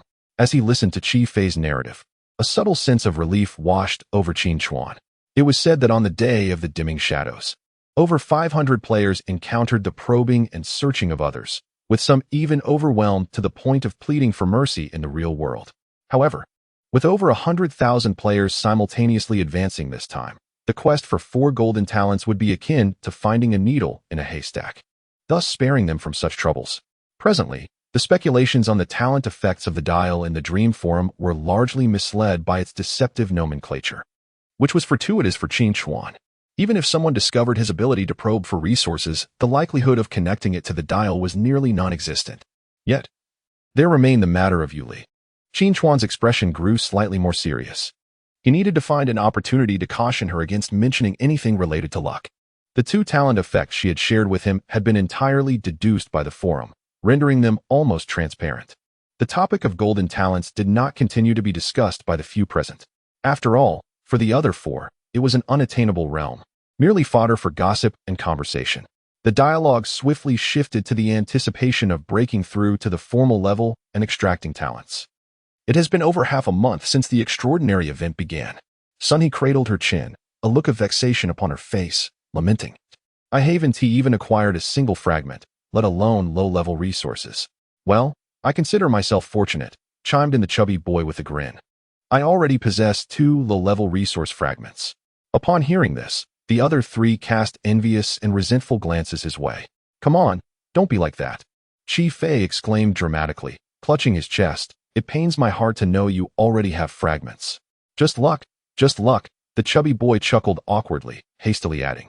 The spirit beast I contracted is originally at LV7, and I also purchased 2 experience fruits in installments from Qin Chuan. I reached LV10 sooner after the leaderboard was revealed, which is why I'm still within the top 1,000. For many players on the spirit beast leaderboard, rankings largely depended on the order in which they achieved levels, as their records were otherwise blank. 10 fragments are required to exchange for a random low-level resource, so I still have a long way to go to advance, he continued, counting on his fingers with a troubled expression. The Earth Source Stone, Rock Core Fragments, and Earth Crystals. I recite these 3 resources every night before bed. They say that what one thinks about during the day manifests in dreams at night. Perhaps if I repeat them enough in reality, I might find them effortlessly in the dream world. Laughter erupted within the confines of the bus. Even the driver couldn't help but glance back. Is this truly thoughts by day, dreams by night? It seems more like a daydream to me. Son, he chuckled while teasing, then turned to Qin Chuan. Qin Chuan, have you acquired any low-level resources? As soon as the words fell, a profound silence enveloped the car. The other four gazed at Qin Chuan with eager intensity. This remarkable young man, who had made an astounding impression on the very first day of the extraordinary combat class, had subtly emerged as the most formidable among the four classes. Thus far, no one had managed to surpass him in the friendly duels among classmates. Having already reached the juvenile stage level 10, was he also ahead of others in gathering resources? Yes, I have obtained one, Qin Chuan replied with a slight nod, his expression calm. Indeed, he had acquired a low-level resource just yesterday. This particular resource belonged to the earth element and was currently nestled within his inventory. Initially, it had been a mere afterthought upon leaving the dream world, but now Qin Chuan was contemplating other possibilities. Coincidentally, the resource was named Earth Crystal. Oh, you actually secured a complete low-level resource. Qi Fei exclaimed, his face radiating envy. It seemed that the only methods to obtain low-level resources now were through rewards for being in the top 10 of the leaderboard, exchanging at the achievement shop, or through normal acquisition. However, most low-level resources obtained through regular means were guarded by growth stage spirit beasts, and some even required defeating these growth stage spirit beasts to drop. Qi Fei couldn't help but cast a glance at Qin Chuan. How did you manage to obtain it, Almighty One? Qin Chuan pondered for a moment, speaking with a hint of uncertainty. Is it excavated from underground? The other members of Team 10 responded with puzzled expressions. Tang Qiui, who was all ears, inquired. The distracted driver interjected. Do you even realize what you were saying? Chapter 64. The devoured corpse of the demon rat. Qin Chuan's sincere words abruptly halted the previously lively banter within the vehicle. Fortunately, after such prolonged conversation, the destination for the assessment was nearing. A few moments later, the bus came to a stop beside the sign on Jinsha Road. Tang Qiui was the first to disembark, gesturing for the 5 individuals on board to follow him. Under his guidance, the group quickly arrived at a section of road that had been cordoned off. Barriers and armed paramilitary personnel blocked both sides of the route, with individuals stationed around each drainage outlet, standing by for any eventualities. What you are witnessing is merely the tip of the iceberg, Tang Qiui began to elucidate, observing the curious expressions of the 5. The drainage system is a complex subterranean network, as intricate as the roads above. The emergence of the demon rat horde in the sewers poses a significant challenge for complete eradication. Should any stray remain, it would not be long before a larger infestation arises. At this juncture, Tang Qiui's demeanor grew noticeably grave. Your responsibility encompasses only a portion of the drainage areas. Other regions will be managed by different extraordinary individuals. The detailed delineation of the zones has been marked in the pamphlet. As he spoke, he led the 5 to a partially open drainage entrance. With a swift kick, he dislodged the manhole cover, then retrieved 5 safety helmets from the special task force personnel who had approached. He handed them over, stating, "Were these? They are equipped with headlamps for illumination and concealed cameras to document your performance." Upon hearing this, Qin Chuan and his companions hurriedly accepted the helmets and donned them. No results are unacceptable. Confirming that the 5 individuals have donned their helmets, Tang Qiui gestured towards the well's opening, indicating that it was time to descend. From this moment forth, in the absence of life-threatening circumstances, I shall remain silent and refrain from intervening. I shall go down first. The stout fellow, with commendable bravery, volunteered to assume the role of the vanguard. He removed his loose outer jacket and handed it to Qin Chuan, revealing a snug garment beneath. His plump belly appeared somewhat amusing, yet at this moment, his expression bore an earnest gravity. A yellowish glow pulsated, swiftly forming a small depression in the ground beneath the stout fellow's feet, while his body became subtly enveloped in a layer of rock, leaving only his eyes and mouth exposed. Despite being encased in stone, the stout fellow's movements remained curiously unaffected. He signaled an encouraging gesture to his 4 companions, grasped the handrail at the well's edge, and began his descent into the sewer. 2 minutes later, a muffled sound echoed from within the well. "It's safe down below. You may enter." "I shall go second," Qin Chuan volunteered. He had initially intended to be the first to descend and assess any dangers, but was outpaced by the stout fellow. Realizing this might serve as a positive contribution, he willingly relinquished the opportunity. The underground drainage system of Chongqing City primarily consists of tunnel-like sewers, and this section beneath Jinsha Road was no exception. as he adeptly entered the sewer. A foul stench immediately assailed his senses. Qin Chuan covered his mouth and nose, switched on his headlamp, and soon found his feet on solid ground. Beside him, the stout fellow, also affected by the noxious odor, covered his mouth and waved a hand towards him, clearly struggling against the unpleasant smell. The third to arrive was Zhang Yuming. The moment she approached Qin Chuan and Xiaopeng, the atmosphere around us became remarkably refreshing, alleviating the suffocating tension I had been enduring. Xiaopeng inhaled deeply, finally recovering from the oppressive air. I had previously encountered the stench of sewer construction, but this was far more pungent, likely due to the presence of the demonic rat. Zhang Yuming still bore her timid demeanor, yet at this moment, she unexpectedly exuded reliability.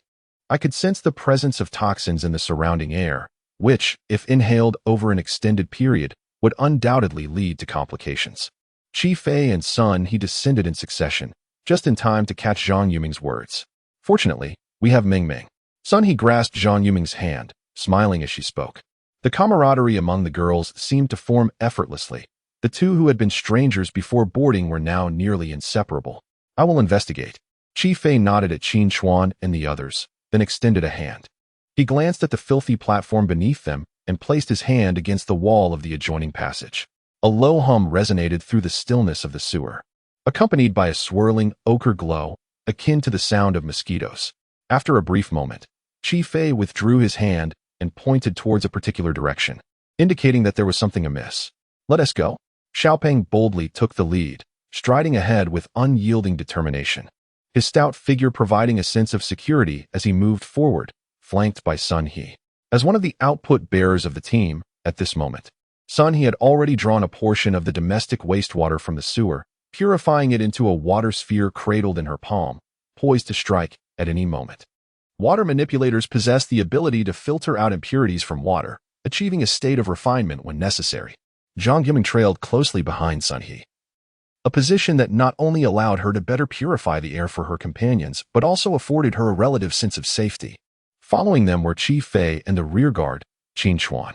Tang Xiui had also entered the sewer, currently donning a gas mask and stealthily lagging behind the five-member team, moving with such silence that he seemed almost ethereal.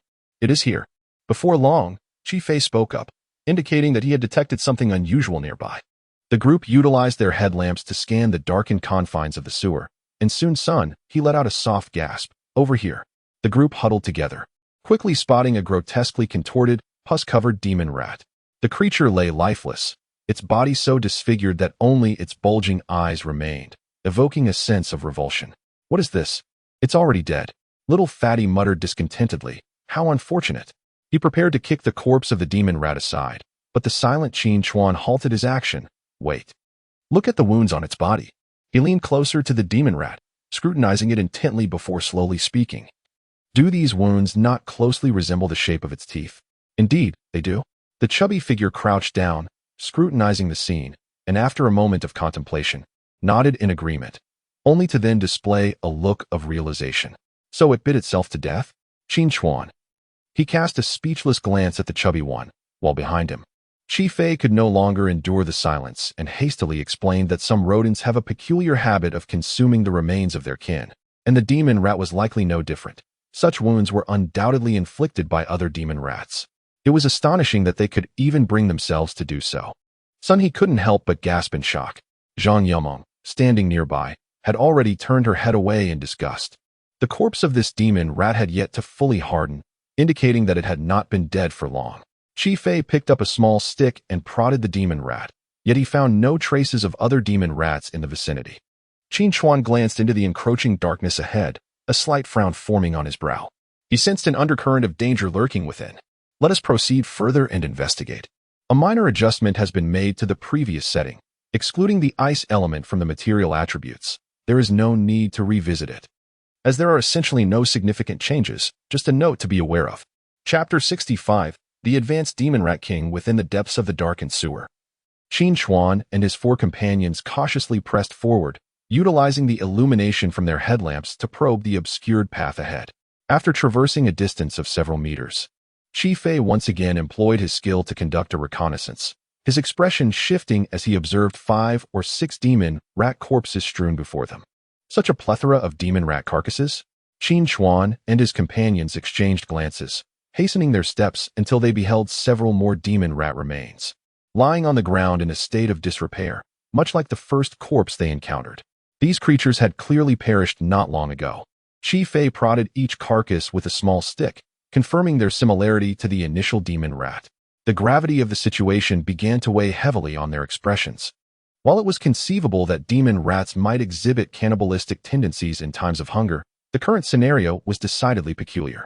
Firstly, if hunger were the driving force behind such behavior, the rat horde would not selectively consume only a portion, leaving the rest untouched. Secondly, and perhaps most crucially, these demon rats, akin to the previous one, bore wide-open eyes that seemed on the verge of bulging out, their demise marked by a grotesque visage. It appeared as though they had been savagely torn apart by their own kin. With a hum, Qi Fei once again pressed his hand against the wall, his countenance darkening as he discerned the sight ahead, a multitude of corpses. Without needing further clarification, the others understood the implications of Qi Fei's words. An increasing number of demon rat carcasses. For those tasked with the extermination mission, the abundance of deceased demon rats should have signified success. However, if these creatures had been slain and devoured by their own kind, the situation took on a more ominous tone. Continuing deeper, I exchanged positions with Su He. Qin Chuan's expression turned grave as he decisively spoke. The increasing number of dead demon rats confirmed one crucial point. The problem undoubtedly lay ahead. Very well. Without further ado, Su He swiftly switched places with Qin Chuan, taking up the rear. Qin Chuan, on the other hand, trailed just half a body length behind the stout figure, advancing further into the depths of the sewer in a nearly parallel formation. In the dark expanse ahead, two faint points of red glimmered. Perceiving this, Qin Chuan instinctively turned his gaze, and the beam of the spotlight illuminated a grotesquely contorted demon rat, baring its sharp teeth. Yet, instead of lunging forward, it promptly turned and scurried deeper into the shadows upon being discovered by Qin Chuan. This marked the first living demon rat they had encountered since entering the sewer. That creature likely served as a sentinel within the rat horde. Qi Fei immediately deduced that it was heading back to relay a message if we followed it. We could locate the lair of the demon rats. Keep up, but exercise caution, Qin Chuan urged in a low voice. Although a solitary demon rat posed little threat, an overwhelming number could be perilous. Understood.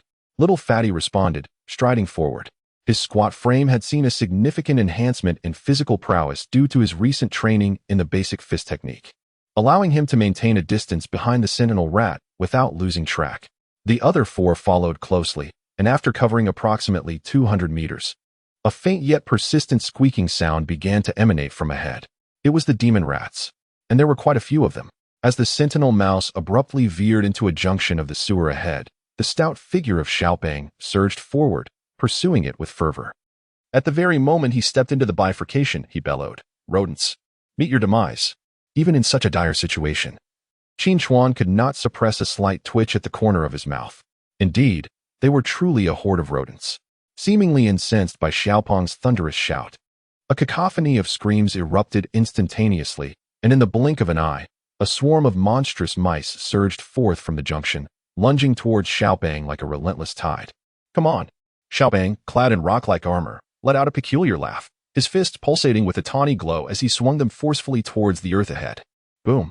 A resounding thud reverberated through the sewer, causing the entire structure to tremble violently, and the shockwave sent the foremost of the monstrous mice soaring through the air. "Go!" Almost simultaneously with Xiaopang's strike, Sun He issued a soft command. A water sphere, long charged in her hand, flew towards the rodent horde, sparkling under the illumination of the headlamp, resembling a myriad of stars hidden within the crystalline stream. Diamond powder has now become almost standard for water-based extraordinary practitioners.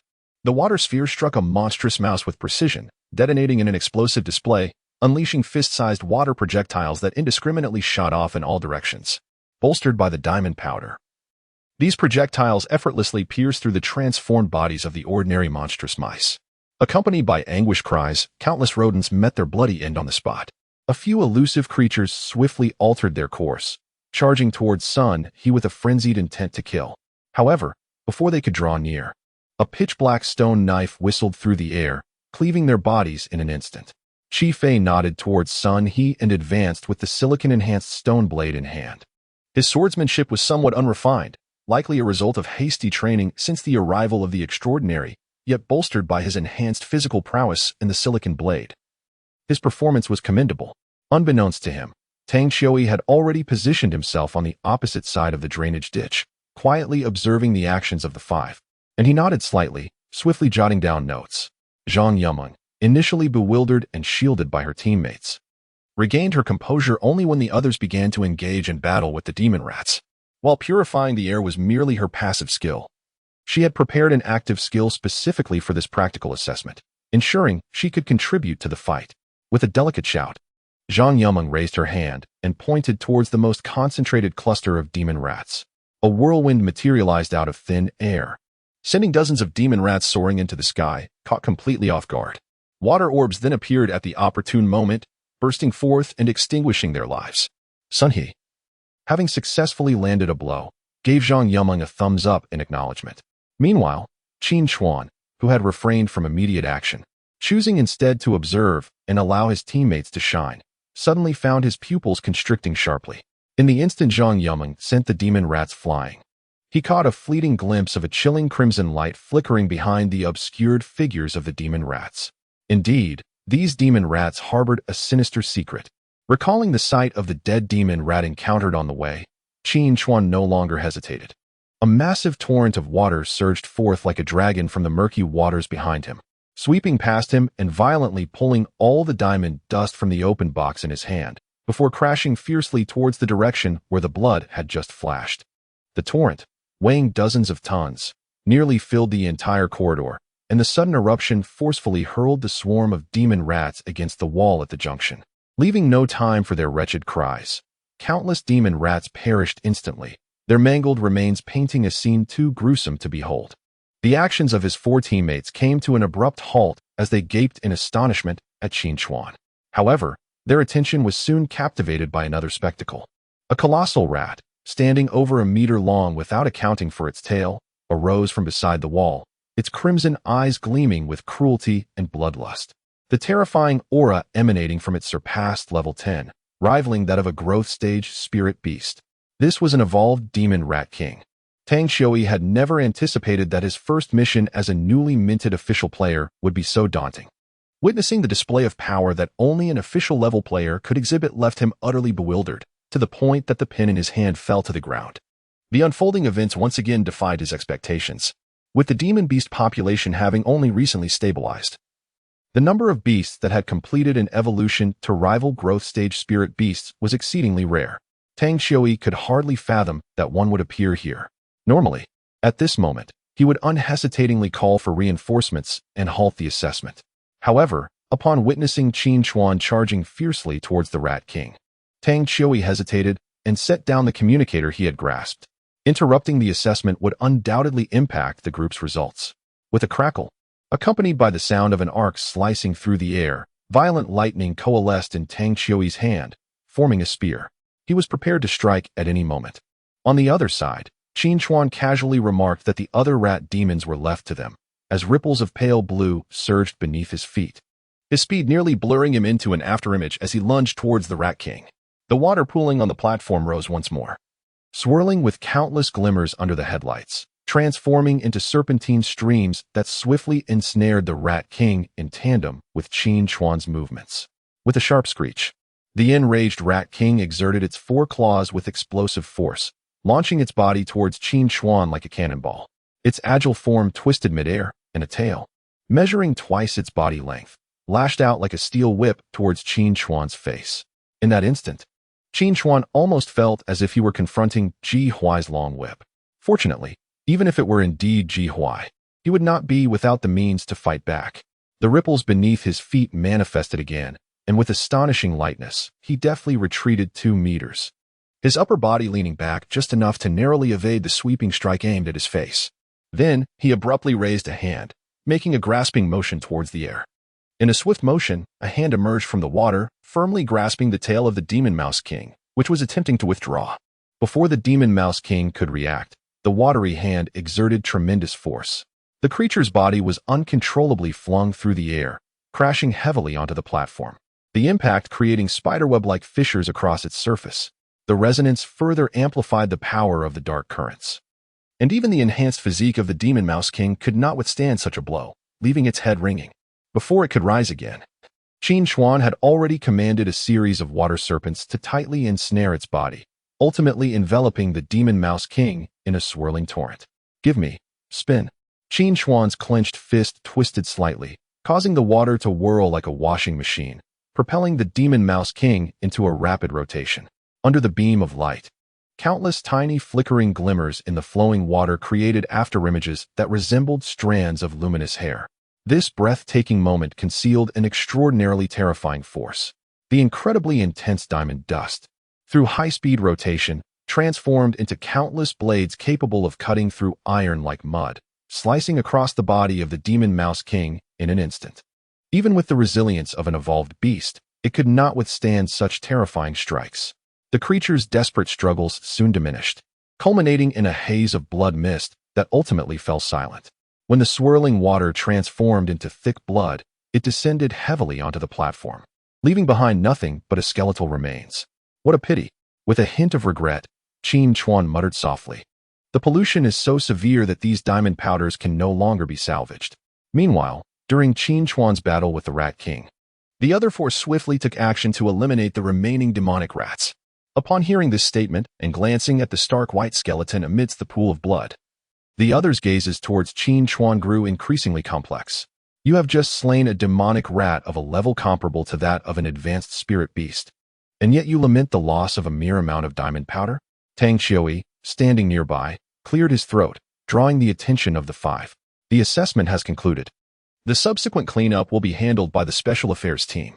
It is now time to depart from the sewers." With the practical assessment completed, the team members will return home to recuperate. As they left, Qi Fei and the others appeared somewhat dazed. Despite performing exceptionally well in this practical assessment, which would likely yield commendable achievements, they found themselves unable to feel joy for reasons unknown. Little Fatty was halted by Qin Chuan, as he too had a multitude of questions. "When did your contracted spirit beast advance?" "Just in the past couple of days," Qin Chuan replied, shrugging. "Fortunately, I managed to break through before this practical assessment. Otherwise, had we faced that situation earlier, even with Brother Tang's intervention, we would have been in grave danger." "Indeed, we were quite fortunate." Little Fatty nodded in agreement. Then his expression turned peculiar.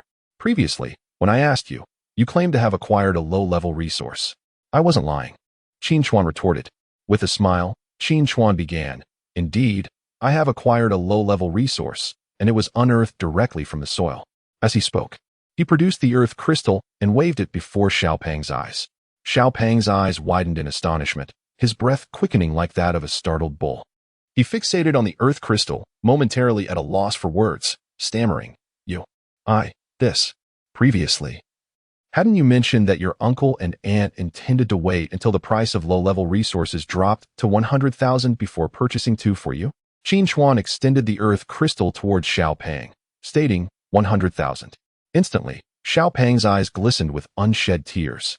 According to the price fluctuation trends of the Dreamland trading market, it was likely that, in a month's time, the price of low-level resources would fall below 100,000 and become increasingly available. However, that was a month away. Why are low-level resources expensive now, yet expected to become cheaper later? On one hand, there is currently a scarcity of low-level resources, which will gradually increase. On the other hand, within the realm of dreams, time is of the essence. At this moment, Xiaopeng ranks among the top 1,000 on the Spirit Beast leaderboard. By acquiring a low-level resource in advance, the strength of his contracted Spirit Beast would be significantly enhanced, potentially allowing him to breach the top 100. This would mean he could earn more experience gems in daily settlements and additional fragments in weekly settlements. Previously, the acquisition of a random low-level resource took 5 weeks, but that duration could be halved to 2 weeks. Once he obtains a second advanced resource and further boosts the strength of his contracted Spirit Beast, it is not impossible for Xiaopeng to strive for a position within the top 10 of the Spirit Beast leaderboard. Once one enters the top 10 of the Spirit Beast rankings, they can acquire a low-level resource once more within a week. Not only can they achieve advancement in a shorter span of time, but they will also be able to forego the purchase of an additional low-level resource. If we consider the supplementary benefits from the extraordinary rankings and the achievement rankings that would consequently arise, the results would be even more astounding. Such a promising future can be rendered within reach if Qin Chuan agrees to sell him a resource at the price set a month later. This is not merely a resource, it is an immense favor. Chapter 67. Zhou Zixio's investigation results. Little Fatty was not a person given to sentimentality. The opportunity to alter his fate lay before him, prompting him to make a singular call to his family. Shortly thereafter, a speeding vehicle came to a halt beside the road where the two stood. The driver's side door swung open, and a middle-aged man, resembling Little Fatty in a strikingly paternal manner, strode towards them. He turned to Qin Chuan and inquired, "You must be Qin Chuan? A Xian often mentions you to both me and his mother." "Hello, Uncle Li," Qin Chuan greeted politely, nodding in acknowledgement. Li Yud, the father, surveyed the surroundings before retrieving a leather suitcase. "I am already aware of the situation," he said, opening the case to reveal a conspicuous bundle of cash. "Here's 200,000. Qin Chuan blinked in disbelief. "Uncle, you must have misunderstood. I told Li Xian I needed 100,000. "I understand." Li Yud affirmed with a nod, then spoke with resolute clarity. "You and Xian are friends, and it is only fair that neither party should take advantage of the other. I have heard from Xian about the matter concerning the Earth-type experience fruit. If you truly consider my foolish son a friend, then please accept this money." Li Yud spoke earnestly, a smile gracing his face. "Our family's means are modest. This is all we can afford. I realize it may not suffice, but the remainder can be repaid when Xian finds success." Father Little Fatty's eyes welled with tears as he bit his lip, murmuring, "Rest assured, I will definitely succeed in the future." Listening to Li Yud's words, Qin Chuan felt a lump in his heart. After a brief silence, he closed the suitcase and picked it up. "All right, I shall accept this money. Let's deposit it in the bank." Li Yud chuckled as he patted Qin Chuan's shoulder. Although extraordinary beings possess formidable strength, money still requires the security of a bank for peace of mind. With lunchtime approaching, I have asked your aunt to prepare a feast of her signature dishes. Her culinary skills are unparalleled, having contributed significantly to our robust figures. Once we've deposited the money, shall we dine together?" Qin Chuan glanced at the little chubby boy, who was wiping away his tears and making playful faces at him, and a radiant smile spread across his face. "That sounds good," as Li had mentioned. The mother of the little chubby boy indeed possessed exceptional cooking skills, leading Qin Chuan to indulge in an extra bowl of rice compared to his usual appetite. When Qin Chuan took his leave, Li Yud, somewhat inebriated, patted the little chubby boy's shoulder at the dining table. "Your friend is remarkable. Cherish this friendship." The little chubby boy paused for a moment, biting his lip and nodding vigorously. "Yes. How did the practical assessment at the second middle school of Chongqing City fare?" In the office of the Special Affairs Group, Zhou Zixio held a cup of water and glanced at a nearby woman resembling a clerk. "There were no casualties or unexpected incidents, correct?" "There were no casualties." The woman paused briefly, but there was an unexpected situation. Zhou Zixio set down his cup and strode over to her side, looking at the display screen in front of her. "What happened?" During the execution of a task by Group 10 of the senior year, an advanced demon beast appeared. Zhou Zixio's expression suddenly grew serious. "The safety officer for Team 10 is that fellow Tang Xiui, isn't it? He is just advanced. Can he handle advanced demon beasts?" Unlike spirit beasts, demon beasts lack extraordinary powers but can engage extraordinary beings solely through their monstrous physiques. Advanced demon beasts possess exceptionally high defense and considerable resistance to extraordinary abilities. A newly advanced extraordinary being may not necessarily be its match. In fact, Tang Xiui did not even have the chance to strike. The woman's expression turned somewhat peculiar. "You should see for yourself." As she spoke, she brought up the footage captured by the surveillance camera. Watching the scene unfold where Qin Chuan single-handedly battled the Demon Rat King, reducing it to nothing but a skeletal frame in mere seconds. Zhou Zixio's eyes widened in astonishment as he gasped in disbelief. "Qin Chuan has broken through." "Yes," the woman nodded. "This student named Qin Chuan was the first to identify the Demon Rat King concealed within the swarm of demon rats. He forced it out and engaged in combat, ultimately achieving the kill. The judging panel believes he before she could finish her sentence, she turned around and realized that Zhou Zixio, who had been present just moments ago, had vanished without a trace. This fellow is as elusive as a ghost." A few minutes later, outside the office of Lan Cheng, the head of the Special Affairs Group in Chongqing City, a series of urgent knocks echoed at the door. Before Lan Cheng, who sat inside, could invite the person in, a figure had already pushed open the office door and entered. Upon seeing the familiar silhouette, Lan Cheng, holding a cup of tea. Couldn't help but twitch the corner of his mouth. You rarely come without a reason. What brings you here? The team leader, Zhou Zixio, seated himself before Lan Cheng, calmly observing his counterpart. I recall that our special affairs team still has openings in the cooperation agreement, correct? Indeed, Lan Cheng replied, glancing at Zhou Zixio and gently setting down his teacup. Yet the slots are largely earmarked. They just have yet to be finalized. Dismiss one. And I require a personal signing. Zhou Zixio's tone was composed, akin to a diner requesting a dish be replaced at a restaurant. Upon hearing this, Lan Cheng was momentarily amused. Shall I relinquish my position as the leader of the special affairs team to you? Whatever you say goes. Zhou Zixio disregarded Lan Cheng's sardonic tone, producing a file and sliding it across the table. As Lan Cheng opened the document, Zhou Zixio's voice resonated. Qin Chuan, male, currently 18 years of age. He lost his parents in a car accident when he was 14, due to shared liability in the incident. The court awarded him compensation of 50,000 yuan. With no other relatives in Changxing City, Qin Chuan has been living alone on the compensation funds and is presently a senior at Changxing Second High School. 17 days prior, he bravely assisted our special affairs team in apprehending the fugitive Zhang Jia. At this revelation, Lan Cheng lifted his gaze to Zhou Zixio. If memory served, he had indeed instructed Zhou Zixio to investigate the matter without disturbing the individual involved. It appeared that Zhou Zixio had successfully gathered the pertinent information. Redirecting his attention to the file in hand, he was curious to discern what further insights Zhou Zixio might wish to impart. On the day of the Blue Star version 2 update, during the physical examination, it was confirmed that Qin Chuan's contract spirit beast was at the juvenile stage. Level 10.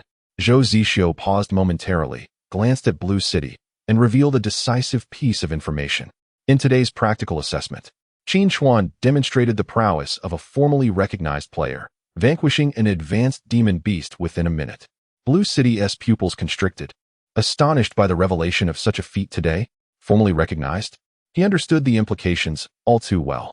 Thus far, the leaderboard had undergone only one weekly assessment, and to attain the status of a formally recognized player, an advanced spirit beast required 3 low-level resources. This signified that Qin Chuan was very likely among the top 10 players in the spirit beast rankings of the game zone, with a commendable standing in the achievement rankings as well. Only players of such caliber could potentially gather the necessary resources for advancement through ranking rewards and the achievement shop during a weekly assessment. Chapter 68. The Revelation of Golden Talent. Astonished that such a player existed in Changxing City without prior discovery, Lan Cheng quickly regained his composure in response to Zixio's gaze from last week. However, he continued, you should be aware that the individuals we are currently vying for are also among the top 10 players on the Spirit Beast rankings.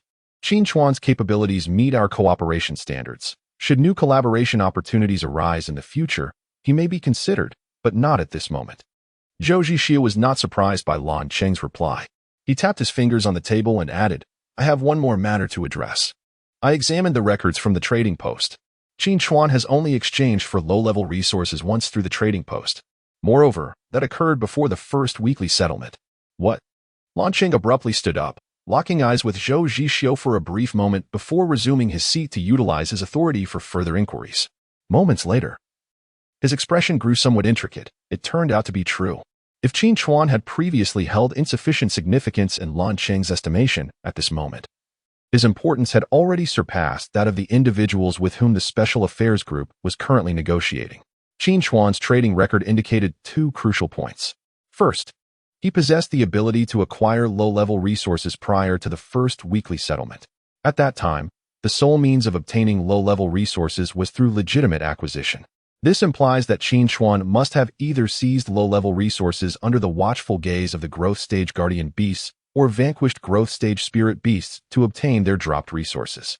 Certainly, it is plausible that Qin Chuan fortuitously discovered wild low-level resources unguarded by advanced tier spirit beasts.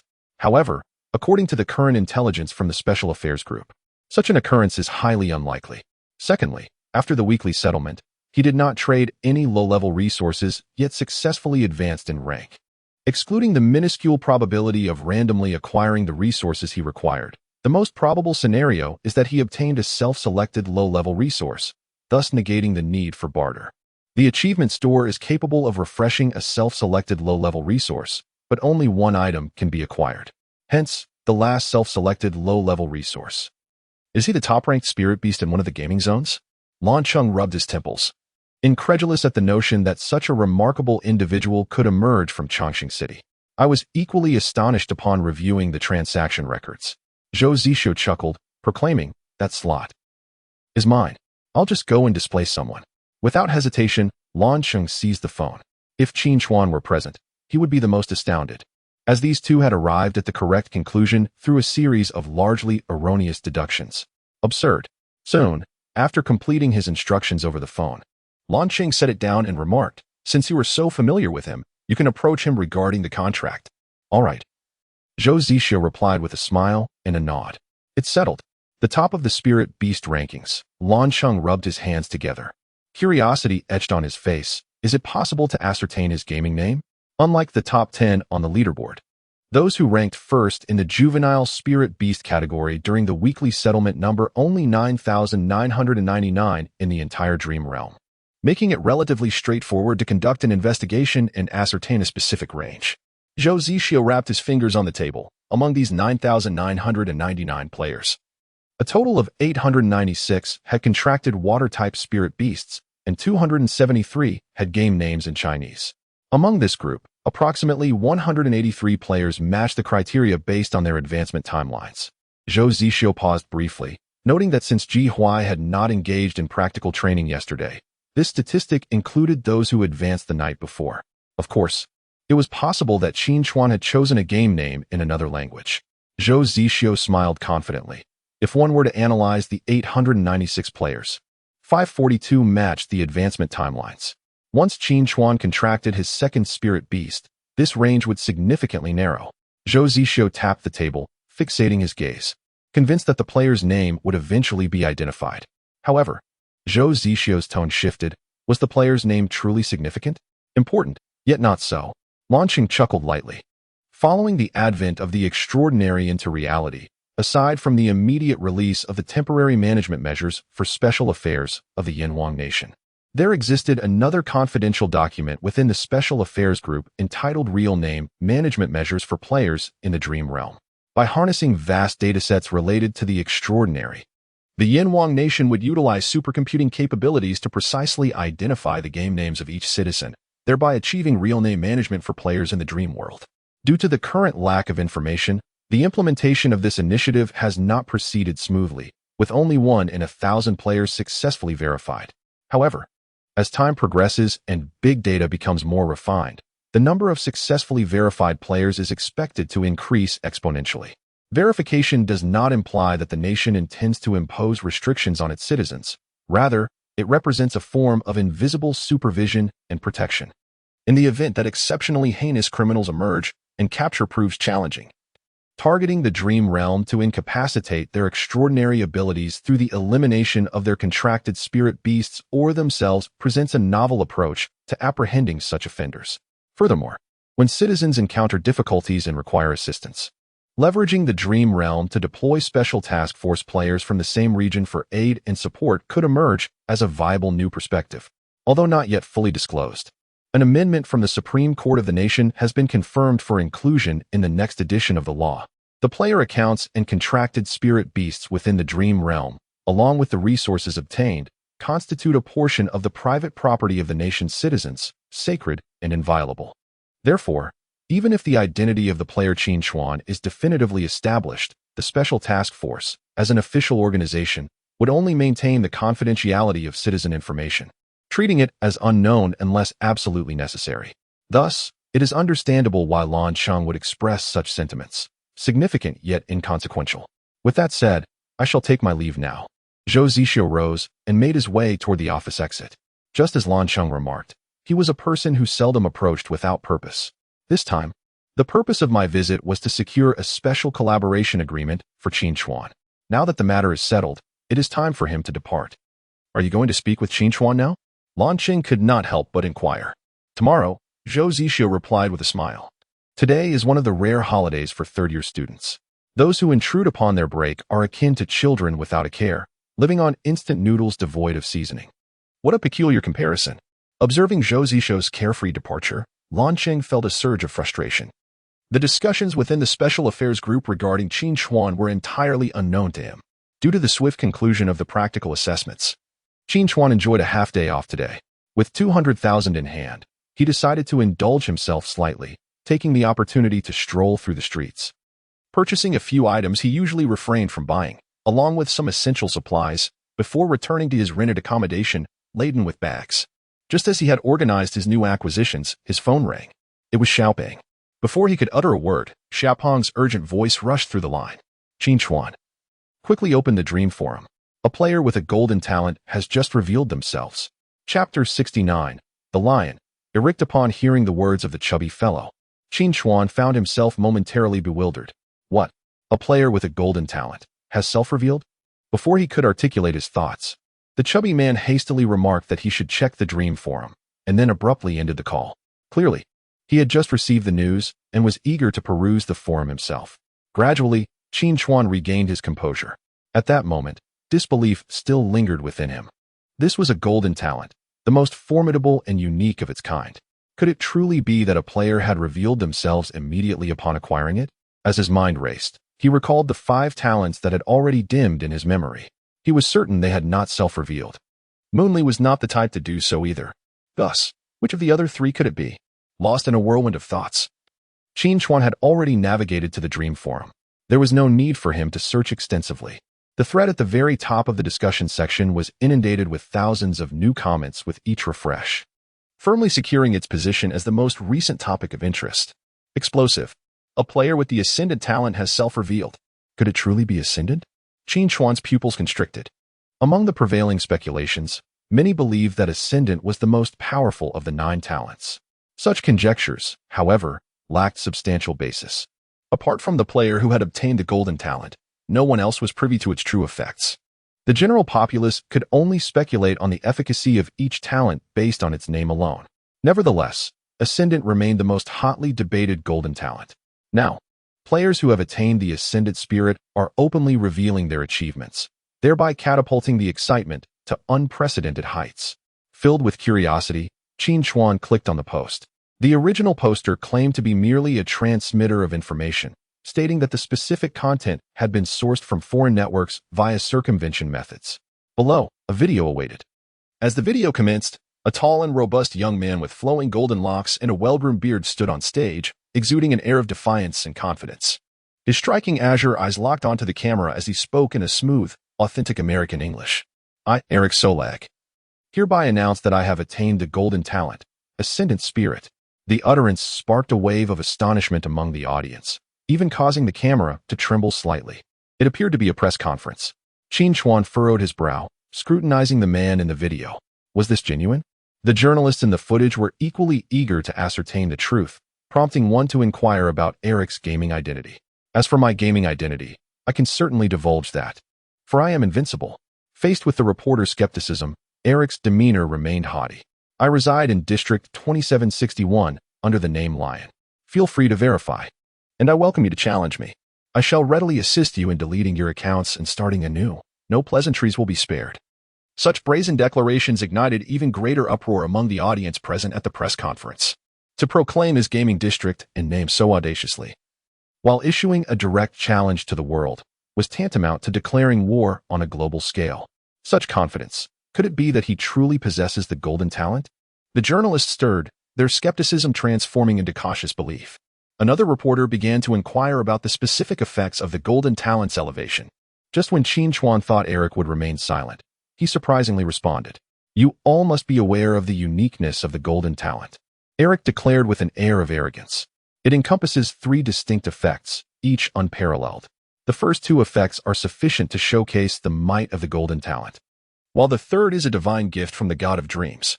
Eric's gaze swept over the assembled crowd, as if peering through the screen to connect with every viewer. Today, you are fortunate to witness the first 2 effects of the golden talent's elevation. As for the third, only those chosen ones who also bear the golden talent are worthy of such knowledge. He flashed an aggressively charming smile toward the camera. The first effect of the elevation grants a permanent 10 increase to the racial values of all contracted spirit beasts, with this enhancement not contributing to the extraordinary values. As Eric enunciated each word, the atmosphere in the press conference erupted once more. A permanent 10 increase in racial values? How could such a terrifying talent exist? Realizing that this was merely the first effect of the elevation, the expressions of the crowd grew increasingly grave. And this, indeed, was precisely what Eric wished to witness. A smile spread across his face. The second talent effect of Spirit Ascension temporarily elevates the racial value of the contracted Spirit Beast by 50. This effect can be stacked with the first talent effect, lasting for 5 minutes with a cooldown of 5 minutes. When stacked, the total racial value enhancement reaches 65. As Eric concluded his explanation of the second talent effect, a pin drop could be heard in the venue. Such a remarkable amplification ratio. With duration and cooldown time maintaining a 1-to-1 ratio, is indeed the essence of the golden talent, Spirit Ascension. As for the third talent effect, I have mentioned that mere mortals are unworthy of knowing the divine gifts. Eric crossed his arms, yet I can divulge a hint. With the power of this talent effect, yesterday, I utilized a contracted Spirit Beast at Growth Stage LV20 to vanquish an Elite Stage LV26 Spirit Beast. This fact can be validated by all players in Zone 2761 through the leaderboard records. As his words echoed, the uproar in the press conference lingered for an extended period. Qin Chuan gazed at the spirited, defiant man in the video, revealing a contemplative expression. The individual accurately articulated that the third talent effect of the golden talent is significantly more potent than the first two, and indeed, the strength of the first two talent effects aligns with that of the golden talent. This led Qin Chuan to lean towards the belief that what was said was true. He minimized the video window and began to peruse the comments below. The most upvoted comment caught his eye. In Zone 2761, our top player is indeed named Lion, and he holds the top 3 ranks. Furthermore, Lion has indeed achieved a record of defeating an Elite Stage LV26 Spirit Beast. This comment directly substantiates all of Eric's statements. Thus, it becomes evident that this man is indeed a recipient of divine favor. Another highly upvoted comment introduces the Solag family, to which Eric belongs, one of the wealthiest families in the United States, notorious for arms dealing, with an influence formidable enough to sway the very fate of the nation's leaders. Below, a netizen remarked, "No wonder he dares to expose himself. In reality, no one can harm him, and in the realm of dreams, no one can surpass him." Strikingly, there is a semblance of truth in that assertion. As Qin Chuan perused the comments to gain insight into Eric, the latter's voice resonated once more in the video, redirecting Qin Chuan's attention. Next, I shall converse with the other possessors of golden talents. Eric's eyes gleamed with unmistakable ambition. This world has transformed, and the rules ought to evolve as well. We are the chosen ones, destined to unite and forge an order of our own. Madness. The man is undeniably insane. Observing the chaotic scene of the press conference, Qin Chuan's expression was peculiarly contorted. Eric audaciously proclaimed before the world his intent to rally the other 8 players endowed with golden talents to overturn the existing global order and establish a novel one. Indeed, the Americans have taken their liberty too far. Just as he was about to turn off the video, Eric's next statement halted Qin Chuan's hand mid-air. "I have already established contact with the possessor of the Fate talent. She is present here today. She has formed an alliance with me, as you may have surmised. The power of fate signifies fortune, indicating that Lady Luck has indeed graced my presence. Moonlit? No, it cannot be moonlit." Qin Chuan's pupils constricted slightly, his expression shifting to one of astonishment. Has another possessor of the fate-bestowing talent emerged? Could it be that he has misjudged the situation? Just as he found himself in a haze of confusion, a stunningly beautiful woman with an alluring figure strode confidently onto the stage, smiling at the crowd, expressing her honor to partake in Mr. Lion's new order. "I am the bearer of the fate-bestowing talent, Helen Everson." Lying in the hospital room, Lin Yu watched the woman speaking in the video, her lips twitching slightly. "You claim to be the possessor of the fate talent, but who am I? An imposter. This person is undoubtedly a fraud." She glared fiercely at the woman on the screen, her cheeks slightly puffed up. However, her expression soon relaxed. Upon further reflection, this might not be such a bad turn of events.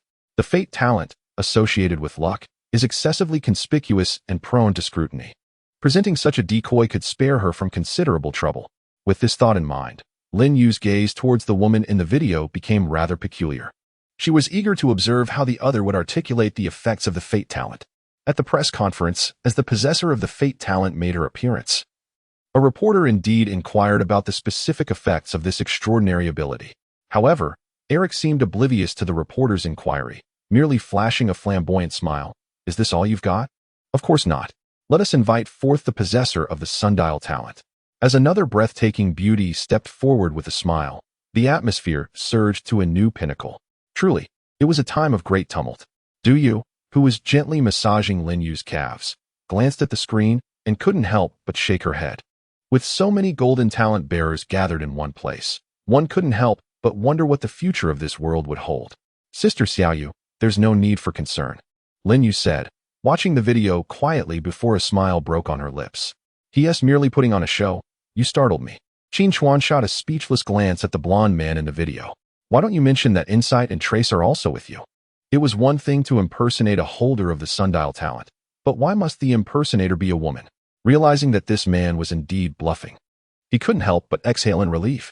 It seemed that among the so-called 3 golden talent bearers present, only Eric was genuinely so. The fate talent must reside within Yu Li, he thought, as the image of her flashed through his mind. After the revelation of the sundial talent bearer, before the reporter could continue his questioning, Eric tossed out a remark about the other golden talent holders. I'll be waiting for you. And with the 2 women in tow, he exited with flair, bringing the video to a close. The comments section of the post had already erupted, with the number of comments soaring towards 1 million.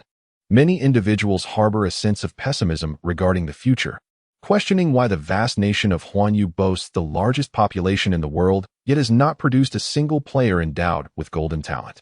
While some have offered objective analyses of the video content, asserting that the information disclosed by the last 2 individuals possessing golden talent is scant and potentially insincere. Such rational voices are often drowned out by the cacophony of other comments, failing to gain prominence. As Qin Chuan perused the comments, his lips pressed into a thin line. What, I wonder, is the true purpose behind Eric's actions? Eric, what are you truly up to? Across the ocean, the door of an opulent mansion was thrust open by a black man. Observing Eric, who was ensconced on the sofa in the embrace of 2 scantily clad women. Seemingly reveling in his pleasure, the man's expression darkened. During their prior discussions about convening a press conference, he had not mentioned the intention of presenting his lovers as individuals endowed with golden talent. Had there been an onlooker, they would have recognized that the 2 women, currently engaging intimately with Eric, were indeed the so-called Destiny and Sundial talent holders mentioned at the press conference. Yet, their true identities were merely that of Eric's mistresses. Connie, my friend, do remain calm, Eric said as he sat up, casting a resigned glance at the black man. Do you not perceive this as a rather splendid idea? Those endowed with golden talent are destined for greatness. How could they possibly tolerate the deception of imposters? Eric flashed a grin, adding, perhaps it will not be long before the rightful owners of Destiny and Sundial come searching for us. Eric, not all possessors of golden talents are akin to you. Connie's expression grew somewhat complex. Your actions have drawn the world's gaze, only serving to facilitate the true masters of the Fate and Sundial in concealing themselves. Conceal? Why? Eric dismissed this notion, asserting that no one can resist the allure of power, for it constitutes 1/9 of the new order. As a scion of the Solag family, the mere thought sends shivers down my spine. Why wouldn't they come? Connie fell silent, beginning to question whether seeking out this reckless lion was indeed a prudent decision. Regrettably, even golden talents cannot manifest in reality. Otherwise, I would relish the opportunity to see just how audacious this fool could become. Hey, Connie, don't be so tense. Eric glanced at Connie, shaking his head slightly. After a 10-hour flight from the southern realm, let us now unwind. Do you prefer Fate or Sundial? Connie's face darkened as he regarded the 2 alluring figures who smiled at him, though this was not overtly visible against his dark complexion. No, thank you. Very well. Eric expressed mild disappointment. Even if they truly intend to conceal themselves in reality, they are destined to surface within the dream realm. With but a glance, one could discern their talents, just as you did when you found me, wouldn't you agree? Eric cast a knowing look at Connie, a glimpse of insight. I have perused the information you provided, Connie said after a moment of silence, shifting the topic. I suspect that the elusive presence lies among those 597 players. Eric's expression shifted slightly. What did you say? If, Connie stated, locking her gaze onto Eric. If it were possible for Wu Ji to conceal the true strength of his contracted spirit beast, or to obscure the genuine rankings on the leaderboard. In appreciation of the support from readers since the inception of this book, The author has customized 15 canvas bags featuring the waterflower design to be gifted to readers. This small token of gratitude is offered in the hope that readers will accept it graciously. Drawing rules. 1. This chapter includes an illustration. Any response within the illustration will be considered as participation. Responses in other sections of the chapter, such as paragraph comments or chapter reviews, will not count. And each participant is allowed only one response. Multiple entries will disqualify the participant. 2. The deadline for this event is April 9, 2024 at 23:59. After this time, a random number generator will select 15 winning comments, which will be announced at the end of the chapter updated on April 10th. 3. The reward for this event is a physical item. Winning participants must join the reader group, link available in the author's notes and introduction, and privately message the author with their recipient name, phone number, and address. Domestic shipping is free. International shipping fees are to be borne by the recipient. Please note, 1. This event is exclusive to the Chidian platform. Readers who cannot see the illustration should enable display settings by tapping on the center of the reading page and adjusting the settings to show illustrations. 2. There is no threshold of reader value required to participate in this event. Chapter 71. Has everyone visited the Streamside Sanctuary? In the wake of Eric's ostentatious declaration, the real world was plunged into widespread turmoil. However, this did not deter each Dreamscape player from adhering to their slumber schedule. Embracing the philosophy of not pondering over what cannot be comprehended, Qin Chuan retired early for the night. Upon awakening once more, he found himself within the confines of the valley sanctuary. As he turned his head, Qin Chuan was greeted by the radiant smile of Yuli. After a moment's hesitation, he initiated a conversation. Have you watched the video of Eric's press conference? I have, Yuli replied, her demeanor notably relaxed. But there is no need for you to be overly anxious. He is likely just posturing. Whether it pertains to the fate calling or the dial talent, both are fabricated. Indeed, Qin Chuan remarked, his gaze towards Yuli revealing a hint of complexity. He was certain of this, for he himself was the possessor of the dial talent. Yuli's assured tone indicated that his prior suspicions had been validated. To speculate is one matter, to have it confirmed is another altogether.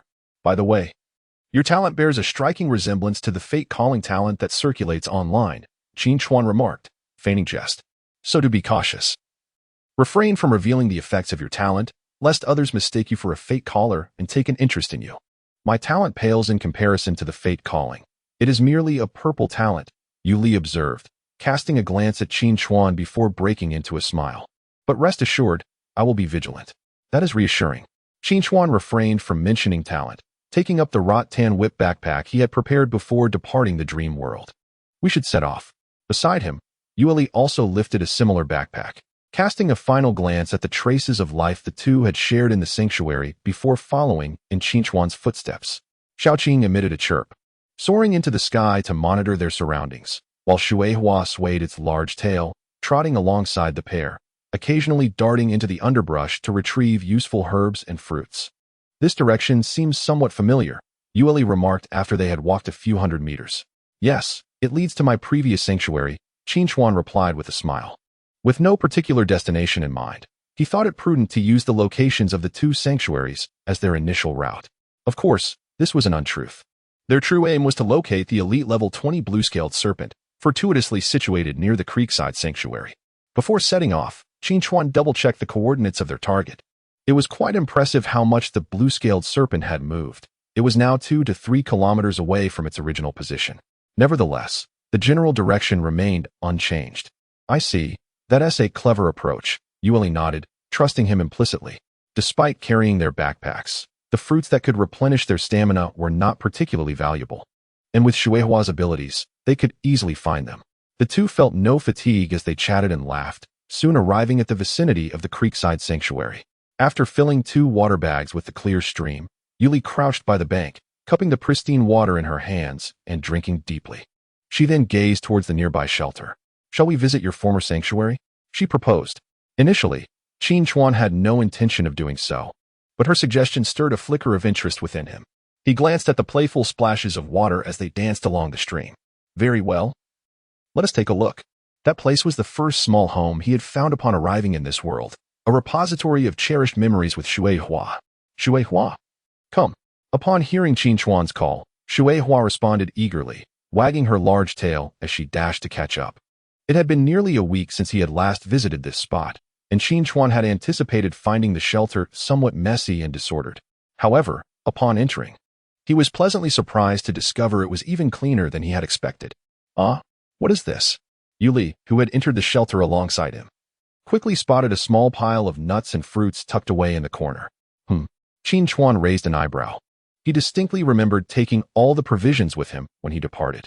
Moreover, among those nuts, there were several varieties that were quite difficult to harvest, which he had never picked. Had other players come here after his departure? This possibility cast a veil of uncertainty across Qin Chuan's expression. Should we wait here for a while?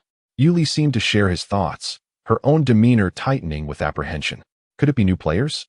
Meanwhile, Shueihua, drawn by the sight of the food, could not resist approaching to sniff at the pile, her expression growing oddly contemplative. The scent. At that moment, a sudden call from the little blue creature outside was accompanied by another voice filled with anger. The two individuals and one beast within the shelter promptly ventured out. Upon witnessing the scene outside, both Qin Chuan and Yuli displayed expressions of astonishment, while Shueihua wore a look of knowing anticipation. In the open space beyond the sanctuary, the little blue creature flapped its wings, fixating its gaze on the fiery-tailed squirrel below, its eyes imbued with a sense of warning. The fiery-tailed squirrel, however, appeared exceedingly indignant, with its flame-concentrated tail swollen even more than usual, though it lacked the imposing aura of the little blue creature. It showed no signs of trepidation. "Little Blue, it is not your enemy," Qin Chuan shouted, striding toward the fiery-tailed squirrel. Noticing the nuts clutched in the squirrel's embrace, he quickly comprehended the true situation. After his departure, the inhabitants of this place were not other players, but rather this little creature. "Fiery-tailed squirrel, have you been residing here during this time?" The fiery-tailed squirrel nodded, glancing at the nuts in its grasp. After a moment's hesitation, it tenderly produced 2 of them and offered them to Qin Chuan. "Chirp, human, this is your rent." The adorable demeanor evoked a smile from Qin Chuan. "It's all right. I do not require your rent. If you wish, feel free to continue living here. We have merely come to bid farewell, as we are set to depart for distant lands." Upon hearing this, the fiery-tailed squirrel paused in its action of retracting the nuts, and without hesitation, it took half of them and handed them to Qin Chuan. "Chirp, this is a farewell gift." The adorable little squirrel, Yuli, had unknowingly nestled next to Qin Chuan, her eyes sparkling as she gazed at the fiery-tailed squirrel. Its charming appearance, which even Qin Chuan found delightful, instantly melted her heart. "May I touch you?" The fiery-tailed squirrel glanced at the hovering little green creature above, but felt no aversion towards Yuli. Instead, it found this human quite amiable and took the initiative to approach her, nuzzling against the palm of her hand. The soft texture of its fur caused Yuli's eyes to gleam with joy. "Do you seem to know this fiery-tailed squirrel?" Yuli inquired curiously, casting a glance at Qin Chuan. During her last visit, she had not encountered this little creature. "Well, while I was selecting a site to build a shelter here." Qin Chuan briefly recounted his connection with the fiery-tailed squirrel. After listening, Yuli appeared thoughtful. She gently stroked the fiery-tailed squirrel and softly suggested, "Why don't we take it along?" Chapter 72. What are your criteria for choosing a partner? Bring it along. Qin Chuan cast a surprised glance at Yuli. Indeed, the 2 of them had already surpassed the formal level, possessing a second contract slot, and it was time to contemplate the matter of contracting a second spirit beast. Yuli smiled lightly. "That is correct, but I belong to the water element." Qin Chuan's expression reflected a hint of difficulty. He held a deep affection for the flame-tailed squirrel, yet the elemental forces of water and fire lacked compatibility. The extraordinary power of fire is, in essence, an intangible and insubstantial entity that possesses an exceedingly high energy density, igniting fiercely with only a thin supply of oxygen and sustaining combustion with minimal consumption over extended periods. Thus, while firepower is formidable, it must adhere to specific scientific principles. The act of burning releases a copious amount of light and heat, causing the temperature of water to rise rapidly, transforming it into vapor and slipping beyond the control of water element extraordinary beings. The phenomenon of vaporization is inherently an endothermic physical reaction, which in turn results in a reduction in reaction temperature and a decline in the activity of oxygen molecules, thereby suppressing combustion. This implies that if Qin Chuan were to choose the flame-tailed squirrel as his second contracted spirit beast, he would encounter a scenario of conflict between the 2 elemental powers. Who told you to contract it? Yuli playfully rolled her eyes, lowering her gaze to the flame-tailed squirrel. Little squirrel, could you please make way for your sister? Chirp. The flame-tailed squirrel raised its head, displaying a look of confusion. I'll give you this. Yuli cheerfully produced a treat for spirit beasts. A trump card. Previously, when accompanying Xuehua in practicing blood control, the flame-tailed squirrel had savored the delightful taste of spirit beast snacks. Unfortunately, as Xuehua's proficiency soared, the squirrel was unable to evade her control in subsequent attempts.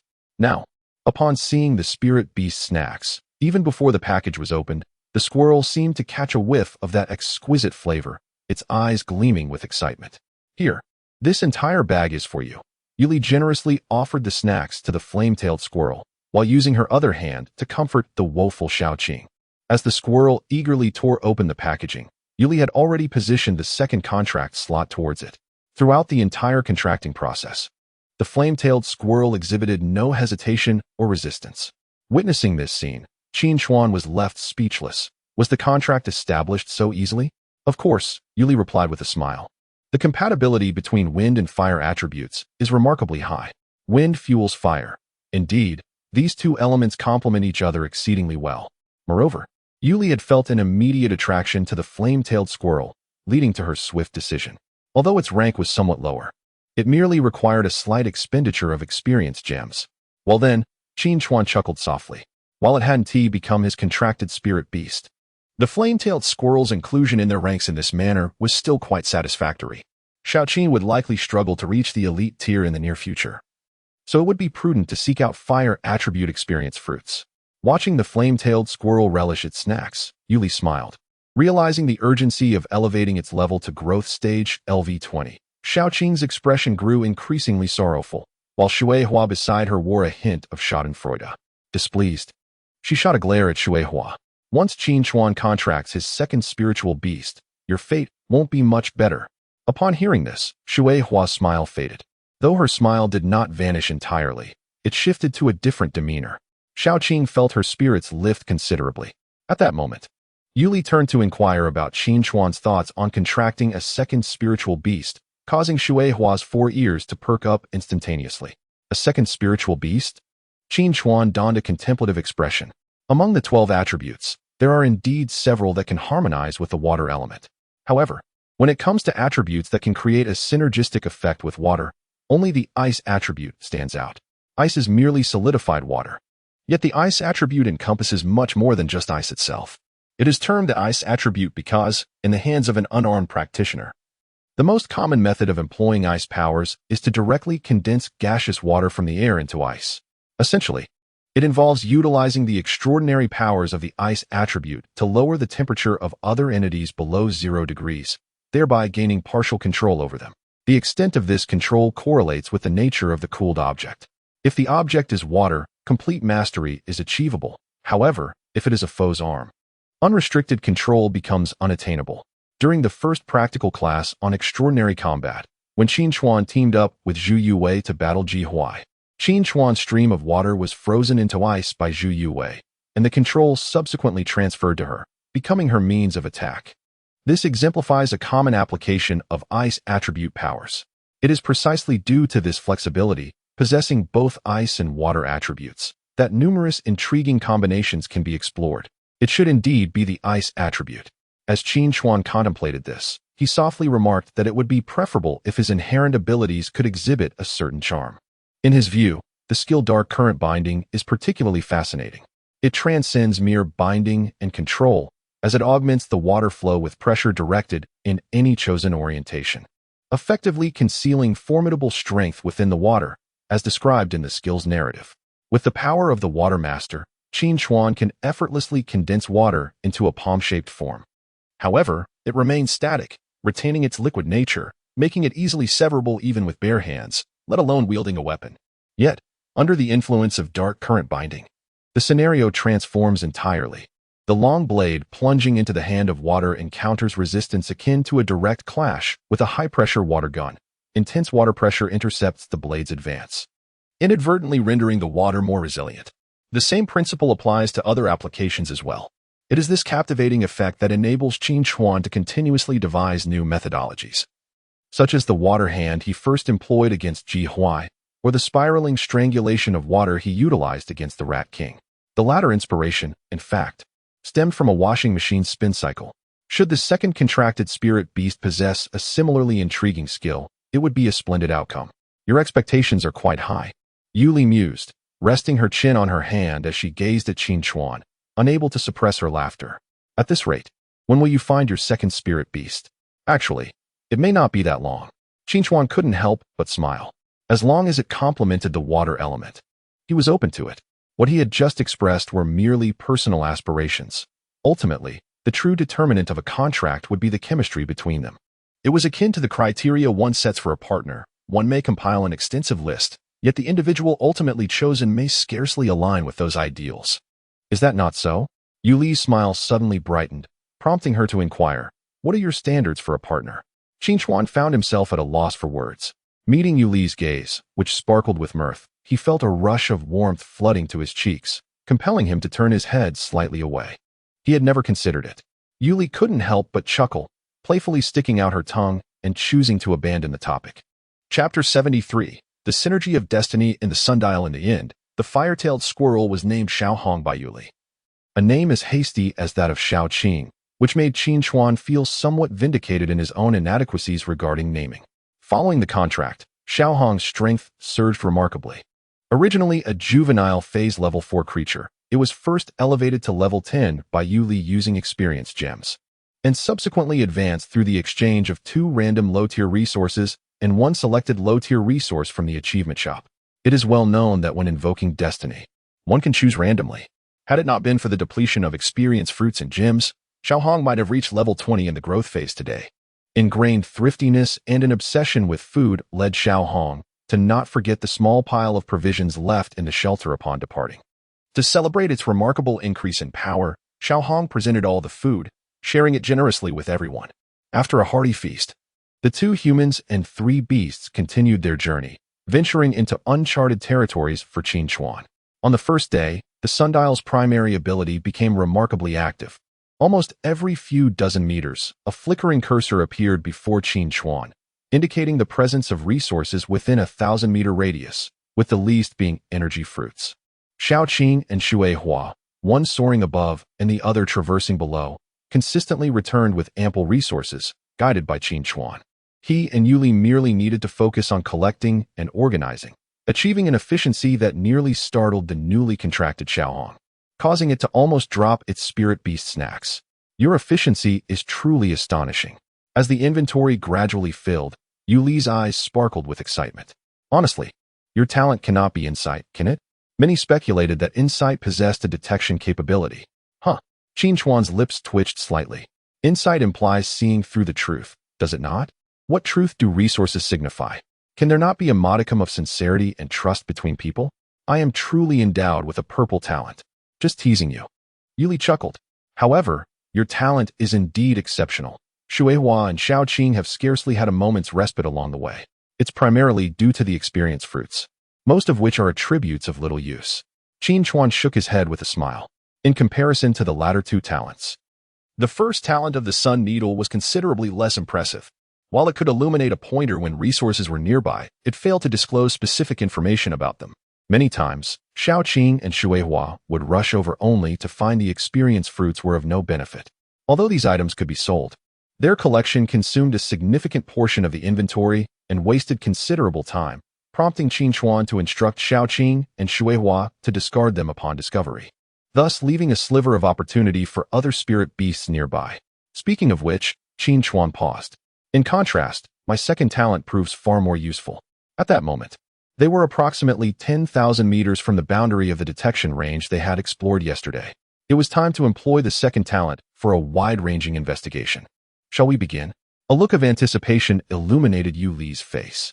Yesterday, after Qin Chuan employed his secondary ability, he guided her on a circuitous route nearby, akin to activating a navigational system, ensuring that every step yielded fruitful discoveries. The exhilaration of being swept along in such a manner was beyond imagination. However, in the next moment, Yu Li suddenly recalled something and grasped Qin Chuan's arm, urging him to pause. I wish to experiment. What if I bestow luck upon you first, and then you search for resources? What might transpire? Qin Chuan was taken aback by her proposition. Is that even a feasible approach? He couldn't suppress a skeptical expression. Although the divine fate was indeed a golden talent, resources existed objectively, and exploration merely unveiled their locations. What influence could luck possibly exert? Let us give it a try, Yuli insisted, noticing Qin Chuan's skepticism. She shook his hand playfully, her eyes sparkling with anticipation. Then let us proceed. Qin Chuan tilted his head slightly, while Yuli beamed triumphantly. With her hands clasped together, radiant light enveloped Qin Chuan once more. Once Yuli completed the invocation of her talent, Qin Chuan concentrated his thoughts. In the next instant, a discovery map materialized before him, delineating the area shaped by his secondary ability. After deftly sifting through over 100 resources, merely 20 remained. Upon observing one particular resource, Qin Chuan fell into silence. Is it useful? Yuli inquired eagerly. There exists a material for a starry equipment, of the wind attribute. Emphasizing speed, Qin Chuan articulated his findings, then added, somewhat perplexed, if you bestowed luck upon me, why is it that the item discovered aligns with your needs? Perhaps, as the moonlit eyes shifted, you possess unfortunate luck, unable to carry on? Qin Chuan. Just teasing you. Observing the expression of existential doubt on Qin Chuan's face, Yuli chuckled softly. Luck is an enigmatic concept. Perhaps fortunate events have already transpired, only not in the form of resources suitable for you. It might indeed be the case. Qin Chuan accepted this explanation, at the very least. It was more comforting than the notion of being too unlucky to proceed. The location of that starlight equipment material, along with a low-level ice resource, lay ahead. Qin Chuan took a deep breath. Such circumstances typically indicated the presence of a guardian beast. Yuli continued. Yet this guardian beast is most likely of a growth stage, posing no challenge to our current strength. Indeed, it is so. Qin Chuan smiled. These two resources lie along our inevitable path, so we shall seek other resources first before heading there. Following your lead, let us charge ahead. Before them lay a snow ridge of modest extent. The cold wind howled across the snow ridge, with drifting snowflakes entwined in the gusts, concealing unpredictable peril within the beauty of nature. The frigid temperature was sufficient to freeze weak creatures with ease. The wind swept over the entrance of an ice cave nestled along the mountainside, yet due to the terrain, it could not flow into the cave. This ice cave was one of the few relatively warm spots on the snow ridge, where a white wolf, measuring a formidable 3 meters in length, lay quietly within, its eyes tightly shut as if in slumber. Once again, a gust of wind howled past the entrance of the ice cave, its rasping sound reminiscent of the wail of a snow specter. The white wolf, however, had long grown accustomed to this and paid it no mind. An inconspicuous snowflake appeared to drift aimlessly, only to fall into the ice cave. A sudden tremor coursed through the white wolf as it abruptly opened its eyes. Witnessing the snowflake rapidly expand, transforming into a diminutive figure in an instant. Concurrently, a pristine white blade descended toward the white wolf with lethal intent. "Oh, it's you again." The white wolf's roar reverberated within the confines of the ice cave, its massive form surging forth in response. The petite figure, far inferior in strength, was swiftly crushed against the inner wall of the cave after just one clash. Before the white wolf could strike again, its form abruptly disintegrated into countless flurries of snow, merging with the frigid winds outside the cave, leaving the white wolf behind, its expression shifting with uncertainty. Chapter 74. The Selection of the Second Spirit Beast. Surrounding the chapter's conclusion, is this the location of the celestial equipment materials? Standing at the foot of the snowy ridge, gazing at the swirling snowflakes above, Yuli's delicate nose scrunched adorably, as the coldness was palpable. Shall we give this a try? Qin Chuan extracted 2 crimson fruits from the backpack behind him, popping one into his mouth and offering the other to Yuli. These were discovered nearby by Shui Hua. They could warm the body. Given that antidotal herbs grow near the lairs of venomous snakes, I surmised that these fruits were intended for such circumstances. All right. Yuli accepted one and consumed it. Before long, the two felt as though they had been transported to the sweltering days of midsummer, looking back at the snowy ridge. The chill no longer affected them, only an overwhelming urge to charge forward. Shaoqing descended from the skies, swirling above their heads, dispersing the biting winds, while Xiaohong nestled in Yuli's embrace, its fiery tail ablaze, providing warmth without harming her, akin to a portable heater. Shuihua trotted across the snow, the icy chill seeping into its paw pads causing it to shiver involuntarily, barking excitedly and sprinting even faster than usual. Before long, they beheld an ice cave situated on the mountainside. The white wolf had already sensed their presence, unleashing a ferocious howl, and lunged at them the moment they revealed themselves, its eyes radiating an air of unyielding dominance. A menacing aura enveloped them, and simultaneously, scanning results appeared before Qin Chuan and Yu Li. Spirit Beast Species, Ice Demon Wolf, Spirit Beast Attribute, Ice, Spirit Beast Level, Growth Stage LV20, Spirit Beast Status, Uncontracted, Spirit Beast Introduction, the Ice Demon Wolf. A formidable presence in the snowy wilderness, possesses remarkable strength and a fierce territorial instinct. One might mistake you for an elite tier. Who taught you to be so audacious at the growth stage? Both Qin Chuan and Yu Li wore expressions of incredulity. Shui Hua, Shaoqing, engage. Wu. Observing the ice demon wolf trembling in the snow, cradling its head with its forepaws, Shui Hua and Shaoqing simultaneously withdrew, glancing back at Qin Chuan and Yu Li. Qin Chuan affectionately patted Shui Hua's head and strolled into the icy cave. Amidst the ice demon wolf's despairing expression, he soon emerged with 2 resources in hand. Here, under Yu Li's eager gaze, Qin Chuan cheerfully presented 1 piece of starlit equipment material to her, while he discreetly pocketed another item, the Frost Essence, a low-tier ice resource. Now I have gathered 2 pieces of equipment materials as well. Yu Li nodded in satisfaction, embedding the materials into the crafting interface of the starlit equipment. Casting a glance at the ice demon wolf, she remarked, "This creature has some potential. Weren't you considering an ice attribute contract? Why not contemplate it?" Qin Chuan looked at the ice demon wolf, which gazed back at him with a pitiful expression. The Special Affairs team had previously shared intelligence indicating that there are 2 reliable methods for players to contract spirit beasts. The first is to reach an agreement, ensuring the spirit beast willingly accepts the contract, and the second is to defeat the spirit beast, thereby enforcing the contract. The ice magic wolf has now been vanquished. Should it propose a covenant, its counterpart would undoubtedly yield without resistance. Having achieved growth stage level 20, forming a pact with the ice magic wolf would conserve a considerable amount of training resources, and its attributes are indeed suitable. However, this option is dismissed outright. Qin Chuan speaks without hesitation, noting that the creature's rapid capitulation indicates it is not an appropriate choice for a spirit beast. The ice magic wolf, perplexed, questions, "Is it wrong to abandon the darkness for the light?" "Indeed it is." Yu Li chuckles softly, finding herself in agreement with Qin Chuan's assessment. "Let us observe further," she suggests. With that, the 2 turn and depart. A flurry of snowflakes dances in the chilling breeze, soon coalescing into a diminutive figure. The creature gazes toward the direction in which the 2 have vanished, its ice crystal-like eyes reflecting a profound sense of grievance and ire, which then shatters anew, dissolving into the endless snowstorm. It truly was a timely arrival. At the foot of Snow Ridge Mountain, as the last vestiges of warmth within them dissipate, the 2 express their relief. A moment's delay would have rendered them frozen. Shui Hua remarks, "Another day filled with bountiful harvests." Qin Chuan chuckles, suggesting they find a nearby spot to rest. Indeed, Yu Li nods in agreement. After spending several hours searching for resources, their stamina has been repeatedly drained and restored, and they now find themselves ravenously hungry.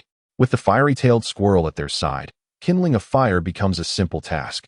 They soon locate an open space where the 2, along with their 3 beasts, quickly indulge in a warm meal. As the conversation flowed, a sudden chill swept through the air. Before Qin Chuan could respond, a petite figure appeared abruptly, wielding a snow-white long knife that swiftly advanced towards him. With a bark, the first to react, Shui Hua immediately unleashed her blood control ability, attempting to thwart the impending attack. Yet, the once infallible power of blood control faltered in that moment. A pale blue ripple spread beneath Shui Hua's feet as she, in a frenzy, erupted forth, conjuring a series of afterimages that lunged fiercely at the diminutive figure. As the petite figure halted, the long knife that had been resting on her back was drawn in an instant, sending forth an ice-blue blade of light towards Shui Hua. Seizing the fleeting moment as Shui Hua evaded, the agile figure danced through the air like a dandelion, once again charging at Qin Chuan. The wind howled, causing her to sway perilously, just as a light green strike aimed to cleave her in 2 from the side. Shaoqing made her move. Just as everyone anticipated the petite figure's imminent bisecting, she suddenly transformed into countless snowflakes, willingly dispersing into the tempest. One solitary snowflake silently approached Qin Chuan, and in an instant, coalesced back into her true form. Gazing intently at the close proximity of Qin Chuan, a flicker of joy sparkled in her crystalline eyes. As the long knife threatened to strike Qin Chuan, a surge of water erupted, propelling the assailant several meters away, where she collided with a rock and fell motionless. What a close call. Yuli exhaled sharply in relief, observing as Qin Chuan moved forward, and she hastened to keep pace with him. A creature resembling a sunny doll lies fainted upon the ground, no taller than the length of an arm. A spinning crystal snowflake adorns the back of its head, while a pristine white longsword is slung across its back. Creature species: Frost doll. Creature attribute: Ice. Creature level: Juvenile. Tier LV10. Creature status: Unbound. Creature description: The ice-type creature. Frost doll is an assassin concealed within the frost and snow, endowed with an innate sword that bestows upon it an unwavering belief in its fearlessness. As Qin Chuan gazed at the descriptive text before him, he stroked his chin thoughtfully. Moments earlier, the frost doll shattered into frost and snow, only to reconstitute itself with a flake of snow, a skill that left Qin Chuan both astounded and enchanted. The audacity to confront foes of greater strength ignited a sense of admiration for its courage within him. A thought began to blossom in his mind. Qin Chuan turned his gaze toward Yuli. What do you think about my binding a contract with it? List of winning floors for surrounding activities. Floor 516. IDCOM Floor 388. The Child Who Cannot Fight Floor 263. MHT Mooching Siluo Floor 538. I share no affinity with gambling and drugs Floor 75. I am a cat slave Floor 364. Armos Floor 121. WH Floor 545. Mo Xiaoshang Floor 95. Emperor Suga Floor 394. Book Friend 20180228090256622 Floor 202. I will wait for you forever Floor 175. Initial Feather Cold Star Floor 100. The Sleepy Foolish Cat 233 Floor 43. Kalen Floor 566. Shui Xuanrua. For those who did not win, do not be disheartened. As the success of this book increases, similar events will be held in the future. Those who have yet to join the reader group, come and engage in delightful conversations together. Chapter 75. Misunderstanding resolved. Affection soars. Do you wish to contract the frost doll? Upon hearing Qin Chuan's words, Yuli blinked, her expression turning peculiar. While other matters could be discussed, are you certain it will not seize the opportunity to launch a surprise attack after the contract is established? After all, the frost doll's previous actions seemed to express an insatiable vendetta against Qin Chuan. Woof! The water spirit barked loudly, casting a fierce glance at the frost doll. Had it not been for the timely reaction during the final strike, this creature could have inflicted harm upon Qin Chuan. I believe there must be a misunderstanding in this situation. Qin Chuan spoke earnestly. He had never encountered the frost doll before, and it was inconceivable that he would harbor any enmity towards it. Judging from the description of the frost doll, it did not appear to be a vicious spirit beast. Thus, there must be some underlying circumstances. He resolved to first establish a contract, aiming to understand through the interface and communication why it harbored such animosity towards him. Even if, for some reason, reconciliation proved impossible, he could always dissolve the contract and seek another spirit beast. With this thought in mind, Qin Chuan hesitated no longer and opened the contract panel, directing it towards the unconscious frost doll. The image of the frost doll appeared instantaneously within the contract interface. Spirit beast species: frost doll. Spirit beast attribute: ice. Spirit beast level: juvenile stage LV10. Evolution: spirit beast trait: fearless heart. Spirit beast base value: 500. Spirit beast affection level: 24. Spirit beast skills: frost chill, passive; frost cleave, active; frost trail, active. Spirit beast description: the frost doll, an ice-type spirit beast, is an assassin concealed within the frost and snow, endowed with a long blade that grants it an unwavering belief in its fearlessness. A mere 24 affection. Qin Chuan felt a sudden pang of frustration. It was indeed his first encounter with such a miserably low level of affection. Upon noticing that he could access the evolution interface of the frost doll, Qin Chuan casually clicked on it, only to be met with a look of astonishment. He seemed to grasp the reason behind the frost doll's aggressive demeanor towards him. Just then, the frost doll gradually awakened. Sensing that it had been bound by a contract, its expression shifted rapidly, the long blade unsheathing as it prepared to strike at Qin Chuan. Qin Chuan waved his hand to calm the agitated water splash and then retrieved the recently acquired cold essence. In an instant, the Frost Doll's long blade froze mid-air. Suspended, it fixed its gaze upon the cold essence, eyes filled with longing yet tinged with wariness. Here, take it. No need for hostility. Qin Chuan chuckled, and the cold essence vanished from sight. It was not retracted by him, but rather embedded into the Frost Doll's evolution array. This resource was one of the 3 essential components required for the Frost Doll's evolution, feeling the purification and enhancement of its ice-based powers. The Frost Doll's crystalline eyes sparkled with surprise. When it gazed at Qin Chuan, its once fierce expression softened, now veiled by a layer of frost-like mist due to its newfound emotions. In that fleeting moment, Qin Chuan distinctly observed the Frost Doll's favorability rating surge from 24 to an impressive 71. The speed of this increase was truly astonishing. Was this the reason it had attacked us? Moonli realized suddenly. This must be the Frost Doll's advancement resource. Qin Chuan smiled at the Frost Doll and inquired, "Did you come to me drawn by the allure of this resource?" Following the emergence of growth stage spirit beasts, a question had arisen on the Dreamland Forum. How do wild elite and even legendary stage spirit beasts come into existence, considering the arduous nature of their evolution, even with player assistance? Currently, a definitive answer has been uncovered through inquiries with contracted spirit beasts. Prior to being contracted, spirit beasts possess a characteristic known as attraction. When they reach a state requiring advancement, they naturally sense the call of the resources needed for evolution. By acquiring these resources sequentially, they can achieve advancement. However, this trait dissipates upon contracting. It was precisely this understanding that prompted Qin Chuan's inquiry. Unexpectedly, after he posed the question, the Frost Doll shook its head. This resource originally belongs to me. It originally belongs to you?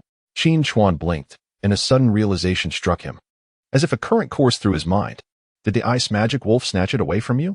The Frost Doll nodded emphatically, whimpering in distress over the Ice Magic Wolf's wickedness. According to its account, after the Ice Magic Wolf pilfered this resource, it followed the creature to this snowy ridge, persistently harassing it in attempts to reclaim what was rightfully its own. With its unique abilities, it could escape unscathed even when confronted by the Ice Magic Wolf, thus prolonging the standoff. Each encounter allowed it to grow slightly stronger. The Frost Doll had initially devised a plan, believing that eventually, it would either successfully seize the resource when the Ice Magic Wolf was distracted or pester it enough to relinquish the cold essence. However, the unexpected arrival of Qin Chuan, who took the cold essence from the Ice Magic Wolf, left the Frost Doll feeling that it would ultimately lose the cold essence forever, prompting it to take desperate measures. So that was the case. Listening to the Frost Doll's tale, both Qin Chuan and Yu Li were left in a state of bemusement. Even Shui Hua, who had previously found the Frost Doll insufferable, now felt a twinge of sympathy and compassion. Such a poor little creature. Had it not been for Qin Chuan's intention to form a contract with it, the Frost Doll would have perished right there. In any case, the misunderstanding was now resolved. Qin Chuan gently patted the Frost Doll's head, assuring it, "Not only will I help you recover the cold essence, but I will also assist you in finding the remaining 2 low-level resources, enabling you to complete your evolution swiftly." The Frost Doll's crystalline eyes shimmered with mist, once again moved by his words.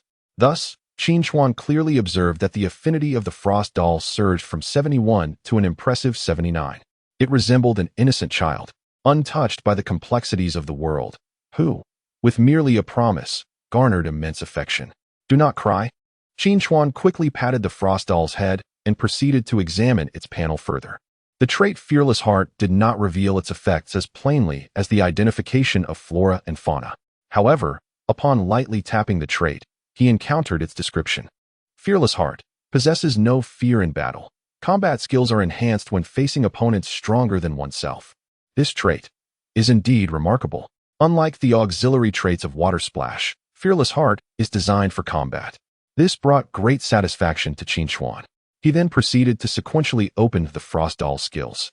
Frost Chill, passive skill that lowers the temperature within a 5-meter radius around the spirit beast. Frost Cleave, active skill that unleashes a powerful wave of cold air with a sweeping motion of the long blade, instantly freezing the target and cleaving it. Seek Frost Trail, active skill that allows the user to disperse into countless snowflakes, reappearing at any location of a snowflake within 10 seconds. Upon reading the descriptions of these 3 skills, Qin Chuan could not help but draw in a sharp breath. He suddenly felt as though he had stumbled upon a treasure. Wait, stumbled upon a treasure? Qin Chuan abruptly turned his gaze towards Yuli. Could this be related to the luck granted by Yuli? Chapter 76. Two spirit beasts ranked first? See, I told you a stroke of good fortune was destined to occur. After listening to Qin Chuan recount the Frost Doll's abilities, Yuli smiled and congratulated him on acquiring such an exceptional second spirit beast. Ji, chirped the little red creature, nestled in Yuli's embrace. Little Red is quite remarkable as well, Yuli gently remarked, stroking the creature's tail, which elicited a sense of balance in Little Red. Upon hearing Yuli refer to the flame-tailed squirrel as Little Red, Qin Chuan suddenly recalled that the Frost Doll also required a name. He could not help but glance at the Frost Doll, who instinctively turned to meet his gaze, having been whispering with Shueihua. Their eyes locked. An inspiration struck Qin Chuan. Ice element, assassin. Henceforth, you shall be called Ice Cream. What do you think? Ing. The newly named Ice Cream nodded vigorously, its crystalline eyes brimming with joy, sparkling in the dappled sunlight. Ice Cream still requires 2 low-level resources, does it not? Yuli inquired with a slight smile. Coincidentally, you found a piece of Earth-type low-level resource yesterday. You could exchange it at the trading post for the necessary Ice-type and then trade in the achievement store for a random low-level resource to facilitate Ice Cream's advancement. It may be necessary to exchange for 2 pieces, Qin Chuan replied, shaking his head. I have already sold that Earth-type low-level resource at a bargain to a very important friend. He happened to need Earth crystals to advance his own spirit beast. Is that so? Yuli's gaze flickered slightly. It seems that it is rather uncommon for girls to contract Earth-type spirit beasts, doesn't it?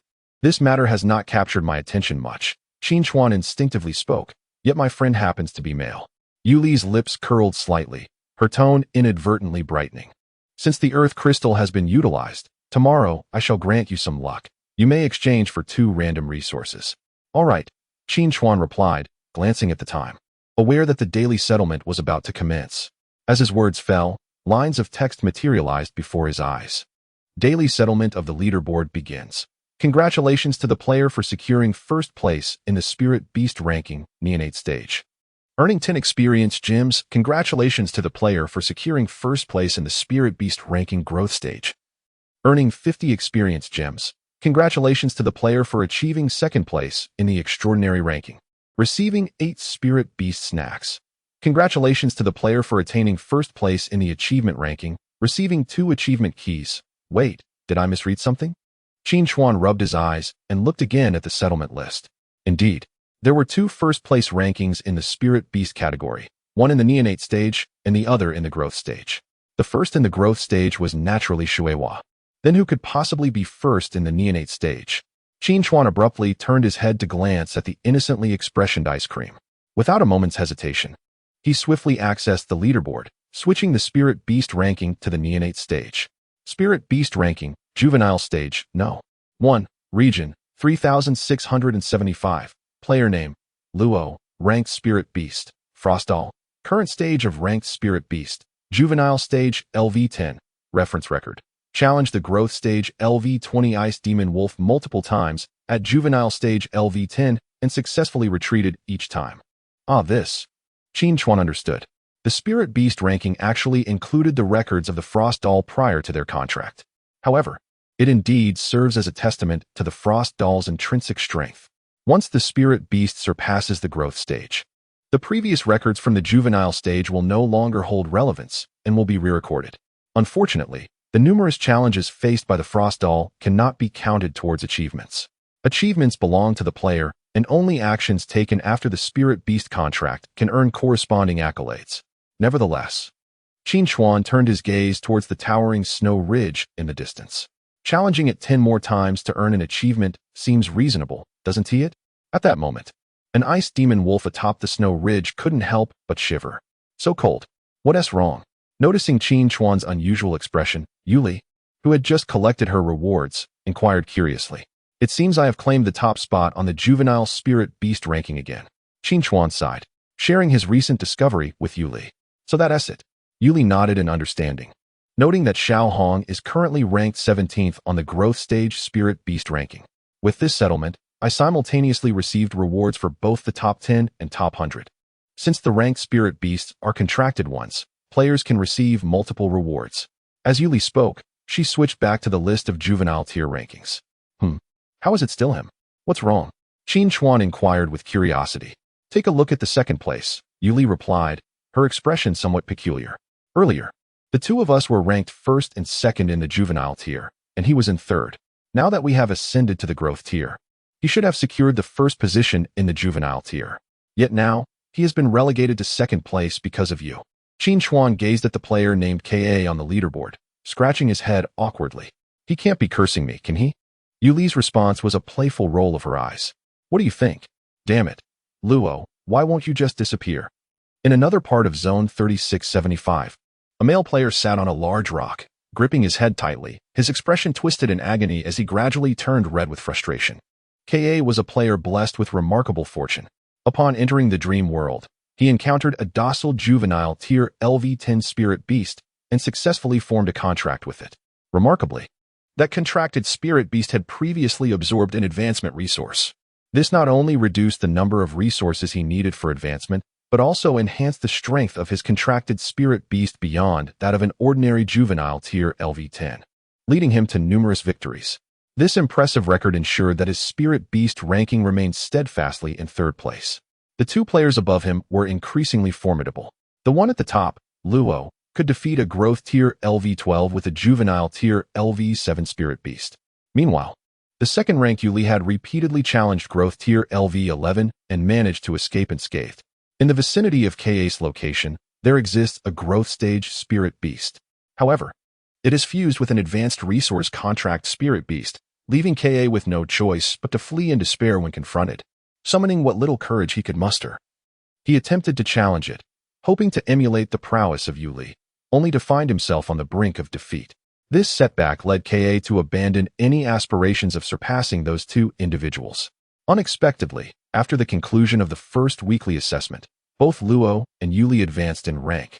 While he merely secured a fleeting first place in the daily rankings, soon overshadowed by another of Luo's contract spirit beasts.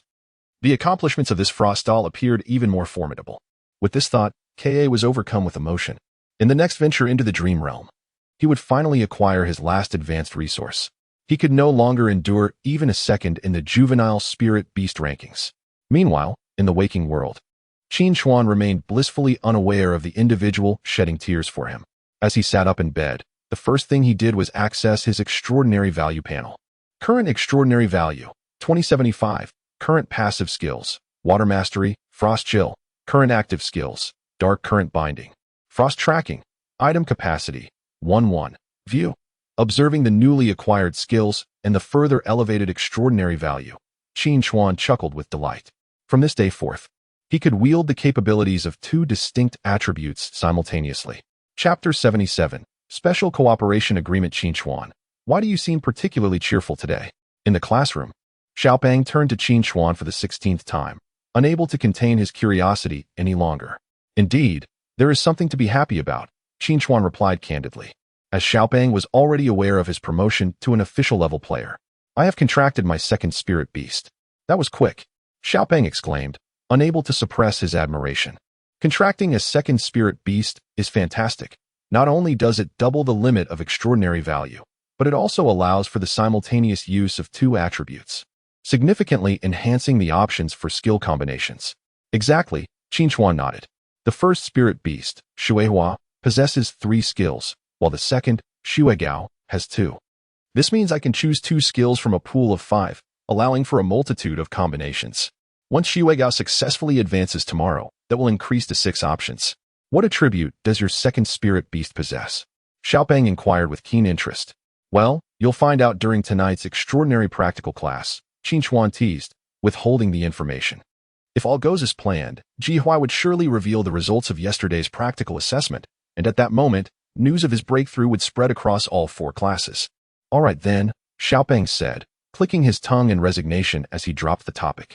Meanwhile, sitting in the front row, Duxia took out her phone and quickly typed a message to a small group of close friends. Skyward Clouds, I just overheard Qin Chuan talking to Li Xian, and it seems Qin Chuan has officially become a level player. Moreover, he has even contracted a second pet. Moments later, the news spread through the classroom like wildfire. Zhang Yangwang, who had been jovially boasting about acquiring an advanced resource to his classmates in the front row, suddenly became despondent as he glanced at his phone. Fortunately, his gloom was short-lived. as their teacher swiftly entered just as the class bell rang. Class is starting. Qin Chuan, would you like to go to the convenience store and grab something to eat? The first 2 periods of the morning passed quickly, and during the break, the chubby boy stood up and invited Qin Chuan, who had received an unexpected increase in his pocket money from his father that morning, naturally knowing what to do with it. Sure, Qin Chuan nodded, feeling a bit hungry after the classes. However, before he could rise, a figure hurriedly entered the classroom. The classmates stared in astonishment at the sight of him. Is Qin Chuan here? Zhou Zixio, disregarding the surprised gazes of his peers, cheerfully spoke. I need to discuss something with you regarding tonight's extraordinary theory class. I'm here. Qin Chuan stood up, patting the chubby boy on the shoulder. Looks like you'll have to go to the convenience store alone. All right then. The chubby boy patted the money in his pocket. As a good friend, he planned to indulge in double grilled sausages today, finishing off Qin Chuan's share as well. Watching Zhou Zixio leave the classroom, Qin Chuan quickly followed, feeling a twinge of curiosity. What could possibly require discussion regarding the extraordinary theory class? Oh right, the recent topic has been the water element, and coincidentally, he was aligned with that element. Could it be because of this? Zhou Zixio glanced at the students bustling through the corridor and then at Qin Chuan. This is not a suitable place for conversation. I have reserved a small meeting room. Let us converse there. Although he taught the extraordinary theory course, Zhou Zixio did not possess an office at the school. Very well, Teacher Zhou, Qin Chuan replied without hesitation. The two swiftly found a small meeting room, and after closing the door behind them, Zhou Zixio gestured for Qin Chuan to take a seat. What is your perspective on the Special Affairs Department? Qin Chuan cast a surprised glance at Zhou Zixio and, after a moment of contemplation, responded thoughtfully. I believe this department has made significant contributions to the current stability of Yanhuang Nation and has greatly assisted many extraordinary individuals within the country. This is the truth. The Special Affairs Department has now become the most populous official department in Yanhuang Nation. They possess the capability to promptly relay any governmental directives to the grassroots level and to address various extraordinary incidents with immediacy.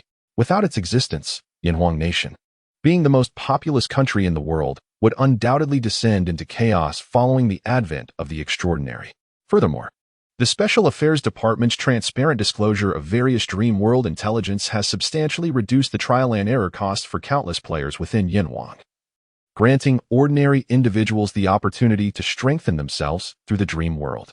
It seems your evaluation of the Special Affairs Department is quite high, Zhou Zixio remarked with a smile, producing a craft paper envelope. Given this, I believe you will find this agreement of particular interest. Qin Chuan glanced at the craft paper envelope before looking back at Zhou Zixio. When Zhou Zixio inquired about his views on the Special Affairs Group, Qin Chuan experienced an unsettling intuition. The matter at hand was likely not related to the extraordinary theoretical course. Now, this sentiment has been validated. Zhou Zixio's intention in seeking him out appears to be an effort to recruit him. Is it because he showcased the prowess of a formal-level player during yesterday's practical assessment? After much contemplation, this is the only conclusion Qin Chuan can draw. Teacher Zhou, must one merely be promoted to a formal-level player to gain entry into the Special Affairs Group? Surely, it cannot be that simple. Zhou Zixio maintained his cheerful demeanor, reminding him, have you forgotten your experience of acting heroically? In the context of joining such an official entity as the Special Affairs Group, this experience certainly adds significant merit. Acting heroically? Qin Chuan was momentarily taken aback, and then a realization dawned upon him. It pertained to the fugitive named Zhang Jia.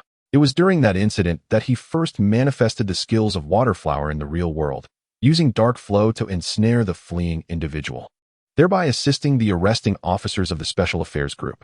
Although he wore a cap at the time, he never anticipated that such a rudimentary tactic could evade the notice of the Special Affairs Group. It was merely an instinctive act of self-preservation following the acquisition of his extraordinary abilities. Now, with the passage of half a month, it is only natural for the Special Affairs Group to be aware that he was involved in that incident. Given his considerable strength and his past act of bravery, it is indeed plausible that they would seek to recruit him. However, caught off guard by such an invitation, Qin Chuan felt a surge of confusion. With the extraordinary ability to halt time and possessing the golden talent of the chronocompass, he was uncertain about the potential repercussions of joining the Special Affairs Group. This uncertainty rendered him unable to respond immediately with a definitive answer. Moreover, the agreement did not necessitate his immediate membership in the Special Affairs Group. Zhou Zixio shifted his tone, sensing Qin Chuan's hesitation. I understand you have some lingering doubts, he said with a faint smile. I suggest you first examine the contents of the contract. After all, perusing it won't cost you anything. Indeed. Zhou Zixio's words provided Qin Chuan with a glimmer of clarity amidst his turmoil. It was prudent to review the contract before making any decisions. As he unfolded the parchment, the prominently displayed title on the signature page caught his eye. Emergency Cooperation Agreement of the Special Affairs Group. Chapter 78. Ji Huai. Qin Chuan steps forward. As Qin Chuan perused the text of the contract, the clauses unfolded before his eyes. Amidst his examination, he could hear Zhou Zixio's voice resonating in his ears. This contract, succinctly referred to as the Special Affairs Cooperation Agreement, could be perceived as an agreement for external personnel. In the not-too-distant future, an increasing number of formidable extraordinary beings would emerge. The Special Affairs Group could not possibly allow all-powerful extraordinary beings to join. Yet they could not disregard these formidable forces. In the face of potential dangers ahead, every fragment of strength would prove crucial. Thus, this agreement was conceived. By the time Zhou Zixio elucidated the background and rationale behind this agreement, Qin Chuan had already skimmed through its contents. Overall, it was a remarkably lenient agreement. Contrary to his initial thoughts of becoming a member of the Special Affairs Group and undertaking daily tasks, he discovered that assistance would only be solicited during urgent matters when the personnel of the Special Affairs Group were unable to fulfill their duties. Furthermore, participation in every instance of assistance was not obligatory. According to the terms stipulated in the agreement, he retained the autonomy to decide on his involvement. Should he choose to participate, he would be rewarded with a bonus from the Special Affairs Group commensurate with his contributions upon the completion of the task. Moreover, upon signing this contract, he would be entitled to two benefits. Firstly, a fixed monthly cooperation allowance. Currently, the stipend amounts to 5,000 yuan per month.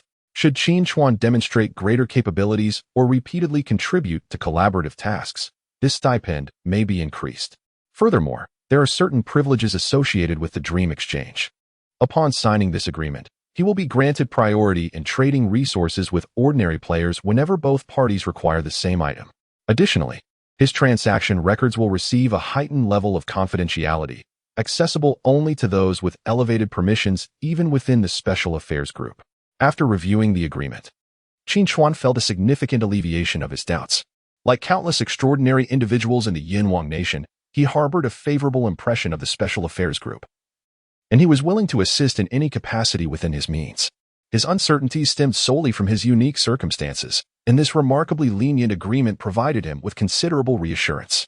As a high school senior preparing for university, he anticipated a lack of time to assist the Special Affairs Group with urgent matters. Is it true that I can choose whether to participate? Qin Chuan inquired, pointing to the clause.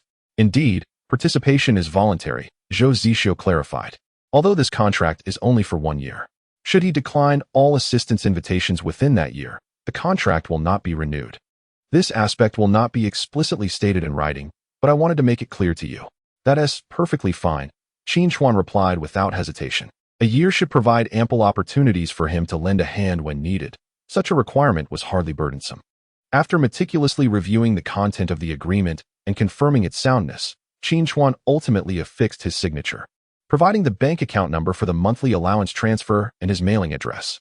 Congratulations, you have become one of the collaborative external personnel of the Special Affairs Group. Zhou Zixio glanced at the contract, noting that it was prepared in duplicate. Once the Special Affairs Group affixed their seal, one copy would be dispatched to your provided address.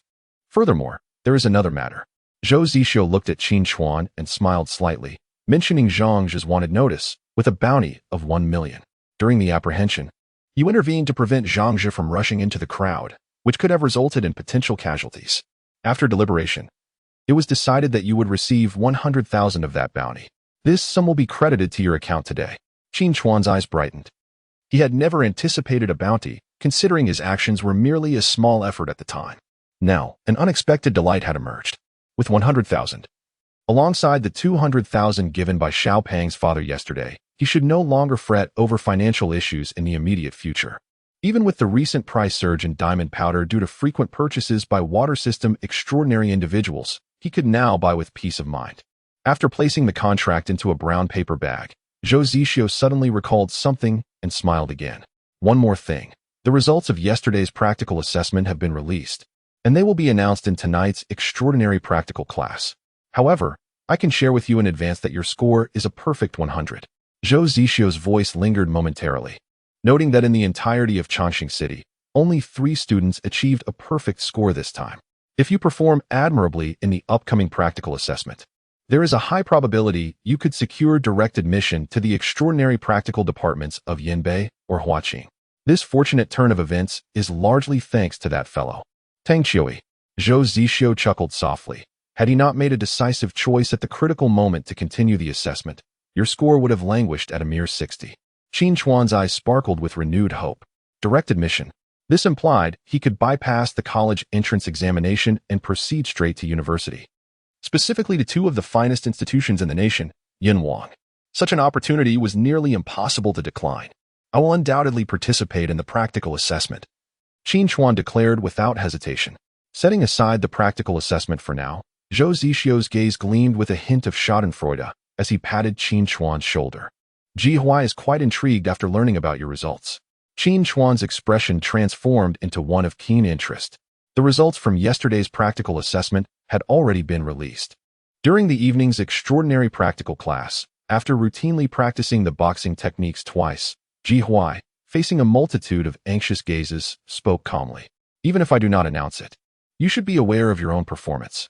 Considering that the vast majority of you are confronting magical beasts for the first time, I will refrain from criticism this time. However, do practice diligently. Do not let your lack of skill hinder your companions in the next practical assessment. As Ji Huai's words resonated, many in the group displayed expressions of shame. Unlike the 10th group, which experienced a smooth execution of their tasks, the other groups encountered numerous amusing mishaps during their assignments. Some members even found themselves in heated disputes, nearly resorting to physical altercations. The results of the practical assessments are for you to review on your own after class. Ji Huai had no intention of wasting valuable classroom time on trivial matters. Now, Qin Chuan, step forward. As Qin Chuan moved to the front, a subtle twitch appeared at the corner of his mouth. When Zhou Zixio mentioned during the morning break that Ji Huai had taken an interest in him, he had anticipated that this evening's extraordinary practical lesson might not unfold peacefully. The moment he stepped out, countless pairs of eyes from the line turned curiously towards him, eager to understand why he had been singled out.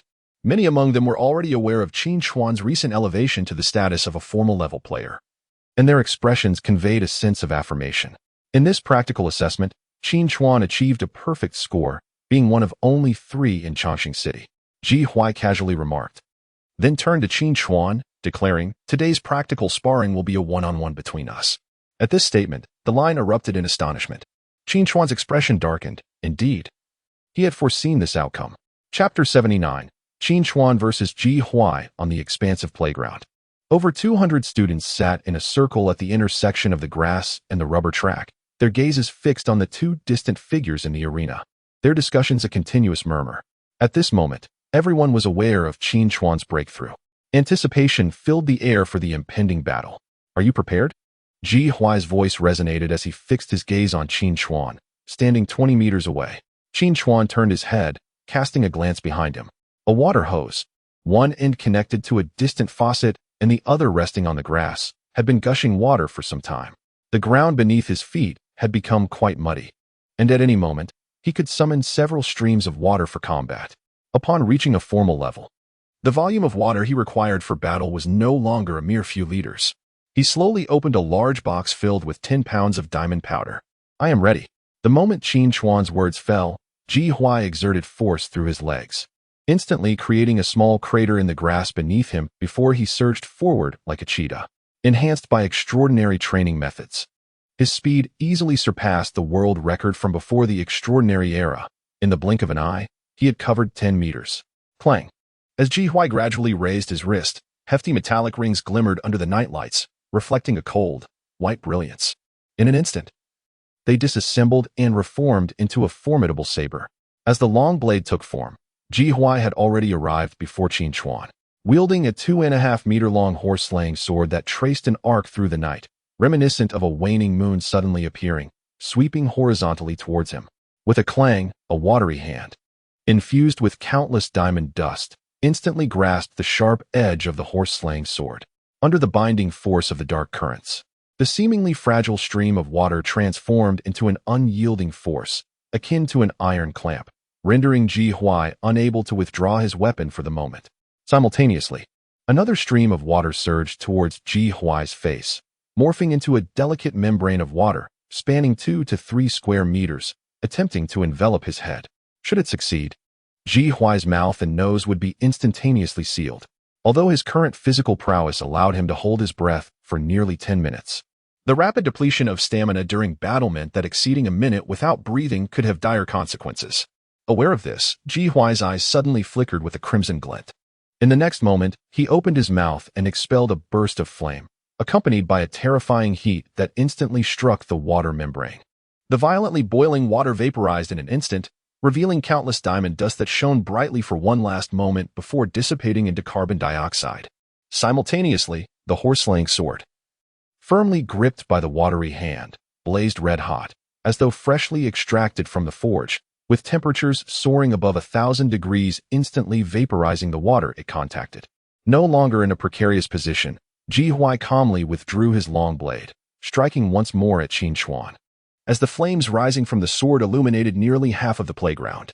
The second spirit beast of Ji Huai is of the fire element. Qin Chuan's pupils constricted sharply.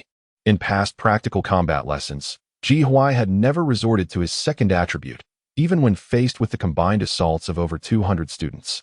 A single attribute sufficed for him to navigate effortlessly. Fortunately, Qin Chuan had also contracted a second spirit beast by now. In an instant, the temperature within a 5-meter radius of Qin Chuan plummeted below zero. The water vapor in the air rapidly condensed, forming vast patches of frost upon the grass and Ji Huai's body. The sudden drop in temperature caused the flames to flicker dimly, while the blade, now exposed, was instantly intercepted by a torrent of chilling water. A resonant clang echoed across the playground. Beneath the night's illumination, the flowing water sparkled as if adorned with countless gems, the dissipating cold extinguishing the blade's fiery glow. The mixture of ice and water represented the most suitable state for Qin Chuan's dual attributes at this stage. In the 0-degree water, minute ice crystals constituting 10 of the mixture enhanced its strength, allowing the ice-water blend to condense into solid ice or revert to liquid with ease, thus rendering Qin Chuan's offense exceptionally agile. Aware that Ji Huai might seek him out for a spar, he could not afford to be unprepared. The uneven interplay of hot and cold caused Ji Huai's long knife to shatter instantaneously, and Qin Chuan seized this invaluable opportunity, launching a sharp ice spear from the torrent, which transformed into a razor-sharp icicle by the time it reached Ji Huai. Boom!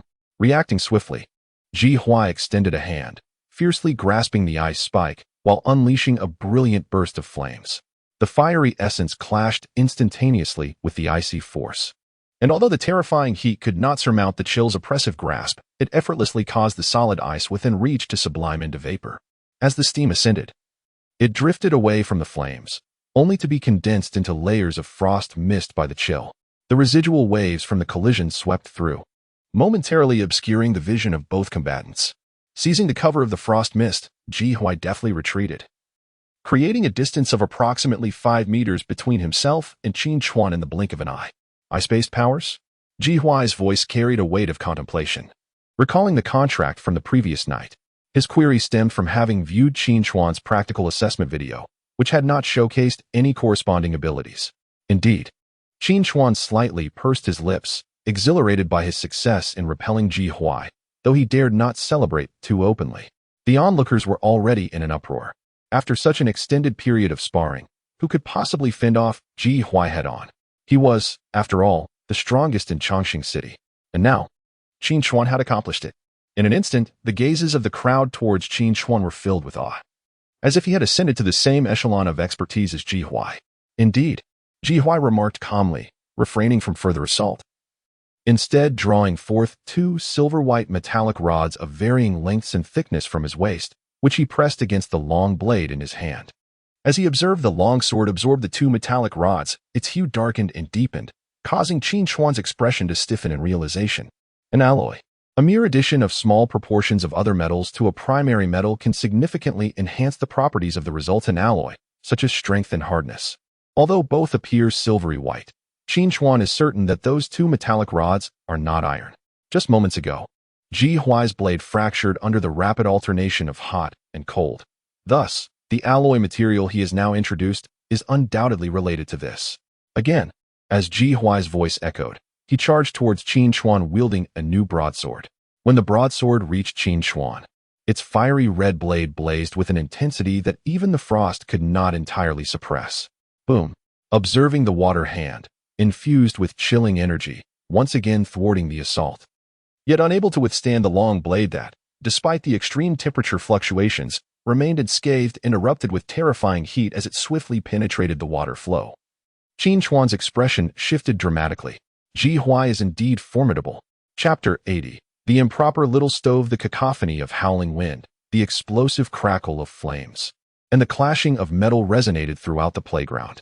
After donning a brand new alloy material, Ji Huai no longer held back.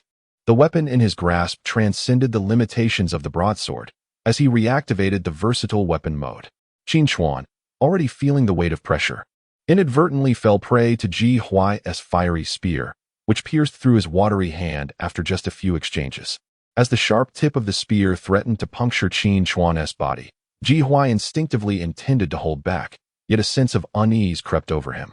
In that fleeting moment, Qin Chuan's form disintegrated into countless flurries of snow, evading the lethal thrust of the spear.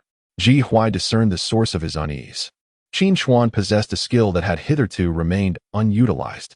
Observing the drifting frost, Ji Huai retracted his spear, muscles taut with anticipation. A snowflake glimmered as it floated behind him, heralding the re-emergence of Qin Chuan.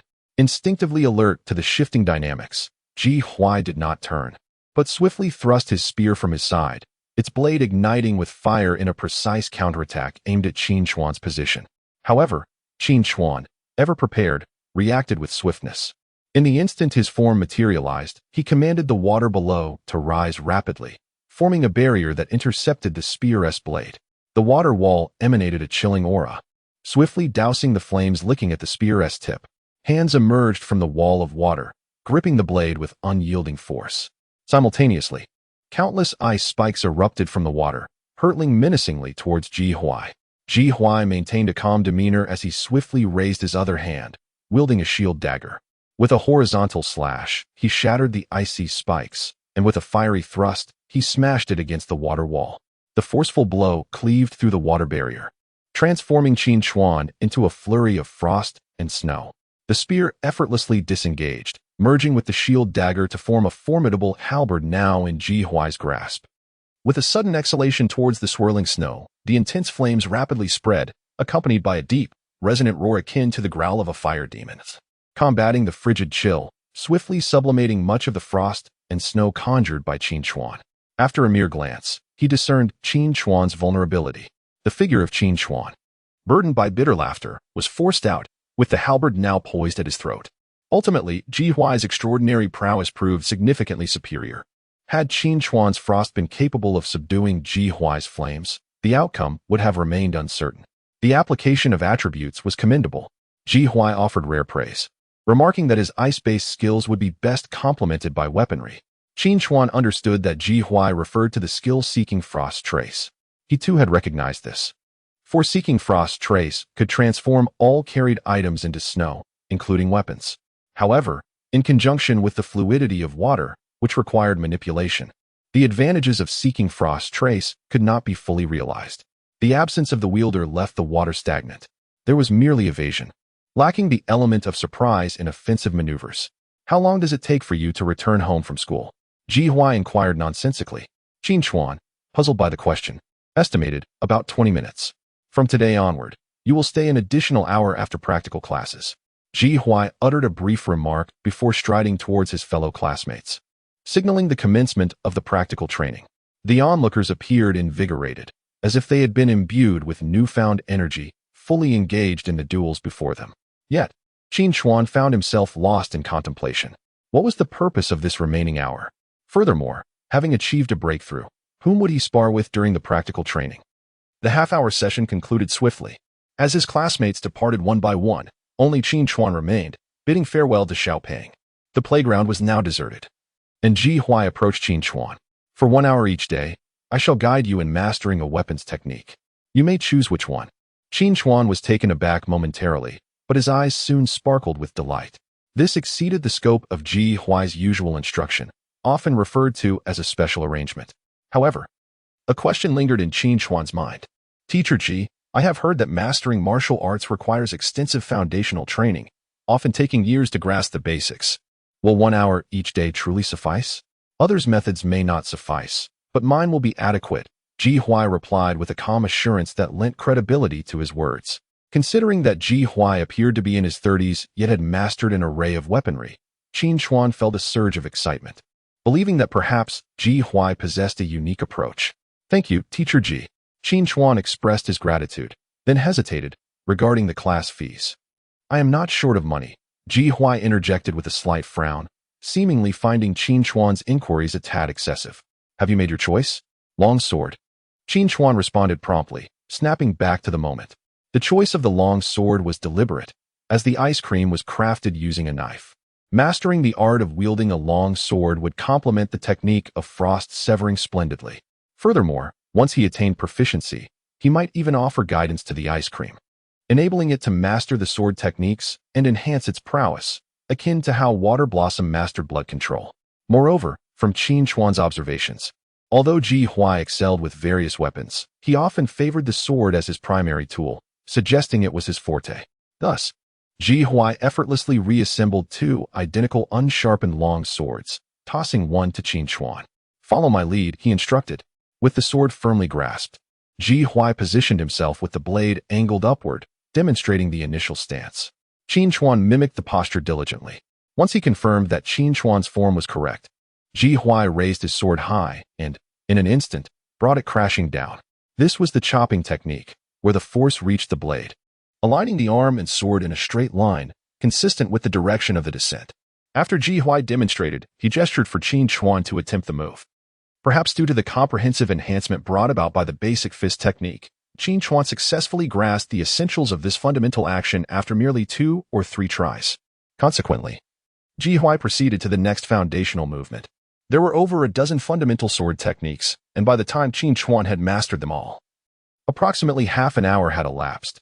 Ji Huai's meticulous and patient instruction was somewhat surprising to Qin Chuan, yet he realized that as a novice, he indeed needed to start with the basics. Thus, they transitioned into the next phase. Ji Huai spoke calmly, consolidating the knowledge he had just acquired. Qin Chuan hurriedly grasped his long knife. In the next instant, a look of bewilderment crossed his face, for Ji Huai charged directly at him with the blade raised, striking with a ferocity that left no room for mercy. Is this consolidation? Are you trying to take my life? Now that we understand 112, are we to prove Goldbach's conjecture? Qin Chuan instinctively attempted to manipulate the flow of water, only to hear Ji Huai's composed voice. You must not employ extraordinary powers. You can only utilize the fundamental movements of the swordplay I just taught you. You still recognize that as the fundamental movement? Qin Chuan inhaled deeply, his gaze growing resolute. He raised his long knife high, as if intending to cleave the heavens and the earth in one stroke. Flash, clang. The knife flew from his grip, yet the world remained unchanged. Pick up your knife and continue. Oh, do not rush. There are still 2 more to go. Chapter 81. The Ascendance of Ice Cream. As he trudged home, Qin Chuan rubbed his sore shoulders, grimacing in discomfort. It was utterly dreadful. Who could fathom the ordeal he endured during the last half hour? Armed with a long knife and a handful of rudimentary sword techniques he had only just grasped, every encounter with Ji Huai ended in his swift defeat within mere 2 exchanges. He had succumbed over 100 times in just 30 minutes. What was particularly irksome was Ji Huai's relentless nature. He offered Qin Chuan no reprieve. Exhausted? Here, have a fruit. As Ji Huai tossed him a familiar stamina-replenishing fruit, Qin Chuan felt an unprecedented disdain for the item. Yet, he couldn't help but break into a grin. Its effect was indeed remarkable. Perhaps the immense pressure exerted by Ji Huai had catalyzed the maximum potential within him. Initially, he had struggled to comprehend how to wield his knife effectively after it had been knocked from his hands, but by the end, he had begun to develop some muscle memory. This was the reason he managed to endure until the second round. In a mere hour, from nothing to this point, Qin Chuan's progress was nothing short of substantial. After all, he was facing Ji Huai. The ache in his shoulders surged once more, causing Qin Chuan's smile to vanish swiftly. Ouch, it hurt. What is the matter with you? Yu Li, newly entered into the dreamscape, tilted her head, observing the morose expression on Qin Chuan's face. Her curiosity piqued. Had he encountered some displeasing event in reality? It is not entirely inaccurate. In fact, it is a fortuitous occurrence. After some contemplation, Qin Chuan decided to be candid and briefly recounted the incident of being given special training by Ji Huai. The intensity of the training had left him thoroughly exhausted, nearly preventing him from falling asleep before midnight. Not to worry, Yuli chimed in with a cheerful demeanor. Even if you didn't manage to sleep before midnight, I shall safeguard you in the realm of dreams until you log back in. Thank you kindly, Qin Chuan replied with a smile, turning to gaze at the distant snow ridge. I intend to pay a visit to the snow ridge, to give the ice demon wolf a sound thrashing 10 times, while simultaneously achieving a new milestone. Yuli stifled a laugh, her shoulders shaking with mirth. I have strong suspicions that you are merely seeking an opportunity to vent your frustrations. How could that possibly be? Qin Chuan feigned innocence. I simply wish to engage in a meaningful dialogue with that ice demon wolf. Receiving the crimson fruit that Shui Hua had procured, he waved goodbye to Yuli and descended the snow ridge accompanied by Shui Hua and the ice cream. Half an hour later, he received the notification, "Congratulations. Player has achieved the hidden accomplishment, Calf of the Newborn, earning 300 achievement points and 30 experience gems. Calf of the Newborn, successfully completing 10 upward challenges against spiritual beasts while emerging unscathed. Having secured the achievement and thoroughly bested the ice demon wolf that had stolen the essence of the ice cream, Qin Chuan returned, invigorated, with ice cream and Shui Hua in tow.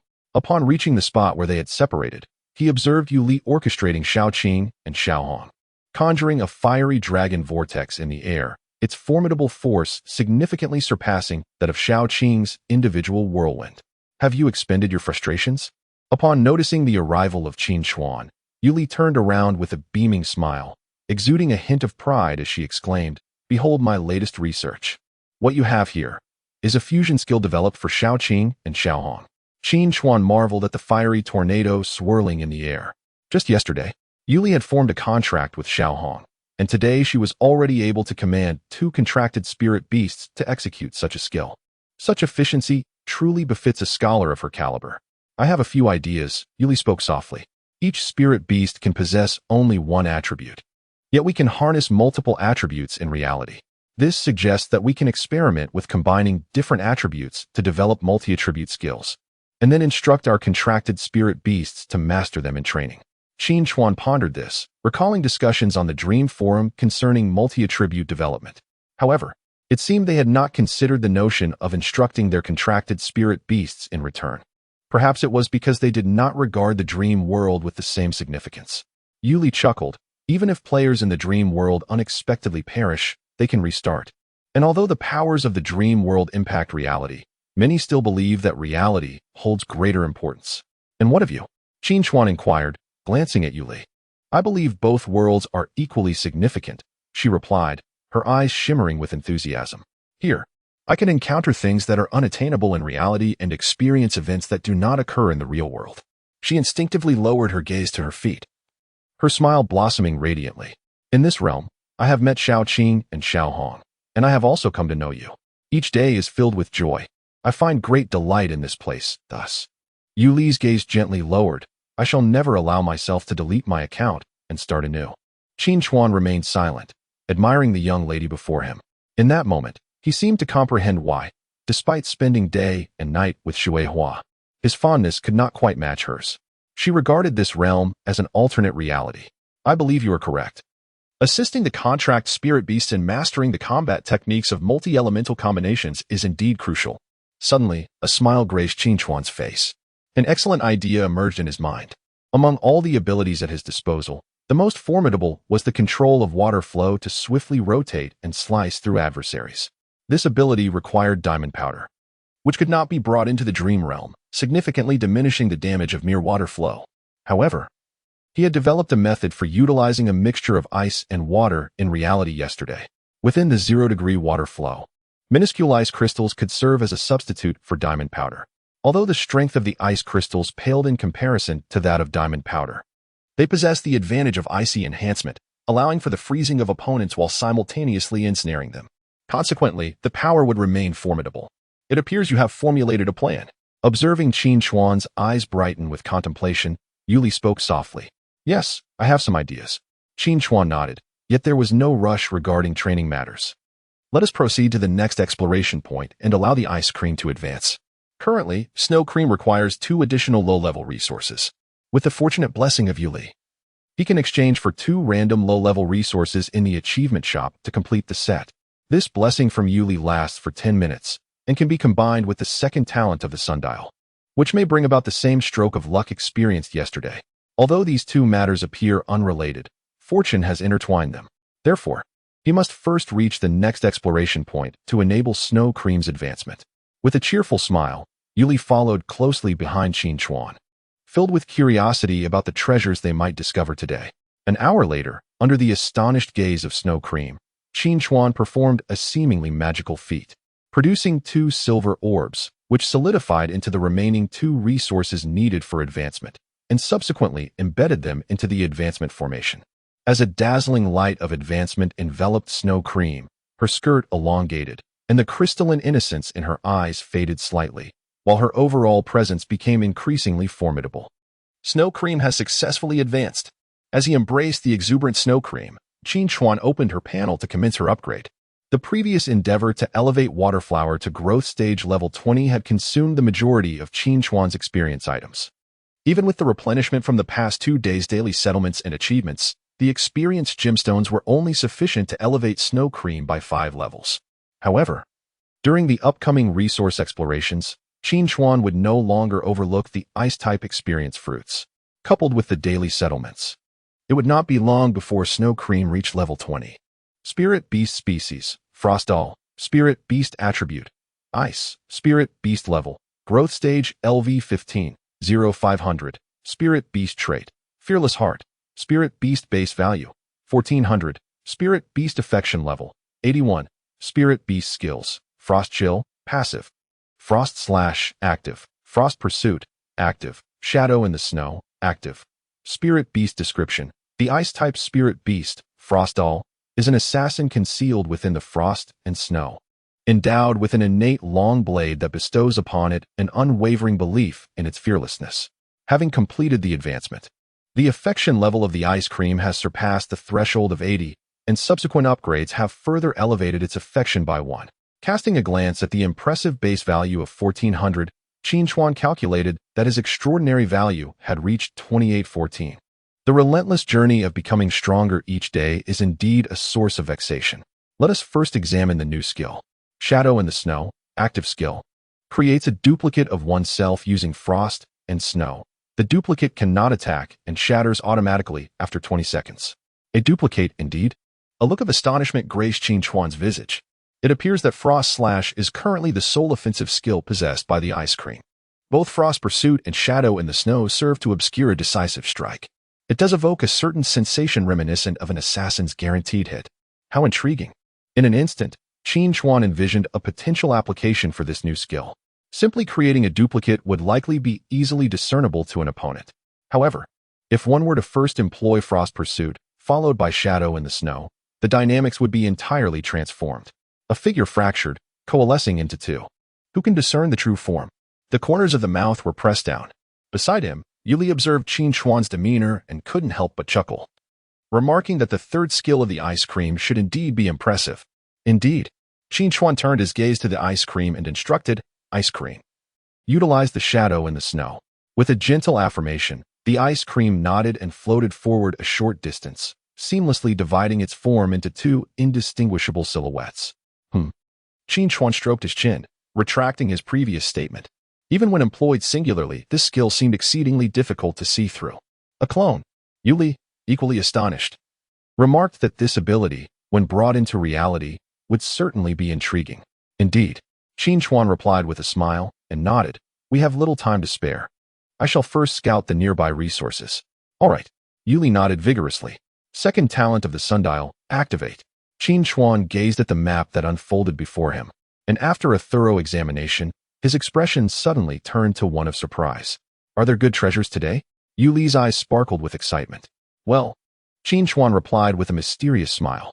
Revealing it in advance would diminish the thrill of treasure hunting. while Qin Chuan and Yuli embarked on a new round of their treasure-seeking game. On the other side of Area 3675, a player named Ka, currently ranked second in the juvenile tier of spirit beasts, had traversed several kilometers. Upon reaching a certain location, he anxiously paced back and forth, seemingly awaiting something. After approximately 10 minutes, he was joined by a player named Zhongxi. Ka? Zhongxi scrutinized Ka, inquiring fluently in Korean. "It's me." Ka quickly nodded and responded in the same language. In reality, Ka is a citizen of Korea. At this moment, he felt a surge of excitement. For the player named Zhong, she before him possessed the very item he desperately required, the final low-level resource needed for his spirit beast's advancement. Their resource exchange was not taking place in the physical world, but within the realm of dreams. Such a primitive method of resource exchange seems unimaginable to those from the Yinhuang nation, yet it remains the prevailing practice in Korea. The reason for this is rather straightforward. To this day, Korea has yet to establish a truly credible trading platform. Following the version 2.1 update of Blue Star, several online trading platforms emerged overnight in Korea. But players attempting to trade resources soon discovered that their items mysteriously vanished, only to be informed that the resources had been lost in transit and could not be recovered. Compensation? Absolutely. Each player who experienced a loss received a substantial amount in reimbursement. However, the crux of the matter is that what they truly needed at this juncture was not compensation, but the resources themselves. This clearly constitutes a form of coercive trading. Each of these trustless online platforms is backed by the clandestine involvement of Korea's financial magnates, leaving ordinary players with no recourse to seek redress. After several days of such occurrences, players from the began to perceive the true nature of the so-called online trading platforms. They commenced attempting to arrange transactions offline with one another. However, these exchanges posed a significant risk, as one might easily fall prey to ambushes aimed at seizing their resources. Reporting such robberies to authorities? The resources within the dream realm have yet to be recognized as civilian property by the laws of, thus, such acts of resource theft cannot be prosecuted as robbery. At most, one might sustain injuries during the struggle, leading to the perpetrators being liable for medical expenses. This is, in fact, a strategy orchestrated by the conglomerates. Among the intermediaries for these offline transactions, they discreetly place their own operatives, with both online and offline avenues fraught with danger. The ordinary citizens of, in their quest to exchange resources in the real world, ultimately resorted to the most primitive means, seeking fellow players within the same game zone and agreeing to meet at fixed locations for their exchanges. Given that players appear randomly in particular game zones, even though the conglomerates could position their agents, there might only be 1 or 2 players from in the same area, thus providing a modicum of safety. After confirming each other's identities, 2 players successfully completed their resource exchange. Zhongxi did not linger, departing the scene without delay. Meanwhile, Ka swiftly utilized the acquired resources for advancement. As the light of progression illuminated him, his expression gradually transformed into one of exhilaration. At long last, he had completed his advancement. He was eager to leave behind the cursed, ill-fated juvenile tier spirit beast rankings. Although he would inevitably rank lower in the growth tier spirit beast rankings, he would rather endure a lesser position than remain perpetually as the eternal second in the juvenile tier. Although he couldn't catch up to the 2 extraordinary individuals, Luo and Yuli, he had at least surpassed the second contract spirit beast of Luo, hadn't he? With this thought in mind, Ka eagerly opened the growth tier spirit beast rankings. In the next moment, his smile abruptly vanished. His ranking in the growth tier spirit beast list was positioned at 32nd. The 31st place above him was strikingly familiar. Spirit beast rankings, growth tier, 31st, region, 3675, player name, Luo, listed spirit beast, Snowdoll, current level of listed spirit beast, growth tier, LV15, reference achievements, none. Ka's expression suddenly contorted into one of fury, his face gradually reddening. Luo, how could it be you again? Author's note. I recklessly indulge in the time-stopping world will officially launch at 0000 on April 15th. Readers are welcome to subscribe to the official version on Qidian Chinese Network, Qidian Reading app. In just 24 hours, it will be available. And we have placed the most intriguing content for our readers right at the forefront of the author's note. Updates and additional chapters post-launch. When I announced the book, I posted a request for support in the comments section, stating that if the book performs well, I would release 20 chapters on the day of launch. The performance of this book has indeed exceeded my expectations, so I have made 10 chapters available for free during the new book period, and on the day of launch. The remaining 10 chapters will be provided. At midnight, 6 chapters will be updated, and at noon, 4 chapters will follow. The reason for this division is that after the launch, the author's update schedule will change to noon. Next, I shall discuss the regular updates and additional chapter rules following the release. The customary updates consist of 2 updates daily. However, the criteria for additional chapters are remarkably lenient. So I invite you to read on. The rules for additional chapters based on monthly votes in April are as follows, starting from 1,000 votes until April 20th. An additional chapter will be added for every increment of 50 votes. From April 21st to April 27th, an additional chapter will be added for every 100 votes. There is no upper limit within the designated time frame. During the period of the 4/28 to 4/30 double vote event, votes accumulated will not contribute to additional chapters. The rules for additional chapters from May onwards commence from 0 votes, where every 150 votes garnered within the month will yield 1 additional chapter. The double vote event and contributions from seasoned readers count towards this total, with no upper limit imposed. As for the rules concerning rewards for additional chapters, I do not solicit donations. Such matters should be undertaken within one's means, and I do not wish to encourage excessive giving. Hence, the additional chapters will not be plentiful, 1 additional chapter per alliance. Having addressed the update matters, I would like to delve into the essence of this book. The impetus behind suddenly pinning a novel for a gaming channel was due to a generous sponsorship from a notable friend of the author, who supported a gaming writing contest on Qidian, which boasted substantial rewards. Why should the rewards be bestowed upon anyone else? Thus, I decided to give it a try. Coincidentally, during that period, I was engrossed in a small program game, and combining it with my previous expertise in certain themes, along with some novel concepts. I found the inspiration for this book. After several months of painstaking preparation and organization, I delayed the release until the contest's deadline was nearly upon me. And then I published the book. In hindsight, I regretted this decision. The gaming channel is rather unenthusiastic, unless one writes about League of Legends. My genre does not align with mainstream themes in the gaming channel. Consequently, during the initial period of the new book, the influx of recommendations felt as though they had never arrived at all. On the first day of my foray, the conversion rate was a mere 1. While the average during the same period stood at 18, the retention rate was 26, compared to an average of 52. My fellow authors were astounded, exclaiming they had never encountered such dismal figures. Nevertheless, I refused to surrender.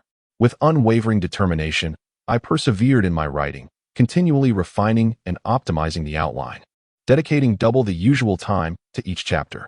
Night after night, I toiled until 2 or 3 in the morning, only to rise early the next day for work. After a month of steadfast effort, I finally glimpsed the dawn of success on the new book rankings. In the final 3 days, I surged into the top 10, achieving a peak position of 6th. My readership doubled within just 2 days, transforming my prospects from bleak to promising. Even after falling off the new book list, the book's readership continued to grow steadily, despite diminished exposure. Things improved. Everything began to flourish. If this is a miracle we have crafted together, I sincerely hope it endures after the book's release. My achievements have continued to elevate, and the review section has been filled with an increasing chorus of praise and encouragement, which has left me both humbled and astonished, as I am acutely aware of my many shortcomings, being but a novice in the realm of writing. After much contemplation, I can only view this support as a source of motivation, urging me to devote myself fully to the subsequent creation of this book. I extend my heartfelt gratitude to every reader who has supported this endeavor. Finally, I would like to express my gratitude to the esteemed author Wenhao 1978 for his remarkable work Sitting by Jingting. This is yet another literary masterpiece following the illustrious My Literary Era from 1980, and it has nearly reached 50,000 subscriptions. Even as someone who does not typically indulge in contemporary literature, I find myself irresistibly drawn to its updates. My publication coincided perfectly with the launch of Jingting, for which I am eternally grateful to be listed first among the contributors. Regarding Do Not Confiscate My Identity, I must mention my dear friend Cece. Both Cece and I are authors from the 10th group, and I have witnessed the rise of his book firsthand. Even after being selected as one of the 12 kings, Cece remains exceptionally kind-hearted. This light novel is a monumental work, and I refuse to allow anyone to claim they have not read it. As for King of Beasts, I have long been acquainted with Qian Lu, and during the writing of this book, I sought his advice on numerous occasions. Now that his work is approaching its conclusion, I eagerly await his visit to Chongqing to meet with me and other authors. Following Unscientific Beast Mastery, this is another significant work in the genre. To those still deliberating, I urge you to dive into King of Beasts. In the case of who allowed him to cultivate immortality, I have exciting news. The esteemed author Crow Leader's new book has surpassed 100,000 subscriptions. Writing comedic literature is notoriously challenging, and to achieve such a milestone is a testament to Crow Leader's exceptional talent. For those who have yet to explore this book, I highly recommend you do so. Lastly, regarding The Taoist Must Ascend, I cannot help but glance once more at Dog Brother's expressive emojis. Though his appearance may seem fierce, Dog Brother possesses a heart of gold. The performance of The Taoist Must Ascend continues to rise, and I am already anticipating the arrival of his 100,000 subscription red envelope. The new work High Martial Era by Feng Xian, also known as Feng Lao, is exceptionally captivating, rekindling the joy I once experienced sneaking peeks at novels during class. Feng Lao is incredibly amiable, although he has a penchant for revealing future plot twists while discussing writing techniques. How infuriating. Beasts from 0 Points by Jia Zong is a book that, despite its lesser-known status among male readers, stands as a titan in the realm of female-oriented beast-taming literature. When I first became acquainted with Jia Zong, this book had just begun to shine, and I watched in awe as it ascended from a 1-star to a prestigious 4-star rating, attracting a male readership that rivals its female counterpart. God and Buddha Are Indeed Myself by Duge Huan, an esteemed author whose previous work Black Myth, Tang Dynasty has concluded, is equally compelling. Many readers may have heard of or read it. His new release is just as enthralling, and he is remarkably generous, promoting my work even while on the new book rankings. Such kindness brings me to tears. The Life Winner Starting from Infancy by Chao Manjun is a testament to the unwavering quality of his writing. Even within the recently popular genre of infant narratives, he has crafted something entirely unique. This mischievous soul, having caused chaos in kindergarten, has now embarked on a new adventure, wreaking havoc from the very beginning of life. Chapter 83, The New Bearer of the Golden Talent. 110 subscription request. Qin Chuan, your package has arrived.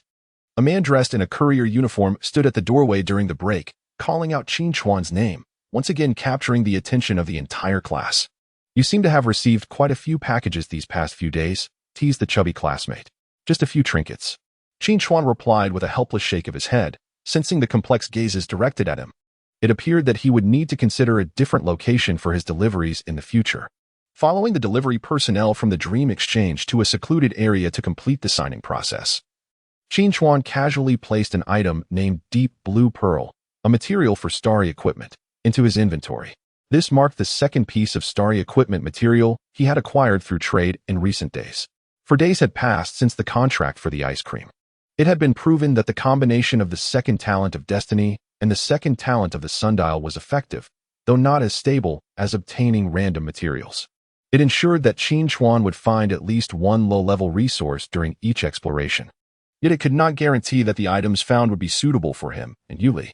The luck associated with a golden talent must adhere to certain objective principles, at least to the extent that Yuli's current increase in luck requires. At this moment, the cooperative agreement Qin Chuan had signed played a significant role. The high level of confidentiality and priority in transactions allowed him to exchange for the items he needed with peace of mind. It is noteworthy that, in the initial dream trading market, the majority of transactions involved bartering similar types of items, while exchanges of different categories, such as experience fruits and low-level resources, were virtually non-existent. This was primarily due to the uncertainty surrounding the value disparity between disparate items. However, this dilemma was elegantly resolved with the advent of the achievement shop, where the quantity of achievement points redeemable provided an indirect means to compare the value of various resources. For instance, a low-level resource is valued between 50 to 100 experience gems, with items requiring growth stage demise often commanding a higher price. A piece of Starshine equipment material is equivalent to 6 low-level resources, while a mid-level resource is valued at 10 low-level resources. The deep blue orb that Qin Chuan had recently acquired was exchanged for 6 low-level resources. On the day of his ice cream advancement, he stumbled upon a spirit beast den during a scouting expedition, and after collaborating with Yuli to defeat 3 growth stage spirit beasts guarding the area, he directly obtained 5 low-level resources, 3 of which were of the same kind, allowing for a single retrieval. In recent days, Yili had accompanied him on treasure hunts, yielding considerable rewards. Upon returning to the classroom, Xiaopeng chuckled and remarked, "I knew you seemed a bit distracted during morning class. It turns out you were preoccupied with trading." Qin Chuan was at a loss for words, insisting that his distraction stemmed merely from the exhaustion of intensive training each night. After all, that was the Demon King's private session. Xiaopeng scoffed, casting a disdainful glance at Qin Chuan. This guy, benefiting yet feigning innocence. Who among the senior students does not envy Qin Chuan? Not only has he become an official player at an early stage, but he has also received personal guidance from the seasonal Demon King. According to rumors, as long as Qin Chuan maintains a consistent performance in the upcoming practical assessments, he is virtually guaranteed a spot in Yanbei and Hucking. Qin Chuan smiled silently. Indeed, he found himself distracted more frequently this morning. But it had little to do with the additional training. After all, the 8 hours spent in the dream world bear little distinction from sleep, allowing one to remain invigorated. In the past few days, as his swordsmanship advanced rapidly, he gradually adapted to the intense and rigorous training. The reason for his distraction stemmed from the fact that when he exited the dream world last night, he was merely 10,000 meters away from that elite level. Level 20 Blue-Scaled Serpent. It must be said that the serpent was rather disappointing. He had allowed it to live for an additional 3 days. Yet it spent its time languishing in idleness, preoccupied only with mingling with other blue-scaled serpents.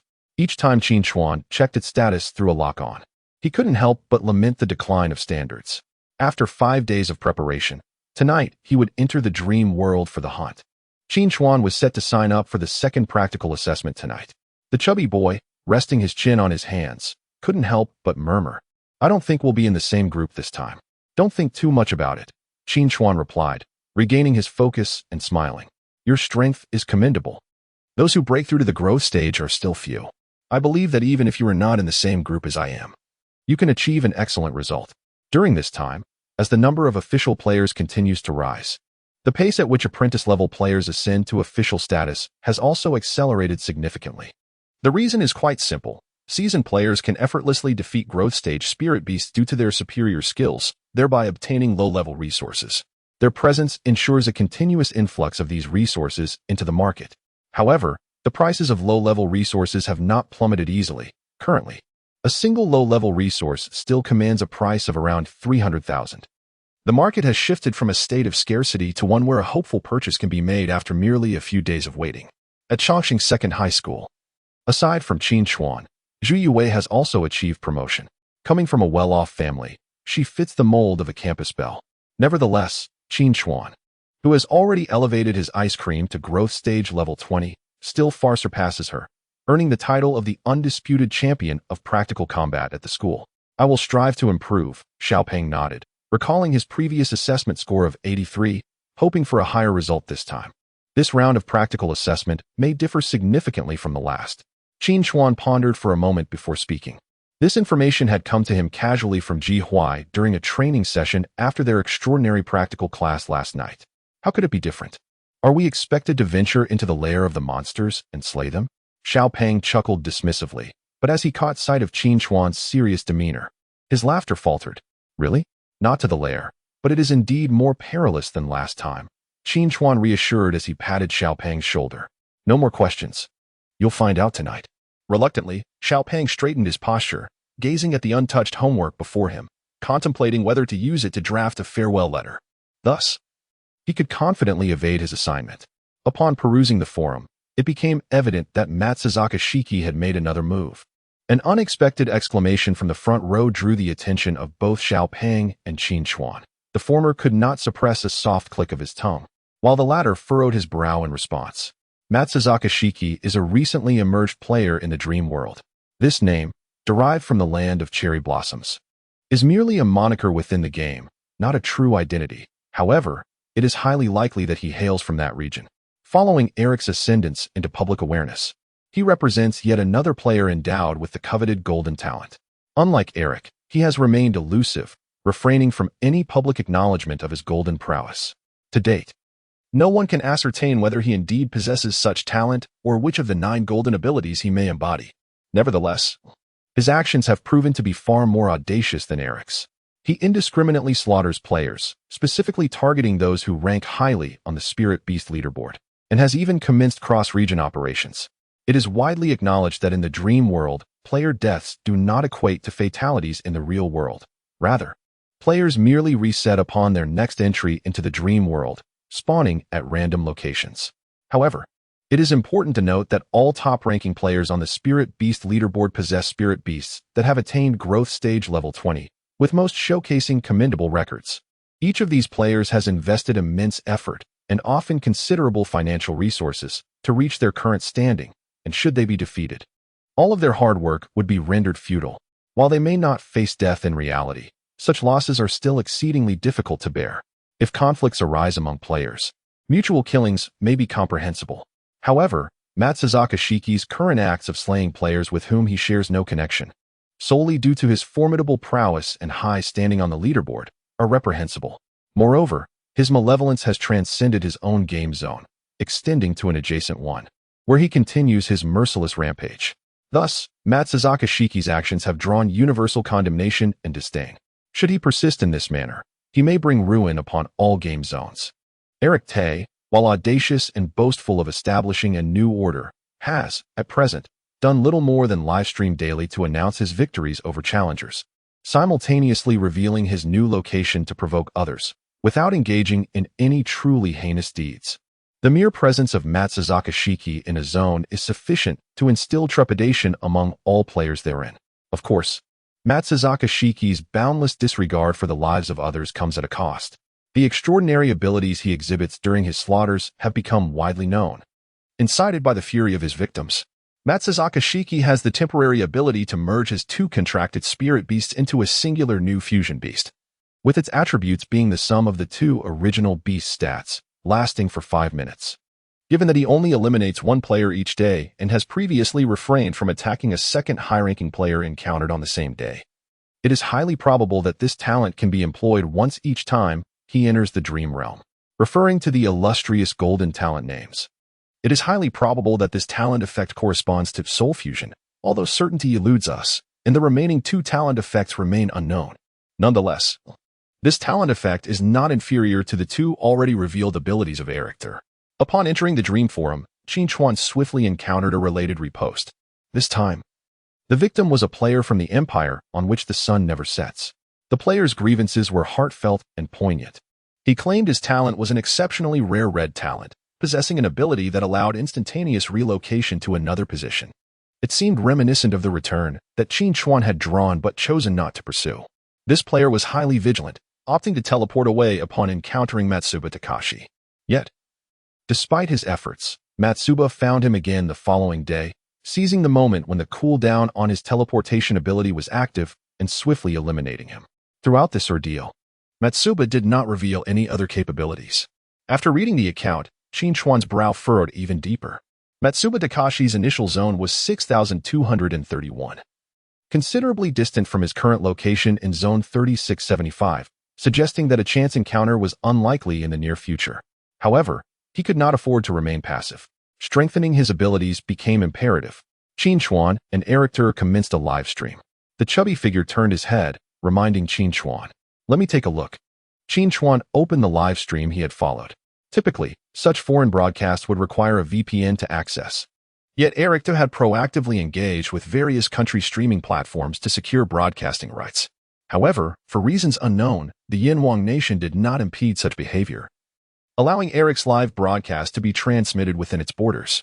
Whether Eric can truly become the so-called architect of a new order remains to be seen, but he has undeniably become the most-watched streamer across the globe. Soon, Eric's handsome yet audacious face graced the streaming room.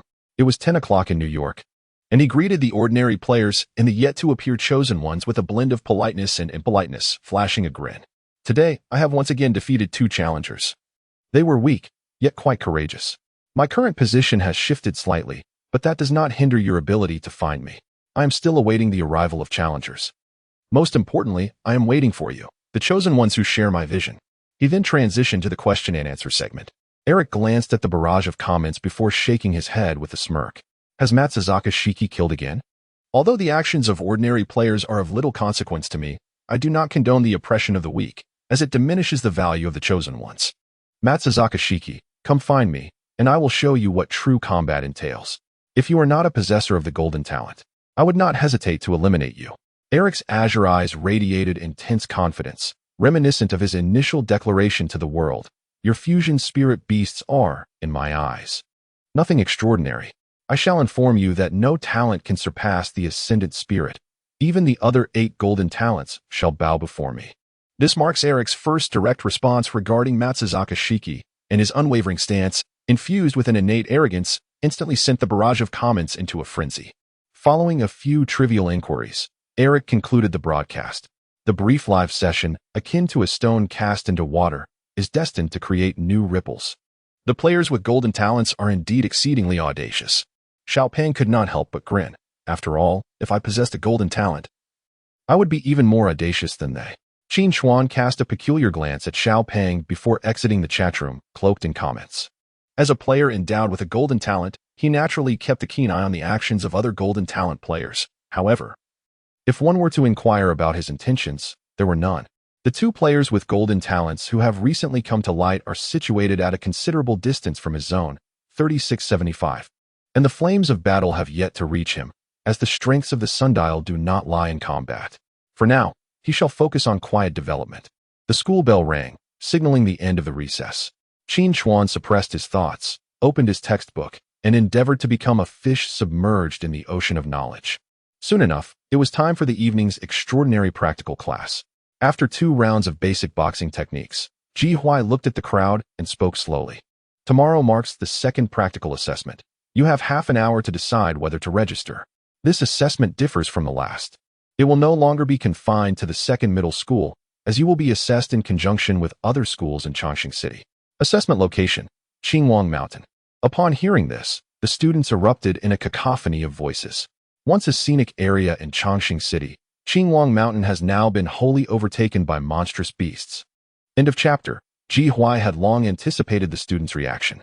He stood with arms crossed, bearing a look that seemed to convey his curiosity on when they would settle down.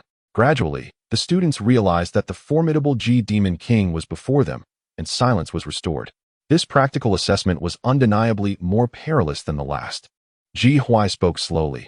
Last time, the beasts you encountered were relatively weak. Aside from Team 10, which unexpectedly faced an advanced beast, the other groups had rather uncomplicated tasks. However, I must make it unequivocally clear that there are indeed advanced beasts within Qingwang Mountain, and not just one. The Special Affairs team would continue to ensure your safety to the best of their abilities, yet unforeseen circumstances and casualties cannot be entirely ruled out. Therefore, akin to the previous occasion, participation in this practical assessment remains voluntary. However, Ji Huai extended his words. Before you make your final decision, I must elucidate the crucial information pertaining to this assessment. Apart from Ji Huai's voice, there was a profound silence in the space. Everyone perked up their ears, eager to absorb the pivotal details of the assessment before arriving at their choices. Firstly, during this practical assessment, novice-level players and official-level players will be evaluated separately. Ji Huai continued, novice-level players will still be randomly grouped for the assessment, while official-level players will undertake the practical evaluation individually. Upon hearing these words, many in the crowd could not help but glance towards Qin Chuan and Zhu Yue. After all, they were the only 2 individuals from the second high school who had attained the formal rank. Qin Chuan maintained a calm demeanor. Having already been informed of this detail the previous night, the disparity in strength between formal players and trainee players, once the former elevated their contracted spirit beasts to level 20, was indeed significant, rendering collaborative efforts impractical. Should he be assigned several trainee teammates, he would not only be assessed but also required to ensure their safety, a burden that would make solo endeavors far more appealing. The subsequent remarks from Ji Huai prompted a hushed murmur among the students in line. In truth, this practical assessment not only aimed to yield corresponding performance scores but also promised rewards based on the ranking of those scores. Qin Chuan could hardly conceal his astonishment at this revelation, as Ji Huai had not mentioned it to him beforehand. Rewards indeed. His interest was piqued. Without keeping the students in suspense for too long, Ji Huai swiftly announced the ranking rewards. The rankings for trainee players and formal players would be kept separate. The top trainee player in this assessment would receive a low-level resource, which could be selected from a list provided by the Special Affairs Group. Conversely, The top formal player would be awarded a piece of star-quality equipment material, also from the designated list. Other candidates would receive varying amounts of experience gems based on their performance scores. This announcement caused an uproar. For trainee players, the most pressing need was undoubtedly to advance in rank. For players of a formal caliber, the significance of the Starry Radiance equipment materials is equally paramount. As for experience gems, their abundance is always advantageous. Even if they cannot be utilized presently, they will undeniably be required upon advancement. And a shortage is inevitable at that time. Even a top-ranking player like Qin Chuan finds himself unable to fully awaken the second spirit beast of the contract immediately after his promotion, suggesting that ascension to the elite tier will render upgrades even more arduous. Following the announcement of ranking rewards by Ji Huai, even Qin Chuan felt a slight heaviness in his breath. At this juncture, he has already amassed 4 pieces of Starry Radiance equipment materials. With a golden talent like the Time Needle, Qin Chuan is understandably reluctant to hastily forge Starry Radiance equipment. He aspires to gather 9 pieces of these materials to create equipment adorned with the most formidable attributes. Thus, he requires an additional 5 pieces of Starry Radiance materials. Securing first place would bring him one step closer to this ambition. A piece of low-tier resources currently holds a value of 2 to 300,000, while a piece of Starry Radiance equipment materials is worth over 1 million. Qin Chuan's gaze instantly sharpened with determination. This first place is within his grasp. Now, it is up to you to consider whether to participate. Observing the expressions he desired on the students' faces, a subtle smile flickered in Ji Huai's eyes. Is Qin Wang Mountain perilous? Certainly, it is fraught with danger. However, with the world undergoing such vast changes, no one can remain untouched. The Yanhuang nation will exert every effort to ensure the safety of its citizens. Yet it is essential for citizens to grow stronger themselves to safeguard the lives of the vulnerable who require protection. A portion of individuals rises to power, with the intention of empowering all in the future, allowing everyone to soar like dragons. The cultivation of the new generation is of utmost importance. Before the advent of the Dream Realm, military training was already implemented in high schools and universities. Now that the Dream World has arrived, with extraordinary forces wreaking havoc globally, the sheltered blossoms must inhale the blood-tinged air. There will be no coercion, only encouragement. Those who stand out in repeated practical assessments will naturally receive additional attention and training. A recognition of their courage and capability. Half an hour swiftly elapsed. Perhaps the promise of substantial rewards ignited the courage within the students. For when Ji Huai inquired about participation, a significant majority rose to their feet, surpassing the previous turnout. After announcing the gathering at 9 o'clock the following morning on the playground, Ji Huai signaled for everyone to disperse. He then approached Qin Chuan, wielding 2 unsheathed blades. The other students were well aware of Ji Huai's nightly private lessons with Qin Chuan. After achieving a breakthrough to the formal level, Zhu Yue took the initiative to seek out Ji Huai, hoping to attend his lessons as well. Ji Huai did not object. Yet, after just one night, she chose to withdraw. For someone like Zhu Yue, who comes from a privileged background, there are countless avenues to learn weaponry skills. There was no need for her to endure unnecessary hardship. Thus, Ji Huai's private lessons ultimately became a privilege solely for Qin Chuan, as he casually accepted the long blade. Qin Chuan was already poised, not waiting for his classmates to distance themselves. In the next instant, Ji Huai's blade whistled through the air. Its tip aimed directly at Qin Chuan's chest. Even without the aid of any extraordinary abilities, the sheer physical prowess he possessed rendered this strike capable of shattering rock. Qin Chuan's expression tightened in an instant as he gripped the long knife firmly in both hands, swiftly sidestepping the attack, slightly deflecting it while simultaneously using the momentum to retreat to the side, narrowly evading the blow. The empty blade pivoted instantly, its edge now directed towards Qin Chuan, transforming from a thrust into a horizontal slash. Before the blade reached him, Qin Chuan could already feel the fierce wind rushing towards him. Though the blade had yet to be sharpened, its edge was still an edge. Thinner than the spine, it presented a smaller point of contact, thus amplifying the force of the strike. With a clang that resonated like metal meeting metal, Qin Chuan gripped the hilt with one hand, while the palm of his other hand pressed against the spine of the blade to block the downward slash. In that moment, he was uncontrollably sent flying 2 or 3 meters away. Before he could regain his footing, Ji Huai, calm and collected, advanced upon him. With 3 more resounding clangs, Qin Chuan was struck upon the shoulder. although Ji Huai had tempered his strength just in time to avoid causing any serious injury. The pain was still enough to elicit a grimace from him. The classmates who had yet to leave the playground cast sympathetic glances in his direction. End of chapter. Chapter 86. A good blade must be used wisely. For 10 subscription request. Today's training concludes here. Ji Huai sheathed his sword and stood still. Tomorrow marks the day of the practical assessment, and today's training session was halved. Qin Chuan exhaled sharply, immediately alleviating the aches in his body.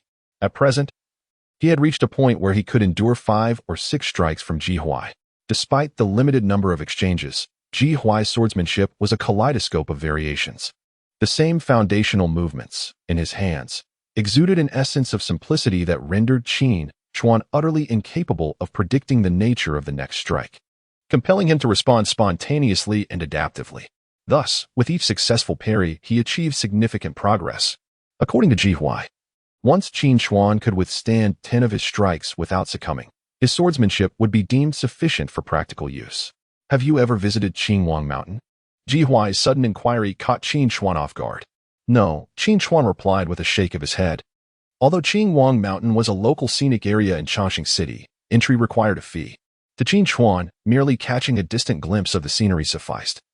There was no need to venture inside. Naturally, the primary reason was that he had not possessed the spare funds prior to this. This is an introduction to the environment of Qinhuang Mountain, Ji Huai said, tossing a small brochure to Qin Chuan. Take it home and review it. Consider what skills to bring tomorrow. All right. Qin Chuan accepted the brochure, his expression tinged with surprise. He sensed that Ji Huai's advanced disclosure was an attempt to assist him, perhaps to ensure he secured first place and obtained that coveted starry equipment material. While this certainly seems plausible, Qin Chuan harbored a lingering suspicion that the situation was not so straightforward. Perceiving Qin Chuan's perplexity, Ji Huai disassembled his long knife into metallic bracelets, and as he turned to depart, his calm voice floated into Qin Chuan's ears. Tomorrow's practical assessment will see observers from various university admissions offices in attendance. Qin Chuan could not help but display a look of astonishment. University admissions offices? He instantly grasped the implication. During the last practical assessment, Ji Huai had mentioned that such evaluations were akin to independent admissions. Those who excelled could potentially benefit from reduced admission scores or even direct recommendations. Zhou Zishou had also alluded to the possibility that if he performed well in subsequent assessments, he might secure a recommendation for the Extraordinary Combat Department at Yanbei or Huqing. The purpose of the university admissions observers was, therefore, unmistakable. Watching Ji Huai's retreating figure, gratitude flickered in Qin Chuan's eyes.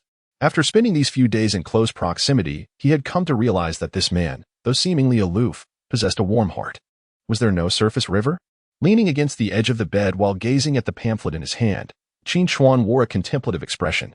As a scenic mountainous area, Qinhuang Mountain was certainly not devoid of water. However, it only boasted subterranean currents, lacking any visible surface rivers.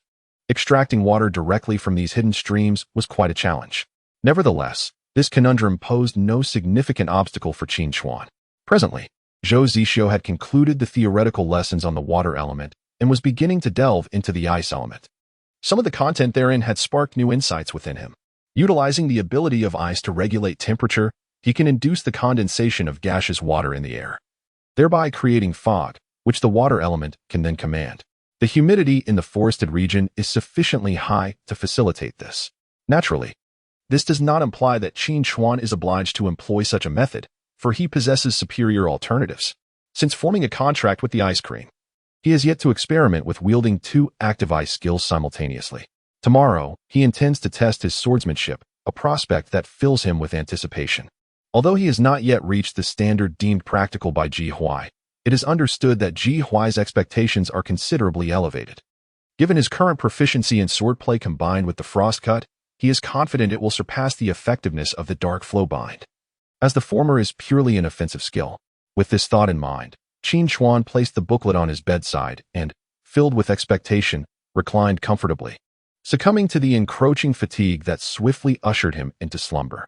Upon awakening once more, he found himself within the realm of dreams. Luo, what was that grand scheme you mentioned yesterday? The slightly reproachful inquiry of Yuli echoed in his ears, just before departing from the dream realm the previous day. Upon spotting the elite level 20 blue-scaled serpent, a mere 10,000 meters away, Qin Chuan had excitedly declared his intention to undertake a significant venture the following day. Before Yu Li could inquire further, it was already 8 o'clock. Consequently, Yu Li had pondered this matter for a full 16 hours. How vexing that Luo had chosen to be so cryptic.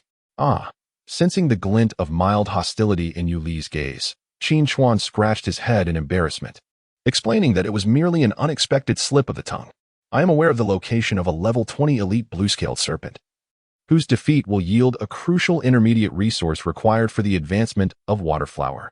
An elite tier, Yu Li exclaimed, her eyes sparkling with excitement. Having surpassed her limits even in the juvenile stage on numerous occasions, she now felt little trepidation. Moreover, this was merely a level 20 elite, the weakest among its kind. It is no wonder you mentioned undertaking a significant endeavor, Yu Li remarked with a smile, acknowledging that for a growth stage creature to vanquish an elite was no trivial task. Transitioning from growth stage to elite not only necessitated advancement but also evolution.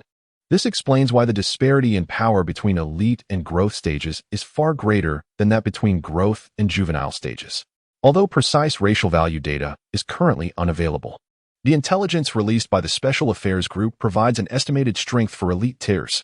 The weakest elite tier, at level 20, is estimated to possess a racial value of approximately 4,000, double that of a growth stage creature at level 20. Furthermore, elite spiritual beasts are equipped with a piece of starlight gear, which allows them to utilize the effects of the gear's attributes for additional enhancement. Even the most basic starlight gear, crafted from the materials of 2 pieces, offers a significant advantage against unequipped spiritual beasts. Shall we join forces? Though she spoke of the challenges in defeating an elite, Yu Li was already eager to engage. Very well, Qin Chuan nodded in agreement. Initially, he had intended to confront the blue-scaled serpent alone to achieve the Overcoming Challenges 2 accomplishment, which grants 1,000 achievement points. The series of achievements known as over-leveled kills requires the completion of a one-on-one elimination, yet this one does not refer to a contracted spirit beast, but rather to a player. According to his original intention, as long as he contracted a second spirit beast and maximized the strength of both, this goal seemed readily attainable. However, after observing and speculating on the capabilities of the blue-scaled flood dragon over the past 5 days, he realized that the task was far from straightforward. The combined efforts of Waterflower and Ice Cream were insufficient to subdue this creature. He would also need to utilize his time-stopping ability. Currently, he had accumulated 7 seconds of time-stopping, a duration ample enough for an over-leveled kill. Yet, this trade-off was not particularly advantageous. If he were to collaborate with Yu Li to slay the blue-scaled flood dragon, he would earn an achievement worth 500 points titled Collaborative Strikes, without consuming any of his time-stopping seconds. Thus, by expending 7 seconds, he would only gain an additional 500 achievement points. Unlike the earlier encounter with the Shadow Leopard, whether or not he secured these 500 points would not alter his solid hold on the top position of the achievement leaderboard, rendering the potential benefits almost negligible. After acquiring the golden talent from reaching the limit of his time-stopping ability, Qin Chuan placed even greater value on this skill. A good blade should only be used where it is most effective. Qin Chuan was well aware of the blue-scaled flood dragon's location. At this moment, he casually meandered for a short while before heading directly towards the creature alongside Yu Li. Soon, a deep rumbling sound echoed ahead. With a sharp cry, Xiaoqing swooped down from the heights, flapping its wings. A waterfall loomed before them. As Yu Li received the report from Xiaoqing, her pace slowed, and she softly spoke. The lair of the blue-scaled serpent lies within the pool beneath the waterfall.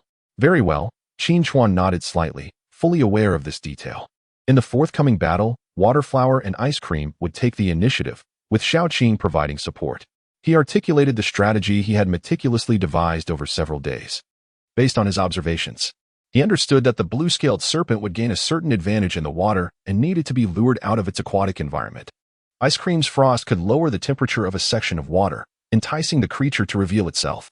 The combination of Ice Cream and Waterflower's skills could effectively draw the blue-scaled serpent from the water, at which point Xiaoqing could use a whirlwind to propel it onto the shore.